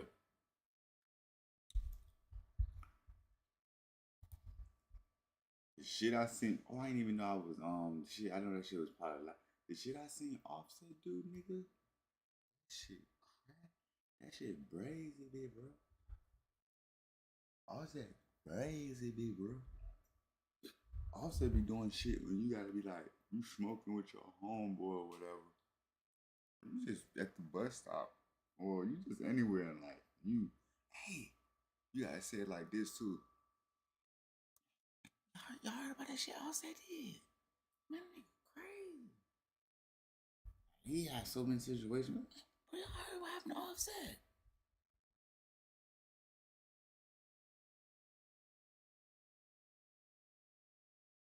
This shit goes so perfect. Like, my name don't fit perfect with that. I don't be doing shit. You heard what happened to Aaron? That don't sound right. But you hit the... You heard that shit Offset did? That nigga wow.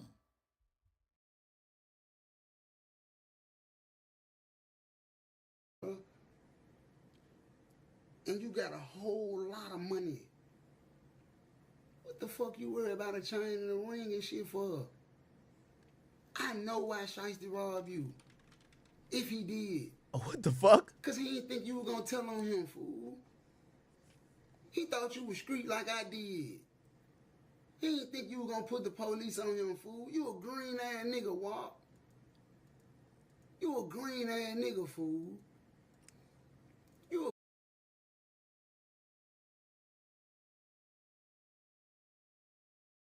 I truly see what Finesse 2 Time said. Like, I'm not no street guy, nothing. I just don't deal with the police. Like, I got robbed for damn near everything. I got robbed for enough shit. I know who did it and everything. And from that nigga put where he got locked, that nigga took over the limit.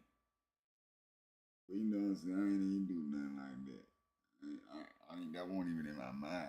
I got, you know what I'm saying, did what I had to do, but no, I ain't even do that. Like, that was the last thing on my mind, everything. Like, but yeah, but I feel what Gucci, man. I feel what he just said. Like, nigga thought Gucci won't go put the police on him. Like any nigga think that.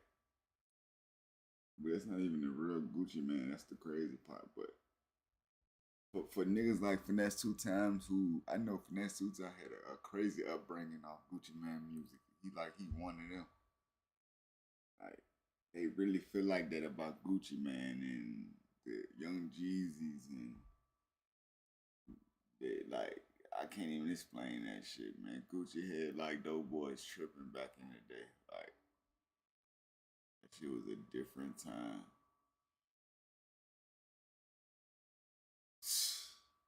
Promise you. These niggas heartbroken over this shit.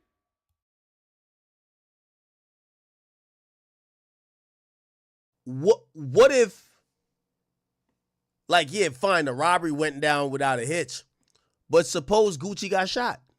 Suppose somebody got shot or killed. You know, I do think a robbery is a cousin to murder. Let me say it again. A robbery is a cousin to murder. Because at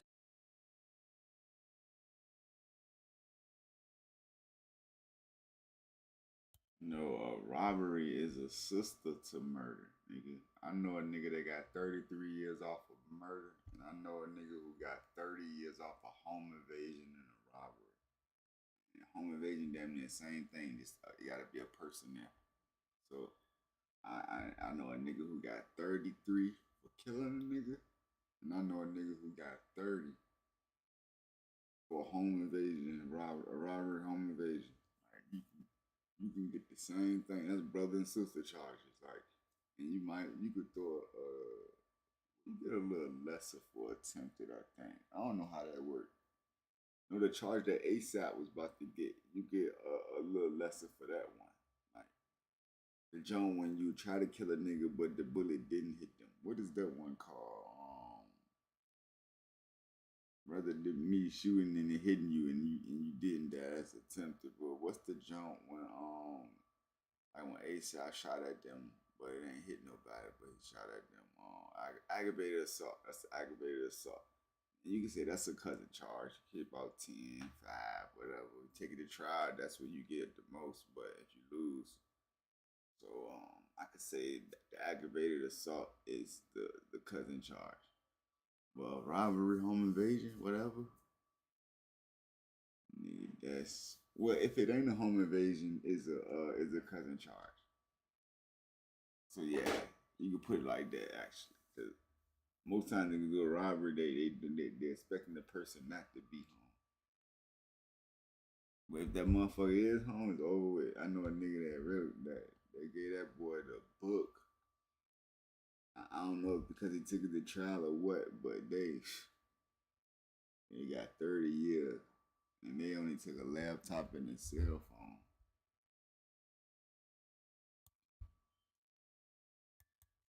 a robbery is a cousin to murder.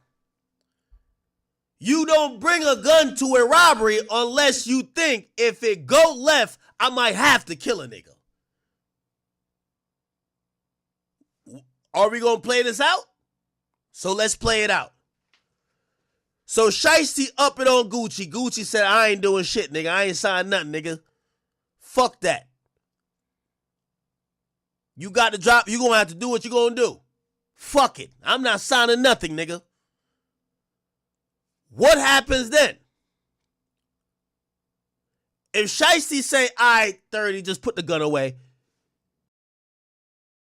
See what happened to Gucci was a home invasion. If Pookie Loc didn't die, Pookie Loc would have still been in jail right now. Gucci still says Gucci had probably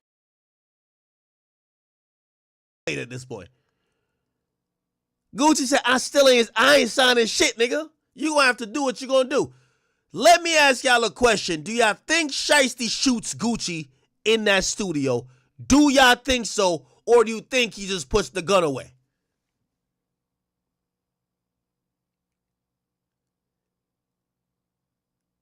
What? So somebody says leg shot. I don't know. That's, we didn't, as much as we keep saying whatever, we're not playing the situation out as if, everybody's My headphones there. You talking about some with these niggas would have shot him if he would have never signed it, nigga. Fuck all that, nigga. They did what they did in the first place. It's crazy. Like, huh? I think they would have shot that man if he would have moved crazy. What? Little niggas don't give a fuck.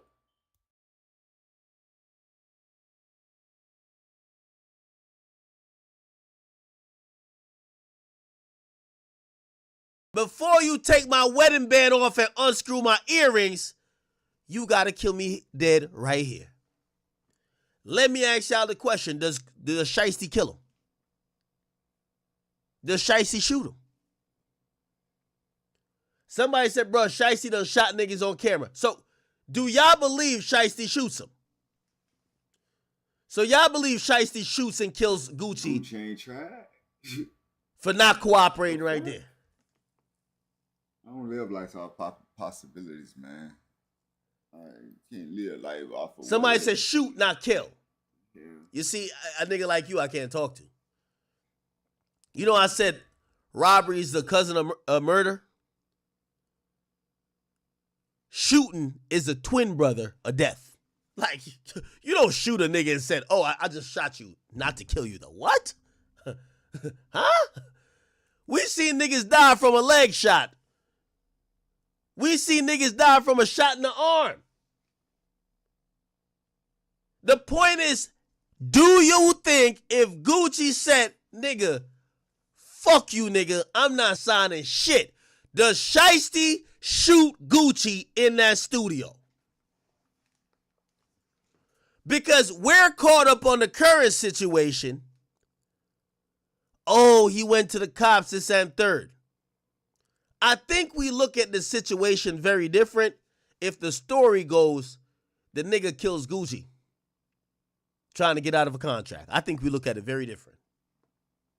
So we got to start thinking about this other side of it. I wish, do we got polls on Kick? Somebody said Gucci gonna get thawed. Come on, stop it, man. We just seen young Scooter die from a injury, in the leg area region, which he bled out. They said it was the femoral artery. Somebody said not kill him, just Ben 10 him. Please don't use that type of terminology in my chat, please. What the fuck? What So, they just say? Y'all think that, I'm going to be honest with you, even though I think Shiesty he's been surprising with me how he's moving, I don't think Shiesty shoots him, bro. I don't think Shiesty shoots him. I think Shiesty might beat the shit out of him. I don't think he shoot him. But I could be wrong. Now, remember, there's another individual that got a chance. I forgot his name. It wasn't KD. That had the chance to shoot. Bro, I think it was BP. Because he was like moving or doing something else. And Shiesty supposedly said, don't shoot him. So Shiesty instructed his man not to shoot. Now, of course, if they're caught dead to rights and they got to use that angle in court, they're going to be like, nah, Shiesty was trying to tell his guys not to do some shit like that. But I think the reality behind that particular thing is that Shiesty already got what he wanted, which was a signature and the date. Them other niggas, you know, I think Shiesty let his wolves rob them guys because what he came for was a contract. He let the wolves eat. All right, yeah, you could get his watch, you could get his chain, you could get his bag, get his earring, get the wedding ring. I think that's what it is because they never took off Gucci's shit until Gucci came in the main room. When they were in the booth, Gucci only signed the contract and dated. They never told Gucci, give me that watch. It was until Gucci went in the other room and then they said they pushed Gucci along the fucking couch. So if you ask me, I don't think that Pooh Shiesty and them, I don't think Pooh Shiesty cared about robbing him for those earthly possessions. I ring, feel like they was gonna rob him anyway, nigga. Earring they got him and to a sign watch. contract I first. Think he got just the other wanted, two niggas then. Yo, Gucci shit. give me Sent them niggas about their way. They was gonna take his shit. my release papers.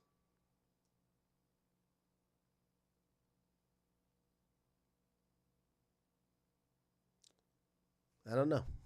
All right. Okay.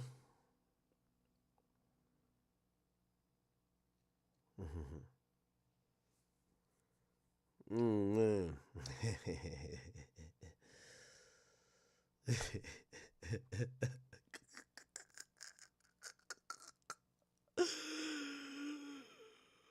Oh man.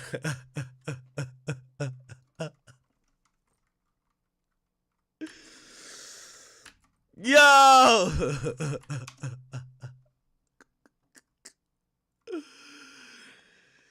Yo. I'm a troll? I ain't no fucking troll.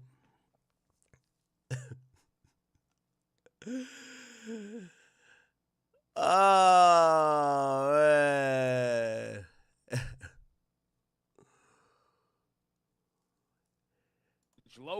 Different. Yes. Years. We got. I hit you guys up good. I got you. Rams. They point. Yo, rap YouTube, so it's a lot different. Yo, how cool is Rhea? She immediately hits the collab. She got 7 million followers. All good. I got you. These artists. Hey, this all I'm gonna give y'all bitch ass niggas. You know who just hit me on the bat phone? Now. You know, shout out to the boy. Listen, the boy don't miss nothing, but he enjoying the downfall of you bitch ass niggas. Hey, the boy hit me. He said, yo, act. He said, no cap? He said, dog, when I was watching that clip, you feel me? He said, when I seen Rosen Dweeb streaming, and I could see that nigga Fridge in the background, I didn't even peep that. I swear. This is what the boy told. He said when I could peep the Fridge in the background. You feel me? He said, this is what he said. He said, times are tough. Times are tough. Yeah. He said, yo, this is crazy. No, Drake got jokes. He says the kitchen is in the living room and the office. Oh, nah, he got it. Nah, Drake got it. Nah, he says the kitchen is in the living room and the office. Oh, nah, Drake got jokes. Drake got jokes. Yo, Rosen Dweeb. I peeped that. He said, act. I'm watching. The nigga got the fridge. The fridge right there. He's in his office, but I see the fridge. I hate them type of setups. And that he's in the living room the same time. It's a 3-in-1. He's a studio. It's a studio. It's a studio, y'all. It's a studio all in one. Nah, Drake Petty. Nah, axe emojis for that. Axe emojis. We just gotta do it. Yo, just axe him. Yo, Drake said, I'm peeping it. He in his office. He in the living room. And I peeped the fridge. He in the kitchen too. Holy. Nah. That's why I had to go back to the video. I'm like, what? And he in 240p? He in 240p, the kitchen, the living room, Nigga and the from office shitter places all at at once. once. All at once. Nah, this is historic. This is historic right here. Nah, this is crazy. Nah, Axe is in the chat. I'm telling you, just hit me. You're like, yo, Act, yo. Nah. Drake ain't missing a beat. This nigga Drake not missing a beat.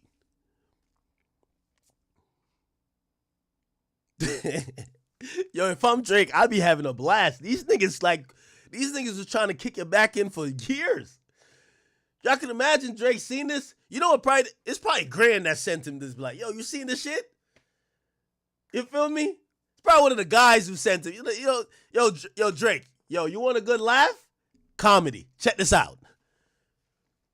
This nigga Drake said, yo, mans is in the office, the living room, and the kitchen same time? Oh, this is crazy. Yo, this guy's multitasking. Yo, he could cook a meal, he could have a meeting on Zoom, and he could be watching a movie with the family all at once. Same room. Holy. Nah, this is good. This is good. Iceman soon, man. Hey, listen. Yo, Rosendweeb and Ebro, listen. I know y'all want to get back to lavish living. Well, first of all, I told y'all, if y'all want that last paycheck, because this nigga look like, I see why he's trying to move. His office, his kitchen, and the living room, same place. Crazy. It's all good. But here's my thing. Okay? This nigga Drake got the jokes. I can't even lie. I ain't even got nothing to say. Y'all got it, bro. Y'all got it. Yo, how did he peep the fridge?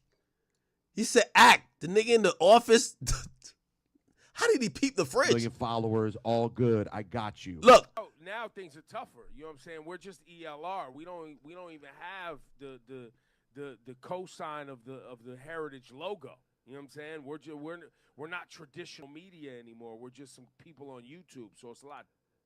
Yo, Drake having a good old time, yo. Yo, Grant, you sent this to him? Yo, Drake had to get his joke off real quick. I seen it. Like, I could tell Drake probably was laughing with the guys in him. Yo, he said, yo, Ag, you gotta peep the video. The nigga's in 3 places at once. Oh, Lee. He says, times is tough. Well, damn. Holy shit, man. Yo, no, this is what I was gonna say. Real talk. Forget about what Drake is saying, you know what I mean? Drake just doing, he's having a good time. Boy cooking up, yo, he's recording in City Hall, like, yo, yeah, he's having a good time. Iceman on the way. It's coming soon. Who knows when it's coming? I don't know the date. You don't know the date. It's coming soon. If y'all trying to get out of your studio apartment, you can't have the toilet, the bathroom in the same place as the kitchen, the bedroom, and the living room, and the office. You want to get a 2-bedroom apartment, okay, that you could at least, nothing with a view. You get 1 window, nothing with a view. If you want to get that, you'll just hope Iceman drops soon. That's going to be the time we want to hear what everybody got to say about Iceman. We probably going to tune into you too. Just hope Iceman comes soon. You want to get a better camera? You in 240p? You in the office with the fridge in the back? It's okay. Iceman on the way. I don't know when it's dropping. I was going to ask Drake, but he's cooking up some good shit. Who knows? I don't want to know. It might come tomorrow. I don't know. It might come the next day. I don't know. It might come next year. I don't know.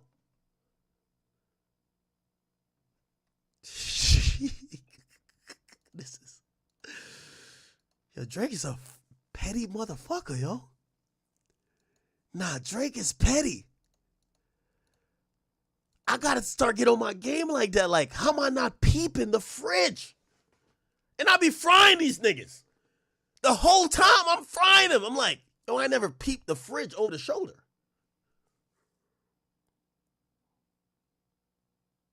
Somebody says, Ebro says he's having a hard time booking guests for his show now that he's no longer on 97, while Rosenberg has to navigate bad internet during his apartment move.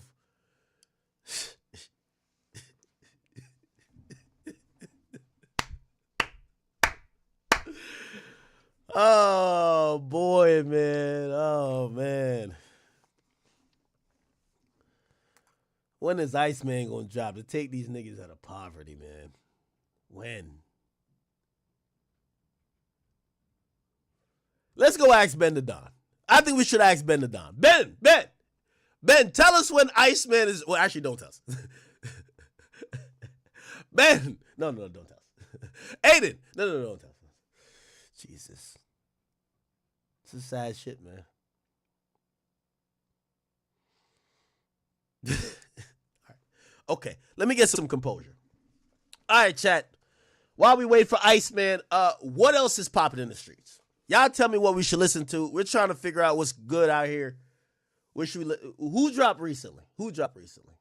Yeah, Iceman's on the way. I'm telling you, Iceman's on the way. Just be patient.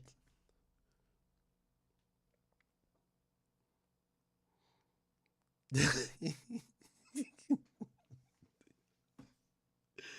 he said he's seen the fridge in the back, bro. Yo, Drake is one of the worst niggas in the. Yo, let me tell you this. Drake, one of them niggas. You remember when Drake started hotel shaming and everybody be like, yo, he said, I don't stay at the Westin. You're like, what the fuck? Yo, I don't stay at the. You're like, you niggas got a double tree to da-da-da. You're like, oh shit. Like, yo, Drake shamed everybody who's not staying at, like, basically the W. Did he shame the W? I don't think he did yet. He ain't shamed the Ritz, right? You could tell when you post some shit, Drake looking at the minor details. This thing is in a 1-bedroom apartment. Like, what's this guy talking about? Jesus Christ. Anyway. All right. Good work. Who dropped? Can we look at who dropped? Iceman's on the way. Don't you worry. Sooner or later, it'll get there. It'll get there.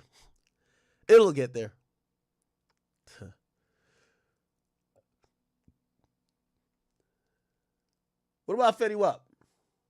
Fetty Wap dropped? All right, we're going to look at some Fetty Wap shit, man. Okay, let's listen to a little bit of Fetty Wap. Who else dropped? Fetty Wap, Bossman, D-Lo, Tory. Okay, we're going to listen to a couple.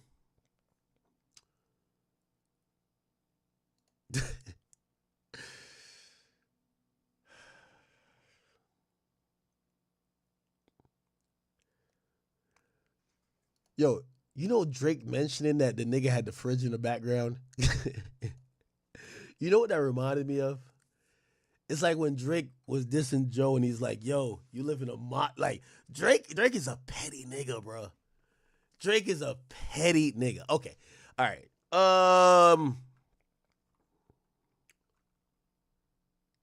Chief Keef drop? All right. Let's bump some Bossman D-Lo, man. It's a Bossman D-Lo drop. Let me see. Let me see. Oh, okay. Here we go. It's a Bossman D-Lo drop. Okay.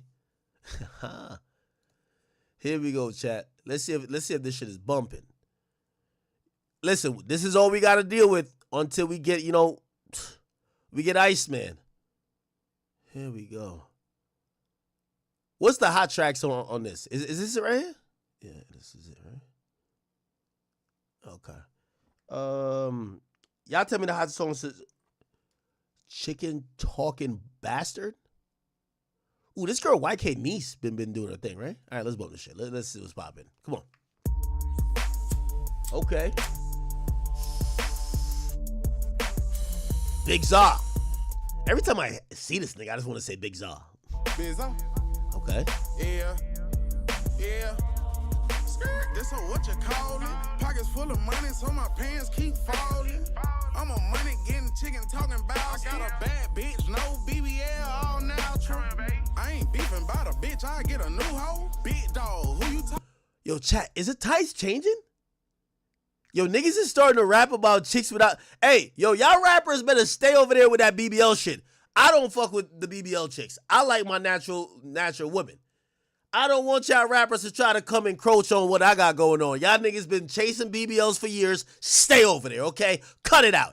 I don't want to hear no rapper talking about I'm with a natural non-BBL chick. Nah, nigga. Stay with the BBL bandits. I'm a money getting chicken talking about. I got a bad bitch, no BBL, all natural.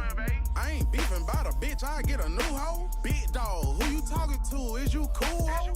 Don't compare them boys to us, nobody knows them. Real boss, baby, he ain't bigger than a program. Gucci down, head to toe, naked, wrist so icy. Pussy nigga don't like me, bitch, you better. Wait, did he say Gucci like Gucci Man or just Gucci? He ain't bigger than a program. Gucci down, head to toe, naked, wrist so icy. Pussy nigga don't like me, bitch, you better get like me. Strip club making it rain, diamonds hit like lightning. Blue honey's on my brain, money only thing excite me. Want some motion, fuck with us. I do like petite chicks. What's wrong with that? Turn me down, I turn me up. No, she bad, she acting up. Dog shit on me, add it up.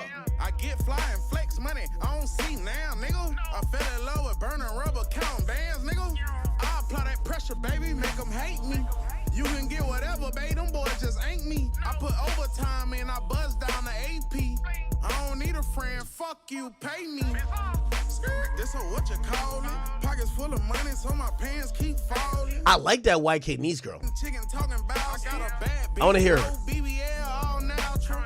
I ain't beefing about a bitch, I get a new hoe. Big dog, who you talking to? Is you cool, ho? Don't compare them boys to us, nobody knows them. Real boss, baby, he ain't bigger than a program.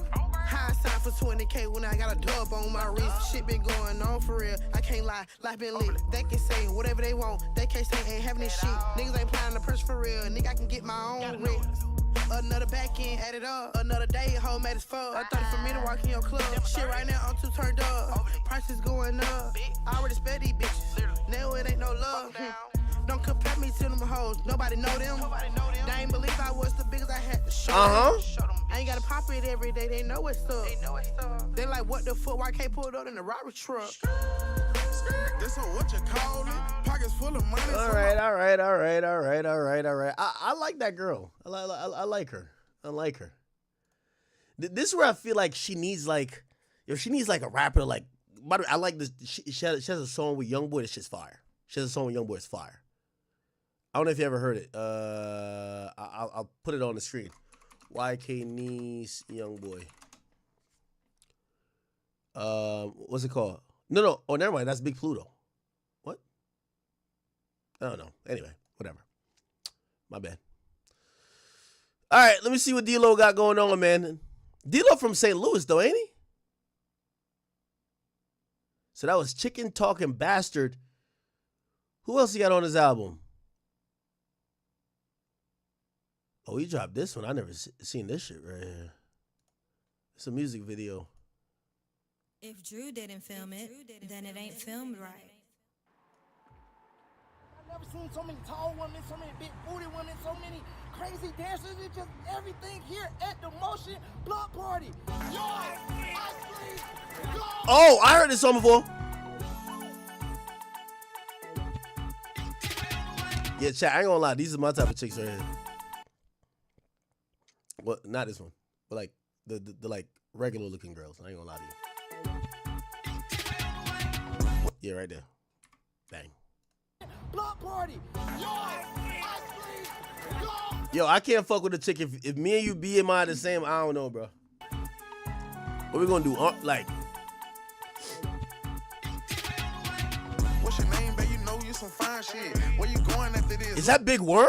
You rhyme with. I don't wanna play with your baby. What's your number? I'm a boss. Don't even waste your time with a runner. We don't care about what you had. We ain't see that. Rich nigga shit, babe. That's where you wanna be at. Nothing but money on my mind. Why does this look like a retarded little Tim right here? Look, this is like a retarded little Tim. Wanna be at. Nothing but money on my mind. I'm a cash addict. Young nigga lit. I remember when they laughed at me. I'm coming. I ain't even gotta tell them how I'm coming. Louis bag won't close. This bitch full of money. Ain't nothing about big exotic sweet, babe. I ain't going on no date. Uber Eats, babe.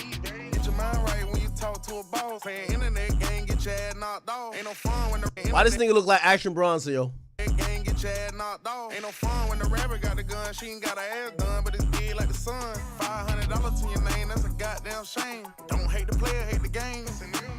This a motion party, you cannot get in. Don Julio on drink gin. Bad bitch, you love me. Chain like a slushy. Wrist like an ice pack. Born really like that. Bankroll on me. Okay, I like this. Promotion. Two-tone padded. Young nigga snapping. Bad bitch, you love me. Chain like a slushy. Wrist like an ice pack. Yo, is Boss Man D-Lo like, just like the ghetto. He's like the male ghetto version on some Sexy Red shit. This shit is mad ghetto. I don't really like that. Bankroll on me, whole lot of motion, two-tone pattern, young nigga snapping. What's your name, baby? You know you some fine shit. Where you going after this? Who you rhyme with? I don't wanna play with your baby. What's your number? I'm a boss, don't even waste your time with a runner. We don't care about what you had, we ain't see that. Rich nigga shit, baby, that's where you wanna be at. Nothing but money on my mind, I'm a cash at it. Young nigga lit, I remember when they laughed at me. Nah, I like it. I like it. I like it. Let me see what else. What else is on this bit? Any more features? They got G Herbo. Is G Herbo still on that run, chat? G Herbo was on a fucking hell of a run. Oh, there's a song with DaBaby. DaBaby kind of on a run right now too. Let's hear DaBaby shit. There we go.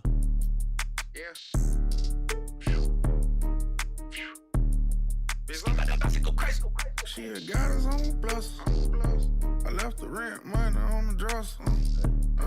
I left the pussy on the stretcher. I might buy a Benz to be extra. This feel like a DaBaby beat. Calling, I can't answer. Wrist on the temper tantrum. Real diamonds get the test. If she kept it real, I would've kept her. But she didn't, so I left her, bitch, I'm gone. She ain't got no face, but she got all that ass, fuck it. I broke the money counter, but he count these rags for me. Chanel told whatever you want, baby girl, son. Next stupid, wrist dummy, do the math on it. Laughing to the bank, all these beans on my brain, don't give a fuck about what you think. Yeah, you know that pussy water, fits me something to drink. Them hoes wanna be like you so bad, but they got us on plus. I left the rent money on the dresser. I left the pussy on the stretcher. I might buy a Benz to be extra. Check calling, I can't answer. Wrist on the Let me see the baby gonna turn up. Real diamonds get the test. If she kept it real, I would've kept her. But she didn't, so I left her, bitch, I'm Come on, baby, throw that shit. Bring it here, she know she thick. She suck it super slow with speed. Fell asleep, I'm over with. Leave me passed out on that couch. Looking like D-Lo in this bitch and gone back to your nigga house. Oh, shit. Y'all remember D-Lo on that goddamn couch? Boss man D-Lo. Yo, remember that? Was it that prostitute? It was a chick. Look. This was like legit. This is like a real thing too. What was it? This? No. There was a real video. Oh, this was her, Layla Red Cakes. That nigga was slumped. Oh no, this was him right here.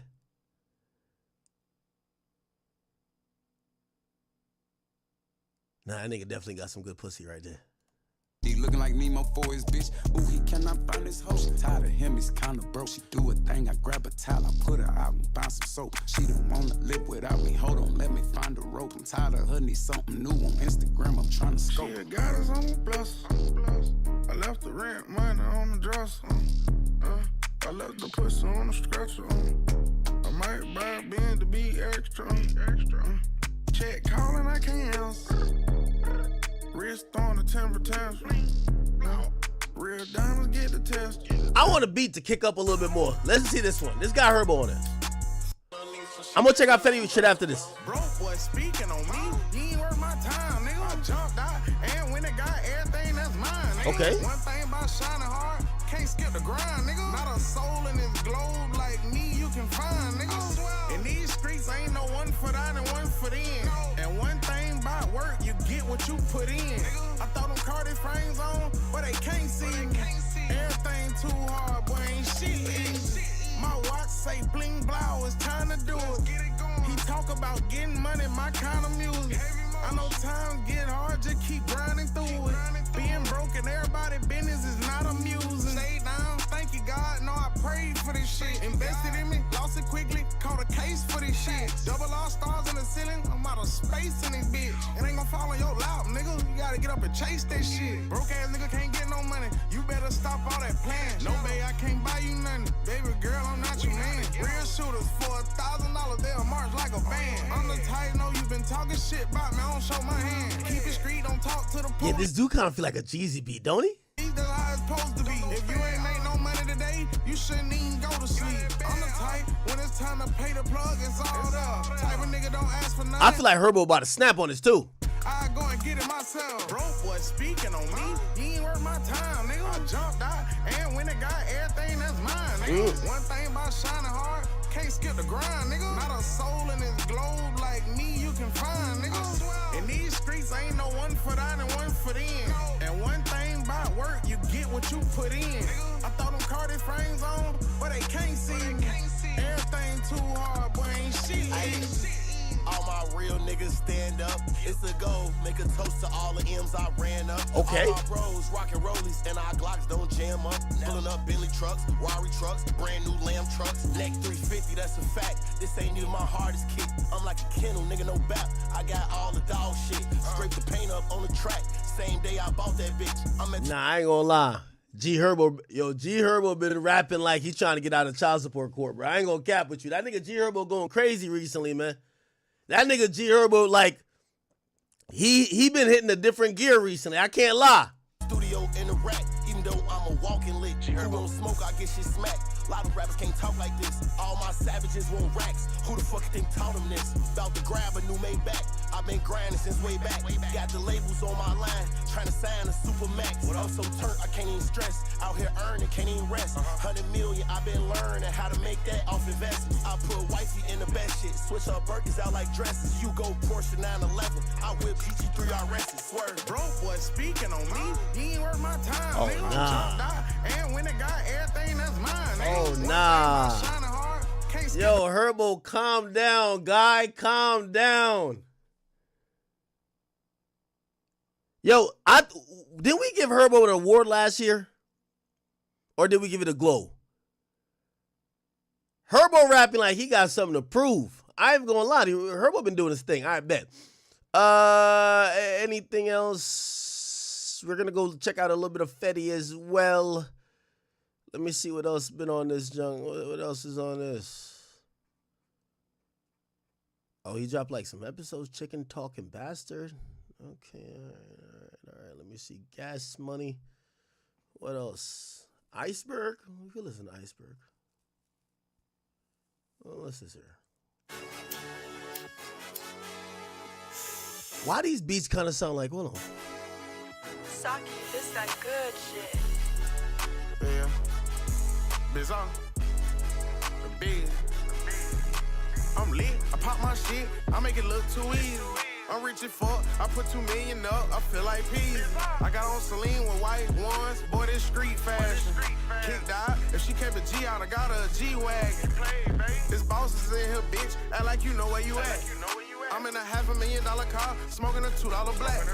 They keep asking why I keep showing money. I remember I ain't having. I went to Louis V, spent 20K for like 2 jackets.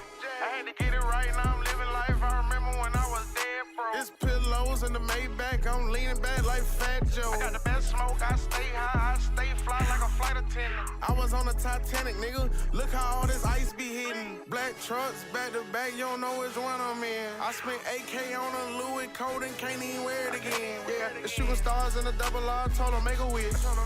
Spent 10K on the outfit, forgot to take a picture. You broke, you a joke where I'm from.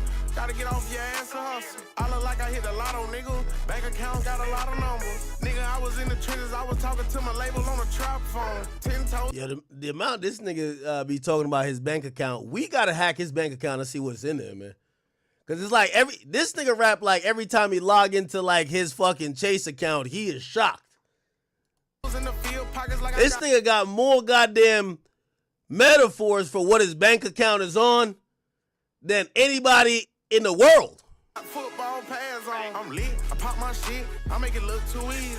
I'm rich as fuck. I put 2 million up. I feel like peas. I got on Celine with white ones. Boy, this street fashion. Kicked out. If she kept a G out, I got her a G. Now we gotta hack his bank account. This nigga be rapping like he's seen something different in his bank account every day, nigga. Like, yo, he's describing it vividly. This boss is in here, bitch. Act like you know where you at. I'm in a $500,000 car, smoking a $2 black. They keep asking why I keep showing money. I remember I ain't having. I went to Louis V, spent 20K for like 2 jackets. She fucking and sucking me good. If she asks for it, she get it. I wake up and get straight to it. I'm busy handling business. You better not play with the game. It won't be nothing nice. If you got niggas hating, you doing something right. Put $1 million cash in their face, I apply straight pressure. All my niggas get money, birds of a feather flock together. I got the best. Somebody say, yeah, I relate to that this hustle music. I stay high, I stay fly like a flight attendant. I was on the Titanic, nigga. Look how all this ice be hitting. I'm lit, I pop my shit, I make it look too easy. I'm rich as fuck, I put 2 million up, I feel like peas. I got on Celine with white ones. Wait, Bossman dealer from Florida? Street fashion, kicked out. If she kept a G out, I got her a G-Wagon. If she kept a G, I'd get her a G-Wagon. In here, bitch, act like you know where you at. I'm in a $500,000 car, man. smoking a $2 black. They keep asking why I keep showing money. I remember I ain't having. I went to Louis V, spent $20K for like 2 jacks. Nah, shout out to Bossman D-Lo, man. He just dropped, right? What's this shit called? Chicken Talking Bastard? Is that what it is? Holy. Anyway, let's listen to a little bit of Fetty Wap, see what Fetty Wap coming with. I'm rooting for Fetty Wap. What should I listen to? What Fetty song should I listen to? Let me see the one that's going up the most. Right Back to You? That might be the one, eh? Or Fool for You. That could be the one.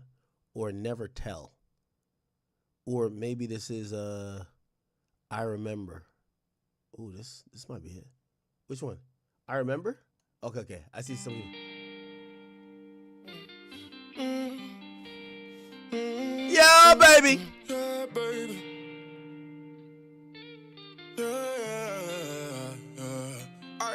Okay, it's time for me to go up. I won't let him play me. If I pop out, would he show up? I don't think he crazy. See a butter knife and relapse. I might cook up a baby. He was pushing bags up, but now he push up daisies. I remember I was counting up a meal in my Mercedes. I remember I love his voice. Pause. Dreams about a meal in a Mercedes. I remember I was waiting for a plug like a blessing. I remember them corner days on 12th and 22nd. I remember LB and beans and Fetty Cash in the trap. I remember it was Perion that gave me my first strap. I remember me and Quadri when Slick P got back. I remember singing Chill Bro, Big Bro, about to come back. I remember them dark days when bitches didn't even notice me. I remember when I popped out new whip, everybody noticed me. I remember niggas funny faces when they found out I was singing. I remember feeling like Ace that day he walked out the cleaners. I remember being young as hell, feeling so insecure. I remember I was looking in the mirror, then I started seeing more.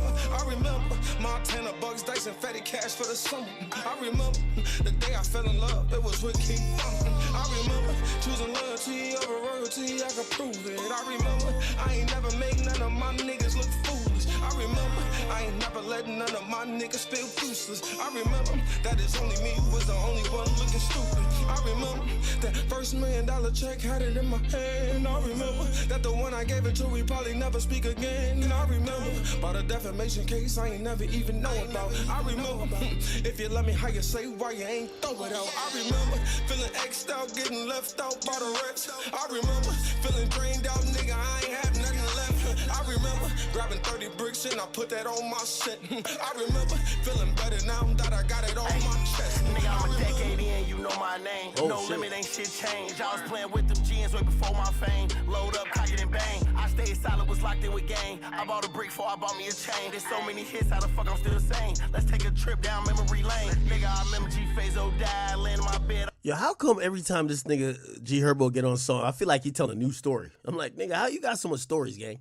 I couldn't stop crying. Remember my mama ain't let me outside, but I snuck right back out on the 9. Remember 14, bought my first iron. Old ass 38 ain't even shine. Ain't give a fuck though, cause it was mine. Waiting on the fuck nigga, get out of line. Remember my first time going to slide. Yeah, I was scared, but I had to try. When I let off, I closed my eyes. Open them shop out for more times. And I remember the ride back. Flaming the weed up, try and relax. When I got rich, start buying straps. Now I can't remember how many all I rap is facts. I remember pouring up pints of act. Flying in the track, me, Molly, and Max. Remember one summer like 15 hats. Remember we bought that lack. Broski had the rap wrap that bitch all black. Cause we was sliding the spot some hop out the back. Remember, I was having a guilt trip. Like, why I gotta solve everybody's problems? I still ain't healed shit. Niggas act like I ain't grow up poor rest running all in my build. Nah, G Herbo must be stopped. White folks gave the whole hood hope. Remember them niggas almost killed them. Streets fucked up, that's how it is. Looked up the gangster since a kid. Remember? Yo, if I'm G Herbo, G Herbo, great feature, you doing thing. Stay away from everybody in Atlanta. I ain't gonna lie to you. Like, G Herbo's on a run right now. Stay away from everybody in Atlanta, bro. G Gill first took his beat. This I like this. Remember our only guns to see. Took it on drills to them bitches head. I remember bagging up pounds of meat. Remember I ran up my first M. Remember I was fucked up like 3 years ago. Now look at me, I'm him. Remember I was fucked up like 2 years ago. Bought a Rari truck, I'm trim. Shit happen fast, run it, 20 cash. I'm trying to do it again. Now I spaz, now I show my ass. He don't know my past. I made something out of nothing. They ain't even know I was on my last, nigga.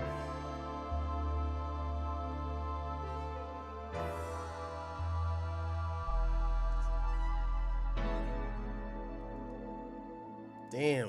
What else, chat? What else?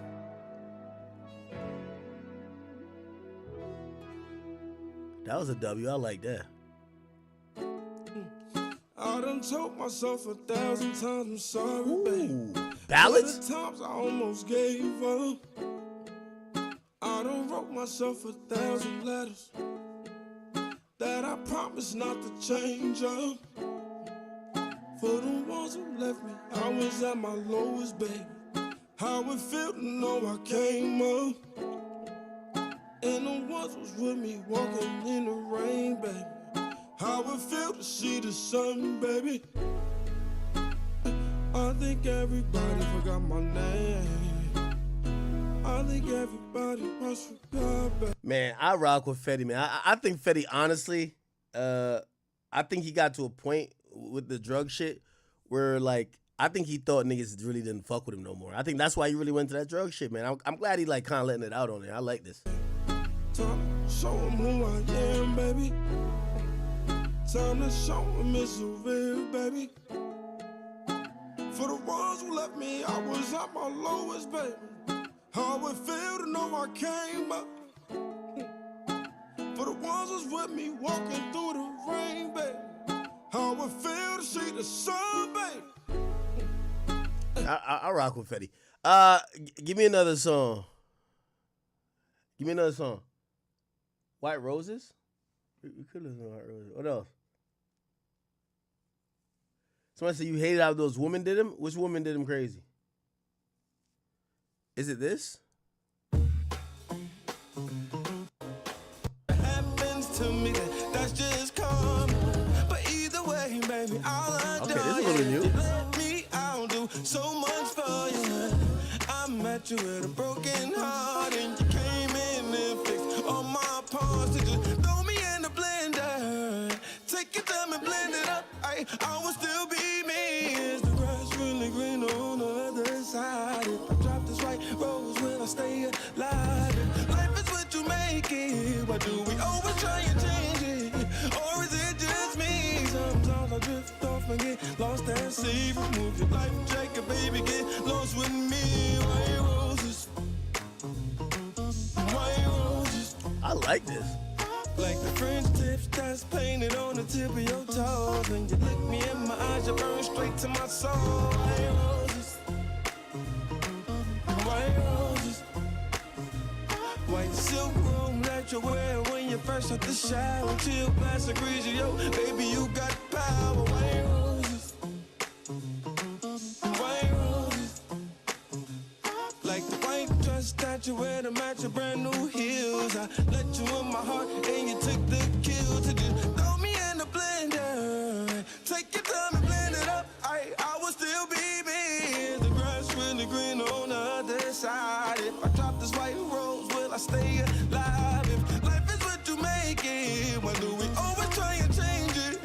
Or is it just me? Sometimes I drift off and get lost at sea. Remove your life jacket, baby, get lost with me. I know that you're the one. I like Icarus and flying too close to the sun. I love you unconditional, but you feel like I love you with conditions though.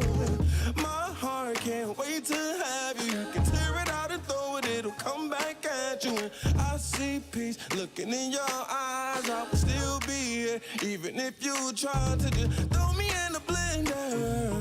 Take your time and blend it up. I will still be me. Is the grass really green on the other side? If I drop this white rose, will I stay alive? If life is what you make it, but do we always try and change it? I like this. Does he have any trap shit? I want like one trap shit on there. Blocking out the noise, don't hear a sound. I always keep my 10 on the ground. Yeah. Gladiator. Free mush, I wanna see him in that Porsche gun. Broke my heart when I heard the feds walk the man. It's snow if you ever ride it, we never talk again. I got step for diamond, we never walk again. Look, bitch, don't post me. When I was locked, the bitch I loved the most, she never wrote me. Freak bitch, she like it rough, she like Now I want a little bit of trap. choke me. Had to bulletproof the caddy, cause niggas trying ghost me. Throw the ops weak. When it's war, I want it whole. Y'all said play what? What song? I'm in the front seat. It's I'll Be Out. Last op speak on me, he in a tuxedo. You ain't never rob a nigga and take his gun, nigga. You ain't never shoot a nigga with his son, nigga. You ain't never shoot a nigga just for fun, nigga. 3Ks in this car, we finna hunt niggas. Swear, bodies dropping if I want niggas. Like Lennox from Belly, nigga, who try to run with us? No more. I have feelings I can't feel no more. I've been through pain, I can't heal no more. Already took it all, they can't steal no more. I feel like everybody let me down. That's why ain't nobody else around.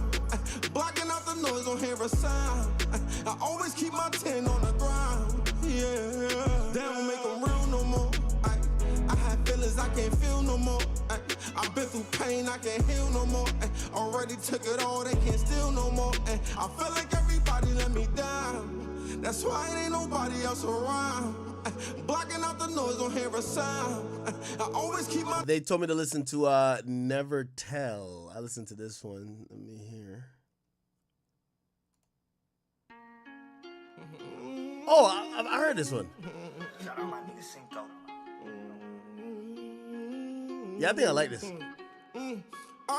When the judge in front of you, prosecutors painting pictures in his bed. I know I'll be sitting. Oh yeah, nah, this fire, this fire, this fire, fire. Gunshot, gunshot. This fire. Man, I guess it's how it sound when they snitching. I ain't joking, do it sound like I'm kidding. Probably could've held it down, but it didn't. His goofy ass ain't even get acquitted. I'm looking around the room like I can't believe he did it. No, I held my head high for the sentence. I was moving right, I ain't let these niggas near me. I guess I wasn't looking at the situation clearly. I was moving cocaine, fentanyl scared me. Looking at my kids like I'ma miss them dearly. Yeah, speed it up a notch, turn it up a tad. Keep my mouth duct tape. I will never rat, never squeal. No, I will never tell. I'd rather see a box, so spend my life in jail. Speed it up a notch, turn it up a tad. This is my favorite one. Keep my mouth duct tape. I will never rat, never squeal. No, I will never tell. I'd rather see a box, so spend my life in jail. Speed it up a tad. Keep my mouth duct tape. I'll never rat, nigga. Never squeal, nigga. I'll never tell. Nah, this fire, man. Yo, y'all go listen to that Fetty Wap album, man. I'm rocking with it. I'm rocking. I like this. I like this. I like that he's also telling a story. As much as I want some of these trap anthems, I like he's telling a story. He went through a lot. I like he's telling a story. Somebody says, you want me to talk about Chris Brown and Usher tour? I told y'all this was coming. The Chris Brown and Usher joint tour has been announced. Okay, it's called Raymond and Brown. I told you about this a month ago. Apparently, they're going to be going on, and I don't know the venues yet, but apparently, do we have dates? I'm trying to see if we have dates. This is going to break the bank. It's going to break the bank. Chris Brown already does a full stadium tour by himself. Usher, who just did the Super Bowl like a couple years ago, he's been on fire as well. These two, this was the announcement. Here we go.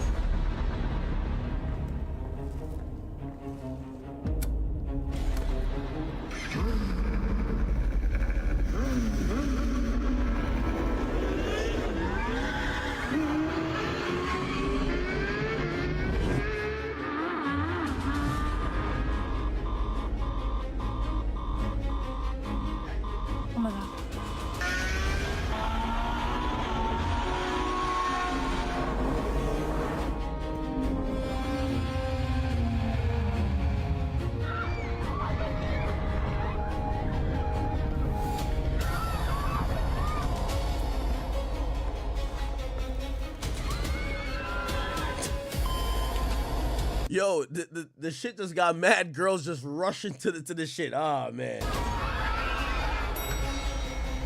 It's time. Hell yeah. Ski.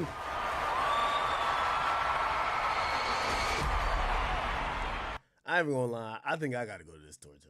Fuck it. Now, I'm pretty sure, you know, these are the tours that people live for. Like, you know, two greats on tour.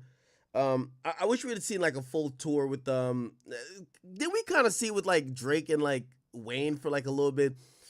I don't think this is gonna be like a super competitive thing, but I think fans are gonna kind of make it like that, even though the women involved, it's gonna be women of all ages. I think we're gonna have, you know, they're gonna be teenagers in there, they're gonna be cougars in there, they're gonna be grandmas in there.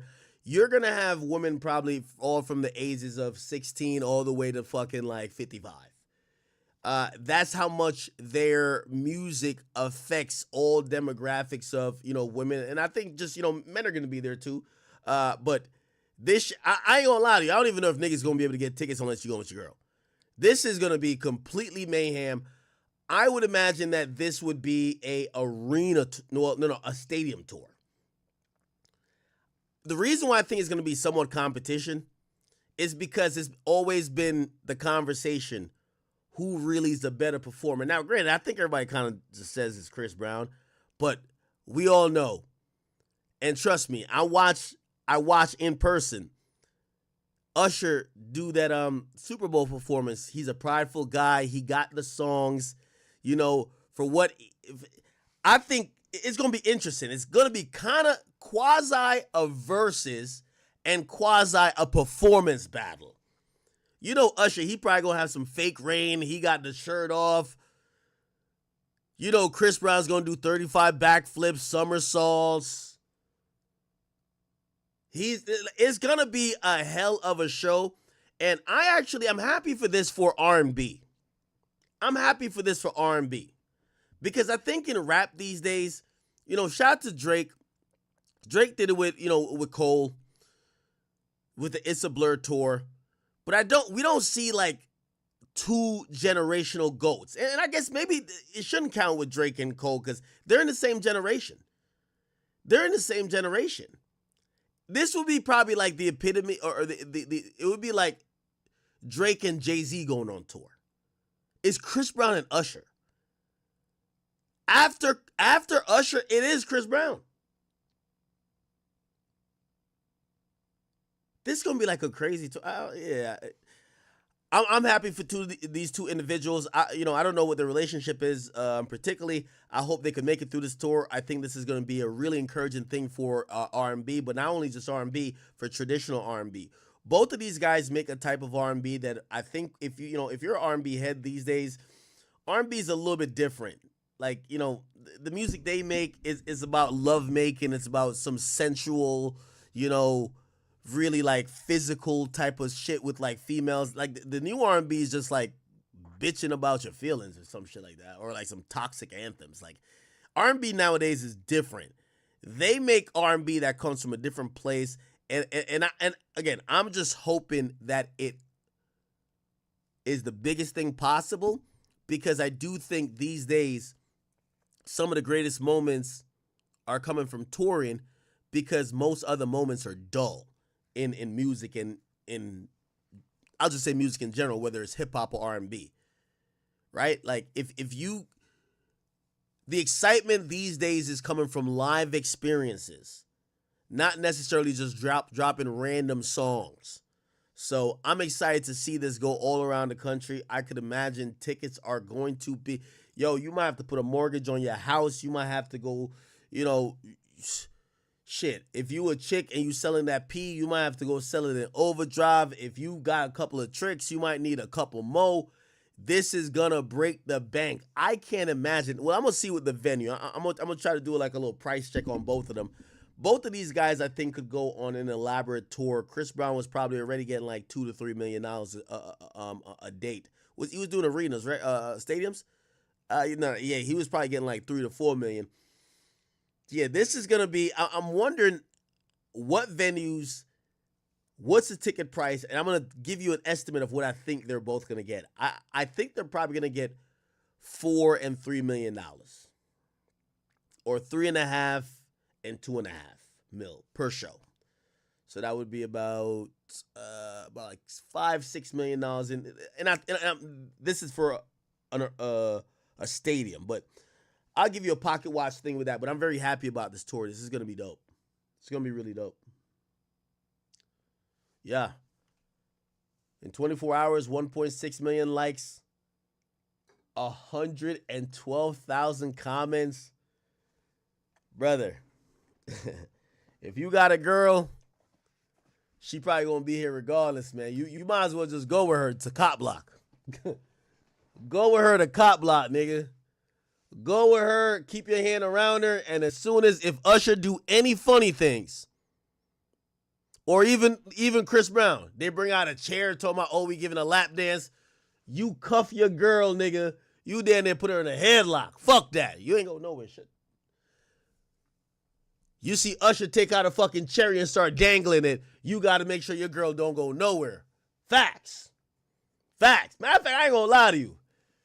Yeah, this type of shit, man, you got to find a live stream, man. You shouldn't even want your girl to go to this type of shit, but she gonna find a way to go. Somebody said, we in a nosebleed? Shit. Yeah, that could work too. Yeah, if you paying for tickets to be like front row or ground level, you a brave man. You a brave man.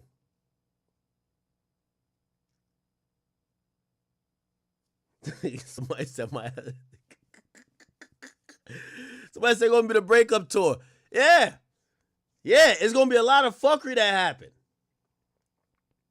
It's gonna be a lot of fuckery that. Hey, yo, let me tell you this. Did I ever tell y'all? So when Chris Brown announced his tour last time, and you know, a lot of people know I get access to pretty much almost all the tours.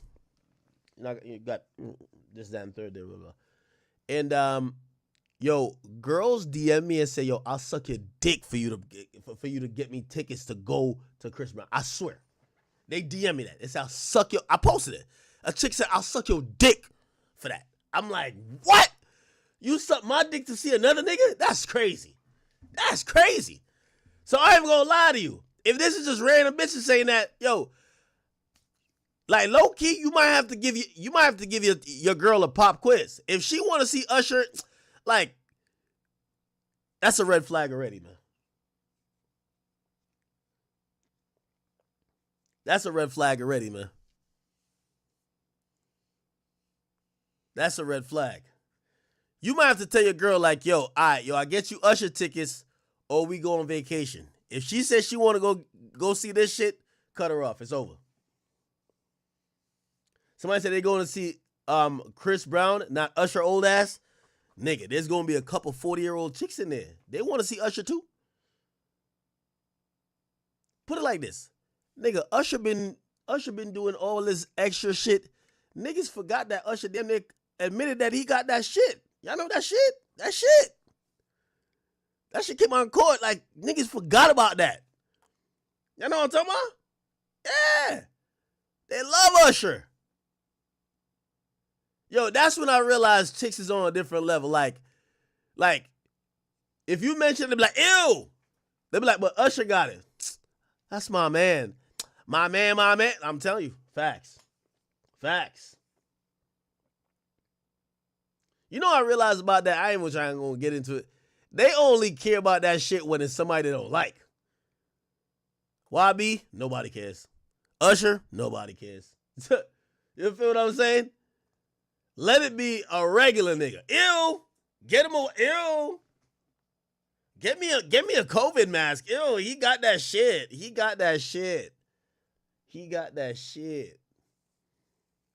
Yeah. Mm-hmm. Anyway, man, yo, we've been rocking for 7 hours, man. Chat, I think I could call it quit for the night, right? Yeah, I think so. Y'all allow me to go take a nap? Y'all allow me to take a nap, man? Chat, I love y'all so much, man. Thank y'all so much. Y'all have been so great. You guys are the best. Again, if you guys haven't my birthday party. I don't want anything from y'all. I just want y'all presence in the building. I want to feel all love that day. Gramercy Theater, May 15th. Get some tickets. I want to feel all the love in that building with the people who have helped me come all the way in my career, in my life, been there for my lowest and my highest. I appreciate you guys. I will see you guys tomorrow. Get some sleep. And for the people who go to church, get your ass up. Because you know what I mean? Y'all need to go get at least some Sunday service. All right? Chat. Love y'all. See y'all tomorrow.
Listen, we're gonna find them. Their son's phone is pinging to this house. I don't know anything. Multiple frantic calls to police send officers searching for 3 missing teens. But what began as separate investigations leads to one house, one crawl space, and one man who inflicted horror in the name of righteousness. Are you kidding me? Listen, it's okay. It's okay. The following is based on official police records. It's May 6, 2025, when an officer in Fernley, Nevada responds to a disturbing call.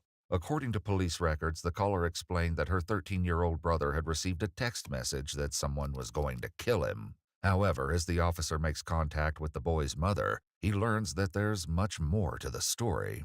Are you on the phone with your brother? He is my son. He's your son. Okay, what's his name?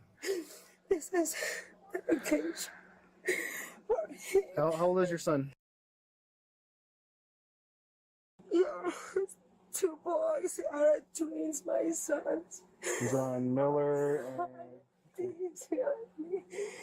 The officer learns that both of the woman's sons are missing, and she's trying to track their location with the Find My iPhone app. The app shows that at least one phone is only a short distance away. You want me to take her down there to Miller to see if he's down there? Yeah. Is this a live feed of where he's at? I can take you. Yeah? Okay, come on. I can take her real quick. Okay. I'll head over there and see if I can find him, okay? Bizarrely, this isn't the only missing juvenile report that police have received that day. Just 10 minutes after the initial call about the text message, dispatch received a call from another worried mom. She reported her 13-year-old son and his 2 friends missing, saying the last time she saw them, they were talking to an adult man. At first, officers aren't sure if the disappearances are connected, but any doubt all but dissipates when another 911 call comes in from one of the missing boys. They said it was dark and that they were in a basement. So they're in a basement? Yeah. Okay, so he needs to come out and contact I don't us. think they can. They said they took his phone. He's saying he's inside a basement? Yes. This is where the location. With the stakes raised, officers head to the location of the ping, as does the mom of the missing brothers, her daughter, and the bystander who offered to drive. Based on that ping location, they narrow down which house the boys could be in. One officer knocks on the door, but with no answer, he drives around to the back of the property. And it's there that he meets an unusual individual. Hi. Hello. Who are you? Huh? Who are you? I just know. You live here? They can't come down here. Yep. So their son's phone is pinging to this house. I don't know anything. I don't know anything about them. You don't know anything about it? Nope. You live here? This is my grandma's house. Yeah. Your grandma's house? Who are you? I don't have to give you my name. Okay. They probably walked by here. No, his phone's Turned it here. off. I don't know. The man peeking over the fence is 23-year-old Guillermo Aboitez Saavedra. He's standing in the very backyard police are trying to get into, and as the officers plan their next move, Guillermo keeps trying to get them to leave. We have a juvenile that's saying that it's dark, they're in a basement. That they took his phone. There's no one. They just came looking for some teenagers, some kids, and actually they probably I slashed. talked to them. They're looking. They probably slashed I my told them uncle's how to tire. look for him. Actually, So they know who he is. So we have somebody who's. So this black dot is his phone. he's not here. This blue dot is me. This is her phone. Exactly. You want me to go to the front? They probably came by and slashed the tires, anyways. 96. So. With Guillermo acting suspiciously and both the phone location and 911 ping coming from the house he's trying to usher everyone away from, officers are confident he likely has something to do with the disappearances. I have nothing to do with it. So. Do you want to keep an eye on him and I'll make contact with him from the front? I don't know where he's going. One officer heads to the front of the house, hoping to intercept Guillermo. Meanwhile, the bystander who drove the mother to the scene says she spoke to a neighbor who saw 3 boys hop the fence into Guillermo's backyard. He stole my baby. He's my neighbor. This guy's your neighbor? Yes. More officers arrive on scene, and Guillermo is intercepted in the front yard. Come here. Come here.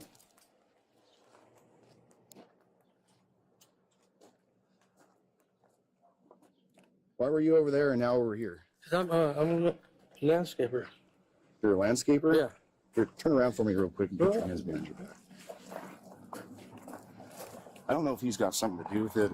What is going on? I don't even know what's going on right now. Me either. I So we don't got, know what's going on. we've got like a phone ping in and To this address? it's saying that You got anything to do with kids, man? No, Any nothing. kids here? No, there's No? no kids at all. I'm just here to do yard work. no, you're doing yard work. There's Do you have no any weapons phone. on you or anything? No, go ahead. Separate your feet. Anybody else here? What are you doing at this house? Whose house is this? My aunt's house. It's your aunt's house? And what are you doing here? Just yard work. This is the house where the ping is? Yeah. As the officers continue to discuss where exactly the ping could be coming from, more people arrive on the scene, including the mother of the 3rd missing teenager. This is the parents. Hey, I need just go back to your car for me. We'll be right with you. Hey, was this the male your son was with? Okay, go back to your car for me real quick, please. We're trying to find him. Ma'am, Why would I know anything about your go back to kid? your car. What Okay, are you we're trying talking to figure about? it out. That's why we're here. Stop acting So- stupid. hey, sir. I need to know where my kid is Listen, at. we're gonna find him. No. How am I acting stupid? What kid? What are you doing with him? Listen, we're gonna What find him, kid? okay? Can you I go just back to your got car, out, please? so It's okay. It's okay. We're gonna find him. So my missing juvenile call, that's what I was just on. She saw him with her kids. why would I be with her kids? Yeah, this is the male subject that the kids were with. Where are the kids at, man? I do not know. Guillermo is placed into the back of a police vehicle while several officers make their way to the backyard to search for the teens. This is related to my missing juvenile. Anybody in here?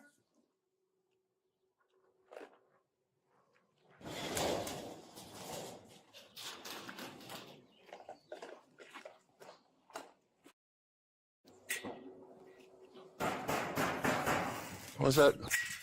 Are you kidding me? Come on, guys, step out. Who's all in there with you guys? The three missing teens make their way out of a crawl space beneath the home, appearing disheveled and distraught. Come on. Hey, stop it. Let's go out this way, guys. Come on. You guys need medical attention at all? Yes. What's wrong? What happened to you? Beat my back. No. Hey guys, come with us. We need you guys to come with us. Come with us, Guys, okay? Come on. Come on, guys. Come with us. We got him. Is he here? What was he wearing? Is it just the three of you in there? Blue shorts, hoodie, beat up shoes, gray shoes, a mustache, a dirty mustache. Did he say anything, guys? What happened? He said he was gonna kill us. He took a video that he beat us on my phone. He stole my phone. The traumatized boys are brought out from the backyard, where they're met by their equally traumatized parents. What the did they do? Have you seen Hey, where are you injured from? my legs and my back. He hit me on the head and I feel really dizzy. What did he hit you with? A stick. It's a broken stick in the back with tape. As officers try to separate the boys from the commotion and get initial statements, their parents aren't ready to let them out of their sight. One father even tries to open the door to the vehicle where Guillermo is still being held. No. Don't touch it. No. We'll do it My baby. in a minute, okay? Let us do our job.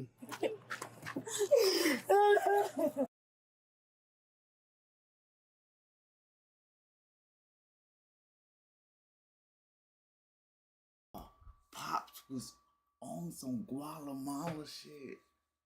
Pops was on some Guadalajara shit. Like, I seen that on Narcos, like the El Chapo version. Like, nigga, what? He didn't even ask the police was that him. He was asking the son.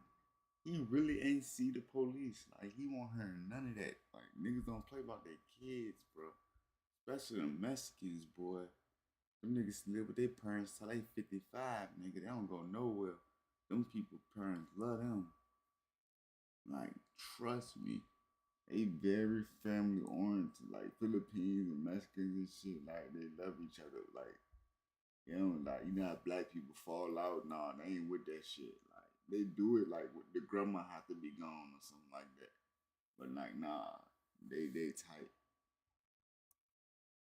Like mom and daddy and kids, that shit forever a lot. You got some of them that be petty, but like for the most part.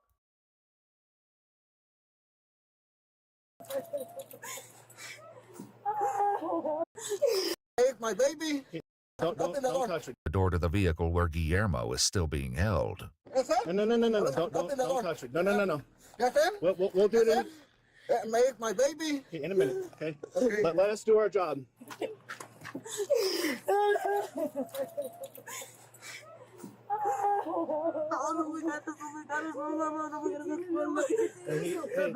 So he's badly hurt. He's badly hurt, okay? Don't touch him right now. Déjame verte, amor.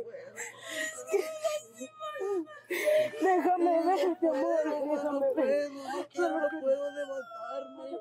No me puedo con un palo. Con un palo, no. Es el que vive en la esquina, ¿verdad? Hey, I need to talk with him, okay? I gotta talk with him.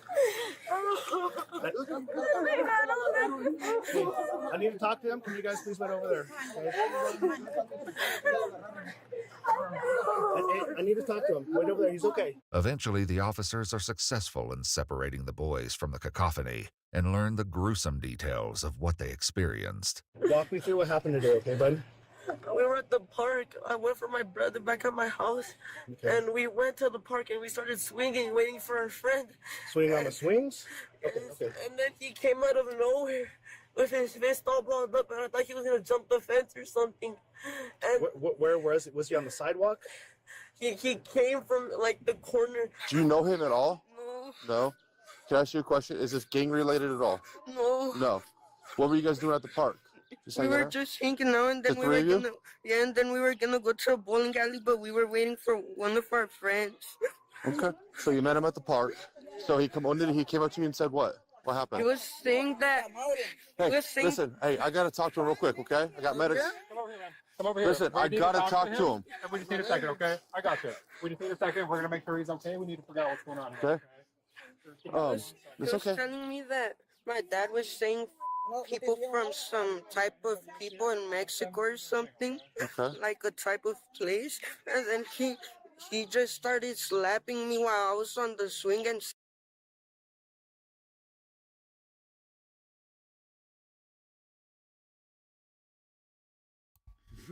What I say is Pops on some Guadalajara shit. Like I told you, Pops look like he be dissing niggas when he drunk.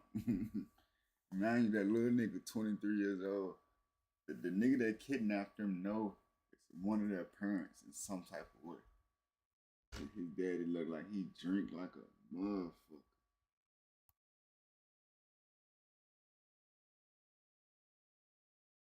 Saying it would get worse if I didn't tell him stuff, slapping like a type of place, and then he just started slapping me while I was on the swing and saying it would get worse if I didn't tell him stuff. The teens go on to say that the man, who they later confirm is Guillermo, claimed to be a member of a cartel and threatened to kill them. But the worst of the horror was yet to come. He took us here. He made us hop the fence by there. How did he take you here? He told us to follow him, to keep walking forward, and if we don't shut up, he'll murder us. And then in the backyard, there's an alleyway. He told us to.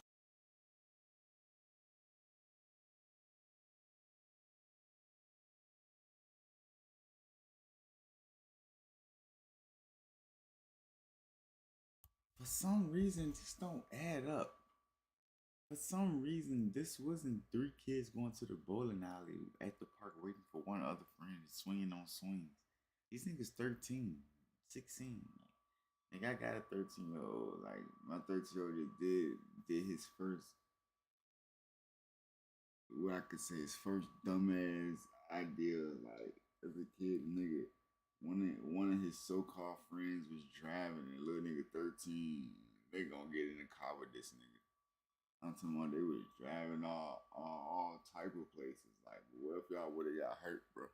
It ain't no, but we didn't. It's like, but like, nigga, anything could have happened, bro. You gotta think about that shit. Like, I wasn't moving like that as a kid. Like, nigga, I was one of them kids. Like, nigga, I'm not getting in the car with you, bro. We the same age. Like, you got me fucked up. Like, but I don't see how bro mind so loose to do that. You know what I'm saying? Like, that's how much of a kid that nigga is. Like, he gotta adapt with his age, man. Like, little bro he gotta get around. Like, it's cool he be around his brothers a lot, but he gotta separate himself from his brothers, though. Cause they still kids, but he a teenager. I mean, you know what I'm saying? Still be with him, but to a certain extent, like, he gotta separate himself from them by age. Like, gotta act a little older. 13-year-old, damn near act like the 10-year-old.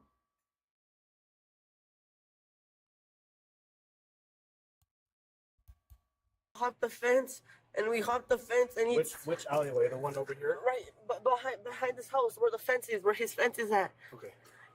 So he had us climb the fence, and he told me for my phone, and he told us to empty out our pockets, and he broke my AirPods with a knife thing. It's all rusted up. He broke the AirPods with that.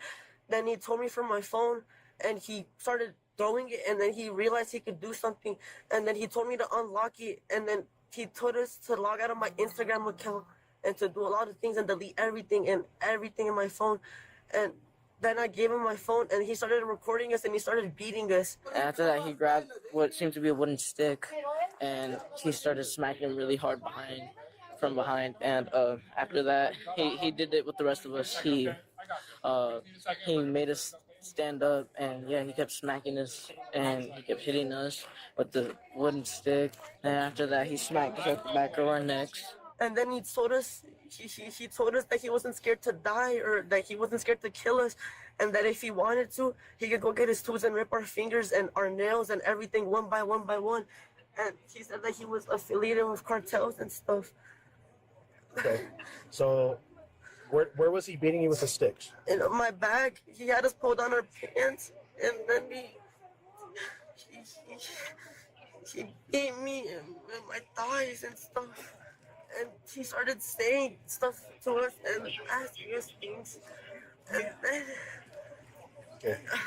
he beat us all, and then I wouldn't give him the phone, and he wouldn't listen. And then he hit me on the head, and then all I remember was waking up, laying down, and my head was aching. And then he told me for the next time I should listen, or he was going to do more than that. One victim seemed to incur Guillermo's wrath more than the others. Not only did he experience the same beating as everyone else, Guillermo also hit him in the back with a rusted scythe blade and carved what looks like the letter M into his hand. Me estaban pegando y me dijeron que me iban a matar. And yeah, he just kept hitting us at the back of the necks, right here, and the back area. And he just kept doing all this to us. And then he opened like the gray thing that, well, I assume led to the crawl space. And then he lifted up the crawl space and threw us in there, and he said, stay in there. And I knew my brother had his phone, and he hid it, so I tried calling for you guys and stuff. And then he kept on bringing me out and pulling me out and hitting me because I wouldn't give him my password or tell him anything about my phone. And then I gave him everything, and he told me to start deleting all my photos, my Snapchat, all my everything, my social media, everything. And then when I wouldn't do it, he just kept on hitting me. The teens say they were able to secretly call 911 and heard officers arrive at the scene before Guillermo had the chance to torture the teens even more. So I'm going to have medics come check you out, okay, bud? And I'm going to go get your phone, okay? Yes. It was my brother and them. They need to get checked out, too. They got hit, too. They're going to get checked out, okay? They're going to check out all you guys, okay? EMS has already been called to the scene to assess the teens' injuries. According to police records, 2 have multiple severe welts and bruising to their backs and legs. Officers also want to find the phone Guillermo allegedly recorded his assault on, which doesn't take them long. A neighbor, alerted by the commotion, came outside to find the phone in his backyard. He hands it to the officers, who bring it back to the teen. What's your phone, bud?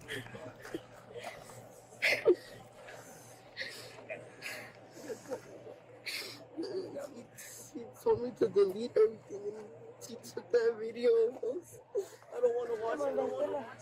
The video is eventually found in the recently deleted folder, and it confirms the horrifying story. In the video, Guillermo lines the teens up side by side with their pants down, then goes down the line, hitting them one by one with a broken rake on their thighs and buttocks. He started hitting us with a stick, and then it broke right there. And then he broke that thing to get a new stick to it. He broke the rake?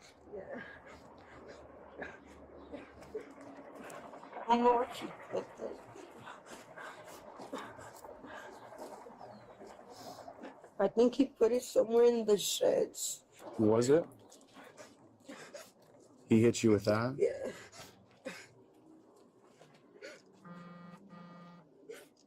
Officers eventually find the other end of the rake, which is collected as evidence along with the other items used in the assault.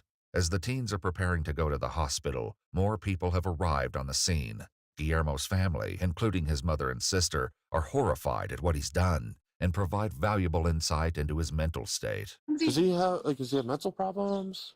He started acting out like Is he on drugs? We believe so. We've called the police to our house multiple times, and we've asked them what can we do. She's gone to the court and asked them what can they do. Because he told us he was doing yard work here, your brother. Yeah, no. The sister goes on to say that the house actually belongs to their grandmother, who is out of town for a funeral. The family has been coming over to occasionally check on the house, but when they arrived today, they were met with police cars and outraged parents.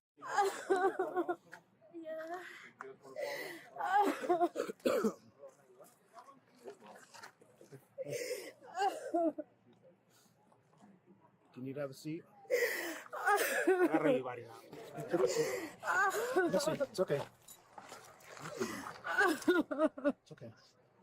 Guillermo is officially arrested and booked into the Lyon County Jail. The following day, he sits down with investigators who are hoping he'll at least tell them why he did what he did. But the interview is anything but straightforward. Ellos estaban en el parque, ahí hay un parquecillo, yeah. Okay. Ellos estaban en el parque y luego de ahí yo me fui y me empezaron a perseguir. Oh, okay. They followed me and then we all walked together. Oh, okay. Pero yo nunca les dije que me los iba a llevar ni nada. Yo para qué los quiero. I didn't know who they were. I thought they were just over there playing hide and seek. They were under my grandma's house. The detective works to dig deeper into why he abducted the teens in the first place, and eventually his motives come to light. One of those guys that was there is having his little kid doing his dirty job, and he knows it because he was just sitting there with his arms crossed, being relaxed. Okay. What do you mean by that?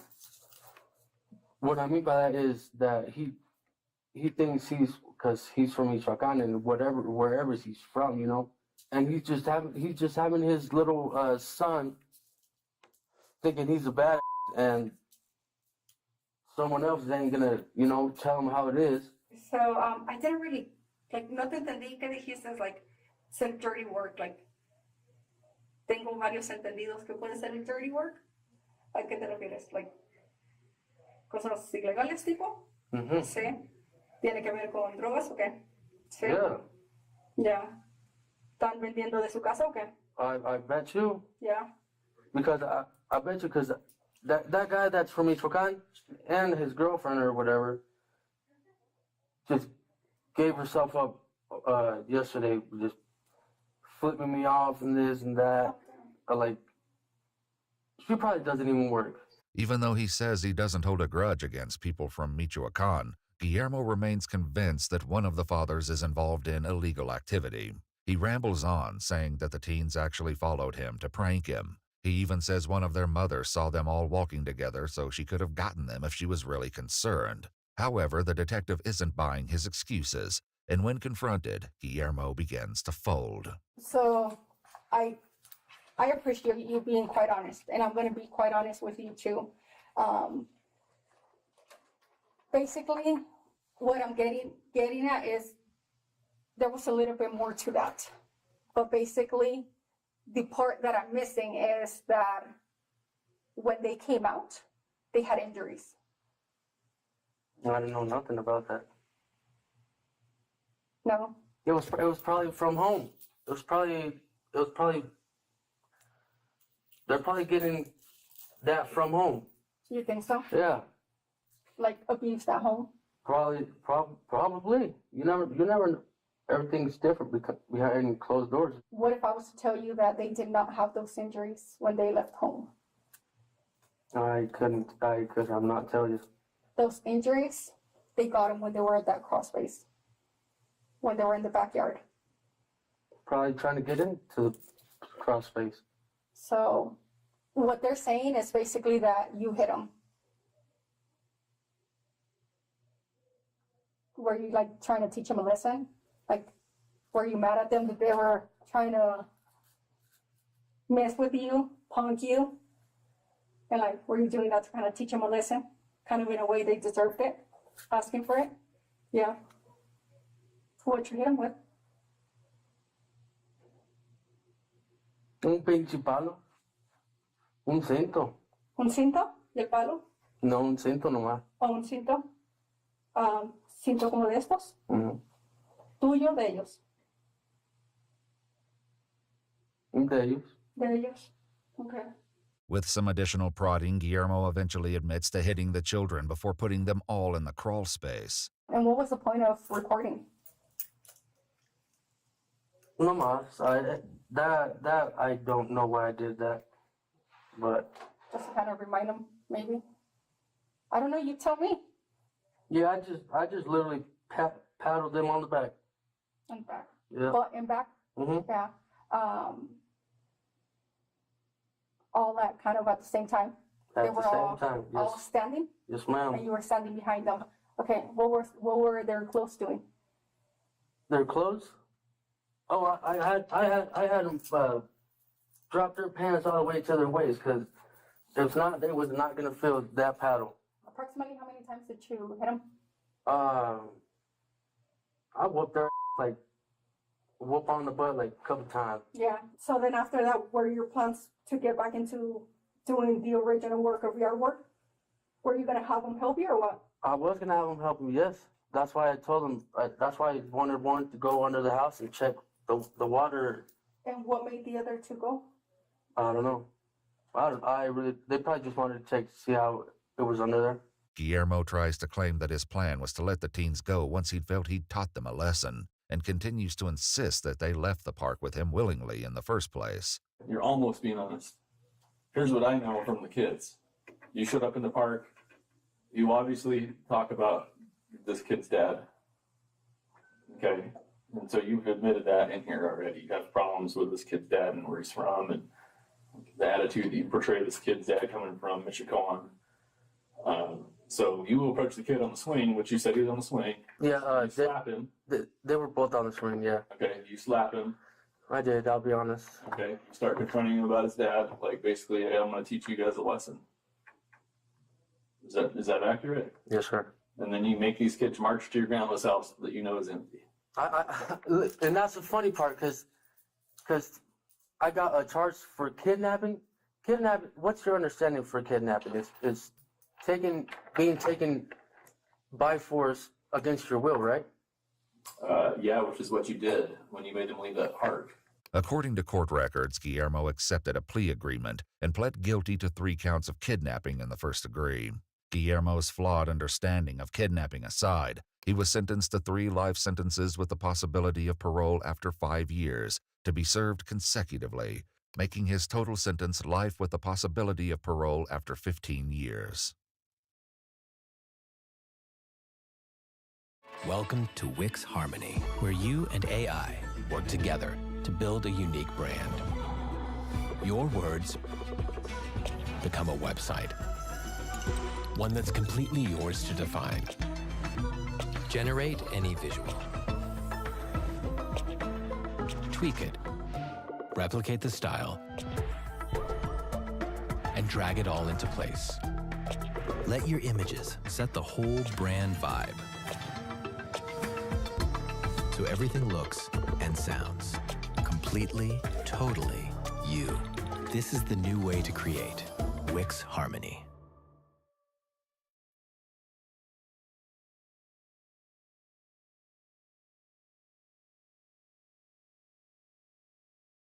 Mom, my food's cold. Mine tastes like beet. Mine tastes like pickles. You got more than me. Stop! Mom! We should have gone to Red Robin.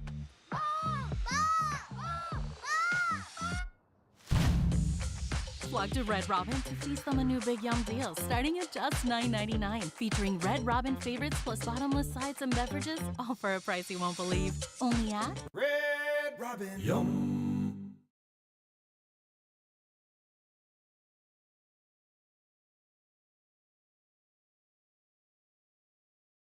Who's hiding under the blanket? Just a friend, like a really close friend. She's your girlfriend? I just met her. That's way too soon. How long ago did you meet her? About 2 days ago. 2021. She look like her. Hey, I got a question for you. Is that you? No, sir. That's No. his wife.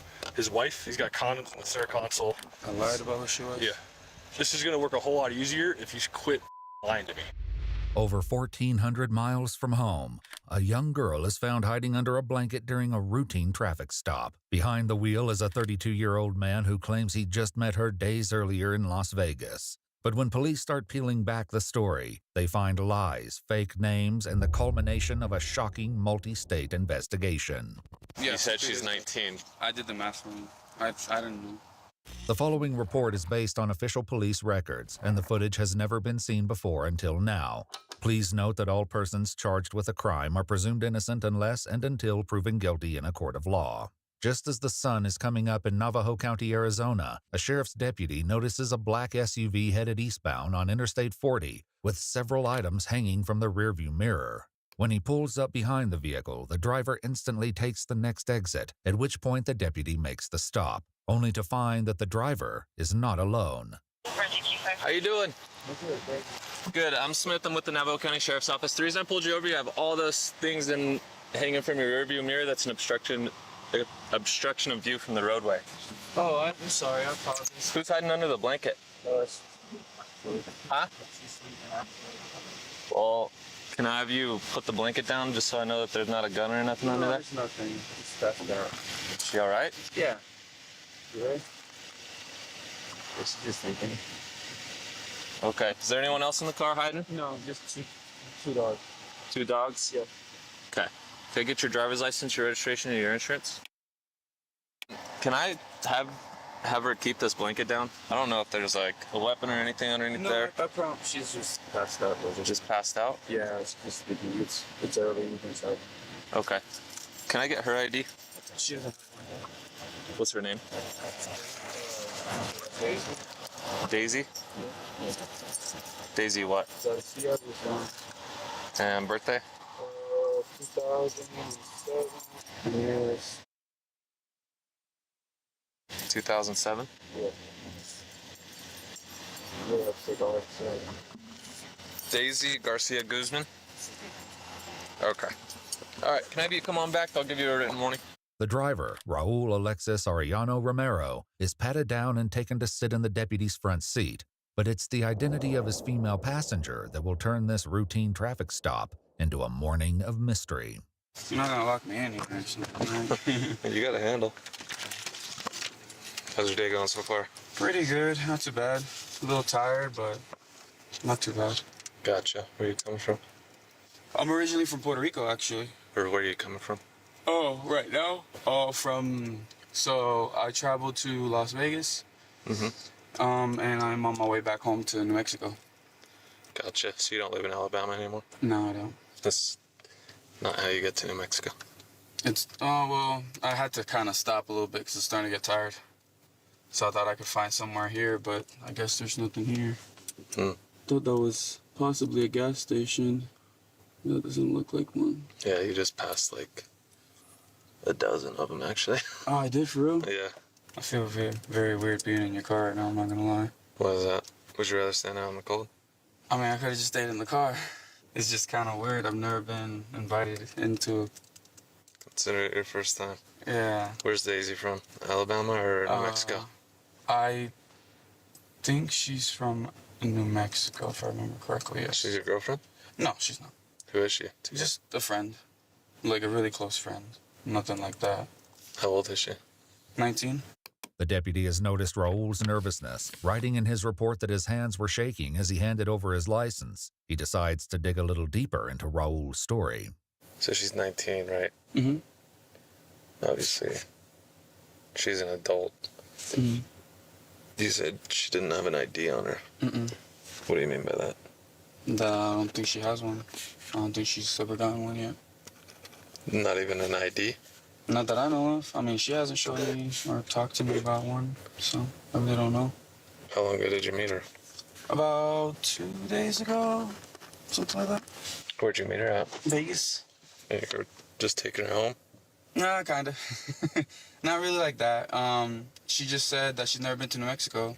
And I told her, I'm like, well, it's really flat land, so thought we'd go and see it I together. thought you said she was your girlfriend. I never said she was. Okay. Must have been a misunderstanding. No, I never said she was. I just met her. That's way too soon. Just been kind of getting to know her, I guess. With Raul's answers not quite lining up, the deputy calls for backup. So what are you planning on doing with her? Nothing. Just, she wanted to go to New Mexico, so she asked for a drive. That's why I think she's like a drifter or something. Or a nomad. We got a problem with human smuggling going on. I don't know what that means. You don't know what human smuggling is? English isn't my first language, so... You speak very good English. I know I do, but smuggling sounds like... I was not born yesterday. You know what human smuggling, human trafficking is? Human trafficking, yes. Okay. But there's a little bit of a difference. So human smuggling would be hiding an individual that's not from this country, bringing them across and taking them somewhere to another state. Gotcha. Like you met a female 2 days ago. Yeah. You're taking her to another state. I gotcha, but you don't really know anything about her. Yeah, I see what you mean. Do I really look like the smuggling type? Anybody can be a smuggler. That's valid. We've got grandmas, we got grandpas, we got. Oh no, anybody. that's just crazy. I can tell you that as soon as I get behind you, you jump off the interstate and you go to a dead end road saying that you're going to New Mexico. It doesn't help. Oh, that's fair. Well, I mean, I'm not from here.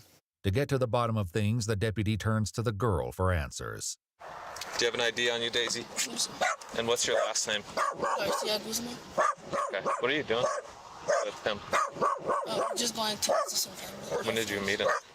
A long time ago. A long time ago. Couple years ago. Okay. As a K-9 unit arrives on scene, the police gather Daisy and Raul together so the drug dog can sniff the vehicle. The deputy takes the opportunity to again ask a question he's gotten 2 different answers to. How old are you, Daisy? I'm 17. You're 17. I thought you were 19. Well, I'm 2007. 2007. With the internet. Oh, well, maybe I did the math wrong. With that odd excuse hanging in the air, the K-9 deputy comes back with news that adds yet another wrinkle to this traffic stop. All right, y'all. So my K-9's trained to detect 4 odors, okay? Cocaine, methamphetamine, heroin, and fentanyl. You indicate a positive alert to the vehicle. Having said that, have you guys been in contact with any of those drugs? Like, with any, no. No, maybe like no weed, but... He is alert to weed, man. Okay, well, No one's smoked any meth, no friends in Vegas messing around with anything? No, and I didn't really have anybody in the car much, so... Okay. My K-9 alert to the vehicle in the state of Arizona gives us probable cause to search the vehicle, okay? So we are going to be searching the vehicle. You guys are saying we're not going to find anything? No tutors, no paraphernalia, nothing like that? Nothing. Okay. As they prepare to search the car, Daisy and Raul are separated once more. Daisy, can you come here real quick? Maybe at most... Can I search you real quick?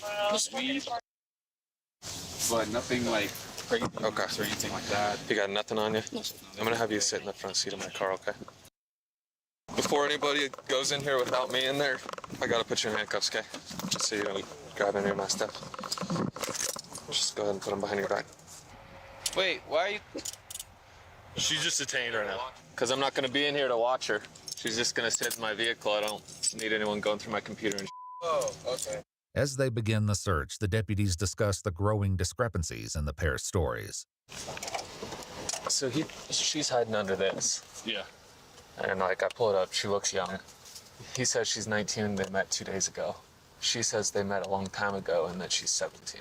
Okay. And they met in Vegas and he's taking her home to New Mexico. Or to New OPRs have him in Idaho and he said he only went to Vegas. Interesting. He's got knives all over the place, bro. I definitely CCH. She has no luggage in the car.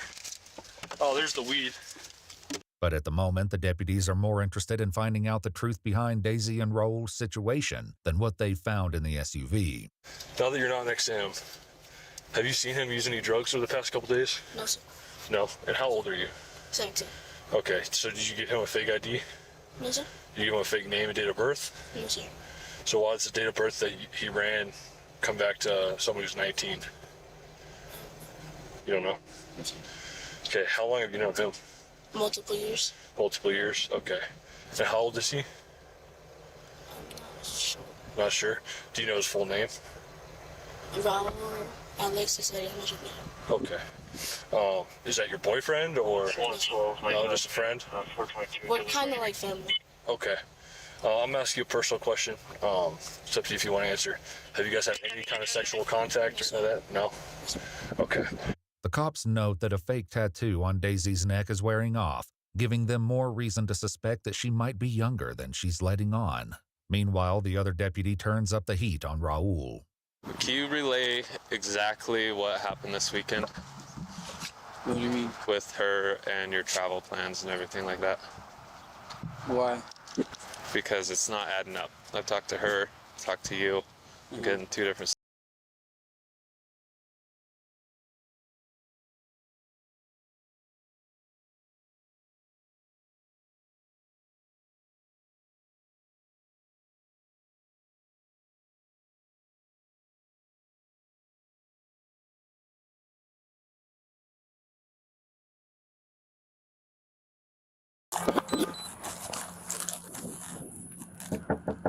Police department. Hey, are you Mr. Wiley? Yes, sir. Hey, I'm so sorry.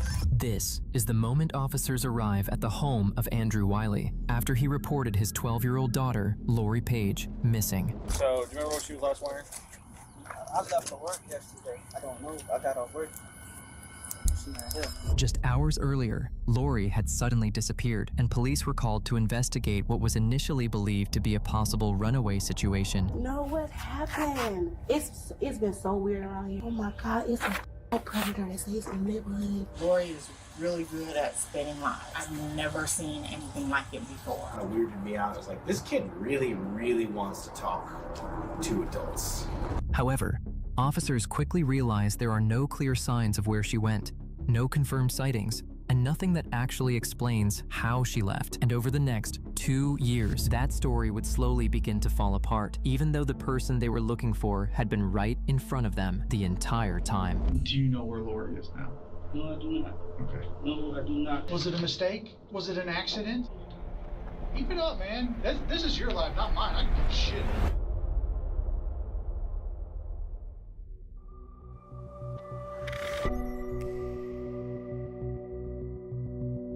It's the beginning of June in Tallahassee. In a quiet apartment complex along Continental Court, families go about their routines, unaware that something deeply disturbing has already taken place inside one of the units. Inside that home lives 12-year-old Lori Page with her father, Andrew Wiley. To neighbors, nothing appears out of the ordinary. There are no signs of struggle, no calls for help, no immediate reason to suspect that anything is wrong. But just days later, in early June 2023, everything changed, and a call is placed to the police where Andrew Wiley reports his daughter Lori missing. 911 dispatcher, what's your emergency? Yeah, hi. My daughter is missing. I can't find her anywhere. Okay, sir, calm down. I'm here to help. What's your name? Andrew Wiley. All right, Andrew. What's your daughter's name? Maury Wiley. How old is Lori? She's 12. She just turned 12. Within minutes, an officer is dispatched to the home. At first, it seems like a situation they've handled countless times before, a child who may have left during the night. But as the officer pulls up to the apartment, what begins as a routine missing persons call is about to take a very different turn.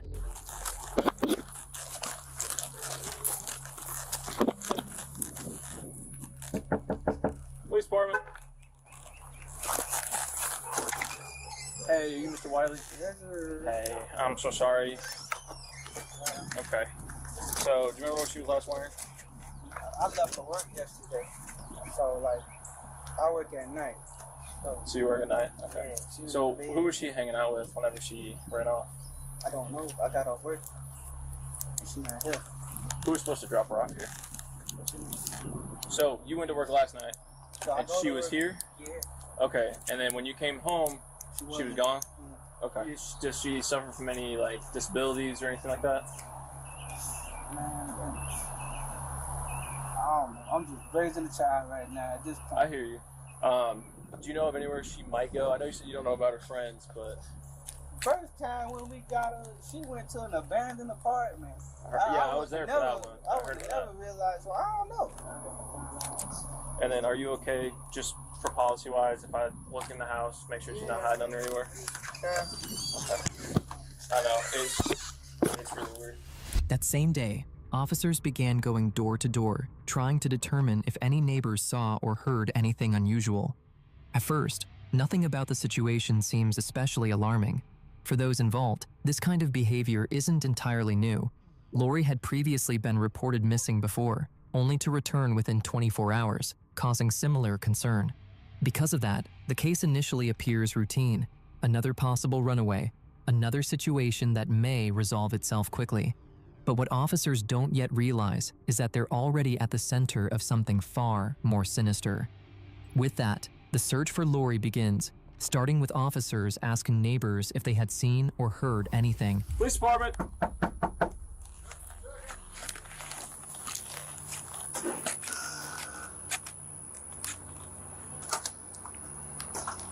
Hey sir, how's it going? My name's Officer Bab. Hey, one of your neighbor's daughters actually ran away, and I see that you have a camera. Okay. Do you know if your camera reaches like pretty far out into the neighborhood, or is it like kind of stops right here? I mean, I can see there to there. Is there a way that you can look at the camera footage, because it's this gentleman here, and see if like a 12-year-old girl left? It'd be anywhere from like 11 p.m. to like 10 a.m. I know it's a really long time, but if it caught, let me grab my phone. That'd be awesome. What am I looking for? You're like a little girl, like 5 foot tall. Like, yeah, I know. I've seen her. Okay. Yeah. Do you know if you've seen her like in the last like day or so, like this morning walking around or anything? No, I haven't been outside or seen anybody today. All right, history. You said it would have been around 11 last night? 11 p.m. to 10 a.m. It's a really long range, I know, but... Let's see. Wow. You have a really good angle. Yeah, I mean, that's 8 o'clock yesterday. Okay. So, wow. She did not catch her leaving. Thanks for trying, I appreciate it. As the hours turn into days, officers continue going from neighbor to neighbor, speaking with anyone who might have seen or heard something, but nothing comes up. No sightings, no leads, no sign of Lori. With each passing day, concern begins to grow. What once seemed routine is starting to feel different. Investigators begin widening their search, reaching out to people across the local area, hoping someone, somewhere, knows something. And eventually, they come across one person who will shift the direction of the entire investigation, forcing officers to start looking at this case from a completely different angle.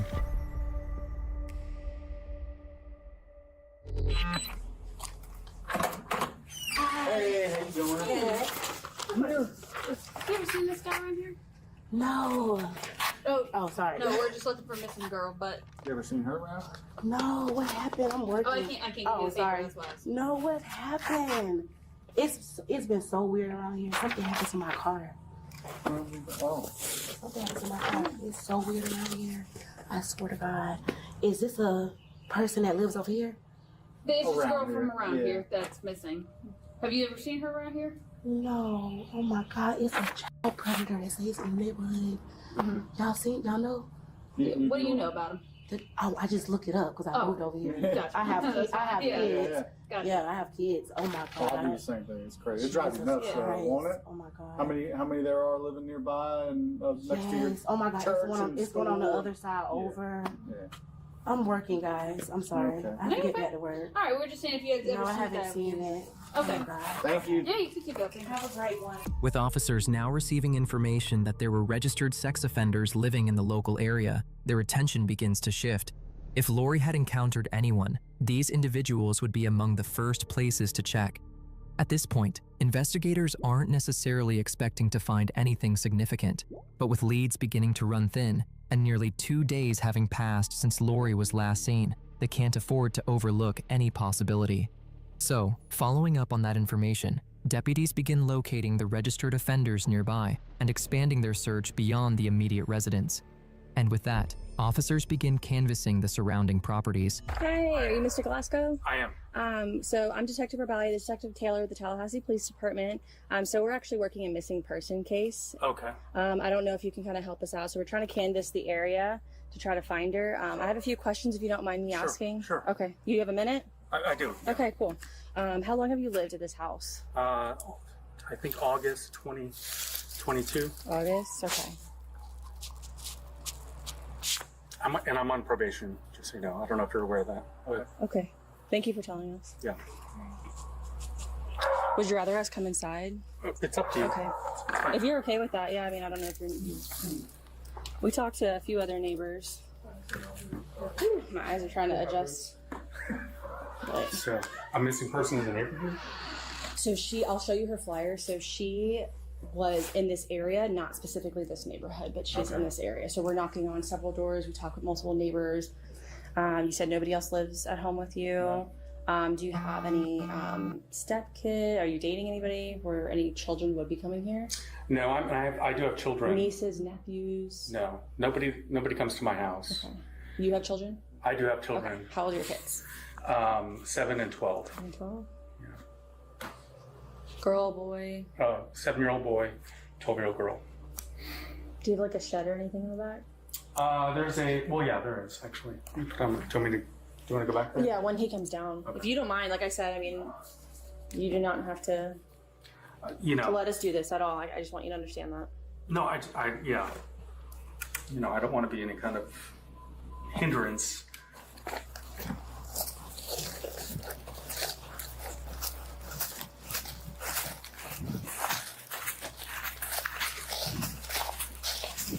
There's a back area here. This would be maybe what you might be. I'm just gonna grab his flashlight. Yeah, thank you so much for letting us look at this. Yeah, so he's gonna grab his light. Thank you. It's open.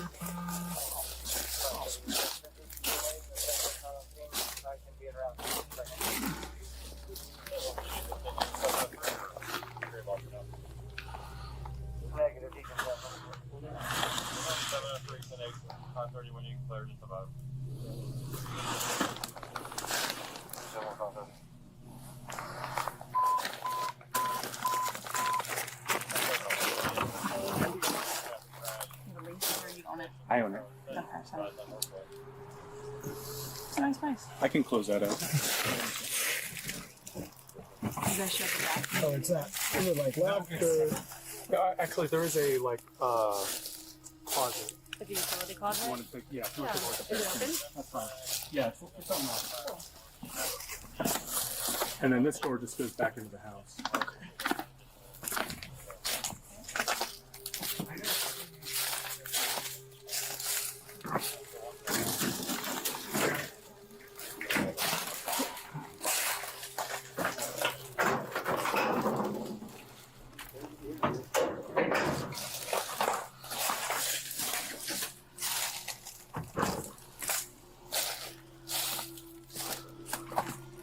Thank you, sir. I mean, how much could you actually, like, is it savable or not?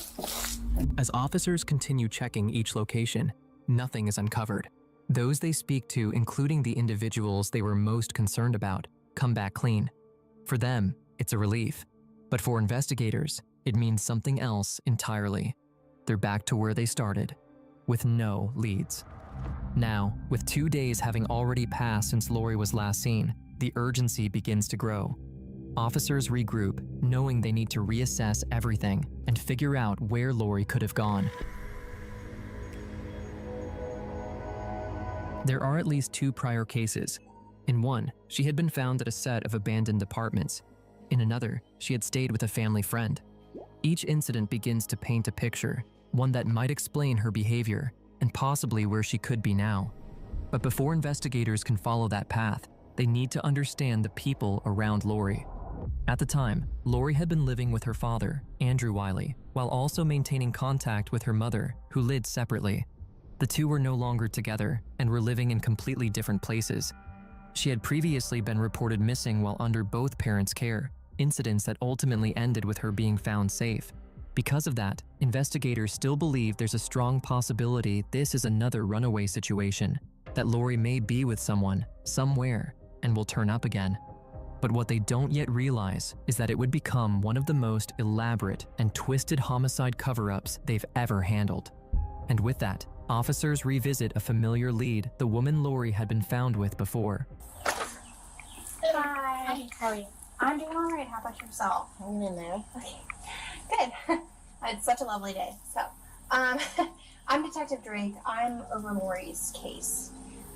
So I am just trying to double check a lot of locations. You know, she has been missing for a couple weeks now. So one of the locations was your house because I know she stayed here before. So is she here? No, she's not. No. Has she been here at all? No. I mean, she's been here, but this is before Right, not in the past like 2.5 weeks. Gotcha. And just like I told the last couple of officers, last 3 officers who were at her back, I believe that she knows that if she shows up here, I believe in accountability. I've already told the last 3 officers, if she shows up here, I'm gonna bring her to you guys. Right. And then you guys can take her back to her dad. Okay. Because I know that there is some type of process that needs to happen because there was a case. And I was under the impression that she had been found. Because when she came down here, when she brought Lori here, they had put her on 2 medications. Okay. What kind of medications? For anxiety, and I don't remember what the other one was for. But no life-threatening illnesses. It was more like What do you mean? like insulin or Oh no, heart no. medication This or is something just like that. verbal. And Lori is really good at spinning lies. Like I've never seen anything like it before. And I tell the story all the time to my family. When she was 2 years old, when kids are supposed to have an attention span of a gnat, she would try to gaslight you because Lori has the ability to hold on to vengeance. I guess is the best way to put it. She has a tendency to hold on to that kind of stuff, but she also still has the mind of a child. Right. Well, she went to daycare, she played all day long, had a good time, and then at the end of the day, when it was time for her to be picked up, she remembered, oh gosh, I'm gonna have to be in the room by myself. And she spun this lie on my dad, which caused him to be arrested. And because she can hold on to a thing for a while, and it was bringing her greater and greater attention, it kind of taught her that this is all I need to do to get the attention that I need. While officers still have no success in locating Lori, they do begin to gain a clearer understanding of her behavior. Speaking with the friend's mother, investigators learn a few important details. Lori had been on medication for anxiety, and according to those who knew her, she had a tendency to tell stories that weren't always accurate. She was also described as someone who often sought attention. Taken together, this begins to paint a picture for investigators. At this stage, it reinforces their belief that Lori may have left on her own, possibly to prove a point or to get a reaction. But as time continues to pass, that explanation starts to feel less and less likely.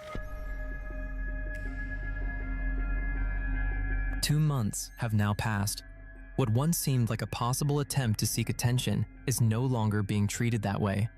As the weeks go by, officers are still left with no leads, no sightings, no evidence, and no clear understanding of what happened to Lori. With the investigation beginning to stall, they decide to widen their approach. Investigators start speaking to anyone who knew Lori, hoping someone might hold a missing piece of the puzzle. This leads them to her school, where they begin questioning teachers and staff, searching for any detail that could point them in the right direction. But even then, many still believe Lori could be with someone, somewhere, and that she may still turn up.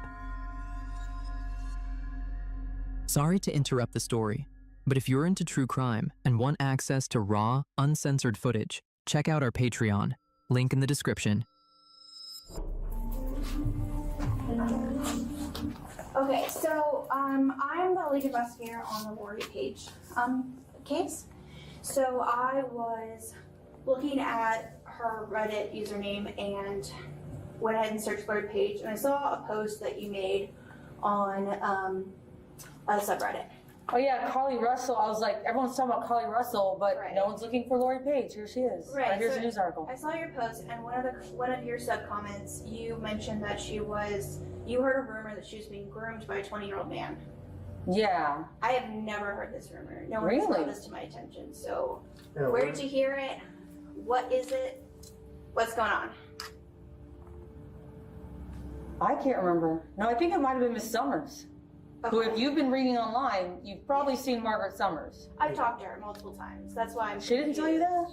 No. Did she say who the 20-year-old man was, or where she was being groomed? Where did that information come from is kind of what we're curious about. This is a while ago, so I have to think. She, I thought she said it, or that that she said Lori's mom or someone was concerned that she was being groomed by an older man. I think if a student told me, I would have known that. I really felt like Miss Summers told me. When officers confront her, she appears unsure of what to say, unable to give any clear answers or point investigators in a specific direction. With little to go on, detectives decide to broaden their approach even further, choosing to speak with anyone who might have information on the rumor. No, I'm with Miss Wilson Ortiz. Okay, this is so embarrassing. Okay, remember like months ago that Carly Russell fake kidnapping thing was happening? So I posted on Reddit, I was like, okay, so this girl faked it, why are we still talking about her? How about this one? Here's a real missing girl I posted on there. About Lori. Yeah, about Lori. And then in one of the comments, I told someone that I've heard rumors that she was with like a 20-year-old man that was possibly grooming her. So the police want to know where I heard it. I don't remember. I thought I heard it from you. No, I never. It might have been one of the kids. I just don't remember who. Donaldson. I do remember that there were some kids. Are you Miss Drake? Yes, ma'am. Hi, I know. It's nice to meet you in person. Yeah. I think some of the kids were saying even before she left that she was doing things she shouldn't be doing. But you could ask Stephen Woods. He's one of our behavioral specialists. Maybe he's the one who told me. And he said, I remember him telling me he heard that Lori was running around in short spandex and a tank top, and she knew what she was doing. What? So I was like, yeah. That might have been where I heard it. No. But I interact with this kid every day. No. That would be weird. No, But absolutely he said not. no. But he was pretty insistent there was a side of Lori that we didn't know. My first couple of days is that kind of weirded me out. I was like, this kid really, really wants to talk to adults. Like, she mostly wanted to talk to me. That's her connection. And When they she interviewed me didn't on really Sunday, I want said to talk to the kids that like she kind of was friends with the kids, but she really wanted to talk to adults most of the time. While it initially seems like the information from teachers is unreliable, more speculation than fact, none of it leads investigators any closer to Lori. The case appears to be going nowhere. But just a few days later, everything changes. A new witness comes forward, claiming they had seen Lori weeks earlier, describing her getting out of one car and into another. For the first time in days, investigators have something tangible to work with, and this new detail begins to shift the direction of the investigation entirely. So Jason, basically all I got was a call for service. She says that you were checking in and that you basically saw the flyer for the missing juvenile and that you might have some information. Okay, what can you tell me? So I was at the skate park and Just right over here? Yeah, I was down there, and I see two cars pull up. The first car was a white sedan, and it had like a brownish paint job, but it was due over time. Like faded? It was fading. It was a white sedan, 2013 model. I like cars, so I know cars by heart. And then it parks there facing towards the skate park. I didn't really see anybody since the windows were tinted. And then another tinted vehicle comes by. It was a red Honda SUV 2016 model with the straight lights going up. Mm-hmm. The ones that normally drive around here, the gray ones. Mm-hmm. But it was a red one. It pulls up. I see her get out of the white car from the back seat, go back, get her stuff, and then go into the SUV, and then the SUV just drove off. As far as her stuff, you mean like a bag or something? Like or a duffel bag. Like a duffel bag? Yeah. Okay. And when you said she went and got her stuff, where did she get her stuff from? The back of the white vehicle. Like in the back seat or the trunk? The trunk. So she gets out of the back seat. Remember what side she was on? Driver's side, passenger side? Passenger side. So she gets out of the passenger side and she goes around, and I guess the trunk had been activated so she could open it. And she opens it, grabs her duffel bag, and then she just goes over and gets into the red Honda. Yeah. And then where does she get? In the front seat or the back seat? Passenger. Front seat, passenger? Yeah. Okay, and gets in there with her stuff, and then the red thing, or the red SUV just drives away. Do you have any other contact, like email address or anything? Yeah. Okay. sexyfurryirl.com. Sexy furry? How's the sexy furry spelled? It's been in my email since middle school, so I haven't really changed it. You're fine, brother. Trust me, I got emails that I've kept for forever and a day too. So I'm just trying to make sure I got it spelled correctly. That's all. Yet with this new information, officers follow up on the lead, checking the local skate park and surrounding areas for any signs of vehicles or activity that match the witness statement. But unfortunately, nothing is found. The tip is ultimately proven to be false, and once again, investigators are left with no real progress. With the case still going nowhere, officers return to the one person closest to Lori, her father. They re-engage with him, hoping to gather more information, clarify details, and understand what their next steps should be. But this time, the conversation doesn't go the way they expect because Andrew has them exactly where he wants them. Have you talked to your brother in the last week or so? Yeah. So I went to his house the other day and gave him some flyers to put on the trucks and stuff, and told his guys to look out. So. Okay, this I finally found it right as I stopped looking. So that's what Special Agents Rourke and I are going to go around hanging up anywhere and everywhere we can in Tallahassee. Gas stations, housing projects, anything, schools, everywhere we'll have that. The more places we can have her face seen, the better chances we have. Miranda told us she weaned Lori off of those medications before she even brought her down here. So. What kind of meds? Something related to, it's used for two things, blood pressure and anxiety. What was it? Glucophene. I can't promise that I'm spelling that word right, but we have already done records to get those records. Yeah. I mean, either the grandma. I'm sorry, legal process to get the records. And just trust me, like, we're a team. We gotta work together. Obviously, she had to be left home alone sometimes because I had to go to work. But yeah, she used to like. But the only time I ever saw her like down was when she talked to her mama. Okay. Like she'll still be quiet, but when whenever she talked to her mama, like her mama called the school one time and I didn't know, and she came home and then she was like, I feel like myself. I was like, where'd that come from? Yeah, the phone call. And I asked what happened, and she said she talked to her mom. And I was just trying to kind of calm her down. That's the one where Miranda called the school and talked to her in her classroom. Like, I don't know what happened. I know she said she called. Okay. As the interview continues, detectives begin to change their approach. Up until this point, Andrew had been treated as a concerned father, someone helping in the search. But now, investigators start to consider a different possibility, one they hadn't seriously explored before. Instead of asking what happened to Lori, they begin asking Andrew if he had anything to do with her disappearance. All right, I have to ask these questions. I've asked everybody these questions. Do you know where Lori is now? No, I do not. Okay. No, I do not. And if I did, child. I know. All right. That's out of the way, so I want to ask you some other stuff too, okay?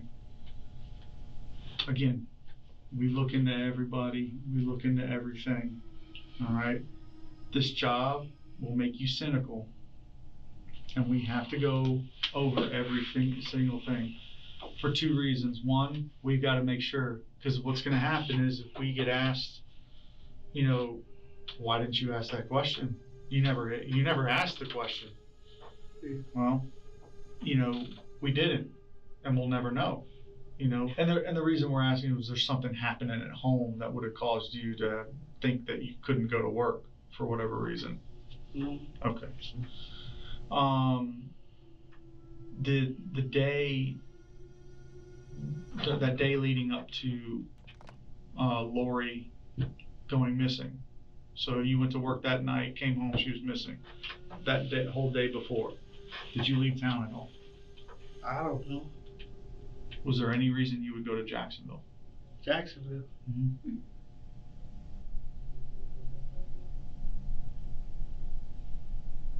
Not that I can recall. Okay. Because it looks like you went just before you went to work. So you went to Jacksonville during that day and then came back, then went to work. Do you know if you got home later than usual or earlier than usual? It depends on the time. Because sometimes if I do overtime, I get off a little late instead of like at 4. It'd be like around like 11, 12. Like, she would play on her mom's phone, and then Lori would play on her mom's phone so that they could play Roblox together. No. No. Whose phone should she have played on? Because she didn't have a phone based on that time frame. She didn't play Roblox on the phone. And if she did play it on the phone, it wasn't her phone. It had to be I don't even think it was her account. It had to be my girl's sister. But she never played Roblox on my phone. We know she started certain like internet accounts. I think she started Twitter, she started Instagram and all this stuff, but at some points you had taken her phone away, and we didn't know if before she even got a phone, did she start a different account? Or maybe we can get that information from your old phone, because since you've had this new one, it was after Lori left, right? Yeah. And that's why that your new one doesn't do as much good. The old one might.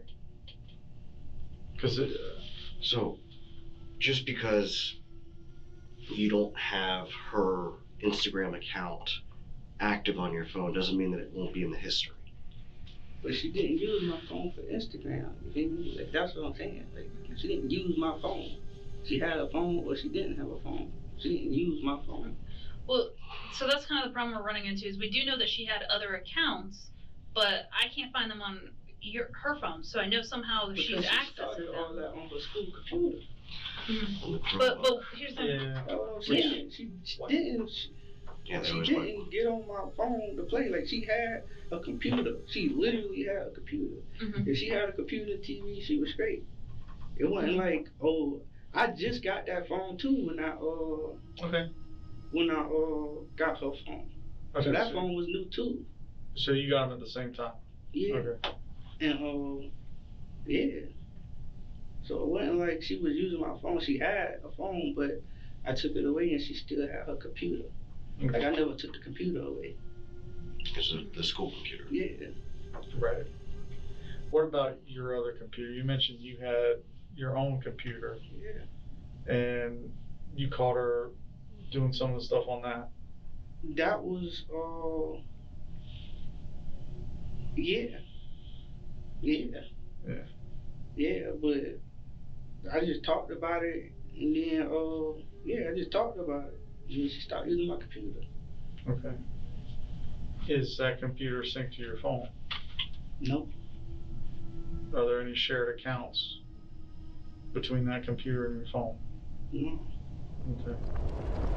As the interview comes to an end, suspicion around Andrew begins to grow. There are too many questions, and not enough answers that truly make sense. To him, it may have felt like he was walking away without consequence, and for now, he was. But for investigators, something had changed. For the first time, they begin to seriously consider that Andrew may know more than he's saying, or possibly have more involvement than anyone initially thought. Still, detectives can't focus on just one possibility. They continue working every angle, following leads, checking locations, while quietly keeping Andrew on their radar as a potential suspect.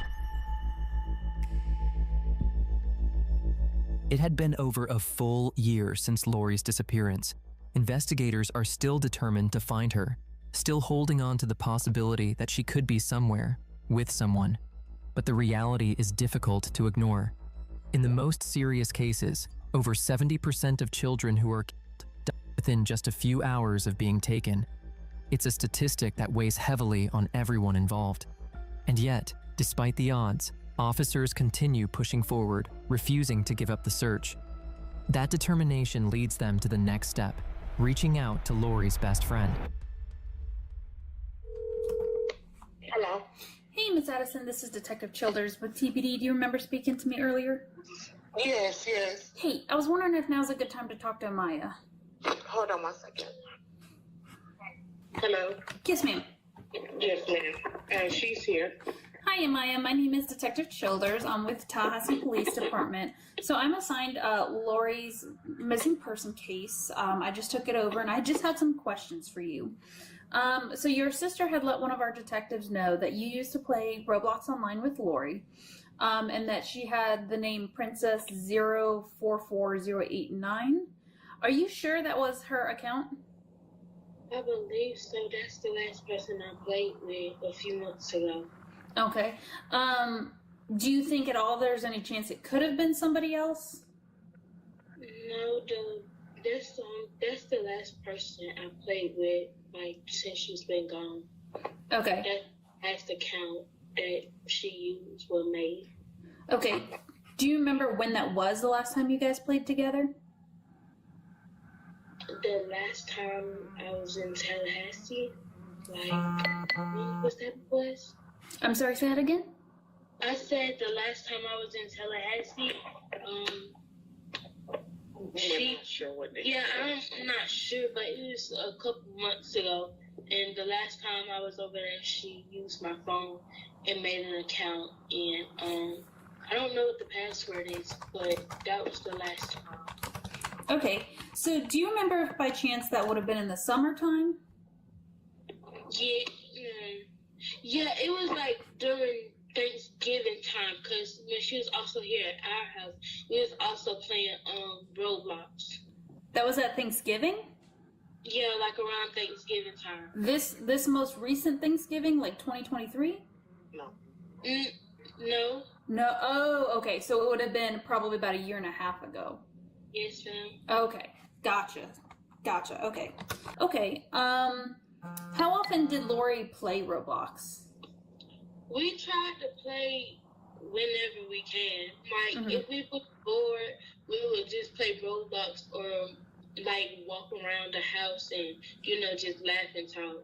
Gotcha. Did you guys ever play Roblox when you weren't together, like from each of your houses? No, she didn't have a cell phone to do that. But when we was together, I'll play Roblox on my mom's phone and she'll play it on mine. As investigators continue exploring every possible angle, they begin looking into Lori's online activity. With growing concerns around online platforms and cases involving children being contacted through games, officers consider whether something similar could have happened here. They examine accounts, messages, and any potential connections, including platforms like Roblox, to see if Lori may have been in contact with someone. But after following that lead, nothing concrete is found. There is no evidence linking her disappearance to any online interaction, and once again, investigators are left without answers. As the months pass, the case begins to go cold. Investigators are left with no solid leads, no clear direction, and no answers. But eventually, they are forced to return to someone they had always considered but hadn't fully focused on. The one person who had last contact with Lori, her father. So officers go back to Andrew Wiley, taking a closer look at his actions, his timeline, and everything he had told them from the very beginning. And what they begin to uncover only deepens their suspicion. Hey, I'm Detective Childers. Do you remember speaking with me on the phone? Yes. Is it just you that lives here? Yeah, just me. Okay, we're almost done. We really appreciate your help. I'm sorry to keep inconveniencing you. Honestly, I'd be surprised if you found something. It's been so long since Right, I know. Yeah. Was there anything in the apartment that was left when you moved in? Yes. Actually, no, absolutely nothing. I just keep getting his mail. Is it Wiley? Keep getting his mail? Yeah, Wiley, yeah. Yeah. Yeah, we've been looking for the person for a year now.